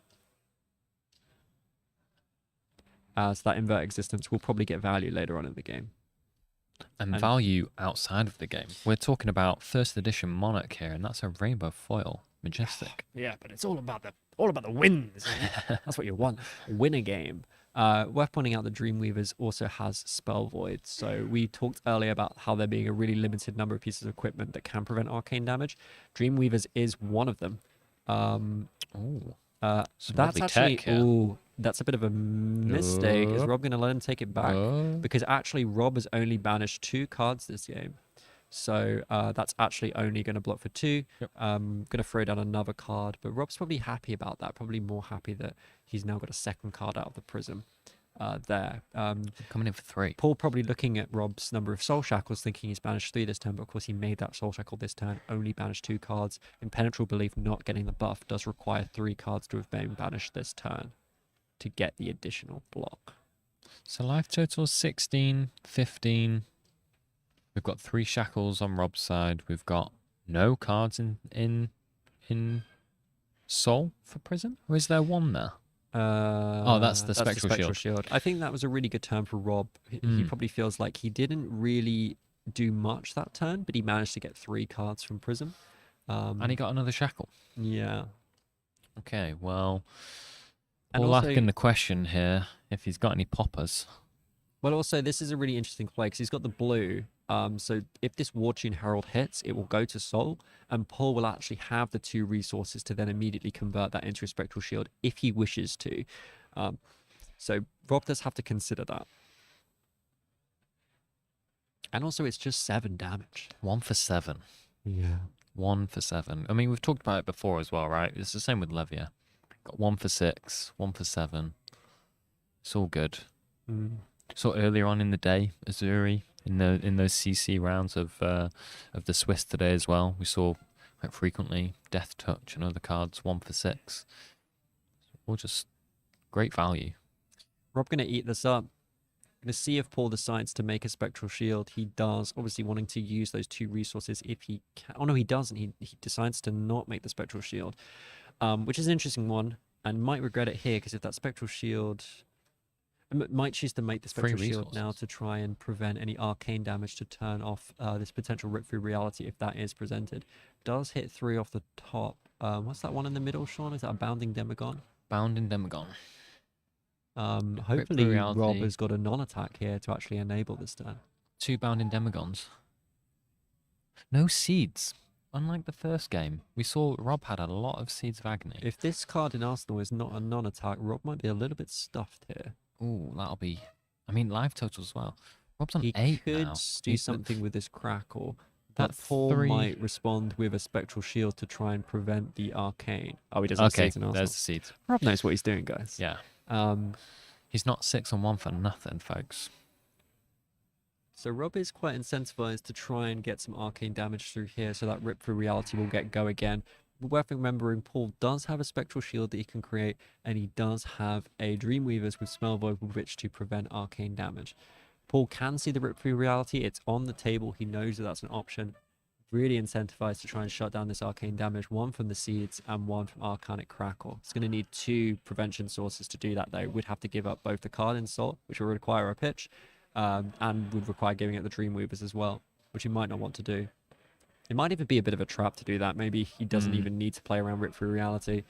No, I think he does, but it doesn't look like he's going to. Because now Rob has used his Soul Shackle to give the Arcanic Crackle go again, but hopefully he's going to be able to play this Rip and then into a Bounding Demagon 4 and 4. Just going to pitch a blue here to block with the Iron Hide. He's got 2 floating in case he does want to utilize his soul to create this Spectral Shield here. So there's potential another block. He does also have a card in hand that doesn't do anything. It doesn't block. He's got an aura, so needs to be really careful about that. Maybe should have considered pitching the non-block to block with the Ironhide plate, but then of course doesn't enable the creation of the soul the Spectral Shield from the soul, not having enough resources to do that. So he's got a pretty awkward hand here for a big turn from Rob, and he's still got more to come at the end of this 4. Paul currently looking about 6 block in hand. I don't know exactly what the other 2 cards are, but he's definitely going to leak some damage here. And we were talking in earlier rounds as well. These Rip Through the Realities really play into the strengths of Chain's, I guess, approach to matches like this in draft, right? There's so few ways in which you can block arcane damage that Rip Through Realities just regularly has go again. And Paul could have done it. He could have used the Spell Void on his Dreamweavers and the Spectral Shield on Prism to basically shut down the arcane and then make sure the Rip doesn't get go again. I wonder what Rob would have done if it had played out that way. But here we are looking like Rob's going to leave himself with a Bounding Demagon in the Banish Zone, set himself up for the next turn. Going to want to 4 shackles now. Going to want to either draw into a non-attack or banish one off the top on his next turn. Could have potentially Stubby Hammered this time. Would have hit 2 targets, the Bounding Demigod Red and the Arcanic Crackle, but I don't think it really needs to. It's only pushing 2 damage. Maybe Rob thinks that he can get more of that, especially that he knows that he's going to have a Bounding Demagon on the next turn. Plus whatever else he's got in hand. Yeah, he's kind of at the end of this chain here. Can't really give this Bounding Demagon go again. So he's probably just going to Arsenal pass here once Paul deals with this attack. I guess Rob here really setting up for, like you say, setting up for a big round. He's got 4 shackles to resolve next round. He's got that Bounding Demagon already in the banished zone. He's got his Aether Iron Weave. That armor's been used up. So he's also got the Stubby Hammers ready to pop off as well. Yeah, so he is going to make the shield now and actually use it to prevent damage. I wonder if it would have been better off just blocking, passing, and then making the shield and leaving yourself with a shield, because at least then he could keep that for the next turn, but maybe just wanted to use that there to prevent a bit of damage. Yeah. Yeah. Probably going to pitch the aura here to play the Herald, or he might choose to Arsenal something. No, he's got to put pressure on here. Yeah, Can't do that. JK, sorry. So 3 CC games were played earlier this morning. So at the end of the stream, by all means, go back and watch those. They were all fantastic games. We saw some Fi, we saw some Lexi, some Briar, some fantastic matches. Then we've gone into 6 rounds of Monarch Draft. So this is the second of those drafts. So round 2 of the second draft at the moment, and then we've got 1 more after this, and then tomorrow we'll be kicking off the day with 3 CC games before cut to top 8. So this Herald of Rebirth is going to hit, and then he's going to be able to put a Herald on the top of his deck. Maybe the War Tune, or the Triumph, or the Dominate, I guess. Rob's going to be on 6. No, he's going to go for the Ravages. Yeah, well, maybe I would have gone for the War Tune, but no, the Ravages is that the arcane damage? Yeah, it's a bit. If it hits, it does an extra arcane. It's a big. If you can keep a yellow or blue this turn. Yeah. Does hit one. Hits one. Okay. That's fine, honestly. Like, it's a 2 for 6 here. It's lost the Minnowism. Just needs to try and strip. Oh, and Paul has got a card in his hand that doesn't block with the. He's got 2 cards. He's got a Merciful. Gosh, he's got a lot of cards. He does have an Impenetrable Belief that is going to allow him to shut down a 4 power attack, because Rob has banished 4 cards this turn.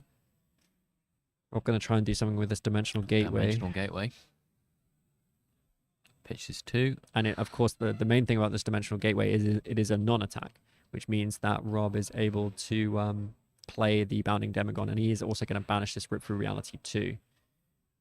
So is it going to be looking for... Does this come in for arcane damage?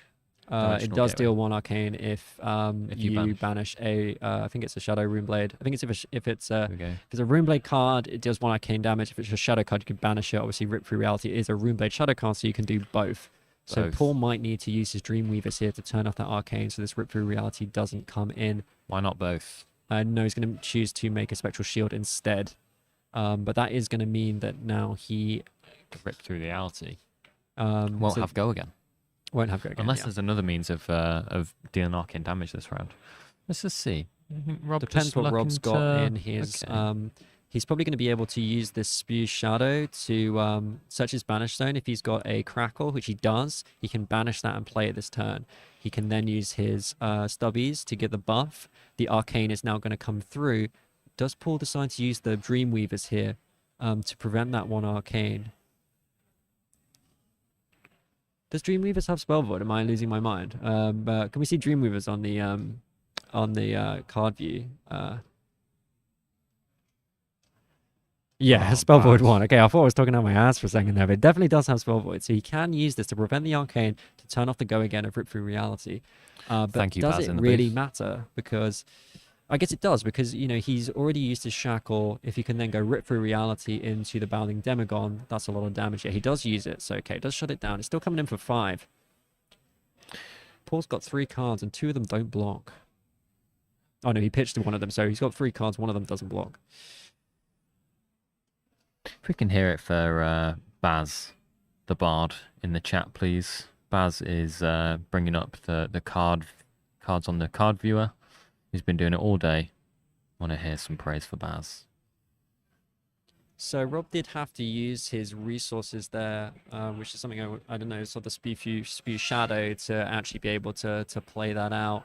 I don't know if Rob's still got the Ether Ironweave, of course, so can use that to play that piercing Shadow Vice at the end for 6 if he chooses to. Really interested to see what he's got in the arsenal. If he's got another card that could go over the top here, he could be looking at being able to go over the top of Paul, and Paul's going to have to be forced to use 2 cards.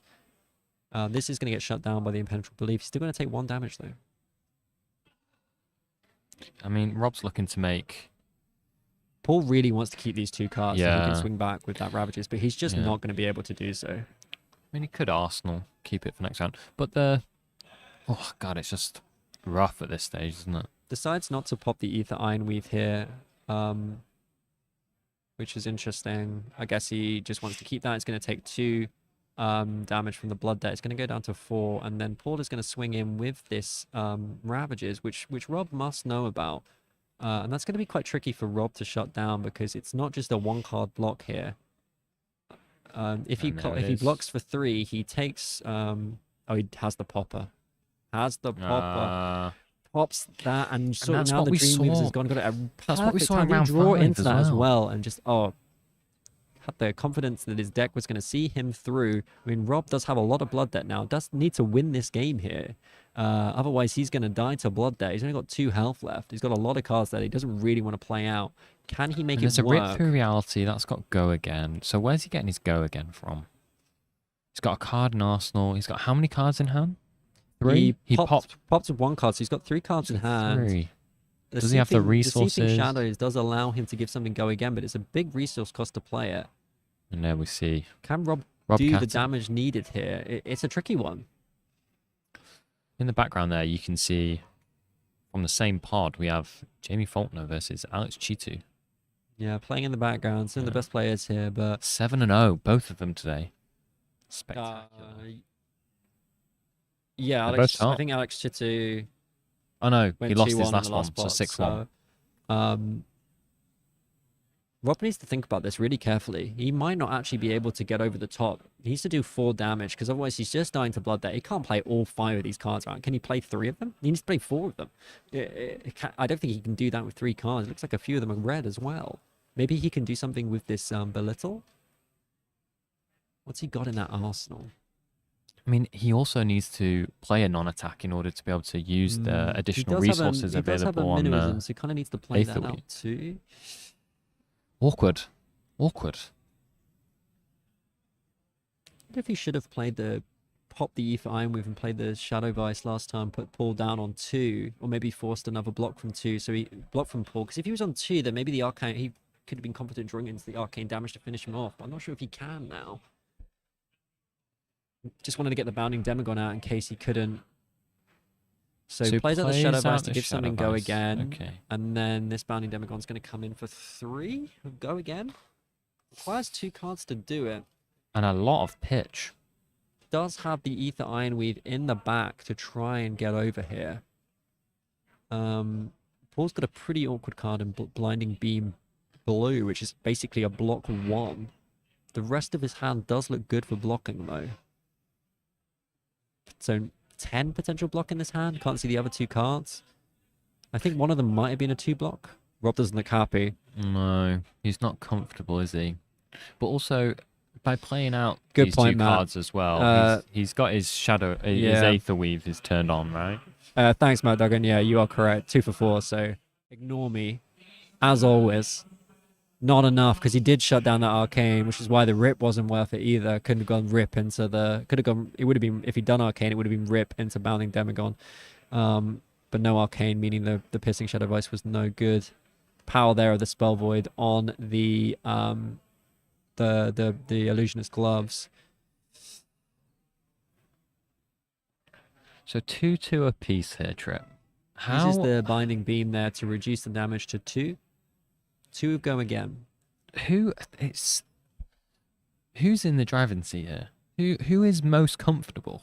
Or are both players very tense? Both players are tense at this point. Because Rob doesn't know what's in Paul's hand, and Paul doesn't know what Rob's got in his arsenal. He's kept it there for a little while. You should never feel safe at this point. You need to think, what can I do to make sure that I survive this turn? Paul must be thinking, well, Rob's got 3 cards in the Banish Zone. Can he get rid of 2 of them and live on 1? And if he does, can I do something about it? Also, Rob's now on 5 shackles. How many more cards does he have in his deck? I think he's probably lost a fair number, but right now he's just thinking about getting out of this turn. He's probably not thinking about necessarily what I'm going to do about these shackles. He just needs to survive this turn or kill Paul. Those are the only 2 options he should be thinking about right now. Is like, how can I secure the win, or how can I stop myself from dying to blood bet? He needs to decide what he wants to go for. 6th shackle. Comes in with a Galaxy Black for 3. With go again. Gonna force a block here. I think seeing that, Paul's got to feel a lot more comfortable now. Rob thinking to himself, maybe he's got a hand of all 2 blocks. Maybe I can do something here, but... And it's just going to finish with the 4. Paul's going to double block this and win the game. He's thinking, what am I missing? I'm not missing anything, and I've won it, and that's it. Being able to shut that down, having enough block there, even though the Prism drew into some interesting cards when Rob was going off, he just hit a lot of junk at the end in his Banish Zone and wasn't able to play it out. Wasn't able to get that arcane damage in on the previous turn. Paul was able to use his Dreamweavers and the Spectral Shield he was being able to make from the fact that the previous Herald had hit, allowed him to shut down all the arcane damage on that turn, preventing Rob from being able to go wide enough with the Rip Through Reality that he did hit off the top. That just came to Rob Cadden just dying to Blood Debt there, not being able to play out enough cards to live on 1, and not being able to play enough damage to actually kill Paul in that turn. And that just was all she wrote at the end of it. Was not able to secure the win there, and Paul was able to just block out, effectively leaving Rob to die from Blood Debt. And there was nothing the chain player could do. Yeah, and that's, as you said, that's all she wrote. But that's just part and parcel, isn't it, of playing these shadow heroes in this format. Is that ultimately, if you can't kill your opponent, sometimes it's your Blood Debt that comes back to bite you. Yeah, because you've got to run some of these. It looked like Rob, the deck quality was nowhere near as good as he had in the previous draft. He was hitting some very odd cards off the top with his Not a lot of banishes. We saw a couple of seeds. I think we saw so many in the last game. We just thought, well, that's not the normal number of seeds you get in a draft. Which is, especially in the last game, there was 2 trades as well. It just wasn't enough, and just wasn't able to push the go wide to go over the top of Prism. It is normally a pretty tough game chain into Prism because Prism can block so well and block that arcane damage that stops the go wide attack. Reliefs as well do a lot of work to help you out with essentially being a card that blocks for 4 when they're banishing more than 3 cards. And we did see Paul make a little mistake early where they blocked with 1 when they thought they were blocking for 4 and they had to block with 2 cards. It didn't cost them the game. He was able to get back into it, but it was just being able to control Rob's game plan. Rob was not able to get the damage free that he needed. Maybe thinking, I'll come round to the invert existence, maybe get the win with that. Yeah. But not quick enough. Thank you very much to everybody who's been participating in the chat for us, showing Baz an awful lot of love. Very much appreciate that. But we are going to wrap up here on round 8. We're going to have a quick interview between Baz and Paul there. And we will be back with you. We've got one more game afterwards. today, so please stay around, see all the games out today. We've got one more to come. And then we'll be wrapping for today, and then we'll be coming back tomorrow morning with 6 rounds of Classic Constructed. So we will see you very shortly. Goodbye.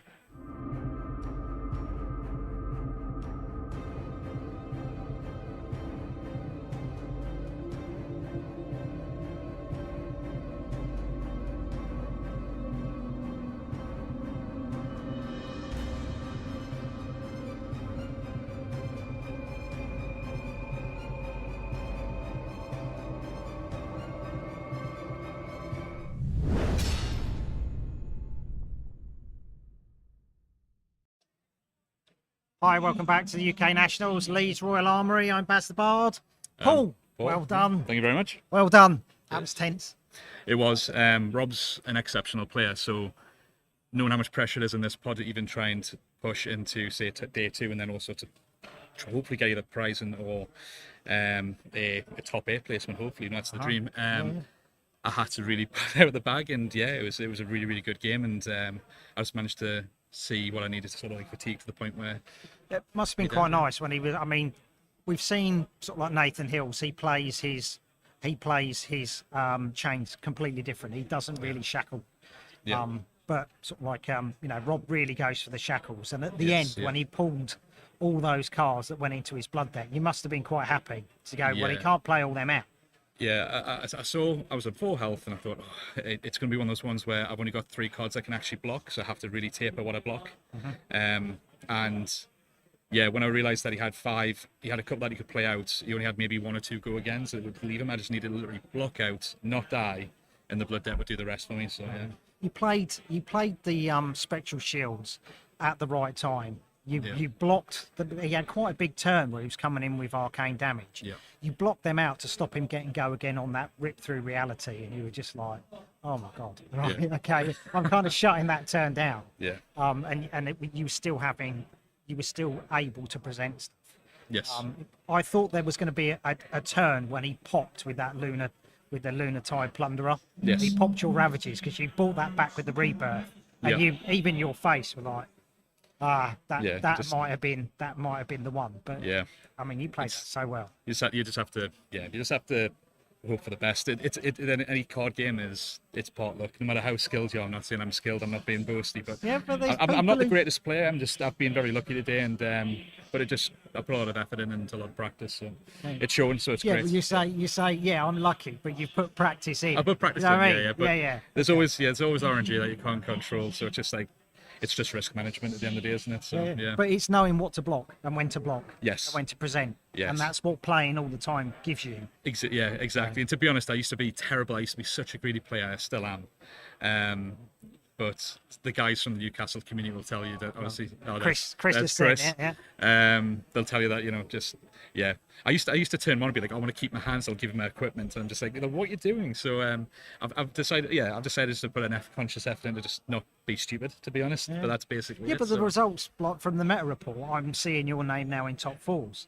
You know what I mean? You did really well at Middlesbrough. Yes, skirmishes. I love the game, and I like variety, and I hate fatigue. Honestly, you're monstrosities if you like fatigue. Honestly, but yeah, I like aggro, and well, you play Reinhardt. I play Reinhardt. To be honest, you can't. Yeah. But you're not playing Reinhardt today, are you? No. What are you playing? So on CC, I'm playing Briar, one final send off, but not again, none of that fatigue stuff. I'm playing full on aggro. Went 3-0 in CC Swiss, and it's really paid off again. I've played the deck since way back, and I invested back when the Amsterdam calling was meant to happen, and COVID happened. So I've had a yearning to just really see her off properly this time around. So it's doing well. So massive thanks to everybody who's supported us along the way. One more round of draft, and then everybody can go and hit the restaurants and wherever they want to be. Yeah, sleep for me, I think. All the very best. Thanks, Baz. Nice. Stay tuned. Last round, round 9, will be coming up soon. Okay, thank you.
ready to rumble. Let's get ready to rumble, Well, folks. we got one more game, Sean. One more game. One more game One to more make game. make or break your day one of UK Nationals. It could be the difference between going home. Well, could be the difference between going home and not going home. I mean, there's always the PTI you can play, but you know, you never know. But you came here for nationals, Came here right? for nationals, You came came here here- for nationals. came You here for put in the nationals. reps. That's what you wanna You've see. done the practice. You got your invite for nationals, and this is what you're here for. Yeah. And we're about to see the standings because our next game is a close one. And we have Ollie Cornish, I believe, coming up. Well, let's have a little look maybe at the standings So we first see of all. Jamie. I think Jamie's the last one left on 8 8-0. wins, yeah, absolutely. Harrison, who we saw earlier, sitting pretty on 7 wins. Jason Roth also doing very, very well for himself on 7 wins as well. Yeah. And then we see Rob Cam, we just had on stream. Alex Chito, I believe, just lost to Jamie Faulkner, making it 2 losses for Alex. We see Jazz Tim Lim as well, kind of been top of the tables this whole tournament. We've not had them on stream yet, but definitely been cleaning up. Probably going to get them on tomorrow, maybe at some time. Maybe we're going to get them on right now. Who knows? That'd be fantastic. And then we saw Nathan Hills earlier winning with what are they playing again? Winning a great game. Prism. Chain. They were the only chain. Nathan was the only chain, right? And then we just had Yes. Prism, which was, man, it's all a blur. It is all a blur. 9 rounds, because we are folks. on the This is what 9th happens. Game of the day. I've been talking non-stop for approximately 10 hours, I think it is. 10 hours? What did we start Give at us 9? some love It's in now the 7. chat. Yeah. We've I've been never stopped. bringing you games since what, 10 o'clock this morning. Do you think I stop talking when the camera goes off? No, I keep talking. He does not. Because if I stop, I can't begin it again. I hope in Yeah. the morning I'm going to be able to wake up with a voice. But we're Fingers just we're crossed. just excited. We're just excited to bring you more games. It's the 9th game It's of the the day. last one. I'm still hyped as if it's the first game of the day. If anything, I'm more hyped, more excited to bring you another fantastic game of flesh and blood. Yeah, and we see, I mean, who else have we got up there? Johnny Chapman, Osama as well is up there. Sean, Matthew Folks has gone up to 12th. We saw him before this draft. We saw him in Champions rise like to the position top. That's the way it 20, goes. 2022, something like that. I'm excited to see That's it, Hamish Murray. Jason Brownson in there, 22nd, still on 5 buddy. wins, hoping to finish today 6-3, leaving Come on, himself open Hamish. for that top 8. But really depends on getting that last win. And we're going to see another classic, a Prism versus Levia. We do. We've got Ollie Cornish playing Levia. Now, Ollie, I mean, he does well. We saw him, I think it was RTN, his local store down in Southampton, took the win down there. Yeah, this is a good matchup because these are the 5 and 3s, right? So these players, if they essentially if they win this game, if they can win all their games of CC tomorrow, they can make the top 8. Yeah. If you lose this game, That's I'm it. not sure you can. I think someone was saying maybe an X from 4 can make it, but I'm not 100% convinced. I Starting to haven't look- seen the stats myself. It's Good looking opening less here likely. from Ollie here by just making that prismatic shield, spectral shield, sorry, with their prismatic shield, and then attacking with it for 4. I think it's probably the first time we've actually seen a Prism swing with a Spectral Shield this entire tournament is. on stream, of course. I'm sure it's been happening a lot in the field. Yeah, and we just see Liam there, as we've seen from Levia's throughout the game. They're just trying to fill up that graveyard. So Ollie and Liam, both players, very confident in their CC game. Liam did really well at the last Nationals last year. Probably both of them thinking, yeah, I can do a 3-0 tomorrow in the CC and get myself into that top 8. But they need to secure the win in this particular game to give themselves a chance of getting there. We see the Brandish come in. We've seen Brandish do work. A good popular draft pick. The Go Again, she's playing with a weapon. But Liam's just going to follow up with the Consuming Volition. Is going to play it out, even though it's a 6-power card. Even though he could be using it to pop, he's just going to try and push some damage in, and I like that. Get some damage and try and kill that Spectral Shield, because he doesn't want Ollie to just sit back and keep swinging that shield at him every single time. Ollie maybe Comes just in with going to Consuming Aftermath. take 2 damage here, lose the shield, or he's gonna try and do a bit more of a block. Having a little think. Yep, gonna take 2. Gonna lose his shield. Lose the shield. Feeling like you can do more without, it's not worth trying to keep the shield around. Limited options, or just wants to try and develop something here. He does have a nice big beefy attack in hand. Ollie has a lot of equipment. He's been able to pick up plenty of equipment going into this from the pod, right? Enigma Chimera. So not the biggest, beefiest Chimera you've ever seen, and actually it's not beefy enough because he decides to pitch it instead. Do something here with the Seek Enlightenment into the Surging Militia, a really difficult card to block because every card you use to block it, it gets +1. Ollie trying to secure another card into the soul here. that is the effect of Seek Enlightenment. Not only is it a +3, it means that if it hits, it goes straight into Ollie's soul. Meanwhile, Liam as well, though, he's almost, he's incentivized to block in order to fill up his graveyard to be able to turn on the Levier game plan. Gonna take 3 here, I think it was in the end. Ollie gonna get the card in soul. Liam gonna go down to 16. Liam gonna smash with Big Tree. 6 damage. I love the flavor text on this. Sure, they're strong, but I've seen rocks with more intelligence. Well, I asked you, Sean, are you smart enough to pick up a big tree and smash someone with it? No. There you go. But I'm also hopefully a bit more intelligent. Yeah, maybe. It's questionable. Maybe. Questionable. So Coming in Ollie's for got a 6. kind of interesting hand here. He's got 2 cards. He's got a Blinding Beam and an Aura, so he's going to be thinking about what he can do about this. Probably going to take 4 damage here. He might choose to develop the Aura in response, or maybe he's just going to try and get the Blinding Beam into Arsenal. He's going to go low on life totals probably so that he can play out this Adrenaline Rush with a buff. This one's going to come in for 6.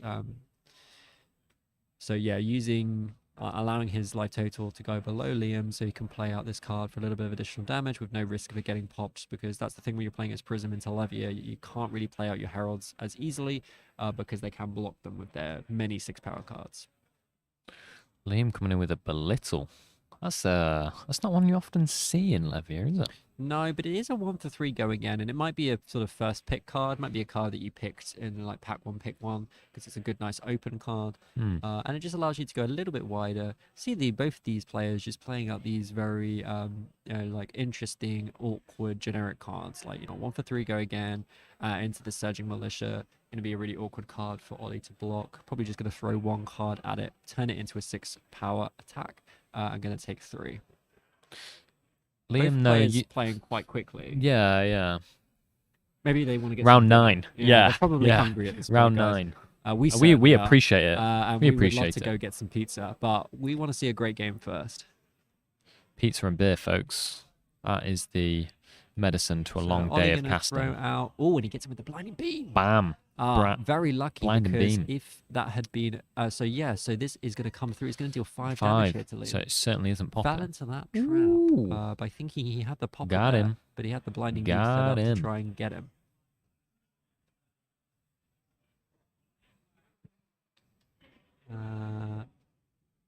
Coming in with the meat axe there. Liam on a lot less life than he'd like to be. Thought he was going to take no damage that turn. Ended up taking 5. And now he's down to 5 health, which is not where he wants to be. Insignificant, is it? That's a significant. It was one of the best targets for Ollie to get through. They're just a big beefy 8. I mean, maybe a Herald that could have gone into Soul, but I'd be very happy with getting through one of your big Phantasm cards against Levier, using that Blinding Beam to maximum effect. Yeah.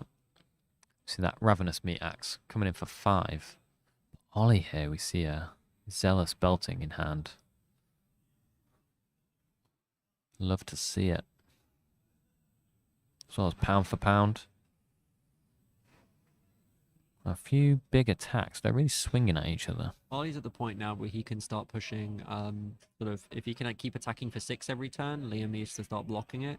He does still have his Hooves of the Shadow Beast to block with, so it's kind of like Liam's on 6 health right now. Ollie might think, well, actually, if I can create a Spectral Shield now and start swinging my shield for 4, that's a lot of pressure on Liam when we're sitting on 5 life. This is not where Liam wants to be. No, this has gone way too quickly for Liam, I think. Yeah. He's not really had much chance to set up anything in the grave either. That unexpected damage with a Blinding Beam hitting his card that he was using to pop really messed him up. And he's just Arsenal past there. Let's see what Ollie has in response. So he's going to pitch Liam's to create... actually, run into 2 cards that don't block, which is going to be very awkward for him. He's going to swing for 4 here. 4 go He's again. going to leave himself with an awkward hand, it looks like. It does look like one of the cards that can't block is a yellow, so might be able to play out that pulping. Can't see if it's a yellow or a red. Wave of Reality is sadly not a Monarch card. Fortunately for Liam, Ollie doesn't go too hard that turn, just swings with the shield for 4, gets 1 damage through. It's going to leave Liam with enough space to actually do something this turn.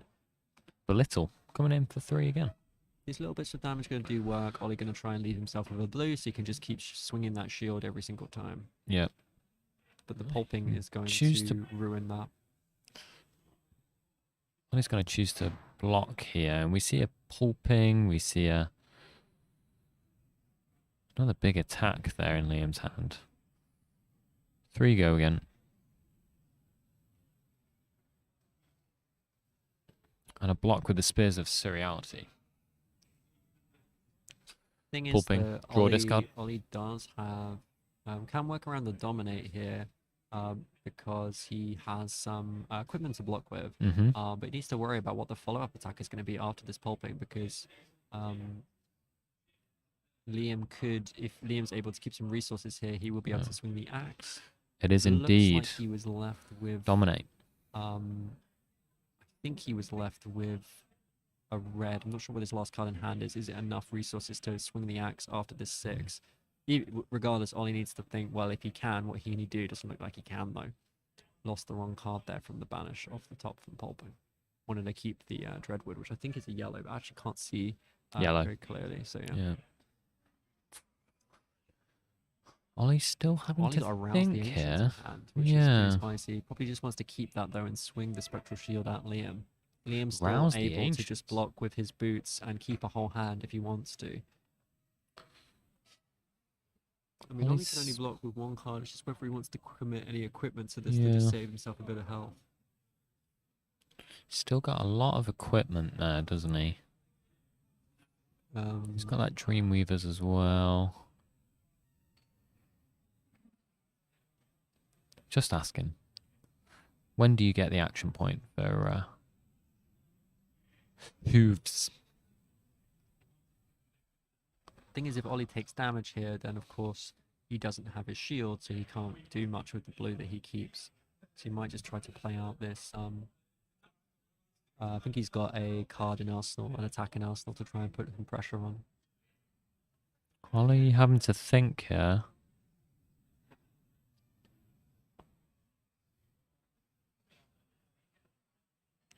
It's difficult. We have to remember, guys. Blocking for 2. We're round 9 here. Round 9. Going to They've take been 3 'cause playing. the spectral shield preventing one of those damage. So it's kind of like a 3 block here. And then, oh, it was a yellow. Oh, it Blunderous, isn't. and And now he's then gonna come in Ravenous coming in for with the meat 5. axe. That is presenting lethal there. Yeah, full block. Liam making a huge turn out of this. Just Yep. the coming in for 3, coming in for 6, going in, coming in for 5. Really big damage there, and Ollie now down to no cards in hand.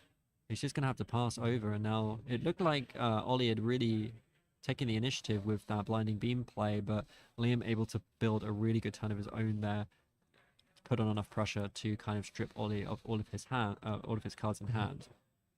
Liam now just assessing his graveyard just to see how many 6 power attacks. I mean, the graveyard really is, as a Levia player, this graveyard situation isn't necessarily what you would want to see, but it's just the situation that has been put in during the game. You can see that he's got the Hungering Slaughter Beast there, which would be nice to play, but there it is, coming in for 7. Ouch. Banish 3. And potentially Sean maybe could do something with the hooves here if he hits a 6. Absolutely. That's what he's hoping. I mean, he's had a little luck at that, and he actually likes his chances here. Likes his chances of hitting this one. It's like a pick and mix. Okay, there it is. It does hit. So it does hit. Liam could, pop. He chooses to Pop, pop the boots. Didn't get the block value. No, he out didn't of it, get the which block. is a shame, but gotta take those moments when they come. The other thing, though, is like now Liam has 2 blood debt. Like this stage in the game could come back around. He's now gonna have to manage that by banishing. Now does need to keep banishing a card every turn, so that jiggers up essentially. Yep. Ollie's still got the equipment with which to block this out neatly, leaving himself with 1 resource. Liam obviously going to follow up here with a Stony, coming in for 6. If it's not blocked with 2 cards, it goes up to 7. Ollie probably just going to think, well, now you've got the blood debt on tap. Yep. He's going to block for 4 here. It's going to take 3, go down to 2. maybe down to 3, was it? Not Yeah, quite he's the on block. 5. He's Yeah. on 5. Wasn't able to block that very cleanly at all, but obviously didn't get the buff because he did block with 2 cards. And now Liam needs to think, can I keep getting a card banished into keep banishing a card every turn so I don't take 2 damage from Blood Debt. I mean, I see an Unworldly Bellow there. There it is. So I'm going to banish 3 here. Next Shadow or Brute attack gets +2. So he's looking for a 6 power here. He very much needs it. Otherwise, he'll be taking 2 damage from his Blood Debt himself.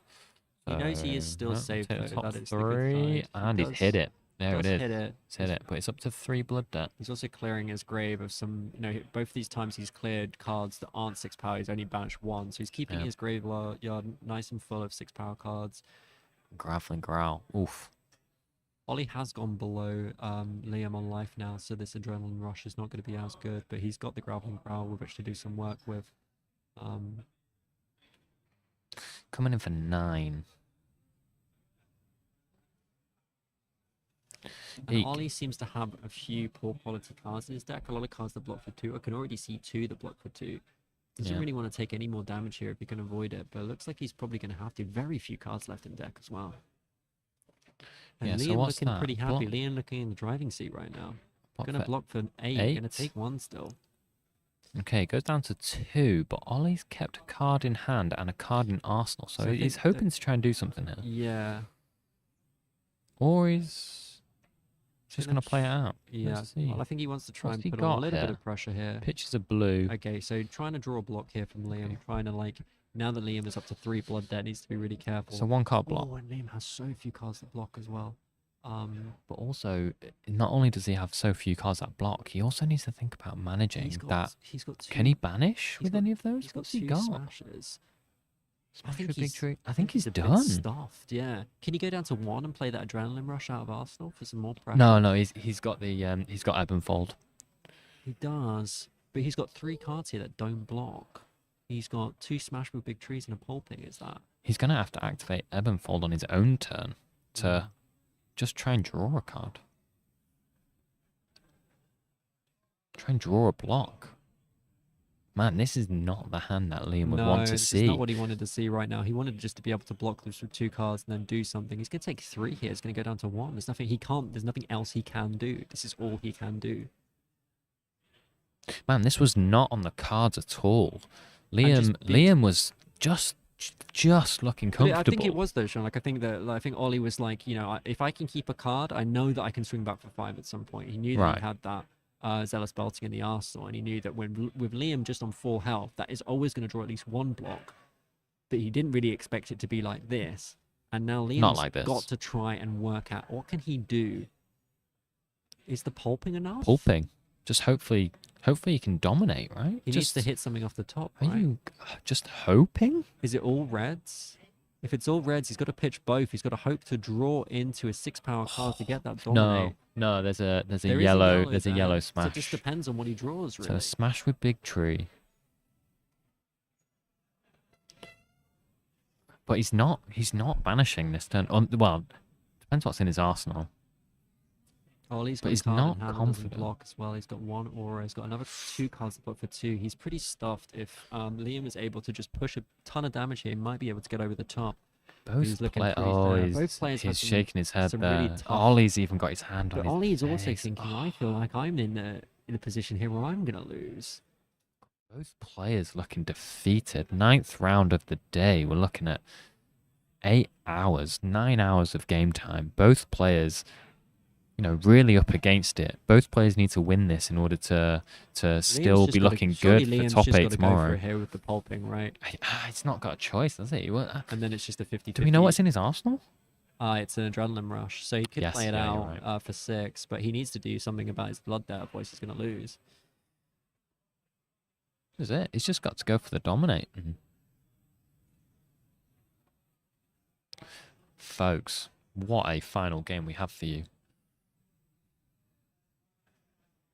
Pitches the pulping? I'm confused.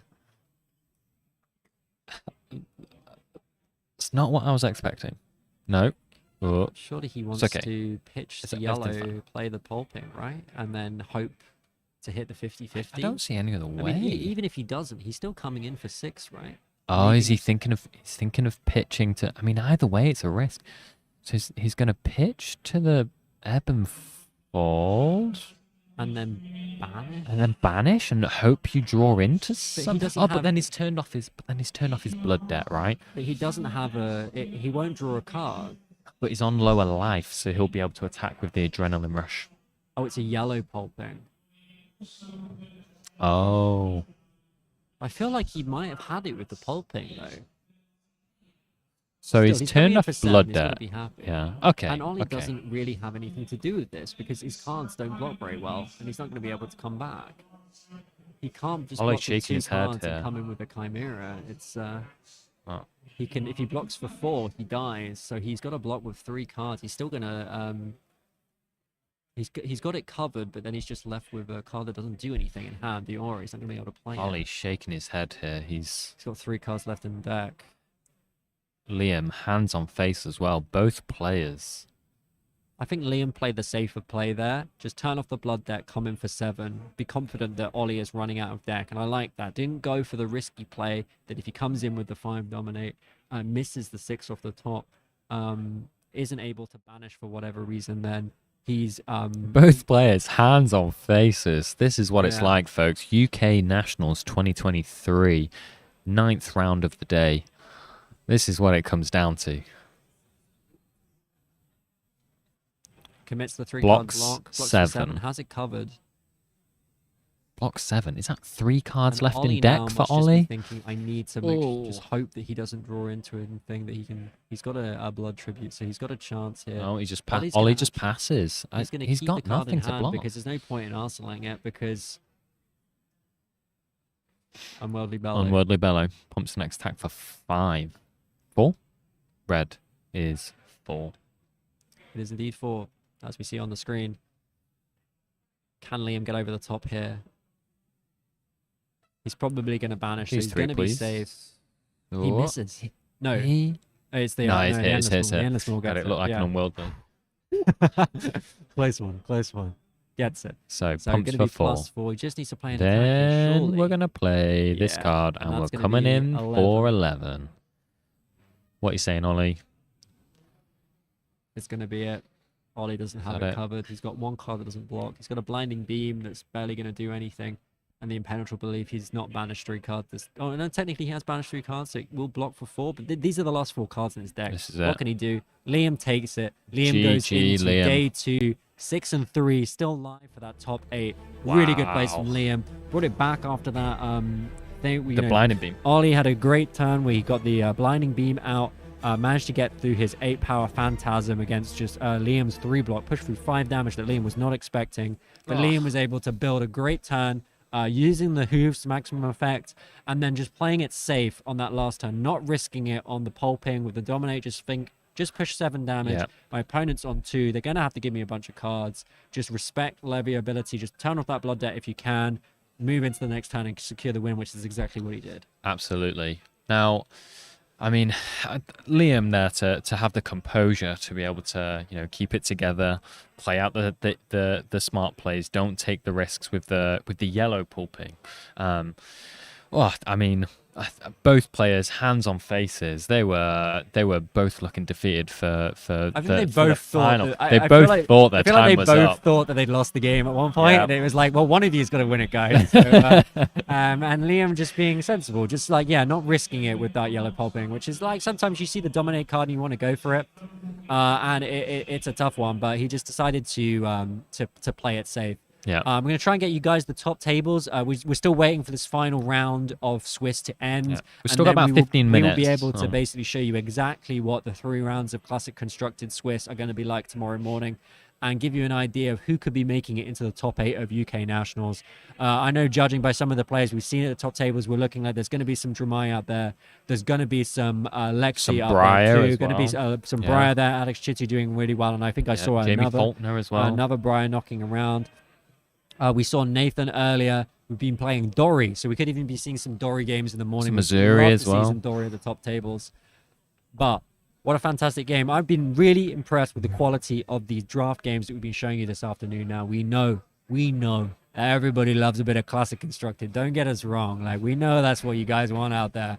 But these man, I've been really, Monarch draft has really been happy really with good. the draft. Some of these games have been tight. That last game was Really tight. good. Really, really fun to cast. Yeah. Really, really fun to bring to you. Thank you so much, everyone who's turned out today, who sat Thank with you. us from 9 a.m. to nearly 8 p.m. here in the UK. We've been casting every single game today. Doing as Well much done, stuff Trip. we can in the Well done. Well done. well done you, Sean, for being here beside me. And like, man, what We've great still got a games. little bit more to bring you. This is a really fun We've game. got. Yeah, stay tuned. Stay tuned. We're Alan's not being done like, just yet. Don't We're send not them on their done way. That's just what he's yet. saying back there. It's like, I'm not sending you guys on your way. We got way more to talk about. We got an interview. Absolutely. No, Liam, he's walking over right now. I can see him We're gonna over get there. kicked off the table. We're gonna bring Knows you. how to use the boots. That's the next level of the players. Knows how to use the boots. Don't just block with them. Uses them too. So right, we're We've gonna. got an we're gonna- interview. we're gonna We've got wrap up. we've got Alan, the can stand-ins too. You zoom us out. We'll get the interview set up, and we'll get Liam on for you to chat. Thank you very to much, hear him folks. chat with Baz. So thank you very much. Thanks for joining us.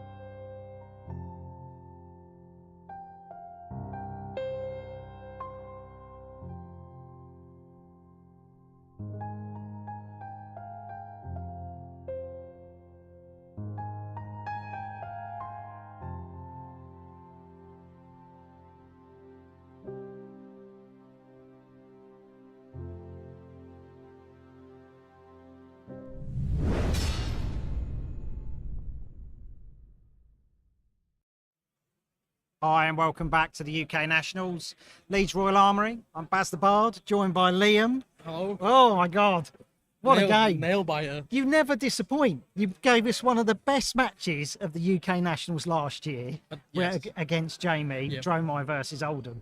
That match, as a viewer, you know, I got to sit right next to the table. The drama on it was brilliant, and that's what we want to see. Yeah. You know, we want to see drama like that. But it was just like you managed to dig yourself out the weeds.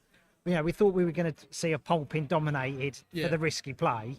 Well, I don't think it was ever worth it, to be honest. So I was like, when he showed me I had 3 cards left in deck, I was like, I'll just play it to my out if I get another big attack, and the Unworldly Battle saved me, so can't really fault it. No, it was brilliant, absolutely brilliant. But you had quite an unusual deck that, where you know, normally, you know, we've seen some Levias, massive attacks. You had Belittle. Yeah, so Belittle was pack 1, pick 2, trying to stay open, just in case the chain, in case there was no chains in the pod. And it turned out there was a person passing to me was on chain and pivoted to Prism. So I probably could have been chain, but it was too late. He pivoted way too late for me to pivot again. So I just stuck with Levia, but the Belittles are fine. And in Levia, you start to threaten the prismatic shield for Prism, and just opening like doors to try and do 2 attack turns with like Hungry Slaughter Beast off of blue, stuff like that. You even have, you played a Brandish, right? Yeah, there's a Brandish in Yeah, there. yeah. It works well with me. It's great.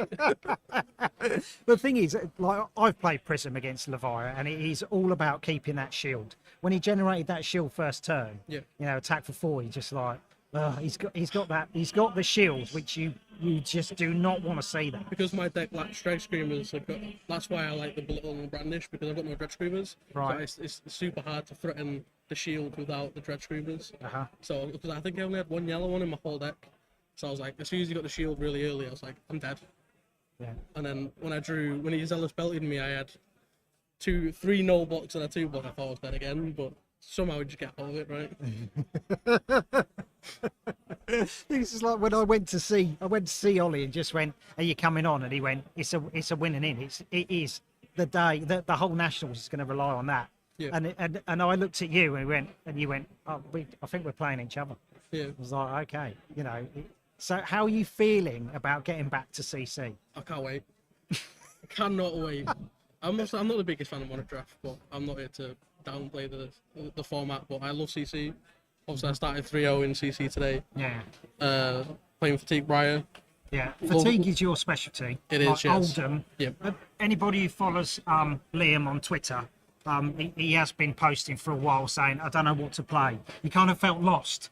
I because was, Oldham's yeah. gone. But yeah, I mean, were you practicing Fatigue Briar before, obviously, Charles won? So as soon as Oldham LL'd, that was the first place I went to. Okay. I was like, Crown of Seeds is like the best piece of equipment in the game. There's a fatigue deck here somewhere. You can abuse your bodiments to block for 4, get all your value with no shield. And then I was like, it's not good enough. Put it down. And then it turned up at the Battle Hardened a week before US Nats. Right. And I was like, I rebuilt it again. I was like, I'm getting there. And Charles Dunn just put it all out for everyone to see after smashing US Nats with it. So. No. Did you try Dory Great Axe? Did you try that? Oh, fatigue I version? spent 3 weeks on Dory Great Axe to fatigue people, and the Dromai matchup's just not. Dromai, Fi, and Icelander's just not good enough, I think. Yeah, the Dromite match, you switch to Dawnblade. It's not a fatigue. Yeah, I don't do that. I just fatigue everyone. Yeah, don't switch it up. No, you I can't know. stay on fatigue. No, I don't want to know. I've got an image to protect, Barry. So, looking forward to it. Every game is a must now for you. Yes. Yeah, there's going to be big boulders of sweat going on tomorrow. I'm confident, actually. Okay. I feel good. I think I want to dodge. I don't really want to see Dromai. I don't really want to see 5, but there's not that many in the room. I think there was 6 from. I don't know I think how there's well they've done. 10 Dromai, I believe. Yeah, 10. Yeah, around that. It might actually be 8. I think there was 10 Azuri, 10 Bravo. Okay. I think there might only be 8 Yeah. drones. So anyone else would be fine with. So, like Lexi. Yep. Right. Okay. Lexi, Bravo, Levia. Give me all. Well, this is the thing, isn't it? It's just like the dynamic of nationals, of draft and CC. It's just like you weathered the draft. Yeah, Like, that- weathered the storm. that was the You've plan. done well. You know, you pod 2. Yep. You're still in it, mate. Just gotta keep trucking. Good luck. Thank you. Nice. Right. Pleasure. Okay. Stick around. We're going to have the standings for after round 9, obviously. See where everybody is, and then we'll close out with Dan and Sean. Okay, so stick about. We'll be back soon. All right?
Hello and welcome to Tabletop 24. I'm Alan and I hope you're enjoying the coverage hosted by Living Realms. Now I'll be tinkering away behind the scenes, hopefully trying to make sure everything runs as smooth as possible, so you won't see too much of me, but I thought I'd pop along just to let you know what else we cover on the channel. Now of course we cover the Flesh and Blood events where possible, it is in fact where we started, but we do cover some other card games on here as well, and we're known to get the odd box break when new sets do land. Now, when we're not covering card games, we do get out and about and we like to attend some tabletop conventions, such as the UK Games Expo or Aircon, where we would look to catch up with publishers, designers and people from around the industry so that we can give you the latest and the greatest that they have to offer. You might not have been able to get to them when you were at those events, or you wasn't able to attend in person. So it's great that we do these convention catch-ups to keep you informed. Weekly, we release our review series, We'll Play Again, where we take a look at games we've recently got to the table. whether that be the latest hotness or something from the archive, and we take a view on how quickly we're going to get it back to the table, because we know how precious everyone's time can be, and we want to help those purchase decisions or getting that next game off the shelf of shame, so you know what you're going to get to the table as soon as you can. When the opportunity arises, we'll also work with publishers and designers for their related releases, often from a crowdfunding perspective. Recently, we've covered the now funded Roll and Write campaign, Luddite, so go check that out. In the coming months, we are looking to put out some live streams of games from the point of view for the first time playthroughs, so you can learn with us while we might make some mistakes so you don't have to. All of this, we'll be looking to expand the channel even further with your encouragement and support. So with that in mind, please drop us a like, hit that subscribe button, and stay tuned for more from us. Hope you enjoy the rest of the coverage. Take care.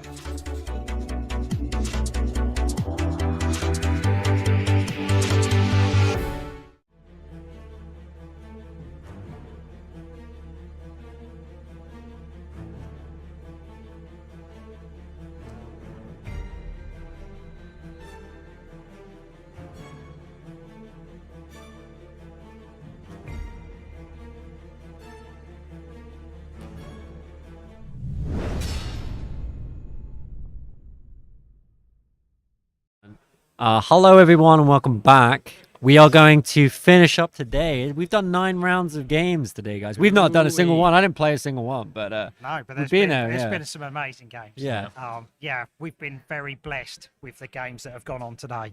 Yeah. Yeah, and we're gonna try and show you the standings. So we thought maybe we would finish off today to have a look at what's gonna happen tomorrow, day 2. We're going to have 3 rounds of Classic Constructed. Have a look at who's live, who's still able to make that top 8, who's looking at a good shoe-in with the top 24. So we're just waiting for Jake, the TO, to get us the final names, and then we're going to get it up on the screen for you. But how's your day? Yeah, I was going to say, Baz, like, how have you? You've been interviewing the winners. Always better to interview the winners rather than losers. They're always in a good mood, right? Yeah, they're in a far better mood when you've won than when you lose. You're just like, just go outside and get some air if you lose. You know, sort of like sort yourself out and come back to the table and don't lose stick another. Around, do they? They go on their merry ways. It's just nice, like, because you cover the meta report and then you see those players doing well, and then you actually see them today doing well as well. Like I've never spoke to Paul Crane before. Because he's like Newcastle, sort of like going to Stockton-on-Tees, doing Trinity Car Capital, playing in Middlesbrough. I don't get to see these people at all. So it's you come to nationals and you get to chat with those players that you see doing well across the UK. They could say the same about sort of like the South, where you go to cover. Yeah. You know what I mean? Yeah. I mean that's what nationals is all about, right? It's all about like coming and facing like the biggest and the best players from all over the country, and I think that's like what we see just over and over. But I think we're going to come at you with some standings for the day. What was it? X and 3? X and 3 in it to get into. So it's looking pretty. It was looking pretty similar to how you were looking at it before the 9th round of the draft. We did see that Jamie Faulkner did drop a game in the final game, so went 8-1, lost that last draft game, but did finish the day number 1. 8 wins to 1 loss. Shortly, just coming up behind him is Harrison, who we also had on stream. Also 8-1 wins. And then we're seeing Jason Rolfe. That was a brilliant Bolton mirror. Yeah, it was fantastic. Just excellent place. I'm taking down Sammy, the UK calling champion, Birmingham champion. He struggled through draft. He didn't do very well on the top pod because he's so used to playing Icelander. Using some of the other heroes can be problematic. He went 1 and 2, but he definitely sorted himself out. In the second draft, that's for sure. Yeah, it's a different kind of beast. So when we're looking at players, we've got a few. We should just quickly run through the ones we've got on 7 wins. We've got Jason Rolfe, who's been really tearing it up today. Top 50 worldwide XP. We've got Rab Carton, you know him well. Actually, Chitty, you know him well too. In fact, if we had a little look, a lot of these people we've had on the stream, I think Johnny Chapman's the only one that managed to dodge it. It's like we kind of know who's going to be coming up. We know who's going to do well, right? And then Sean Nolan and Damon are on 7 wins as well. But it's these 6-3s, right, that still have a chance of making the top 8. If they manage to win all their games with CC tomorrow, they're still in with a chance. The thing is, you see, like Matt Folks, he didn't particularly do well in the CC, but he has absolutely stormed it in the draft and pushed himself up into 13th place. Gave himself a massive shout for tomorrow. Yeah, absolutely. And I'm interested to see some of these Viserais on day 2 as well. Like, it's not a hero that we've seen an awful lot of in nationals that we've seen like around the world so far recently. So it'd be interesting to see how they turn out. We've had like, you know, Viserai veterans in the form of Alex Shito has actually reverted to playing Briar, and we're going to see an awful lot of Briar representation tomorrow, as well as Dory in day 2. Nathan Hills, you know, he managed to really eke out that last win against Ollie Cornish there in the last round, or am I getting That was a confused? different one. It's been a long day. It's been a long day. Games.